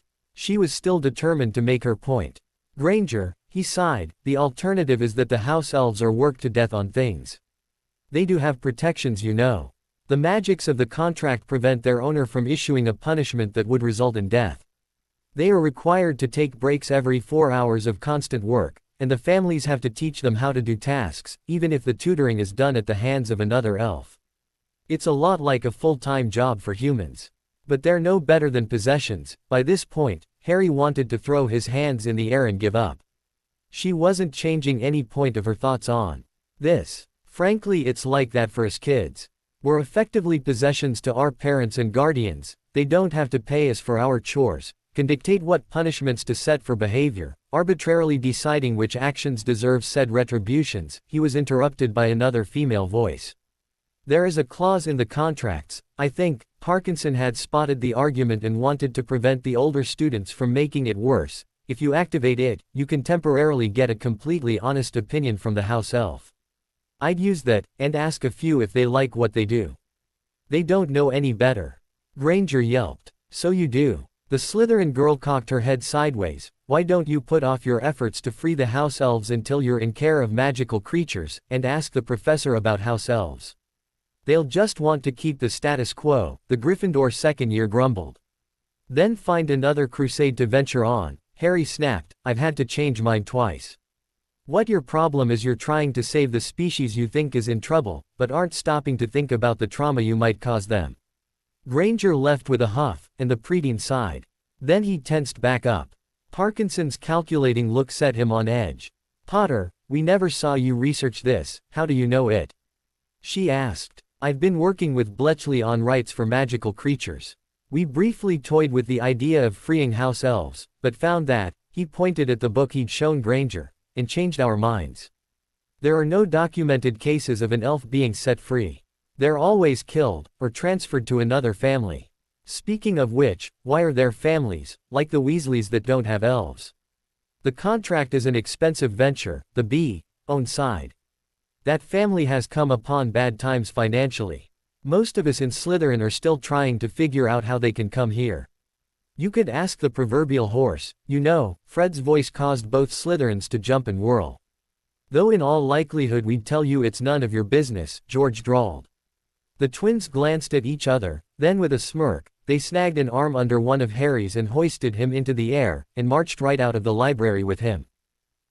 Guys. Harry was caught somewhere between laughing and wincing. They had bony hands, and their fingers dug into his arm. But he was more than a little ticklish. Don't worry, Harrikins, Fred chuckled. We just wanted to warn you, George smirked. Tomorrow's the 14th, Fred relayed. Oh no, Harry sunk into himself. What kind of prank are you two dreaming up now? No, not us, Fred laughed. The headmaster wanted to celebrate, especially since it's only a couple more weeks until the mandrakes can be used to cure the petrifaction, George snickered. What's he got planned? The triplet whimpered. There's going to be magic midgets running around all day tomorrow. George rubbed his hands together with glee. They had reached their headquarters, and were inside. They'll be charmed to take requests from students. You know, girl says, I want the boy of my dreams to know how I feel. The falsetto made the other two boys wince. I think the old man's goal is to see which students have the largest collection of midgets following them around. George rubbed his ear, further mocking his twin. Why would he want to know that? The second year yelped. Dunno, might just be for laughs. Fred shrugged. Wonder what kind they'll be. Maybe sylphs. And from there, the twins carried out their version of a tennis match for a few minutes. Harry ignored it, trying to figure out a way to keep from getting any anti-love notes. Wondering whether he could get away with being around Malfoy all day, and thus deterring the winged wonders, he realized that the twins were bantering the names of small winged phi species. Minus a couple of varieties. Why wouldn't he use salamanders or undines? The youngest of the three asked. The salamanders are too violent, and undines, even fake ones, don't do well outside of water. Fred responded. Besides, George nodded, the mermaids in the lake would throw fits. Mermaids and undines don't get along. Guess they're like us in purse in that regard. Fred sighed. Mermaids are all seriousness and utilitarian, while undines only want to play.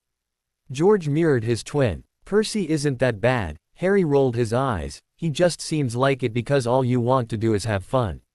And what's wrong with having fun? George challenged. Nothing. But you have to remember to be something else every so often, or you won't remember to value the opportunity to be silly as much. Harry rubbed his forehead. The door to their hidey hole opened and two strange men stepped through.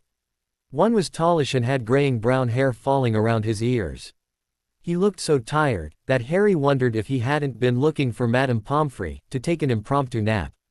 The other was even taller, with reddish hair, and was holding a bit of parchment, looking rather intently at it. Ironically, this room is labeled Marauder's headquarters. The mild voice of the first seemed like he wanted to laugh, but there wasn't the energy for it.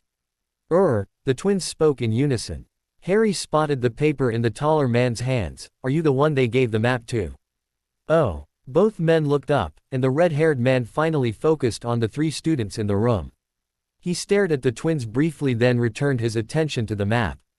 The other sniffled, rubbed his nose, and turned his attention to Harry. Then he blinked, leaned forward a bit, and cocked his head sideways.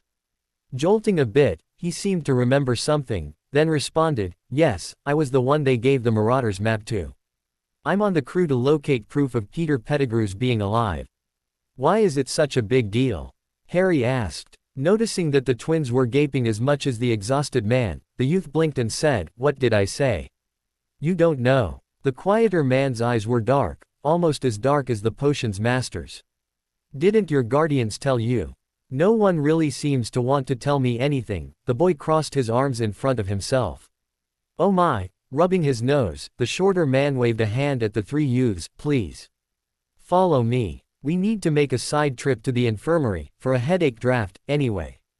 The five made their way to the medical wing of the school, where the more talkative adult knocked, and slipped inside after a bit. He held the door open for the triplets and co-worker, then took a seat on one of the beds. Waving a hand at them again, you might as well sit. This has the potential to be a very long story. Mr. Lupin, what are you doing here, and why do you have, oh dear, the Weasley triplets? Pomfrey's voice, though laced with concern, was also dosed with a liberal amount of humor. Triplets. The other man blinked. They don't look anything alike. Harry's our adopted brother. Fred piped up. And betterest than Ron. George grinned. Tell me why we want to trust you. Harry suddenly acted upon the unease he'd been feeling the entire walk to the infirmary. I wondered when one of you would ask that. The weary man chuckled and then asked Pomfrey for the headache draft. Peter Pettigrew, roughly 11 years ago, was given an Order of Merlin, first class, post-mortem. The mathholder spoke up. Hearing that he might be alive raises suspicions about several things. One being whether the Order of Merlin should be revoked, as he had to have faked his death. For him to do that, he had to have a reason, and so some suspect that there is a man in Azkaban that shouldn't be. Why does it matter if my guardians didn't tell me? The green-eyed boy demanded. Because the man that might be alive was to have died at the hands of the one in Azkaban, the sandy-haired adult sighed, and Harry noticed that he looked old. Like he'd aged 20 years in 2 minutes. And the one in Azkaban, possibly wrongly, was to have been your godfather. Why do you know this? The second year narrowed his eyes at the man who'd just taken the headache drought. During their generation, it was actually common knowledge. The younger man was still staring at his piece of paper. A pause, and he looked at the other man. Did you know that there are supposed to have been wards against this thing? Looking over, the older man smiled wanly. Yes, I knew. I also know how we got around them. If there was anything I was good at that I'm truly proud of, it's arithmancy. All in the numbers then, the one that could almost pass for a Weasley muttered. So, you're Mr. Lupin. Fred was fishing, and wasn't ashamed to make it obvious, so he pointed right at the taller of the men. And you are. When I'm working, like now, I go by the name Tyler. Shaking his head, he tapped the paper in front of him and his next words had all three boys jumping off the mattresses. That's the Marauders map. George yelped. I thought you'd already figured that out. Tyler's wrinkled eyebrow spoke volumes to the Slytherin. Then his brain added a few facts together. Lupin had had a hand in the building of the map. That had to mean he was a marauder. If Pettigrew had been the rat that left Moony, Prongs or Padfoot as the nickname for the exhausted old man. Research on werewolves spoke of those afflicted seeming to age 7 years for every year they lived with the curse, and it really became apparent after they reached their maturity. So, looking too old to be a contemporary of Harry's father left the child to suspect that Lupin was a werewolf. A sudden thought broadsided the child's mental processes, and he started giggling. Harry. George looked back at his adopted brother, concern all over his face. What's wrong? Fred's face was, even more so than usual, a mirror of his twins. Lupin, sir, you're a werewolf, right? The boy spoke around his giggles. Both adults tensing gave him all the answer he needed. The redhead blinked. Well, that's a record. What makes you say that? Lupin hesitated. Well, I can only suppose that if you worked on the map, you not only attended Hogwarts with my father, but also were a marauder.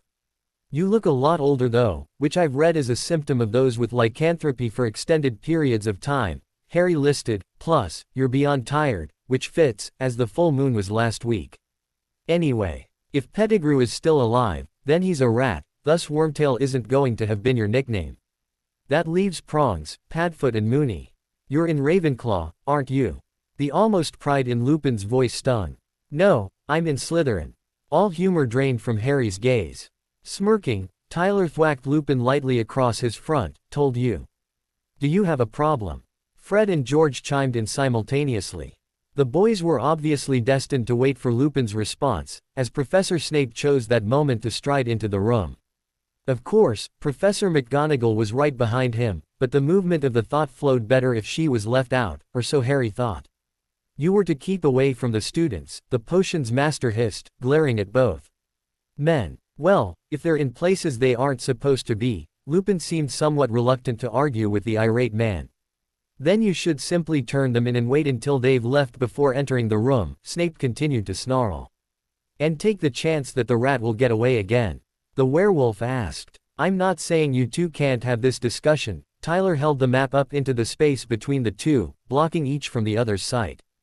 But I was under the impression that it was around the time for the younglings to return to their common rooms. And while I can find them with the map, I would figure Professor Snape would be more comfortable guiding the boys to them himself.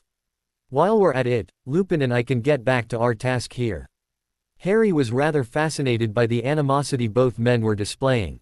He'd figured that the potion's master wasn't fond of the original Marauders, but to see just how pale that statement seemed in comparison to the reality was an eye-opening experience. Not to mention, it seemed mutual. Lupin, the stressing of his name made the lighter-colored man flinch. Surely by now you'd have better control, Madame Pomfrey hissed at both men. The potion's master, fuming, led the three boys out of the infirmary. Rather, he frog-marched them, Harry thought. It was especially rough on someone as much shorter than the others as he was. Midway through their trek, the quartet was met by Professor McGonagall. She nodded sharply at her coworker and led the twins off. Mr. Potter, if you would refrain from making this a habit. I will soon have to begin taking points off. Snape was trying not to snarl, and the boy appreciated the gesture. Sorry sir, but we're working on projects and losing track of time. Even with a time charm placed, Harry hoped that the man wouldn't read it as a sad excuse. I am only concerned that the members of other houses will complain more loudly than usual of my bias for my own house. The man drawled. But sir, you are biased, the child hurried to continue, seeing the blooming fury, all of the professors are. They're biased against us, so you're biased for. Neither option really helps any of us, but at least we know someone is on our side. It will take more than 7 years for children raised by and with generations of disgust for our house, members, and beliefs to cease hating us. Harry decided to take that as a warning, and hoped it would keep him from being too disappointed in the rest of the school. But he wasn't going to hold his breath, as he rather liked not turning blue. Reaching the common room, another thought occurred to him, and so he asked of his head of house, that second man, the one with the map, why is he here? He is part of the team investigating the possible presence of Pettigrew. Snape grumbled, one of Gringotts Ward's setters, and a possible candidate for interim defense against the dark arts instructor. Why wouldn't he get it? The second year blinked. He's got to ask Gringotts for the vacation time that will extend past the 2-month break he'll get for taking 2 jobs in a row. Flint smirked at the seeker, as usual, standing just outside of the common room, waiting for their return. How do you all know this? Harry was incredulous. Well, Potter, if you'd come to the common room instead of wandering off with the Weasley twins, you'd have been here when Tyler and Lupin dropped by to warn us we were supposed to stay in our common rooms. Apparently they were searching the school for magical signatures that didn't belong. They tried to eliminate variables by having the students quarantined, but it didn't work, Landale smirked. Oh, the short-ish boy was left fairly speechless. After the potion's master left, the children began sharing the information they had, completing homework, practicing, and in some cases, working on completely extracurricular work. Bletchley and Harry had been able to find a few more details concerning certain species that led the elder to believe they might be able to overturn some of the laws currently on the books for those species. When he was yawning more than reading, the Slytherin keeper tapped Harry on the shoulder and suggested, I'm about to fall over. I think we should call it a night. Nodding, the younger boy agreed. They packed up their books, notes and writings, and went their separate ways for the day.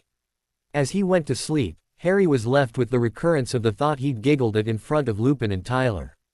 The older man had more or less been cursed before the attack that gave him lycanthropy. After all, one only had to add an E to Lupin to get lupine. My take on house elf behavior. The reason why they didn't keep the elves' ability to speak ill truth was because the nobler houses carry out all kinds of petty tricks on one another for the sake of power. They wanted to have the judicial system reserved for the bigger crimes, like Harry using a Patronus to defend himself against a Dementor sicked on him by Umbridge. Sad face, yes, that was sarcastic.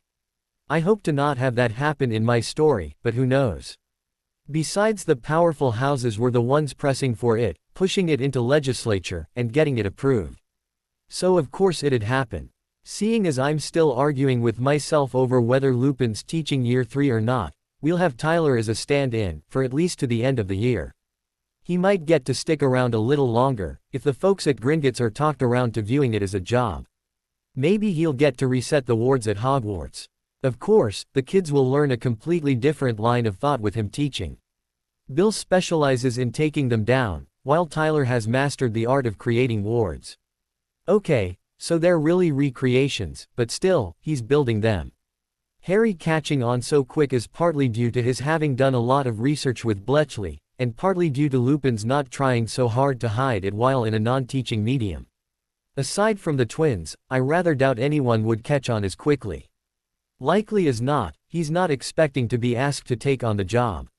Oh, and right now, I'm struggling with how to get around the Marauders issue as far as Harry is concerned. Thus, it could be a bit before he willingly goes to live with Mr. Black. The next day, Harry woke with a vague sense of dread hanging over his head. For the time it took to clean up, dress, and go to the Great Hall, he was too sleepy to remember why he was worried about the day, but that didn't last long. About as long as it took for the first winged menace to flutter up to his head and sing in a rather high-pitched trill. He couldn't really make sense of the words, as the voice was too high in its register for him to try that early in the day to make sense of it. It certainly didn't help that what he could catch on about it was rather horrific poetry. So the green-eyed youth tried to focus on the scrambled eggs on his plate, even as the tiny being settled on his shoulder. "So, Potter, got your first Valentine, did you?" Flint snickered at the second year. When he looked up, said Seeker could see a passenger on the older student's shoulder. "Why can't we just skip this day?" Harry didn't really remember what had happened the year before, because it had been blissfully quiet. The mail arrived, and something randomly occurred to the small preteen. If he was supposed to be popular, why had his volume of mail been the same as normal last year?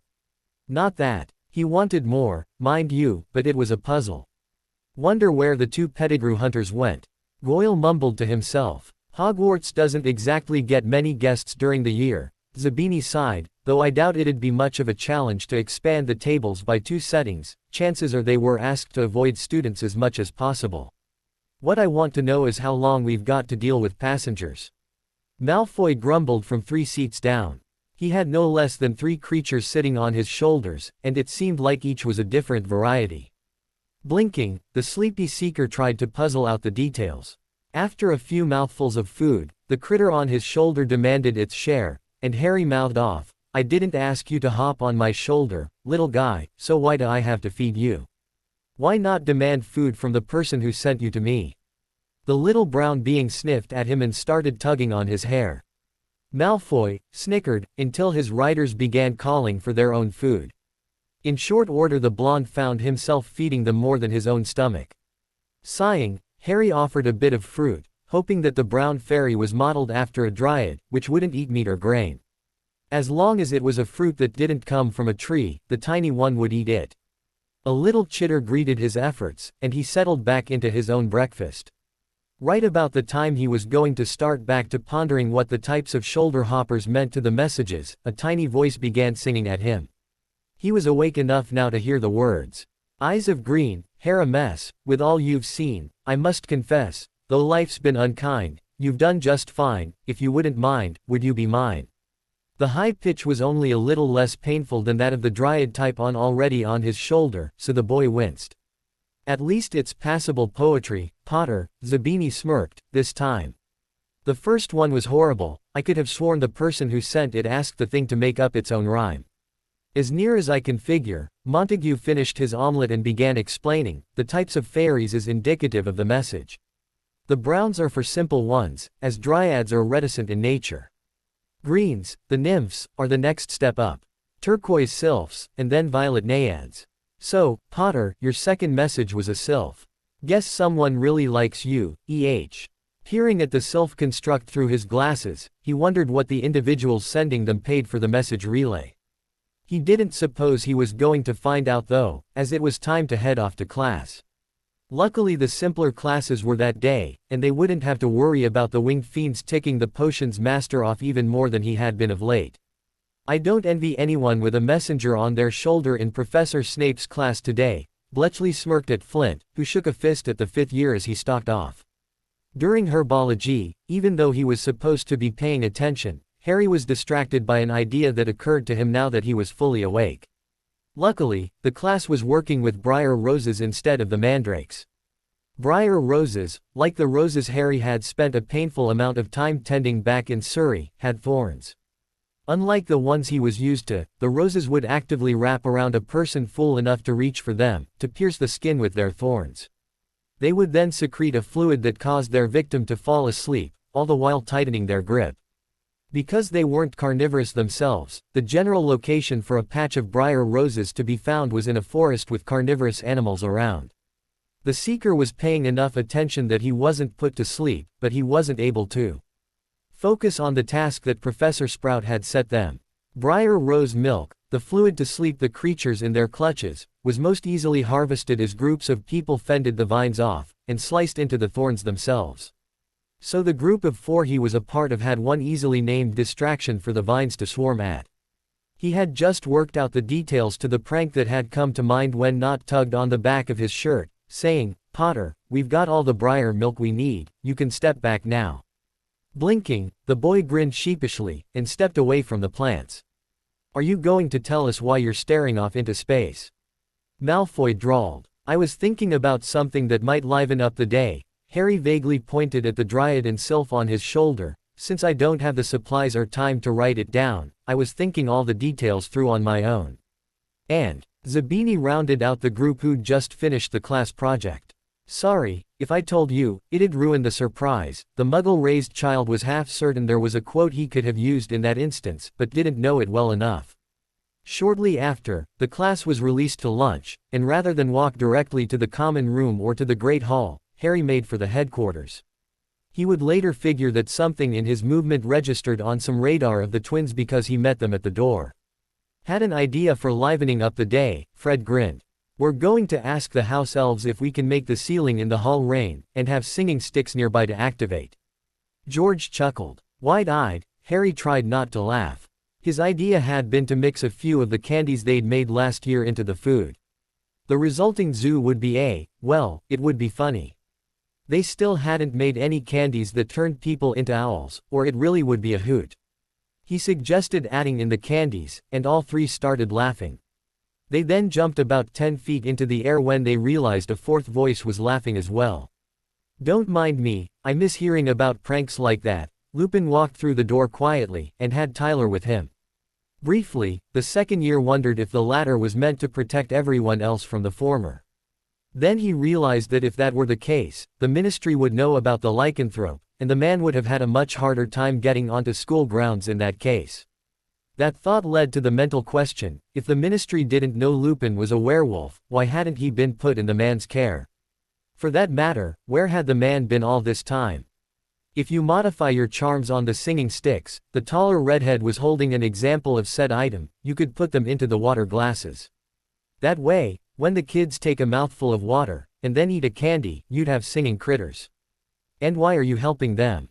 The werewolf shot a look at his coworker. "I'm just offering a suggestion, not telling them the specific charms." Tyler smirked. "So you do know your spells," Fred breathed. "I should hope so," the man scoffed. "I've not only got a defense, rune, and arithmancy mastery in the works, but I've been employed by Gringotts for the last 3 years. The droll look on the older man's face left the 2nd year wondering if Gringotts was the only place that employed Bill's possible replacement, but decided to focus more on the tasks at hand. Namely getting their prank pulled together for use at dinner. And finding out why he'd been left to the Dursleys, if Lupin knew. "So why are you 2 venturing in here again?" George was gathering a pile of sweets together to give to the house elves once they'd been talked into helping. "We tried to investigate this room for sneaky rats, but there are enough sneaky items in here already that most spells throw fits." The time-worn adult sighed. "I don't suppose you 3 would happen to know why, would you?" 3 grins met his gaze, and a chuckle floated in the air from Lupin's partner. "You 3 are definitely Weasleys by blood and nature." As the 3 children looked at him, the man peered around the room some more. "I've heard that this room has been the headquarters to 2 generations of marauders. That leads me to suppose that you 3 are the second. Well, in that case, knowing that, Lupin was one of our predecessors, I have to ask." Fred looked at his twin. "Is there any way we'll get the map back?" George begged. "Slim to none on your chances, boys," Lupin chuckled this time. "Unless you've got one of your own in the works." Harry's gaze shifted around the room, and after a brief pause, Tyler burst out laughing again. "Looks like the youngest triplets trying for your title." "I don't mind," chancing a glance, the dark-haired boy was rather surprised at the warmth. Now he really wanted to know why he hadn't been taken into the custody of the werewolf, if the ministry didn't know. "Sir," hoping it wouldn't be seen as King up, the boy hesitated. "Yes, Mr. Potter." Lupin blinked, gaze gone distant. "Why was I left in the care of the Dursleys?" At this point the twins flinched, and the red-headed adult blinked blankly. "Dursley. As in Vernon." The growl in the man's voice was new, and wouldn't be frightening itself if it weren't teamed up with the amber eyes gliding closer to gold. "Keep calm." Tyler suddenly had a different air about him as well. He'd gone from fairly harmless to, well, Harry had the feeling that he could hold his own, even against a lycanthrope lost in his anger. It left the youth puzzled as to which adult to be more frightened of. "Why?" Harry chanced. "Judging by the fact that you weren't bragging about them, you're not happy where you are. I also noticed you're rather small for 12 going on 13, and those glasses look like they might have been scavenged from your father's collection." Lupin listed. "I've also heard gossip on the grounds about your issues with this year's events, and that some think it ironically timed to match your return from seeing the non-wizarding world with the eyes of a wizard. So how did he wind up with those horrible muggles?" Fred demanded. "It's a frightfully long story, and I'm not sure you three have time to hear it before your next classes," the graying wizard prefaced, "but the short of it is that I graduated from Hogwarts about 15 years ago. Peter Pettigrew was one of my very few friends. Shortly after graduation, 2 of my other friends married, and about 12 years ago, they had a child. Several things lined up in such a way that none of us truly trusted each other any longer, and then the friends with a child had to go into hiding. They chose another friend to guard the secret of where they lived, and were betrayed. They were killed, and their little boy was orphaned. For the last 10 years, we've thought that the one who did the betraying was in Azkaban, as he should be." News of the sighting of Peter Pettigrew on a map that had been tested for lying has caused that belief to be in question. "So your friends were Pettigrew, and my dad." Harry for once didn't mind being so obvious in his ignorance. The twins kept quiet, even though he thought they already knew. "Peter Pettigrew, Sirius Black and James Potter. Otherwise known as Wormtail, Padfoot, and Prongs." The wince on the man's face reflected the shock and anger on the boys. "I take it you've heard of the Marauders' pranks. How could you target the Slytherins just because they were Slytherin?" Harry hissed, even while thinking the statement was rather redundant at this point. "Oh dear." The man leaned forward and rested his arms on his knees. He rubbed his hand across his face. "You not only have heard of them, but you spoke to our charms on the map." Mr. Potter, we were stupid children. Not that it excuses our behavior, but perhaps it will tell you that we have changed. I'll try to be the first to admit that I should have done something to get James and Sirius to focus on things other than tormenting the Slytherins, but at the time, I was more frightened of losing the only friends I'd ever had." Harry met the man's eyes, and noticed the amber shades moving in the brown. It left him wondering just how strong the moon's pull continued to be. He stared for a bit, and the man didn't flinch. After a bit, he sighed and stared at the stones below his feet. "If you were one of their friends, why didn't I go to you? Blood relations are generally given higher consideration for custody than friends, unless it's specifically stated in a will. I have always been under the impression that Lily and James hadn't had a chance to update their will past leaving Sirius in charge of you should they die." Lupin sighed again, and obviously, he couldn't do that from within Azkaban. "That means I don't have a declared magical guardian, right?" Harry jumped on that bit of information. "Right," the man said hesitantly. "Why?" "You already know that I want to get away from the Dursleys." Harry explained. He opened his mouth to continue, but was interrupted. "I suspected," but having the words spoken aloud, Lupin whimpered. "You haven't had a good go at life, have you?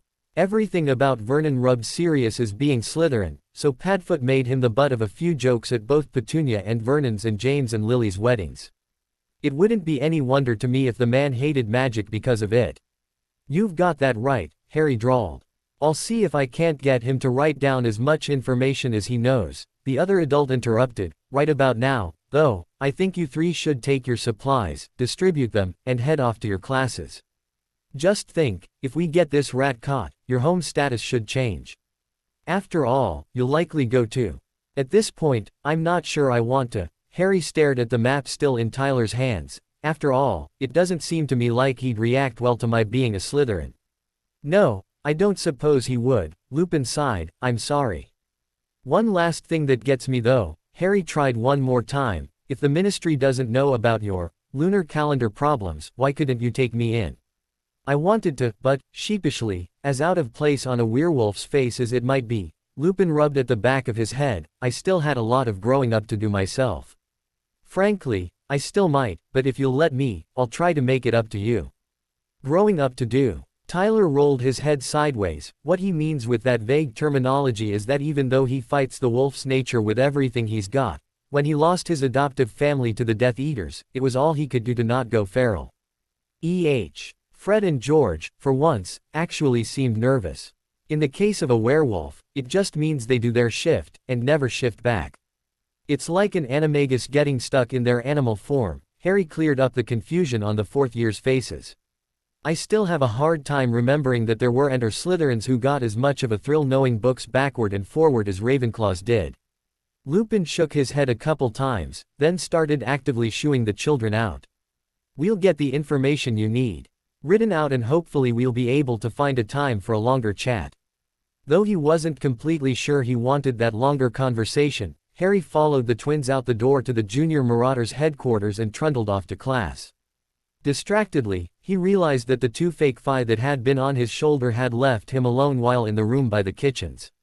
They returned promptly to their posts though, and Lupin snickered. Rolling his eyes, Harry just headed off to his charms class. The twins had a little more time to kill before they had class, so they would convince the house elves to help distribute the animal grab bag of snacks. Of course, because he was looking forward to the events coming up that he and only 4 others he hoped knew about, charms moved at a snail's pace.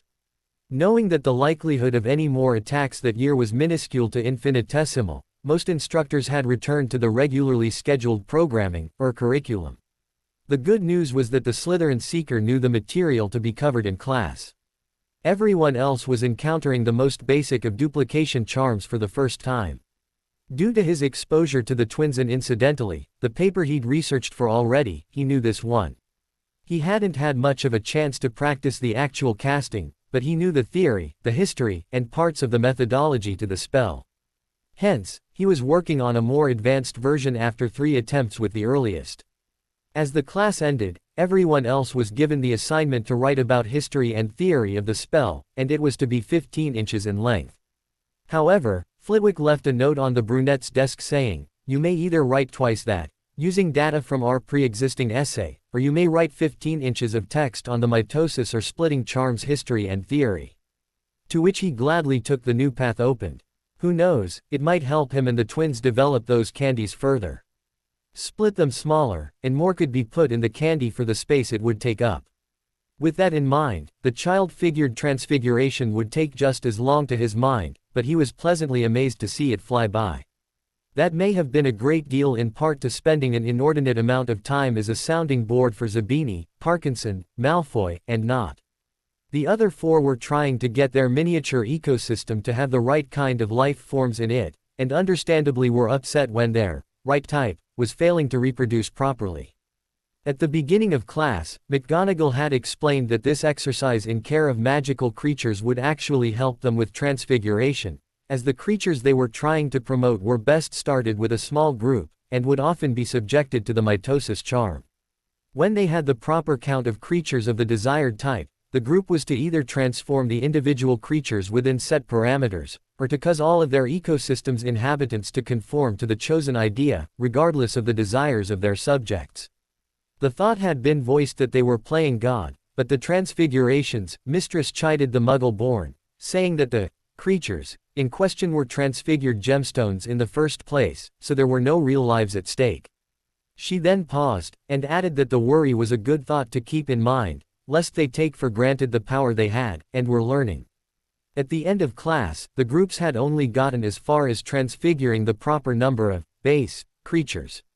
Releasing them, Professor McGonagall indicated that if the two guests of the school completed their task soon enough, she might see her way to convincing one to demonstrate the task they would spend much of the rest of the year completing. Reaching the common room shortly before the third meal of the day, Harry dropped off his supplies, and was greeted by a note thrust in his face. Blinking at it, and trying to read the writing on it, he looked up at the hand holding it.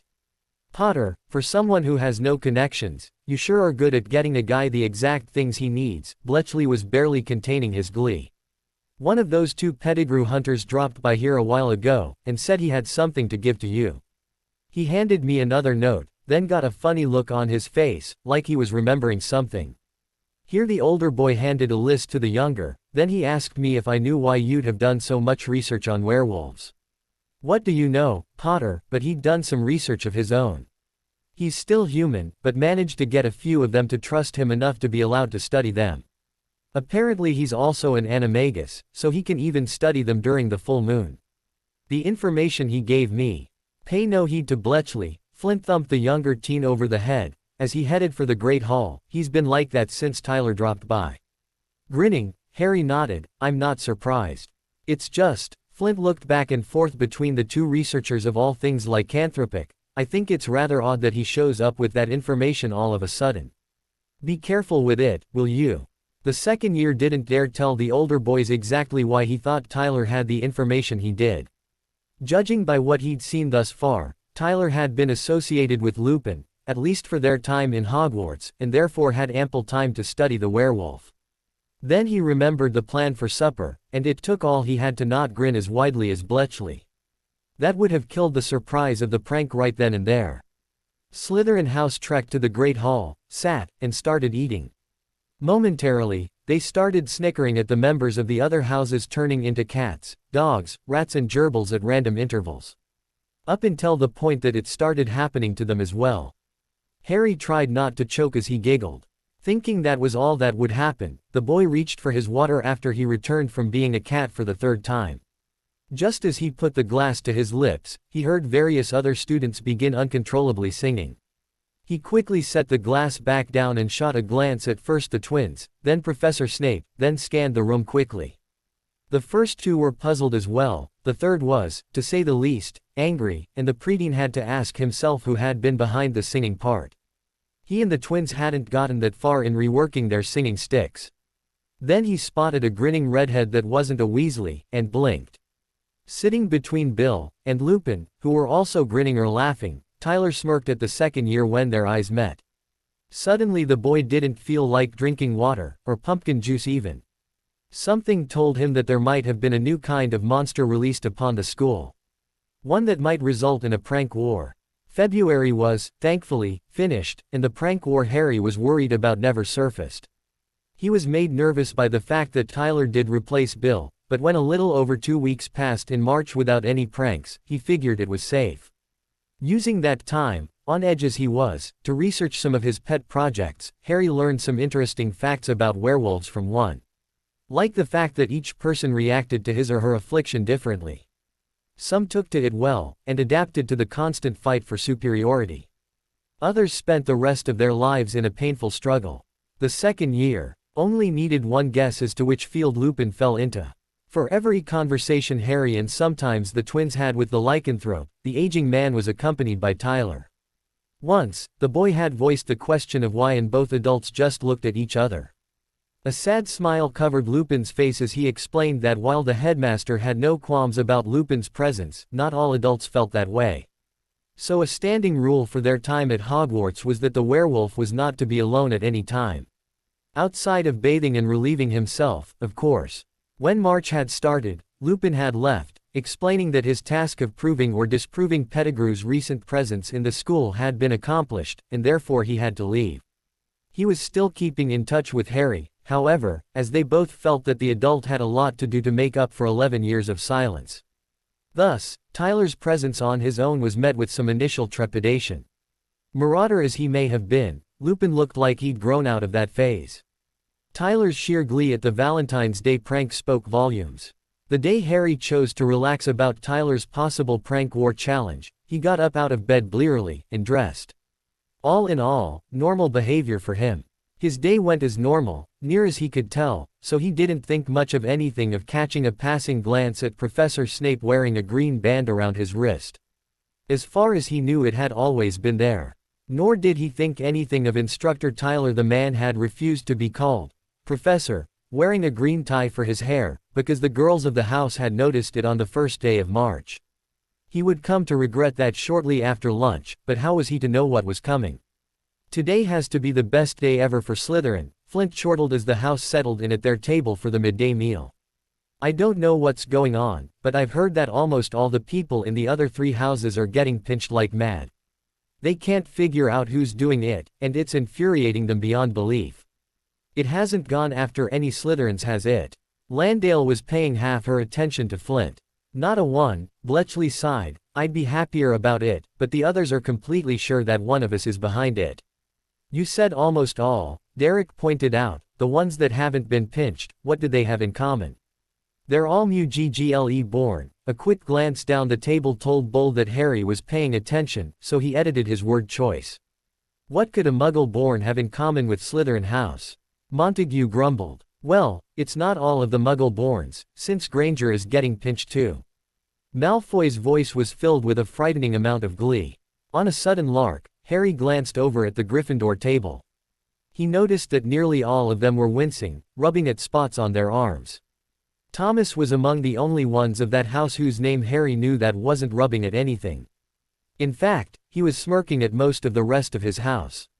When he pointed at Granger, Harry noticed a green band on his wrist and remembered Professor Snape first thing that morning. He glanced at the twins, who were laughing at everyone else, wearing little bits of green in their ears, and suddenly felt like whacking his head into the table. Potter. Parkinson had evidently been watching him, and noticed his expression change. What day is it? Harry wanted to make certain that his hunch was right. He didn't even want to glance up at the head table, as he was almost willing to guarantee that every one of the people up there, from Hagrid to the headmaster, would be wearing something green.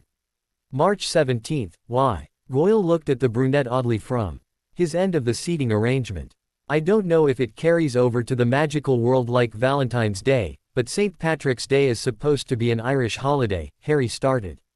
Oh yeah, it carries over, Malfoy snorted. Rather, they took what they understood of the holiday and warped it. Like they do with all of them. Good grief, all the merchandising. For Muggles, if you're not wearing something green on this day, it's a general rule or right or whatever that those around you that are wearing green, something green. Harry paused, that they can pinch you.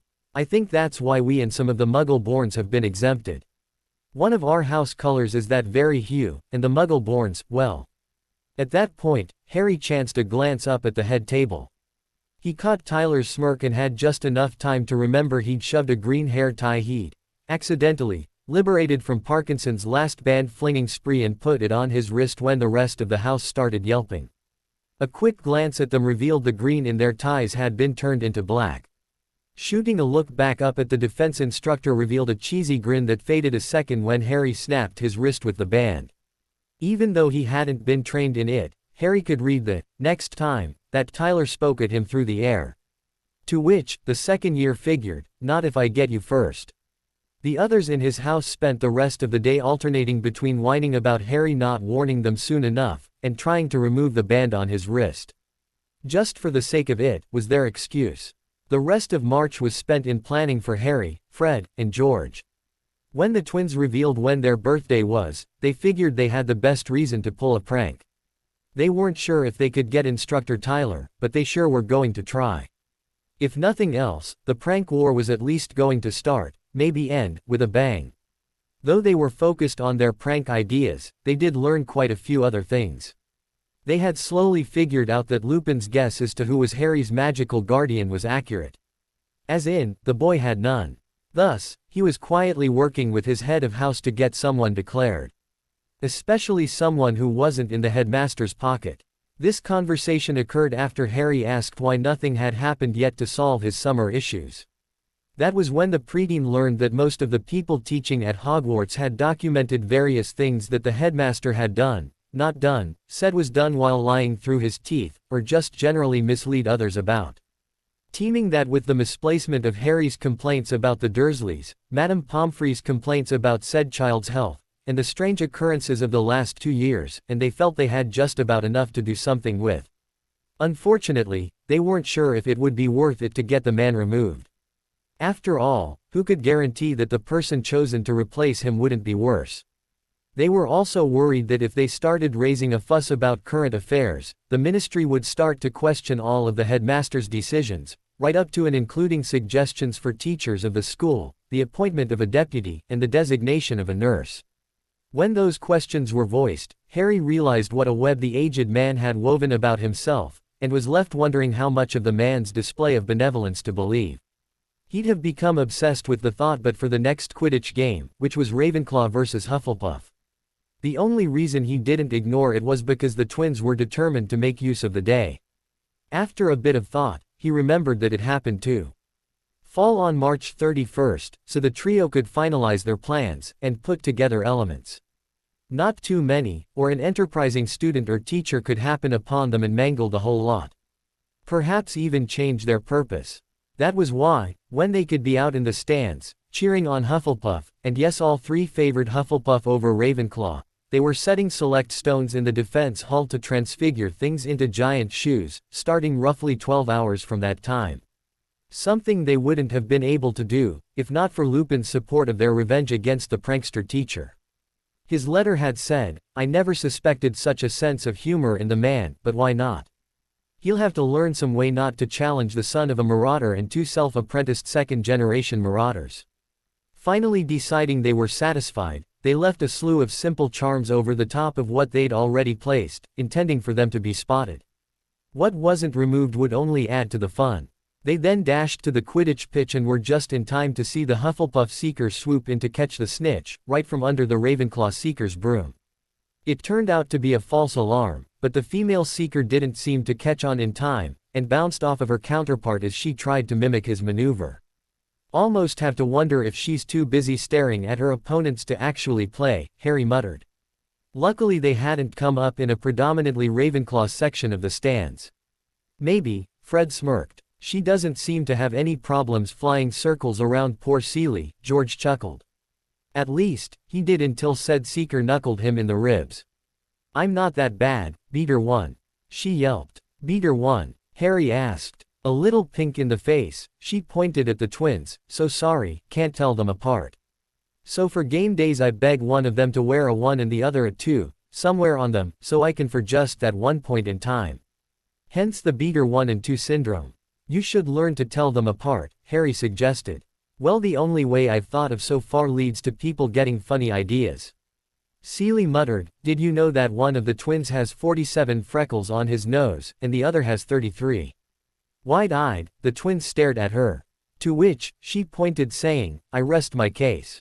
Feeling like stirring the pot, see if you can't figure out which of the twins has a picture made out of the freckles on his nose."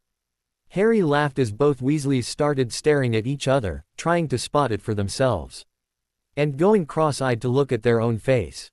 "Hey, is that what you used to tell them apart?" Seeley asked. "Used to be," the second year couldn't stop laughing. It only got worse when the rest of the students in the stands started moving around, trying to jostle for better cheering places. The twins now had to deal with people crossing between them and interrupting their picture hunt.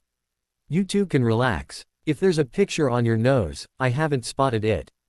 I just used to use the fact that Fred has a fairly straight line of freckles crossing his nose along the midpoint, and George doesn't, to identify you.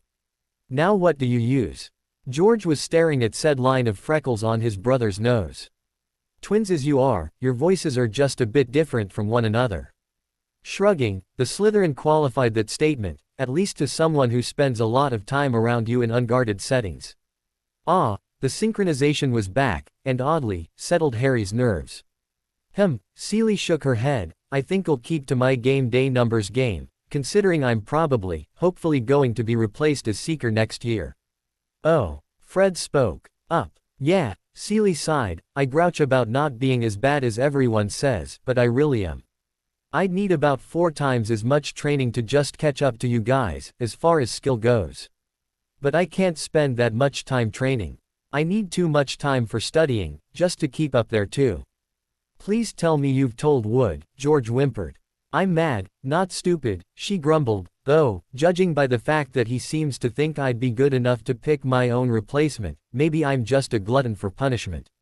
After all, which second year or older that hasn't already been denied would be willing to try? And I can't exactly get an exception to the no first years rule made to test them and train them, can I? Even if I should be the one to train them. Who says you need a broom? Harry asked. George blinked. How else can you tell they're a good seeker? A good seeker can be taught to fly, if they've got the will for it, Harry spoke from experience. The Slytherin team got me up to a decent level at it, after all. But if they can't spot the snitch, they don't stand a chance. The easiest way to know they can see it is to charm things to be shiny and to fly around. Keep them within parameters that people can jump after, and you should have a decent test for even first years. The girl thought, I bet I could throw that suggestion to Wood, so he could use it in future. Loud cheers distracted the quartet, and Harry spotted the snitch flying past, even as Ravenclaw's seeker flew one way, and Hufflepuff's the other, both in the wrong direction. Following the fluttering device with his eyes, he almost didn't notice when it flew past the headmaster's section of the audience. The old man was sitting with the rest of the professors, but there was a strange man also in the stands. Short, pudgy, balding, and seeming to do everything he could to seem important. The boy had to wonder why he bothered when he was obviously kowtowing to Dumbledore. After a bit of pondering, Harry poked Fred in the shoulder gently, to catch his attention. Then he pointed out the pudgy man and asked who it was.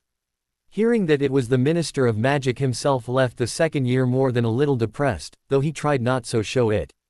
He and the twins had a few more sections of the school to set up that day, and they'd focus on trying to cheer him out of a funk if they noticed. Harry. George seemed to have realized his mood anyway. The minister's in Dumbledore's pocket, isn't he? Biting his lip, Harry asked.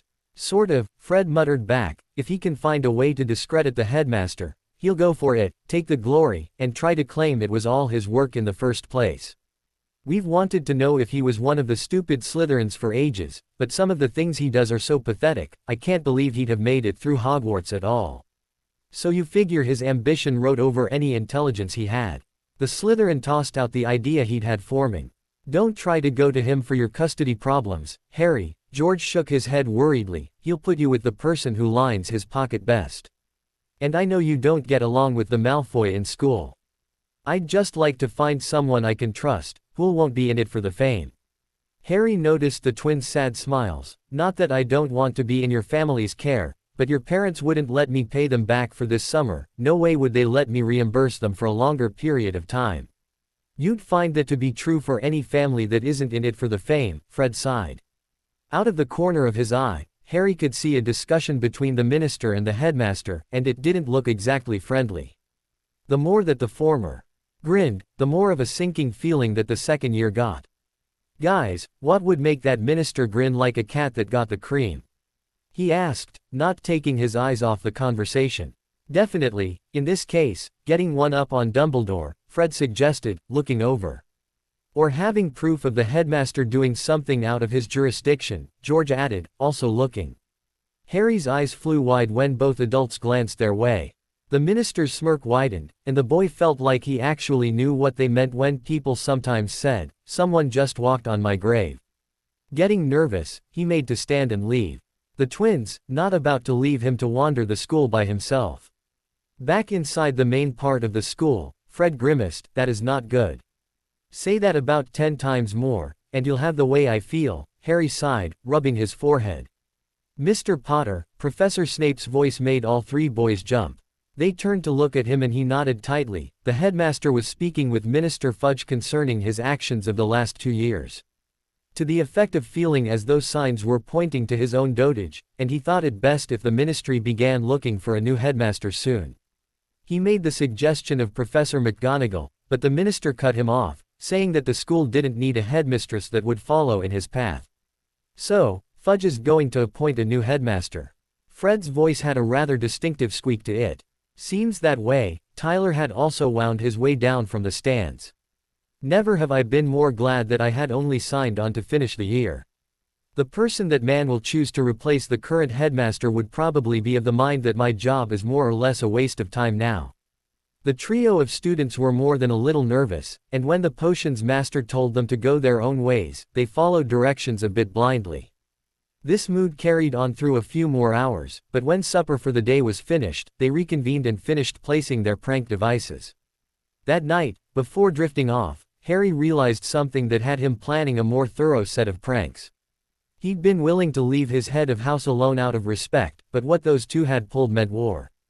Waking early enough to hate himself, Harry forced himself out of bed anyway. He had to plot out how to get back at the two professors for their early start on the day.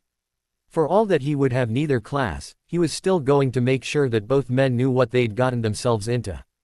During breakfast, he ate his oatmeal slowly, as though he were dreading something. It wasn't far off the mark, as Professor Flitwick had professed plans of his own for the class this day, though not everyone would have the same conclusions to draw regarding his dread. On the way to class, he passed the twins and slipped a note into one of their pockets.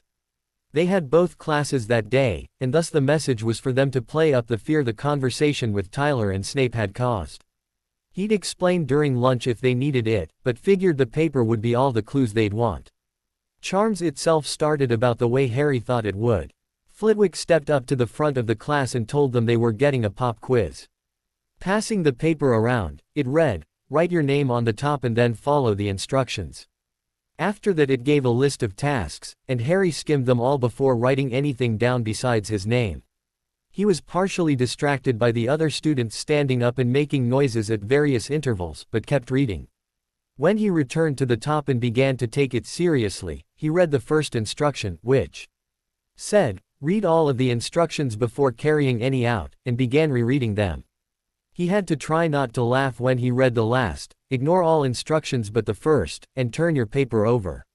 So he turned his paper over and sat in his seat as the rest of the class continued, following instructions. One of the teachers back in Surrey had once done this prank, though not on April Fool's Day. Harry had been a much slower writer then, and had just gotten as far as reading the first actual rule when most of the class had started making noise. At the time, he'd blinked, skipped through the list, and caught a glimpse of the last rule. By the time he'd finished reading that, the teacher had already begun chastising the class. Luckily, Dudley had been an even slower reader than Harry, and had still been reading the first instruction out loud to himself at that point. The teacher called upon him as a fine example of students following instructions, and had left Dudley's cousin alone. Shuddering slightly at that memory, Harry looked up at Professor Flitwick, who smiled. The paper in front of him suddenly had writing on it. "I've heard you asking about wizarding holidays and their traditions. As the current history instructor is more than a little unreliable in that regard, ask me after class, and I will write you a pass to the library for selected texts."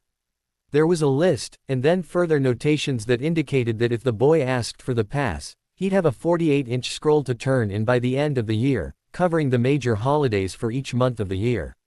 Sighing, Harry tried to argue himself into or out of the idea. The final mark for the plan was the ability to use some of those holidays against the defense instructor and the potions master. A little later, Flitwick revealed the trick to the quiz, and that it wasn't actually worth any points, in honor of the holiday. The pureblood children muttered about muggleification, and Harry suspected another possible source for the paper he'd have to turn in soon. The class discussed the sizing charm, and its cousins the swelling and engorgement charms, focusing mostly on the increasing degrees of difficulty between the three. Flitwick demonstrated the sizing charm, and then class ended. On the way out Harry collected his pass, resolving to use the next library session for researching both the holidays paper he'd just earned himself, and the 12-inch essay on the three charms that had been assigned to the class. Starting herbology with a stern expression, Professor Sprout indicated that she had no intention of pulling any pranks, as they were to be discouraging the mandrakes from popping up to complain about their spots. They wore the earmuffs for the entire time, as they'd had to resort to them for class meetings in that greenhouse. Using an interesting spell, the herbologist explained their task, with the words appearing in the air in easily read letters. All of Hogwarts herbology students were being held responsible for the care of the mandrakes at this time. Most of the time, students were making sure that the plants were staying healthy. After the first couple had forced themselves out of the ground and wailed, scrabbling at the portions of their stalks that most resembled faces. It had been time to seriously guard them. They had one more stage before they could be sliced and made into the necessary potion to restore the ghost, cat, and students that the basilisk had petrified. After the third or fourth time they'd been reminded of that in class, most students began tuning it out, or rather, not reading the words in the air. It was in this class period that Sprout explained the importance of ensuring that the mandrakes weren't allowed to scratch at or otherwise personally remove their acne.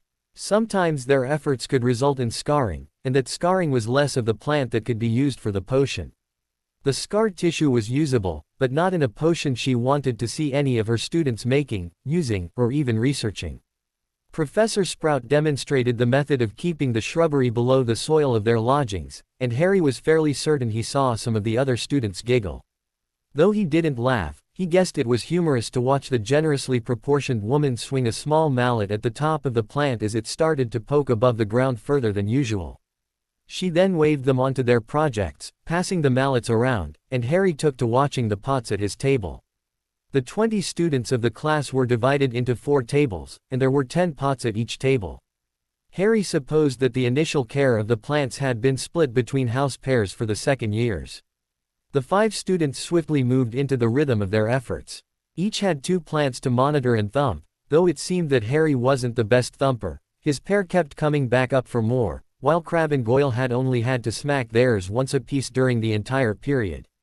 For that matter, across the room, Longbottom had almost all 10 tamed on his own. If he'd been less distracted by the mandrakes, he'd have been able to see if the shy Gryffindor had needed his hammers at all. Class was dismissed, and on his way to lunch Harry noticed the high number of students in the Great Hall wearing huge shoes, or carrying giant footwear. The twins smirked as they sat, and Harry knew he didn't need to explain his plan. He settled in for some more moping, as he ate. A few glances to the head table led him to believe that the 2 professors still thought he believed their words from the day before, and he mentally nodded. When he finished eating, he got up quickly, and asked Parkinson if she'd fetch him from the library if he hadn't returned by 10 minutes before class.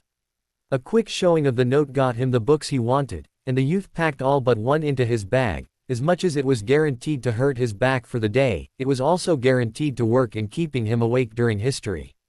A little bit of reading told him that in the wizarding world, the 1st of April was called April's Fool Day, and was generally a contest between pranksters for who could pull off the biggest prank.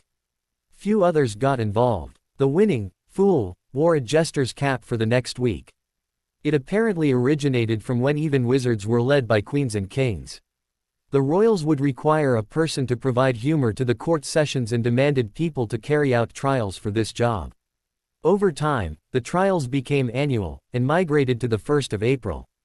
Eventually, even that was left out of common knowledge, and then the Muggles adapted and modified the day. A brief thought occurred to him concerning that cap. He wondered who would judge the best prank, and if it were possible to magic said headwear to professors' heads. A quick check of the time told him to head back to the Great Hall, and he made it to the doors at the same time as Parkinson was pushing her way out. She nodded and the 2 continued to class. History was boring as usual. Harry read his chapter from the text, taking notes as usual. When he finished that, he pulled out the holidays text again, and began taking notes on the day in May to be celebrated. It could apparently go by 3 different names, and each name had different traditions in different cultures. Harry had vaguely heard of the tradition of dancing around a pole, but the Dursleys had rather frowned on that. So it was no surprise that the boy had never heard of the tradition of making baskets, wreaths and other decorations that would then be delivered to people's doors. And the other 2 celebrations were even more involved than that. Class ended, and the students headed to Transfiguration. He didn't really figure McGonagall would pull a prank, and was glad to be proven right. She mentioned having some of her students arrive with overlarge shoes on their persons, or as supply bags, and explained that in that case, they were going to learn shrinking in the class. Technically, this could be covered in charms, but as we're actually just transmuting the size, it will do. The stern woman began. We've already covered transfiguring something smaller into something larger, and I've heard that this is the point in time where you cover charms that do much the same. It only follows that you learn how to reverse the concept. She stalked around the room and placed a large text on each student's desk.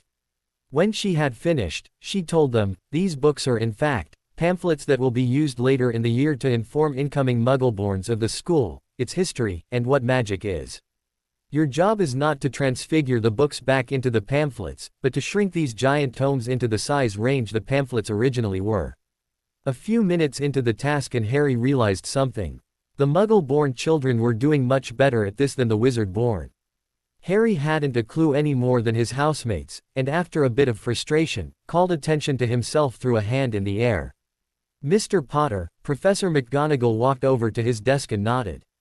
"Ma'am, I can't really begin trying to do this, I don't know the size of the pamphlet." The boy bit his lip. This was something sent to Muggle-borns, so those who were raised by wizards or just left ignorant wouldn't know anything about it. Ah yes, a slight smile on her face made the boy wonder if that was her prank. "I knew I had left something out." A brief chant and wave of her wand and the text on his desk became the flyer she had spoken of. "That should do. The reversion will last for 2 minutes, so take the time to study it well." Harry was tempted to ask her if there was a way to get a copy of it for his own interests, but resolved to trying to make the pamphlet return to its original size in a short time. While he was studying it, he picked it up, flipped through, and just kept it in his hands. He was luckily warned by the pages warming in his fingers before it swelled back to its transfigured size. After that, it wasn't very difficult to achieve the goal set.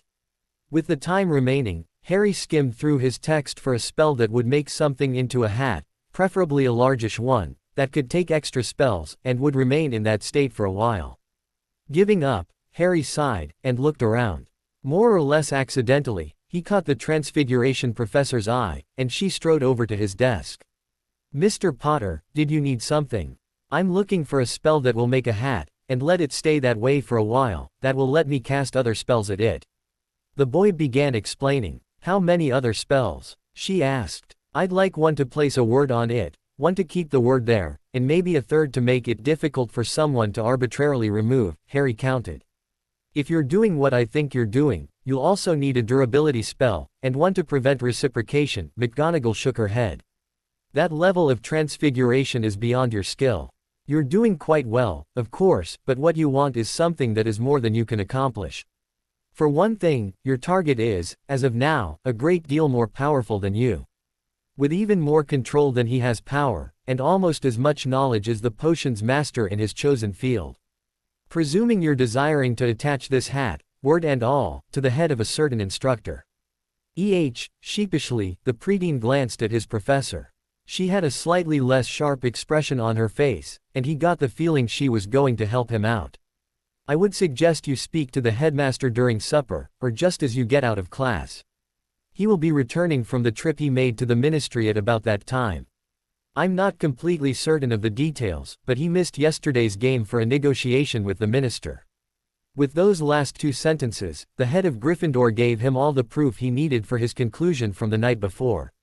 "I have one more question." Harry held out a finger. "How did Tyler get Professor Snape to help him? I believe that Instructor Tyler may have used his talents with creating illusions in that regard."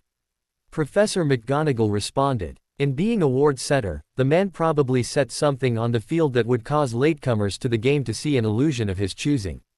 I've heard he's rather skilled at anti-Muggle wards." All that told Harry was that the man knew how to craft illusions, and those details left him needing to consult the twins. Shortly after she left his desk, McGonagall released the class. As they filtered out, the rest of the Slytherins crowded around him, and Malfoy spoke up. "What were you talking about?" the reserve seeker demanded. "Instructor Tyler told me something yesterday that I am doubting the truthfulness of today," Harry sighed. "And I thought of showing him this by carrying out the wizarding tradition for April's Fool Day, at least as much as I can." The others wearing green and silver badges chuckled. Harry talked Crabbe and Goyle into venturing to the headmaster's office with him, and noticed that the last paper he'd tucked into his bag had the word, "Gobstoppers," written on it, in McGonagall's writing. So, when they reached the gargoyle Harry had only seen in passing, he looked at it, sighed, and said the word out loud. Crabbe and Goyle both looked at him strangely, but then all 3 gaped as the statue moved out of the way, revealing a staircase that shortly after began moving. They climbed on, and rode the stairs up to the headmaster's office. Once there, they were greeted by Dumbledore himself. "Ah, to what do I owe this visit?" Professor Dumbledore pushed his glasses up his nose. All three boys were a bit shocked by just how old the man seemed. They'd heard he was well over a century, but at this time, he almost looked like he was pushing a millennium instead. I asked Professor McGonagall about transfiguring something into the shape of a hat that would let me cast a few spells on it, to use on Instructor Tyler. Harry explained once more what he had planned. I see. Well, I have to agree that your requirements are beyond your abilities at this point. A year or 3 from now, perhaps not, but as of now, the aged man trailed off. A glance to the right of the boys, and his face brightened a bit. Well, do you think you would allow yourself to be decorated, and affixed to the head of someone for a day? All three boys chanced a glance at what Dumbledore might be speaking to, and spotted the Sorting Hat. It seemed to wake up, and took on a thinking pose. After a bit, it changed his pose, seeming to turn towards the children. I suppose it is April's Fool Day again, is it? The hat spoke. The last time I was asked to allow myself to rest on someone's head it was that Tyler boy, during his 6th year. I spent the entire day on his head, but I still never figured out how he managed to convince the entire Gryffindor Quidditch team that the ground had become the sky and vice versa. So, of course the Weasley brothers, Bill and Charlie, I believe, asked for me to settle on his skull in return. Trying not to break down laughing, Harry asked, well, do you want another shot at figuring it out? Ah, he's back again. Crabbe shivered a little at the sheer glee emanating from the voice of an inanimate object. Then the letters, Jester, appeared just above the brim of the hat, opposite the side where its mouth was, and it continued, by all means.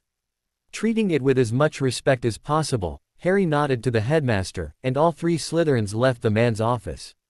They returned to their common room, and dropped off their class supplies. Dashing back out, to try to speak with the twins before the meal, Harry overheard Goyle informing those in the common room of what had happened on the other side of the gargoyle.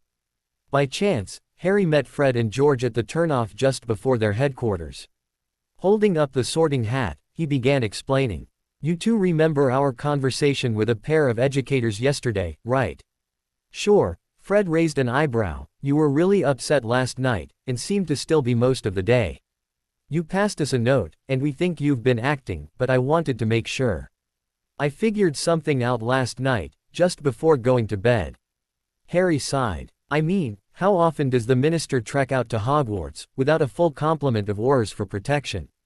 Nodding, George added, I thought that was odd myself. Second, Harry pointed out, since when were either of those two even at the game to have heard or overheard this supposed conference between Dumbledore and the minister?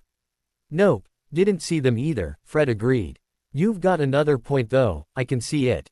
I was under the impression that the board of directors appointed headmasters, and finalized the appointments of professors. Harry led into his perhaps final point.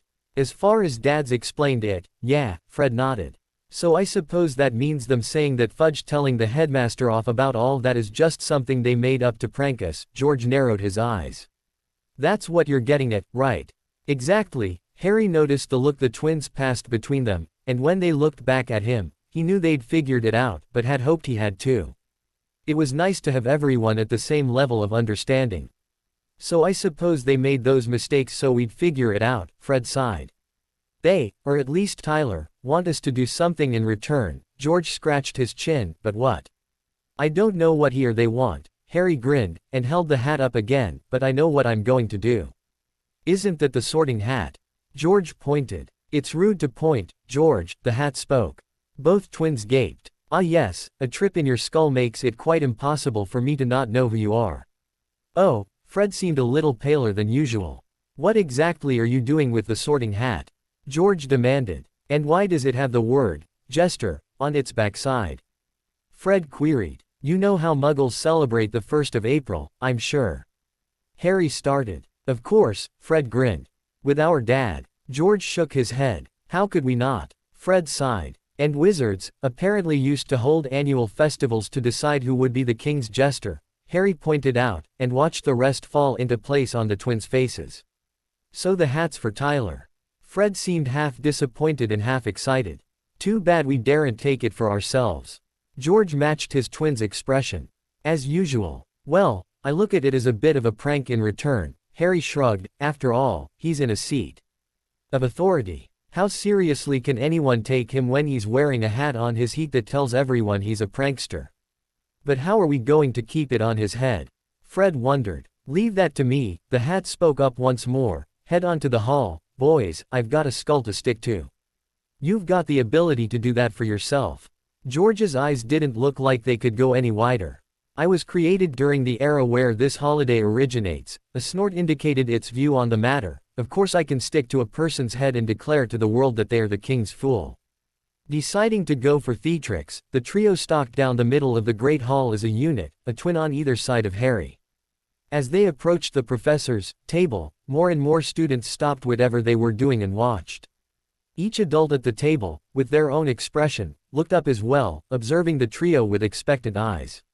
Except for Instructor Tyler. When they reached the table itself, the three boys noticed a puzzled look on his face, and a cautious one on Professor Snape's. As they neared the defense teacher, his puzzlement turned into disconcertion.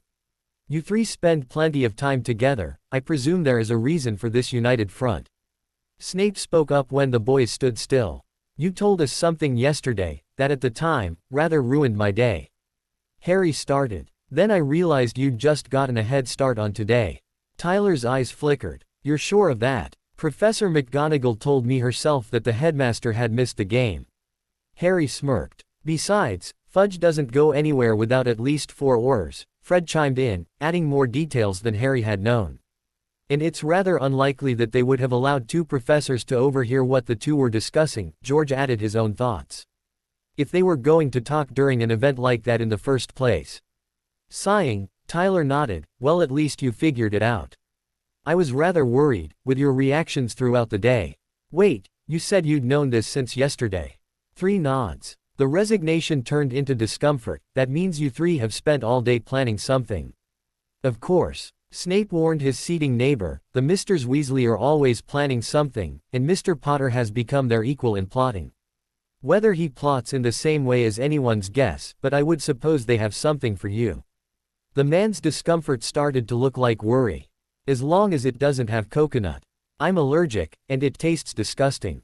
No sir, not a pie. George was trying not to laugh. Harry pulled the hat from behind his back. As it moved, the rest of the student body saw it, and gasped. That led Tyler to lean back. When he saw the sorting hat, he groaned, not again. The 2 years I try to lighten the atmosphere, I get the hat. What did I do to get people who are willing to look up wizarding holidays and use them against me, not once, but twice? Does that mean you're going to stop with the pranks? Fred's face said he hoped not. I doubt it. The red-headed adult reached for the hat, and muttered under his breath as it jumped to his head. I was actually asked by the eldest Weasleys to lighten the atmosphere. Go figure. A bright flash had the defense instructor, blinking rapidly. Ginny Weasley giggled as she ran out of the room, holding Creevy's camera. She twittered something about getting permission from the boy when he was returned to normal. It had to have been a signal, as the rest of the school began laughing too. I'm so glad I wasn't demanding much more than that they listen and do their work. The triplets heard as they left the 2 professors and headed for their own tables. Midway through the meal, the headmaster stood up, and pointedly not looking at Tyler so as to not be incomprehensible during his impromptu speech, he began, I would first like to award the twins Weasley 5 points apiece for Gryffindor, for enriching the evening. To Mr. Potter, for the same reason, 10 points, as his task was measurably more involved. Secondly, I have been in discussion with the minister for the last few days, regarding events of the last 2 years, and between the 2 of us and the proxy from the board of directors, it has been decided that a renewing of the wards around Hogwarts is necessary. It is apparently too simple for malevolent individuals to cause harm to our students. Thus, our defense instructor has been coerced into investigating the wards. This, hopefully, will not interfere with his teaching. Then the man sat back down, saying that the meal could resume, and students may leave if they so desired. Feeling like that declaration was a little too similar to the joke Tyler and Professor Snape had tried, Harry was nervous about their information proving to be true. It would definitely be typical of Dumbledore to tell everyone just enough to keep them fascinated with what they did know, so they didn't concern themselves with what they didn't. The boy stood up from the table, and headed for his common room. If he'd stayed any longer, he He'd have heard some of the grumbling about how he must have had something to do with the headmaster feeling he even had to talk to the minister in the middle of the year. Tyler's consequences for his prank isn't meant to drop respect levels for him in the eyes of the students. He's really only been trying for enough that they know he knows what he's teaching. That said, he's not really a Marauder or Marauder Junior level prankster. At least, not on a regular basis. He's a planner, with a lot of information to back up his plans, and skilled with wards. His only other year of pranking got him the same result as he just did, so he's not likely to try for a third wearing of the sorting hat.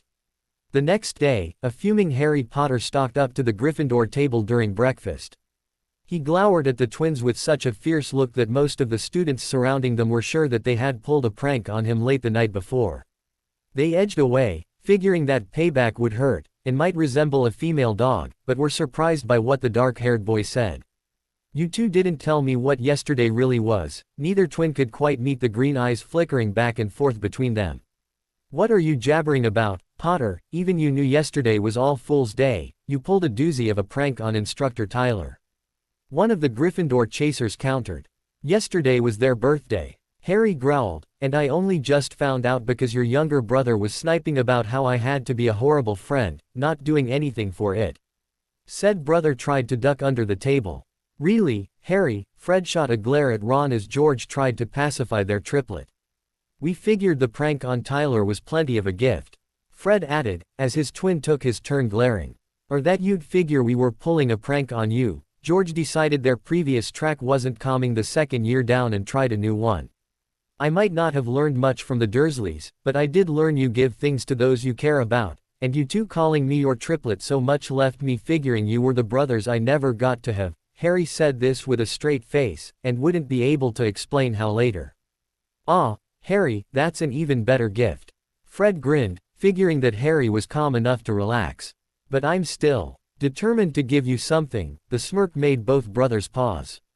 "As in?" George asked cautiously. "Look at your plates." The twins turned and saw that their breakfast food had been replaced by cupcakes with "Happy Belated Birthday" written on them in such a way that one had to have both together to get the message. "That's the best you can do." The twins' friend, Jordan, piped up, "They're just cupcakes." "Short notice," Harry smirked. Here the twins started getting suspicious. "Hey, Harry, why don't you try a bite?" Fred offered his treat. Pulling one from the tray sitting on the table. "Don't mind if I do." He bit through it and then laughed as the rest of the students began muttering about the surprise snacks for the morning meal. Shrugging, the twins bit down on the cupcakes in front of them, and then realized they had been tricked. All one had to do to figure out which was Fred and which was George, would be to figure out who was red and whom was yellow. "I got the headmaster, Professor Snape, Professor McGonagall, and Professor Flitwick to help me." Harry grinned. "I asked for permission to replace breakfast this one morning, got help in making the spells to transfigure you two so that you and your clothes would be yellow or red for the day, and after a lot of work, Professor Snape agreed to help too. I will consider this even for the pranks in my class. For this one day," the potions master drawled as he swept past, on his way to his classroom. Later that week, Harry noticed that the defense instructor seemed rather distracted by the task assigned to him. He could sometimes be seen muttering about this ward or that having fallen into disrepair, or that one or another had become obsolete or defunct. Some days the Slytherin seeker just wanted to follow the man for the extra information that leaked out. Meanwhile, the headmaster was visible during meals, but from mutterings he'd overheard, otherwise off grounds. And though he'd missed the grumblings from the first night after the announcement, Harry knew the older students were upset by the next day. Shortly after lunch on a day Harry had a nighttime astronomy, Harry was tugged off to one side of the hallway by an older student. When he recognized the other, he relaxed. He then wondered what would wanted to talk to him about. He was still nervous, but the Gryffindor Quidditch captain had treated him just fine at the bookstore before the year started, so he figured he was still safer than the youngest Weasley boy. "Potter, just so you know, a lot of the folks in my house are unhappy, to say the least, with your having gotten the headmaster as concerned about the wards as he is," Wood warned. "Are they doing things they shouldn't?" The second year thought the older students were getting caught with contraband due to strengthened wards. "No, usually when headmasters make declarations like that, it's a sign that they're on their way out of the position." Sighing, the older boy qualified, "At least, that's what research has told us." Who all is doing this research? Harry's eyes widened, deciding that Tyler's prank may have been a prank because of the day it was told on, not in the truthfulness of its details. Nearly all of the houses, another older student walked up, this time wearing a yellow and black tie. So they're all blaming it on me. He tried not to grumble, snarl, or otherwise make himself antagonistic, externally, at least. Most of the Gryffindor upper years, yes, Wood muttered, they reckon it's because you're telling tales about your family. Hissing, the second year made to leave, and found Flint glaring at the other boys, with another familiar face standing not far behind him. He thought the girl's name was Penelope Clearwater, but he wasn't going to wager on that. Potter, her tones were strained, I don't want to call you a liar, but neither do I want to believe that you could have been treated so badly by family. That's fine, you don't have to believe me, Harry muttered, trying to put Flint between himself and the other three. Flint obviously agreed with this idea, as he helped keep Wood and the Hufflepuff away. Diggory, why are you here? Clearwater says she just wanted to make sure Potter didn't try any pranks during May, especially at the beginning, Flint growled. I was getting ready to ask some of you older students if I should or not, Harry chanced.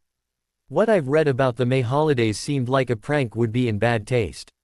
Thank you, the girl Harry was now sure had been the one with Percy and the Gryffindor keeper nodded. Some of the older families celebrate one of the holidays, and others celebrate another version of it. The tensions between the two traditions are bad enough that even a well-intentioned prank might set things off. We've certainly asked Instructor Tyler to refrain. I was hoping you would, the second year shrugged. While we were at it, we got him to promise no pranks during June either. For those of us who actually care about our Owl and Newt scores, she glared at the boys in the conversation. The twins and I were working on a prank just for him, that we wanted to use on him as everyone left, but other than that, we'd be happy to back off too. Though he really wasn't sure how the twins felt, Harry was confident he'd be able to distract them with the prank that was developing in his mind. That was all I needed, the girl waved as she left. I have class, I don't know about you all.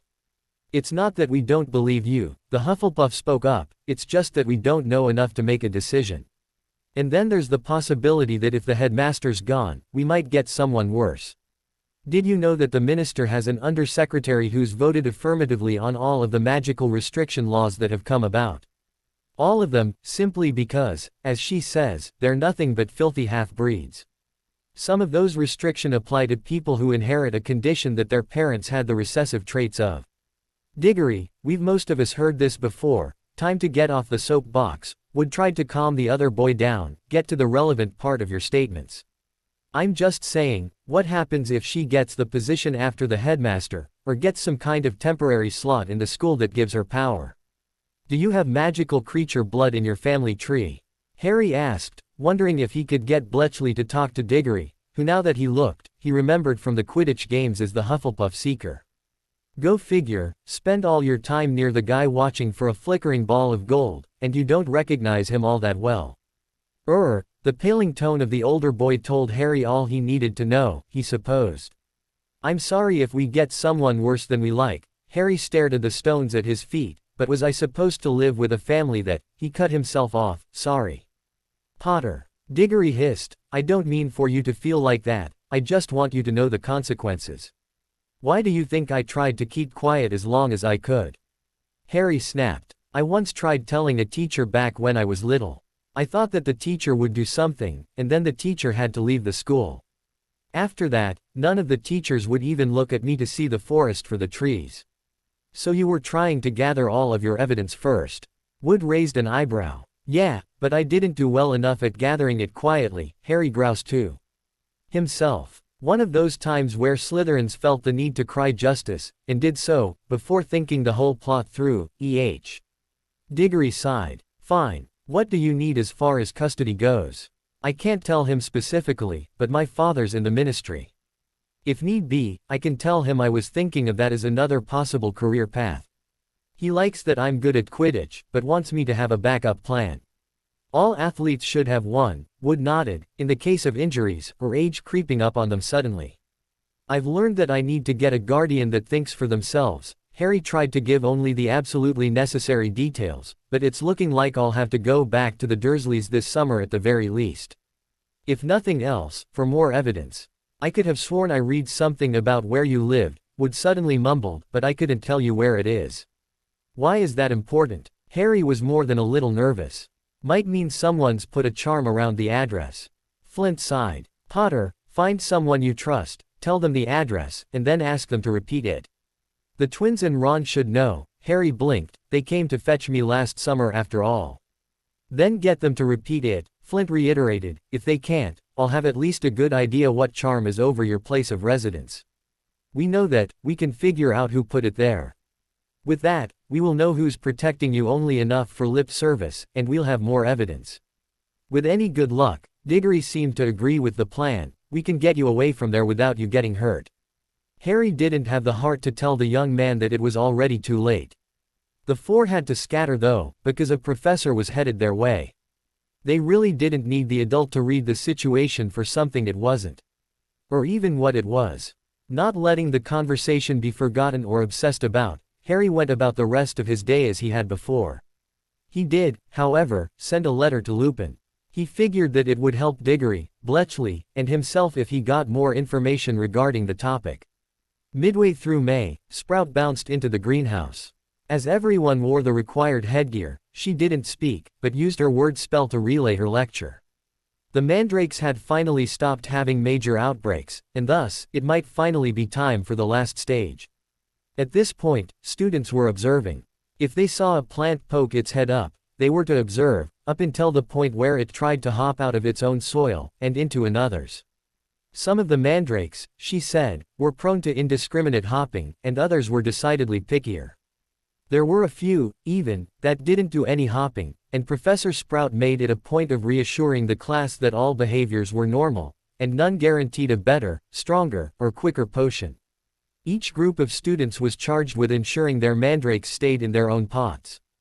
After the initial sightings, the students were to take up the mallets from before, and pop them gently on their heads, to discourage the hopping. Harry was amused to note that Weasley's mandrake kept sticking its head above ground only to be scared off by Granger's glare. After the first time she thwacked a mandrake, the rest in her area were scared of her.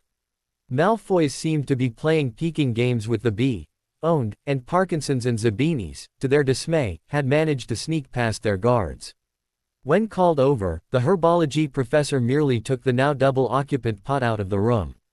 Though the seeker didn't catch what she muttered, Longbottom was happy to explain to the Slytherins near him, that just means that next year there might be more sprouts to look after. They're a bit early in the season for it, but who knows. So, Potter, are you even watching your mandrake? The second written note sent through the air made the brunette glance up from the clump of greenery in front of him again. He rolled his eyes and went back to watching. He suddenly started giggling at the thought of, a watched pot never boils, being modified to, a watched mandrake never jumps pot. While Malfoys kept peeking, Harry got to thinking his was actually sleeping. Though a few closer peeks led him to believe something might be wrong.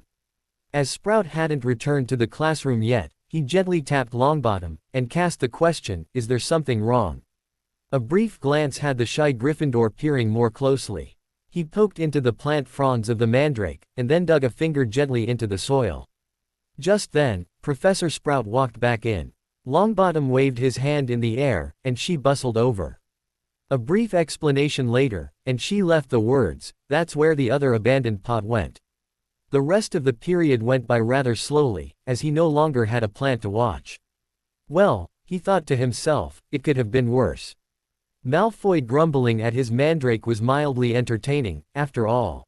In a fit of boredom, Harry cast the spell that wrote words, as he'd done several times that class already, but as he saw the words form, he realized he must have said something wrong.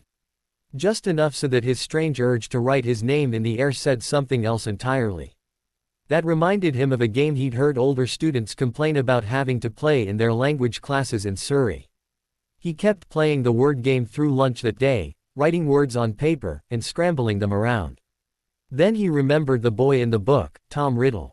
On a whim, he wrote the name down, and got ready to cast the spell again. Potter, what are you doing? Parkinson snapped. In herbology, I accidentally swapped letters around in a sentence I tried to write, he explained, and was reminded of a game back in Surrey that I heard about. They call them anagrams, when you take a word's letters and jumble them. So why are you using that name? She demanded. We more or less gave up on him. Even if he was in Slytherin 50 years ago, it's obvious he was a nobody. Personally, Harry rather figured the boy had been someone, as he'd been prefect during his 5th year, but wasn't going to say anything. Her statement may have meant something to do with blood purity, which Harry would never have a clue how to argue. He shrugged and said, I'm using his name because I'm that bored, that's all. Fine then, just cast your little spell, Parkinson sighed. What's so important about? Malfoy read the word formed by the scrambled name, and all 3 second years blinked, looked at each other, and the word again. Harry scrambled to snag the paper up before the other two, and dashed out of the Great Hall. He made for his common room, but changed his mind. Mr. Potter, running in the halls is not allowed. Snape's voice froze the 12-year-old in his steps. Professor. Harry turned, cautiously, do you remember that ghost's name? The one from the chamber. A quick wave and the man led his student into his office. Not long after, the man nodded sharply, do be more careful about those events, Mr. Potter. Yes, I remember the boy's name. It was Tom Riddle. Nervously, Harry handed the man the slip of paper in his hand. A brief pause as the man read it, and he then asked, just what does, Lyd Mort, have to do with, Tom Riddle? Or are you leading up to another prank? There's a person going by a name that was rather similar not too long ago, sir. Harry paused, and reading. De Mort, reminded me of him. There's no way they could be any relation to one another, right? With the one being a half-blood at best, and the other decrying the value of anyone less than pure blood. Snape grumbled. But what if, sir? Harry asked. What if he was hunting Muggle-borns because he felt, I don't know, slighted by his own bloodline? Or his house, since he was in Slytherin. The long-suffering sigh was the boy's only response for a few minutes. I will bring this to the headmaster's attention. Meanwhile, I'm sure you have homework to finish. Yes, sir. Thank you, sir. Harry skittered out of the room, and returned to the common room, completely unaware of the argument going on in the potions master's head or the one he'd missed as he dashed out. The day after his discussion with the potions master, Harry wanted to smack his forehead. He'd been told before who Riddle had been, but had forgotten it. He figured himself fortunate that he knew the source of the lapse of memories this time around, and tried to move on with the situation. Even as he griped about it, Harry's little pictures remark to the headmaster proved to have quite the grounding in reality. There had to have been at least one person that had managed to follow him to Professor Snape's office, since everyone in his house was researching Riddle's history in the school directly after the event. They were doing so with a fervor they'd failed to feel the first time the name had surfaced. After reaching the conclusion that anything the others learned wouldn't hurt him, he relaxed. While the other Slytherins were apparently consulting all possible sources for Tom Riddle's background, they uncovered several secrets of their house. Every so often, roughly each generation, there was a child in the house who was at best, half-blooded. To the seekers' amusement, they ignored that fact in favor of one individual in particular. It seemed to them rather important to figure out why Harry reacted so vocally to the word, Mort, in regards to the head boy from 5 decades ago. Probably only because of his inside knowledge, Harry shook his head, and kept notes on the other students in the house with heritage similar to his and Riddle's. The similarities were rather disturbing in each case. A week after the discussion, Snape pulled Harry aside and asked if the conversation had been staged, and then smirked visibly when the child's expression revealed the answer. Apparently the head of Slytherin felt the somewhat frantic research was good for his charges, and had figured that Harry had planned with that in mind. Eventually the matter spread itself around the school, as most subjects do, and by that point, the tale had been stretched to the point that most of the other students were claiming to have been there to hear what the Muggle-born children were calling a eureka moment. Luckily, other events were falling into place to keep the Slytherin seeker from getting frustrated with the attention. The study groups he'd been working at were starting to work out, finally. Percy, though he'd warned that he couldn't next year, was keeping Crabbe, Goyle, and a pair of first years from falling any further behind in their class work. Wood had taken on a pair of students as well, but they were third years, as the Quidditch captain had no free time when second or first years did. The rest of the second years had arranged a time to study together, in the common room, and after the first time or two, Harry noticed some members of each year sitting in. He supposed the older ones were brushing up, and acting as a final source, to make sure they didn't get confused. The younger were likely trying to get ahead. For Harry in particular, class work was flowing along like he expected it to, though it was getting a bit more challenging in certain classes. One day he sat down to work on homework for Transfiguration, and wound up helping a fourth year with her potions homework. When asked why he knew so much, he just reminded her that he'd spent the first month of classes cleaning cauldrons, and getting a side-along lecture about why the ingredients had done as they had. Then the girl had looked at his Transfiguration essay in progress, and she thought she recognized it as something her brother worked on last year, when he was taking his owls. This prompted the older students into dragging him into another version of the study group he took part in with his year mates. "Potter, do you have any idea why they're going out of their way to accelerate your learning?" Flint asked at one point, during Quidditch practice. "Professor McGonagall said once that there was some important thing that the rest of the teachers thought I needed to be prepared for that the headmaster was resisting about." Harry sighed, then caught a glimpse of the snitch and flew off after it. When they settled back on the ground, the sixth year restarted the conversation. "Did she tell you what it was?" "No." Harry shook his head. "She said that the headmaster was trying to keep it secret. Then she told me I should ask him directly, and if he danced around it, refused to answer, or just plain ignored me about it, I was supposed to make it clear to the other teachers, and they'd be sure and do something about it." "Have you?" Flint demanded as they reached the common room. "I didn't need to tell them," Harry smirked. "Professor Snape was in the room when I asked. I'm sure he was quite happy to spread the word in that regard." Harry paused at a sudden thought. "Do you guys think he's coming back?" "They seem to." A brief pause occurred as the older students puzzled out who Harry meant. The group conversing almost seemed to double. At least, it certainly was no longer limited to the Quidditch team. While they thought about it, Harry wondered if he'd been too oblique. He didn't like either of Voldemort's commonly used nicknames, and respected his housemates' discomfort in his chosen name, so he wouldn't use that either. Landale sighed after a bit, when he pointed at his forehead, and then she nodded. "Those of us that have parents that followed him have grown up knowing what the dark mark looks like," Bull grumbled, "and knowing that there's a high chance he'll return. Some of us wish he'd hurry up, so we'd still be too young to be expected to join him." Warrington's guilty expression spoke of his view. "Others wish he just wouldn't come back at all, since it would lose us our parents," Derek grumbled. "But we all figure that if and when he comes back, you'll be his first target, or right after the headmaster," Landale added. "Why?" Harry asked. "You're the only known survivor of a killing curse." Flint lightly poked the second year in the forehead, right on top of the scar there. "So it would be revenge for then." Harry rubbed at his head after the Quidditch captain moved his hand back away. Evasively, Lochner replied, "Among other things." The conversation left off there, as the entire group had to dash off to sleep. Harry received a letter from Lupin in the middle of May. It made a few mentions of progress in finding Pettigrew, as in the rat had been pinpointed to somewhere in Albania. Unfortunately, that was a country deemed unsafe for werewolves, regardless of the ministry knowing of them or not. Which meant that a superficial watch would be maintained until someone was free to fetch the errant rat. The former Gryffindor also spoke of wills.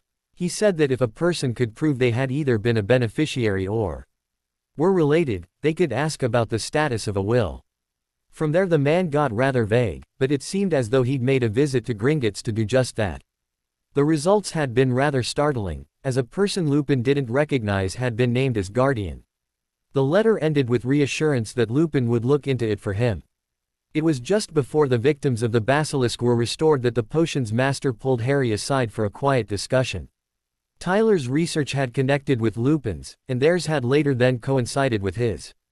Lupin had been looking into the person the senior Potters had named as having custody of Harry, while Tyler had been researching wards. The former had discovered that the child's guardian had the final say in the use of protections used on their charge, and Tyler learned that the use of blood wards elsewhere were apparently interfering with the restoration of the school's own protections. The two began discussing the matter, and realized that their topics had common ground. Word reached the Slytherin head of house concerning the matter, and the three had taken the last Hogsmeade weekend as an opportunity to test the wards around Privet Drive. Funnily, they found the place with no problem, but couldn't tell Harry where they'd went afterward. Though they could describe it. What they had discovered left all three men unsettled, and the child was unashamed to say he was scared. The blood wards that the headmaster was relying on had been interfering with the wards of Hogwarts for 11 years. At the same time, they had been prevented from performing their own tasks properly for the same amount of time. During the conversation, it was revealed why. I did a bit of research on the matter, Tyler drawled, and found that Hogwarts wards are set to prevent the use of blood magics on grounds. That does include the observation of such magics, as that is reliant on some interesting rites that require an initialization, which is blood magic. So the headmaster knew what was going on? Harry asked. No, the defense instructor shook his head. It means he's got a device set to your relative's house to monitor the wards themselves. Should they fall, he'll be about the 5th person to know. Who would know before him? Harry shuddered. By rights, your relatives and you, though I suppose he'd be the 4th to know should they fall while you were away. Tyler tapped his chin. Thus, as those wards are interfering with one another. Snape smirked. They are therefore rendered insufficient reason for you to be required to return. They might be validated should the headmaster move his observation device to somewhere off Hogwarts grounds, Lupin pointed out. How likely is it for Dumbledore to do that? Tyler sighed. Should he be removed from his office, then you can be sure he'll take all of his tools with him, Lupin smirked. Somehow, the expression made Harry more worried than any like it on Tyler's face. It reminded him of the potions master's smirks. They never meant good things when they showed up. The ward setter muttered, I can't say that I don't want him to remove his devices, as that will mean my job will finish at the end of term, but at the same time, I feel for your plight, Mr. Potter. In other news, if you wish to attempt contact with your guardian, Lupin's face returned to its tired expression. His name is Kane Allen. Unfortunately, that is all I could get as far as information goes. Who is that? Tyler's eyes shifted back to the werewolf. I thought they would have given custody to someone they knew at least. They knew him, Lupin nodded. Rather, they knew his parents. He would have graduated around the same time as you, I suppose. His parents were involved back then, and were to have been the guardians, but they died about 4 years ago. The whole family has been dying off, in fact. So the only one who's left, pretty much, is this Kane person. Wouldn't it have reverted to someone else? The second year asked. Not in the case of a clan like the Allens, Snape stood. Wizarding families operate in the fashion you are used to, Mr. Potter. Clans, however, tend to operate in an entirely different one. What belongs to one member is shared amongst the rest, Tyler mumbled absently. The only thing that is truly belonging to an individual is their name. Even those get shared sometimes, as the clan might have a person given what would otherwise be a title. Is there anything about it in the library?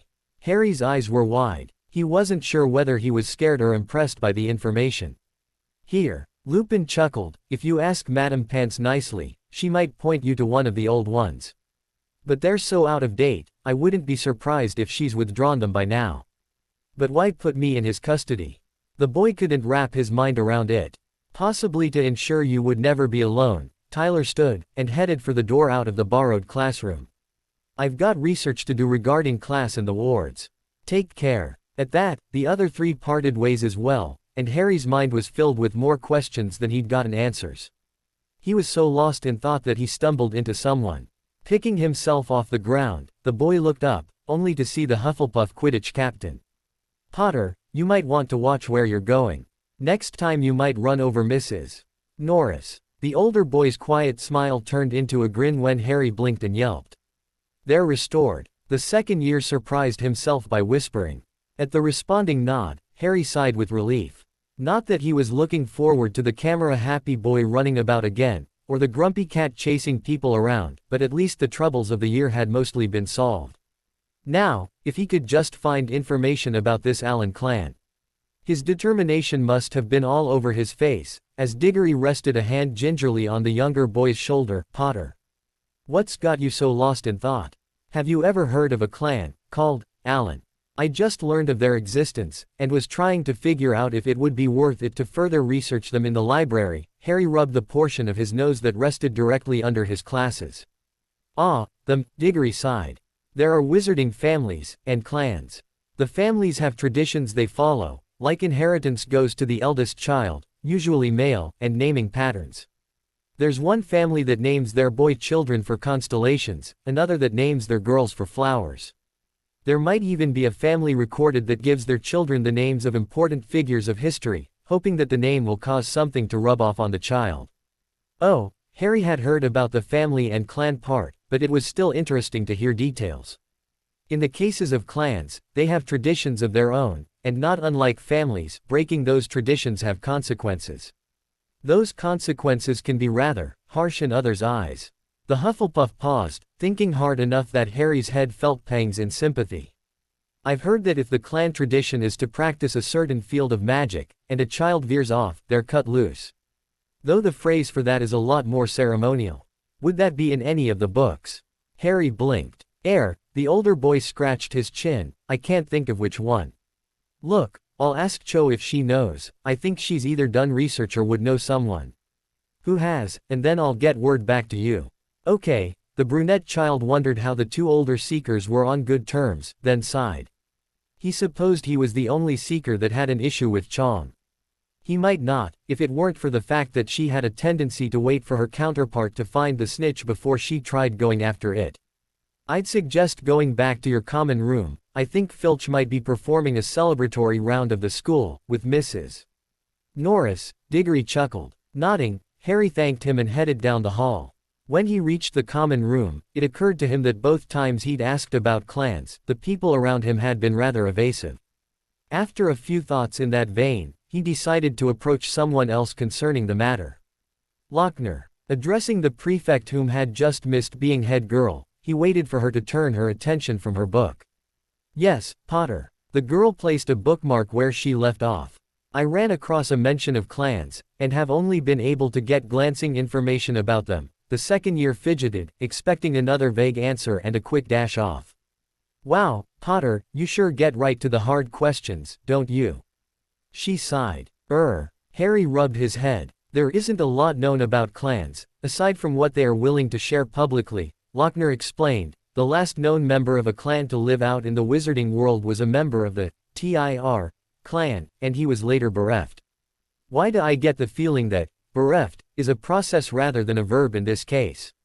The preteen grizzled. You're right. Now grinning, the young woman continued, in most cases, bereft is what a person is when they're suffering from grief. They've lost something, someone, or something like that. In regards to a clan, however, bereft means, effectively, that they've been booted from the family tree. Rather like wizarding families burning names from their tapestries. Why? Harry flopped into a nearby chair, completely flummoxed. Clans have traditions they uphold, Lochner pointed out. To break one often results in being bereft of one's place in the clan. Does that clarify? So if this person of the TIR clan was removed from the clan, Harry started to puzzle the information together. No, they wouldn't have been removed from the clan, they would have just lost their place in it. The seventh year corrected. What's the difference? He yelped. It's like being disowned versus being burned off the tapestry, Potter, Flint grumbled as he sat up from the couch in front of the fireplace. Harry supposed the older boy had been napping, and his yelp had woken him. I knew I was using the wrong analogy. Lochner opened her book and waved it in the direction of the Quidditch captain. Go ask him for more details, he might be better help. Muttering under his breath, the boy moved to sit closer to the chaser.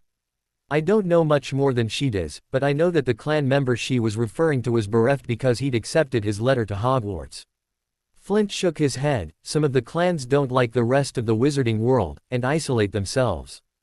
The TIR clan was one of them, I suppose. So what did the person do after they were bereft? Harry curled into the chair and focused on his teammate. Well, his last name would have changed, at the least, but other than that, I don't know. Flint leaned back. You'll have to ask one of the professors if they know who it was, and who they are now. At that point, the rest of the students of Slytherin House filtered in, and their chatter distracted the small group. Shortly, they all came to the realization that it was curfew, so the prefects made a quick round-up of their housemates.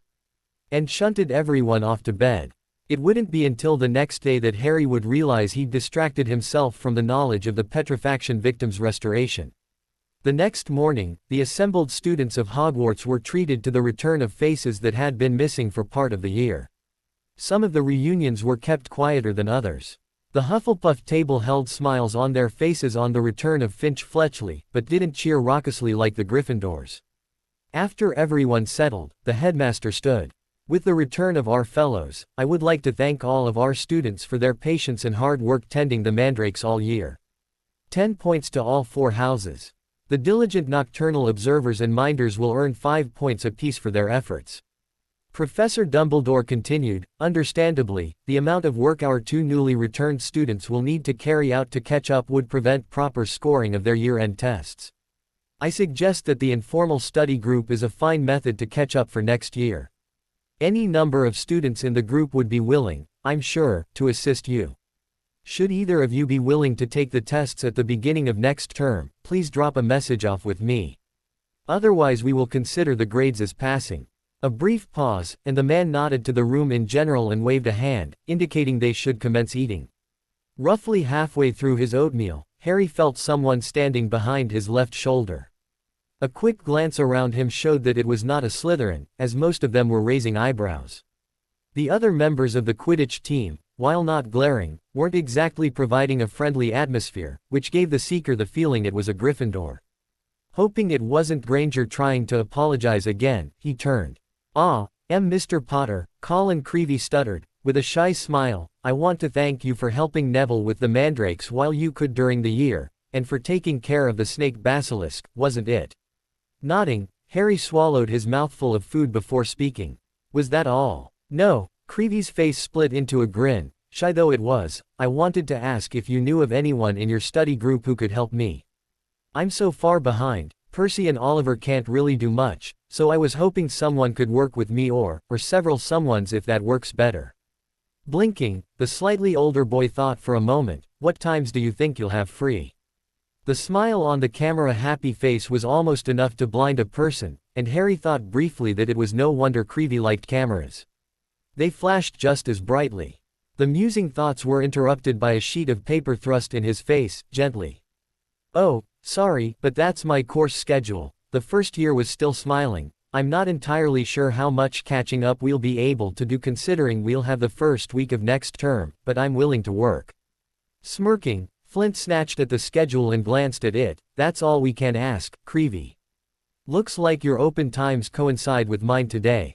My strengths are charms and astronomy, so I'll work with you on that. Did they already give you the coursework? The first year's eyes went wide for a second. Then he reached into his bag again and pulled a sheaf of papers out to dig through.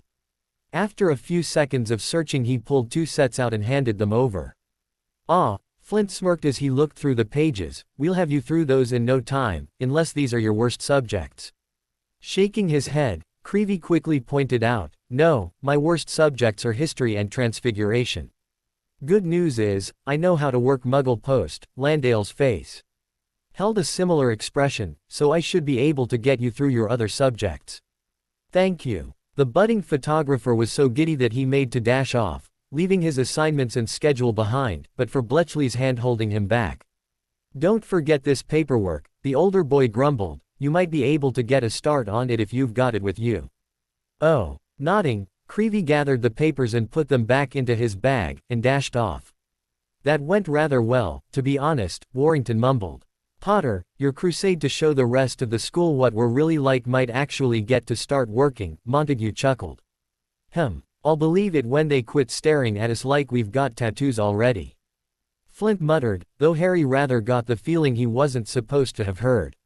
Standing, Harry decided it was time to head to class. He'd have left the table but for another approaching him. This time it was the newly recovered Hufflepuff petrifaction victim. A sheepish look covered his face in a low flush, though he kept casting mild glares at his table. Finch Fletchley came to a stop in front of the Slytherin seeker, and paused. Taking a deep breath, the Hufflepuff began, I'm sorry I ever believed you could have been the heir of Slytherin, and I want to thank you for taking care of the creature before it killed anyone. If you, Harry interrupted the other boy, if you're going to apologize, please mean it. But really, you don't have to, because it's not like you were doing anything different. Nearly everyone thought I was the person behind it all. I really do mean it when I say I'm sorry. I should have known better. After all, you have never done anything like what the older students say Slytherins like to do to the other houses. In fact, you seem to have gotten them to stop being so snide. Harry sighed and interrupted the other boy again, this conversation isn't going to go anywhere.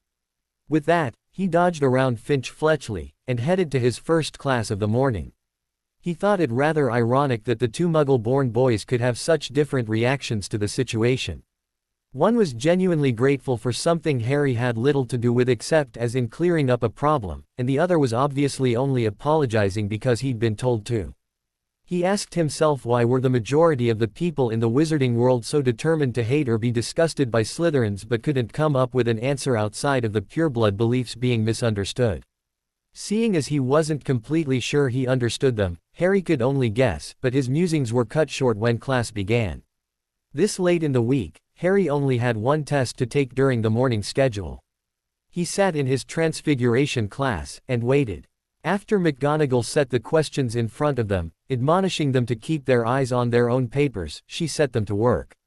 She would call a name, she warned, and said student was to turn their test over, and come up to her desk, where she would give them the practical portion of the exam. They would then return to their desk and finish the written portion. Harry was so absorbed in his test that he almost missed when his name was called. Cheeks warmer than usual, he flipped the parchment over and moved to sit in front of the Gryffindor head of house. First, Mr. Potter, McGonagall reached over and passed him a note, from the headmaster, you are to read it after class, and only then. Next, she removed a small stone from a box and set it on the desk. Transfigure this into a wood carving of a robin. A little bit of work, and some skimming through the book of animals that McGonagall kept up there for this test left Harry standing across from the woman with a small block of wood roughly hewn into the form of a red bee, Easted Robin. She picked it up and gently tapped it onto the desktop, and nodded. The sound was wood hitting wood, not rock. Now transfigure it back, she nodded, and then nodded again when Harry had returned the robin to a rock. She replaced the rock, and then pulled out a teapot. This should be a set of cups and saucers with the same pattern. 4 pieces at minimum, but if you can get 4 of each, you will get extra credit. Gingerly, the boy picked up the porcelain object and studied it. He turned it around a couple of times, until he thought he'd learned all the bits of the pattern, and then set it back down, just as gently. A moment or two later, he was pleasantly surprised by the 3 saucers with matching cups sitting in front of him, oddly enough, all holding tea. Chuckling, McGonagall said, it is not necessary to try to feed me tea, Mr. Potter, but I suppose it is only to be expected.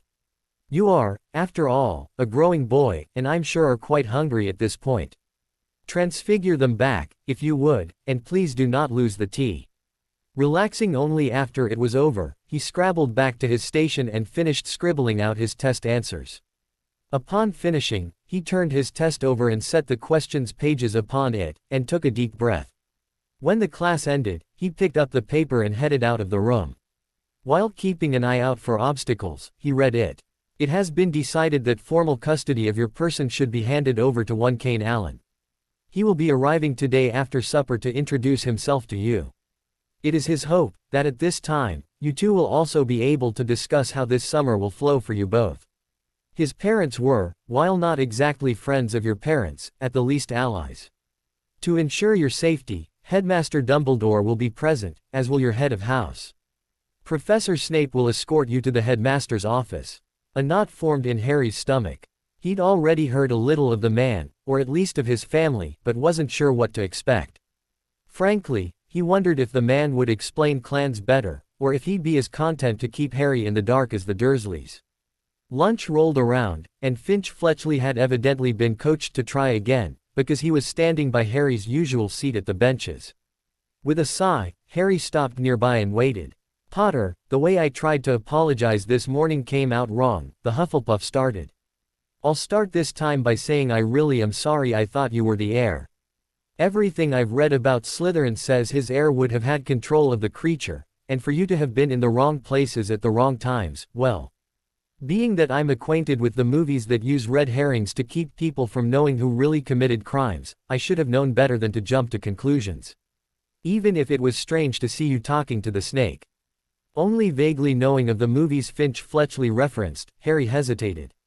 The Dursleys certainly wouldn't have allowed him to watch, but he'd had to read a few of the classics, in school, and there had been some Sherlock Holmes stories in there, so he did know what a red herring was. Finally he nodded. Okay. I'll take that one. Sighing in relief, the other boy added, and the other bit, well. I didn't say it very well, but we hear all kinds of stories about the pranks Slytherins would pull, and the cheating they did in Quidditch, but since you've been here. They're humoring me, you should know. Harry's cynicism caused more than a few winces in the older students, but he didn't see them. Finch Fletchley did, and his eyes widened. People hate Slytherins and you've been trying to get that to stop, but even you're almost burnt out, aren't you? Live through this last year in my shoes and you'd see why. Harry nodded at the table. Mind if I sit? I do have a class after this, so I need to eat. Oh, sorry, the other second year mumbled, and if Harry had looked back up, he'd have seen a look of determination cross his face. Potter, Malfoy was unusually hesitant. What did you mean by their humoring you? People can't change overnight, Harry sighed. I know that. I've not been able to figure out quite why you all have been so willing to lay off the other houses, going entirely to the defensive, like an armadillo, but I do know it's not in your nature. How do you know that? Parkinson snapped. Maybe we want to make peace and see you as a figurehead to do so. Perhaps we realize with you behind us, or in front of us, the rest of the world might actually begin to believe it. Could there possibly be a chance that while our traits are like that of a snake, we might also be willing to not bite? Blushing, Harry realized he'd made the others angry. Sorry. Flint snorted. We know that, Potter. You're just boiling over. Hopefully this summer will be better for you. Yeah, Harry sighed again, and then wrinkled his nose. Is it too much to hope for a quiet year next year? A snort nearby told him what everyone else thought. As much as he wished his next class would both fly by and crawl past, Harry was only granted half his wish. He was half tempted to try walking slowly to counter the speed with which his last charms class of the year had flown. Sighing to himself, he gave up that idea for a bad one, and headed to his common room, where he met some of the older students apparently chatting about their defense tests. Sitting nearby, Harry unabashedly eavesdropped on the details of a fourth-year defense exam. Some of the spells he'd heard of before, thanks to last year, and some of the study sessions he'd been through this year. Tyler definitely taught to a different tune, as most of the spells were shield and counter-oriented. Quirrell's spells had all been purely defensive hexes. He'd even taken the lessons of the Weasley brothers into account, though it didn't seem like there was much information from Lockhart. As the voices droned, the Seeker nodded off, though he was unaware of this until Flint leaned over him and said, "Wake up." A yip, jump, and Flint narrowly dodging a flung-out hand left nearly everyone in the room chuckling. Harry even thought it was funny, though he took a few extra breaths to return his heart rate to normal. Supper was unlike lunch or breakfast, as no one approached the Slytherin table that wasn't going to sit at it. Recent experiences had taught Harry to be wary, so he kept looking around. After the sixth time he did so, Malfoy snapped, "Potter, we'd warn you if anyone was coming, so stop it." "Why? You never have before," Harry mumbled into his juice. "We have too," Zabini snickered. "It's not our fault if you don't read silence as a warning. You're all so quiet anyway, I can't tell half the time when you aren't talking." Harry looked up. "I have to ask, Potter," Flint's voice seemed sharp, and it drew the second year's gazes like a magnet, "are you trying to push us away?" Blinking, Harry thought about what might have brought the question to the surface. He realized that the last few days he'd been rather brusque and downright rude. Sighing, he rubbed the bridge of his nose beneath his glasses. "No. I'm sorry. I'm just." Finch Fletchley was right, Montague spoke up. "You are about to burn out." "Sorry," Harry sighed, "I should." "Not another word, Potter," Parkinson snapped, "you're going to listen to us." Blinking, Harry's eyes flew to the usually calm girl, and stared. "Good. Now that I have your attention," she looked around, and then continued, "I don't much care about anyone else's view, but with what your home life is like, I can see why being subjected to more of it has you on the edge. With that in mind, I can only say that you shouldn't lash out at us. We might decide that even with you in our ranks, that we like the way things were." Wincing, Harry opened his mouth, only to be silenced by Bulstrode. "I can say that I like the fact that the Ravenclaws and Hufflepuffs are actually looking at us as people now, rather than extensions of some disease, the larger girl pointed out, and it seems to be something that spans all years of both houses, and they're starting to look at all of our years too. If you give up, so will they, Landale added from her side of the table. It's more or less a losing battle then. Why do I have to be the mascot for this? Harry muttered. That's what you get for starting it, Malfoy smirked, but I'll tell you, my father is incensed that you're doing this. At least, I think it's because it's you, rather than me. And you don't care. Harry looked askance at his roommate. I've been raised to behave in the manner for which we are hated, the blonde sighed, so there's not enough for me to make a change with. Parkinson decided to continue her thread of thought. What you started last year, left scars in their view of us, planted seeds of the ability to see us differently. The fact that you weathered through this year, and kept behaving in much the same way as before widened the cracks and may have nurtured the seeds into small plants. Yes, you have a responsibility to keep up the behavior, but at the same time.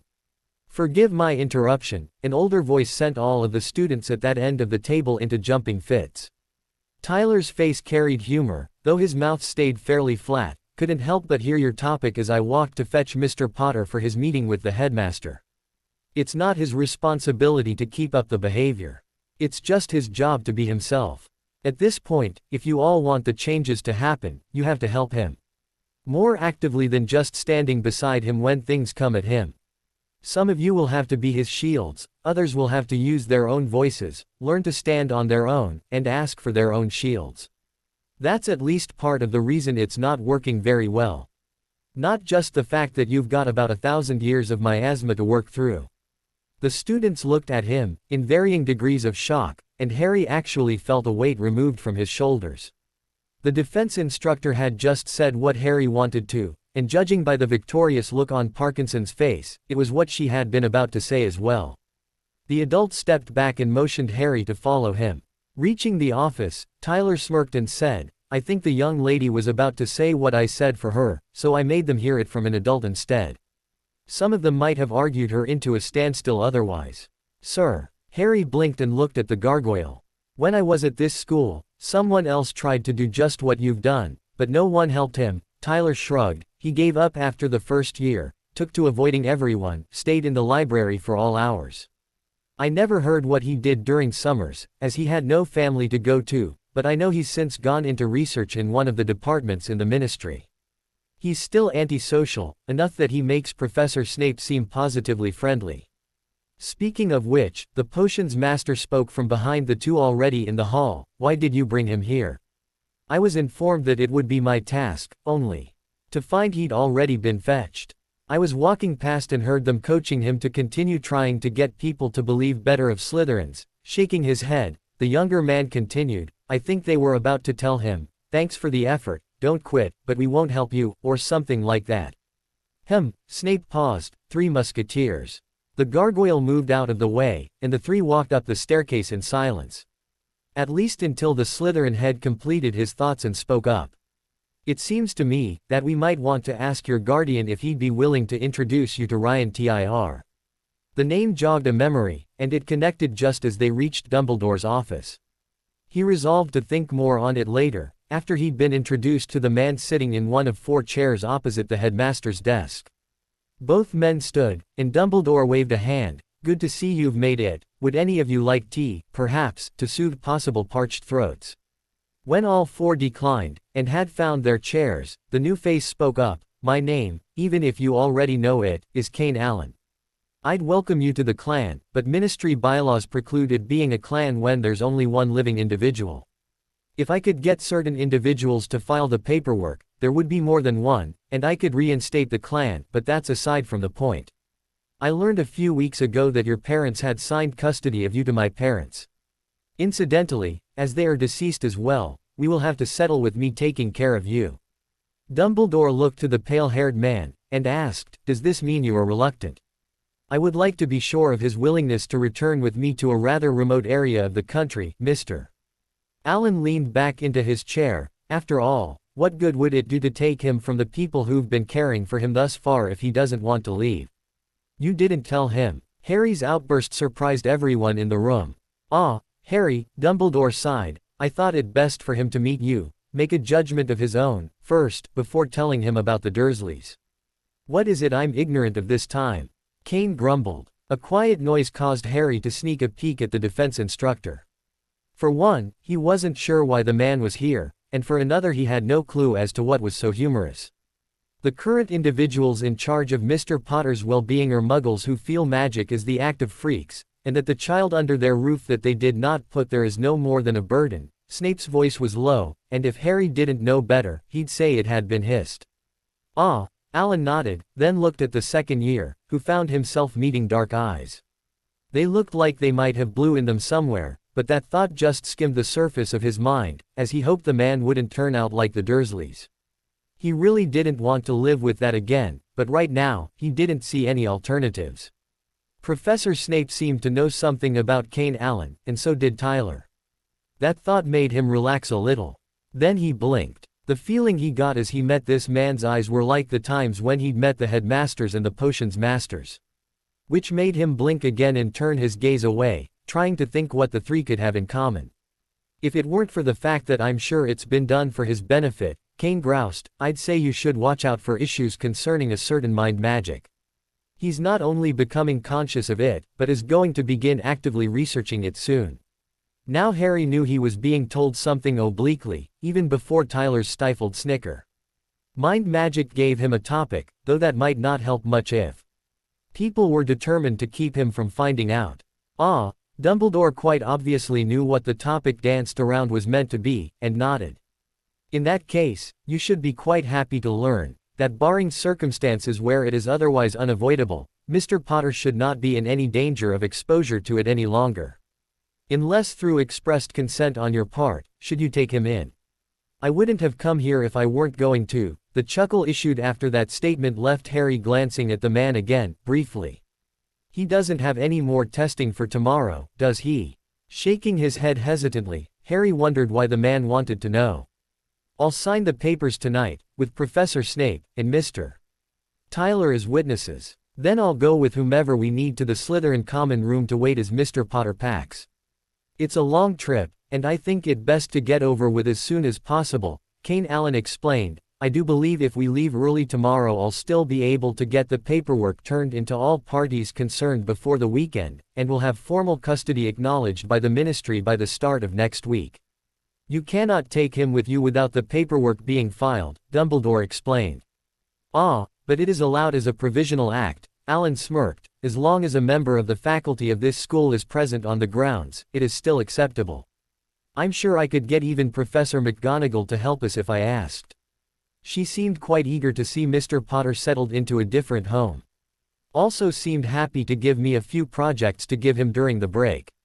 Sighing and resting back in his chair, the headmaster nodded, and as Kane Allen turned the signed paper over, he pulled a quill and signed with no more words spoken. They then directed Harry to sign, saying he was willing to at least attempt making this exchange of custody work, and left the other two adults to sign afterwards.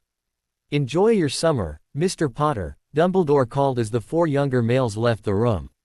At the doorway, Tyler turned and said something that Harry didn't quite catch, bustled along as he was by Professor Snape and Mr.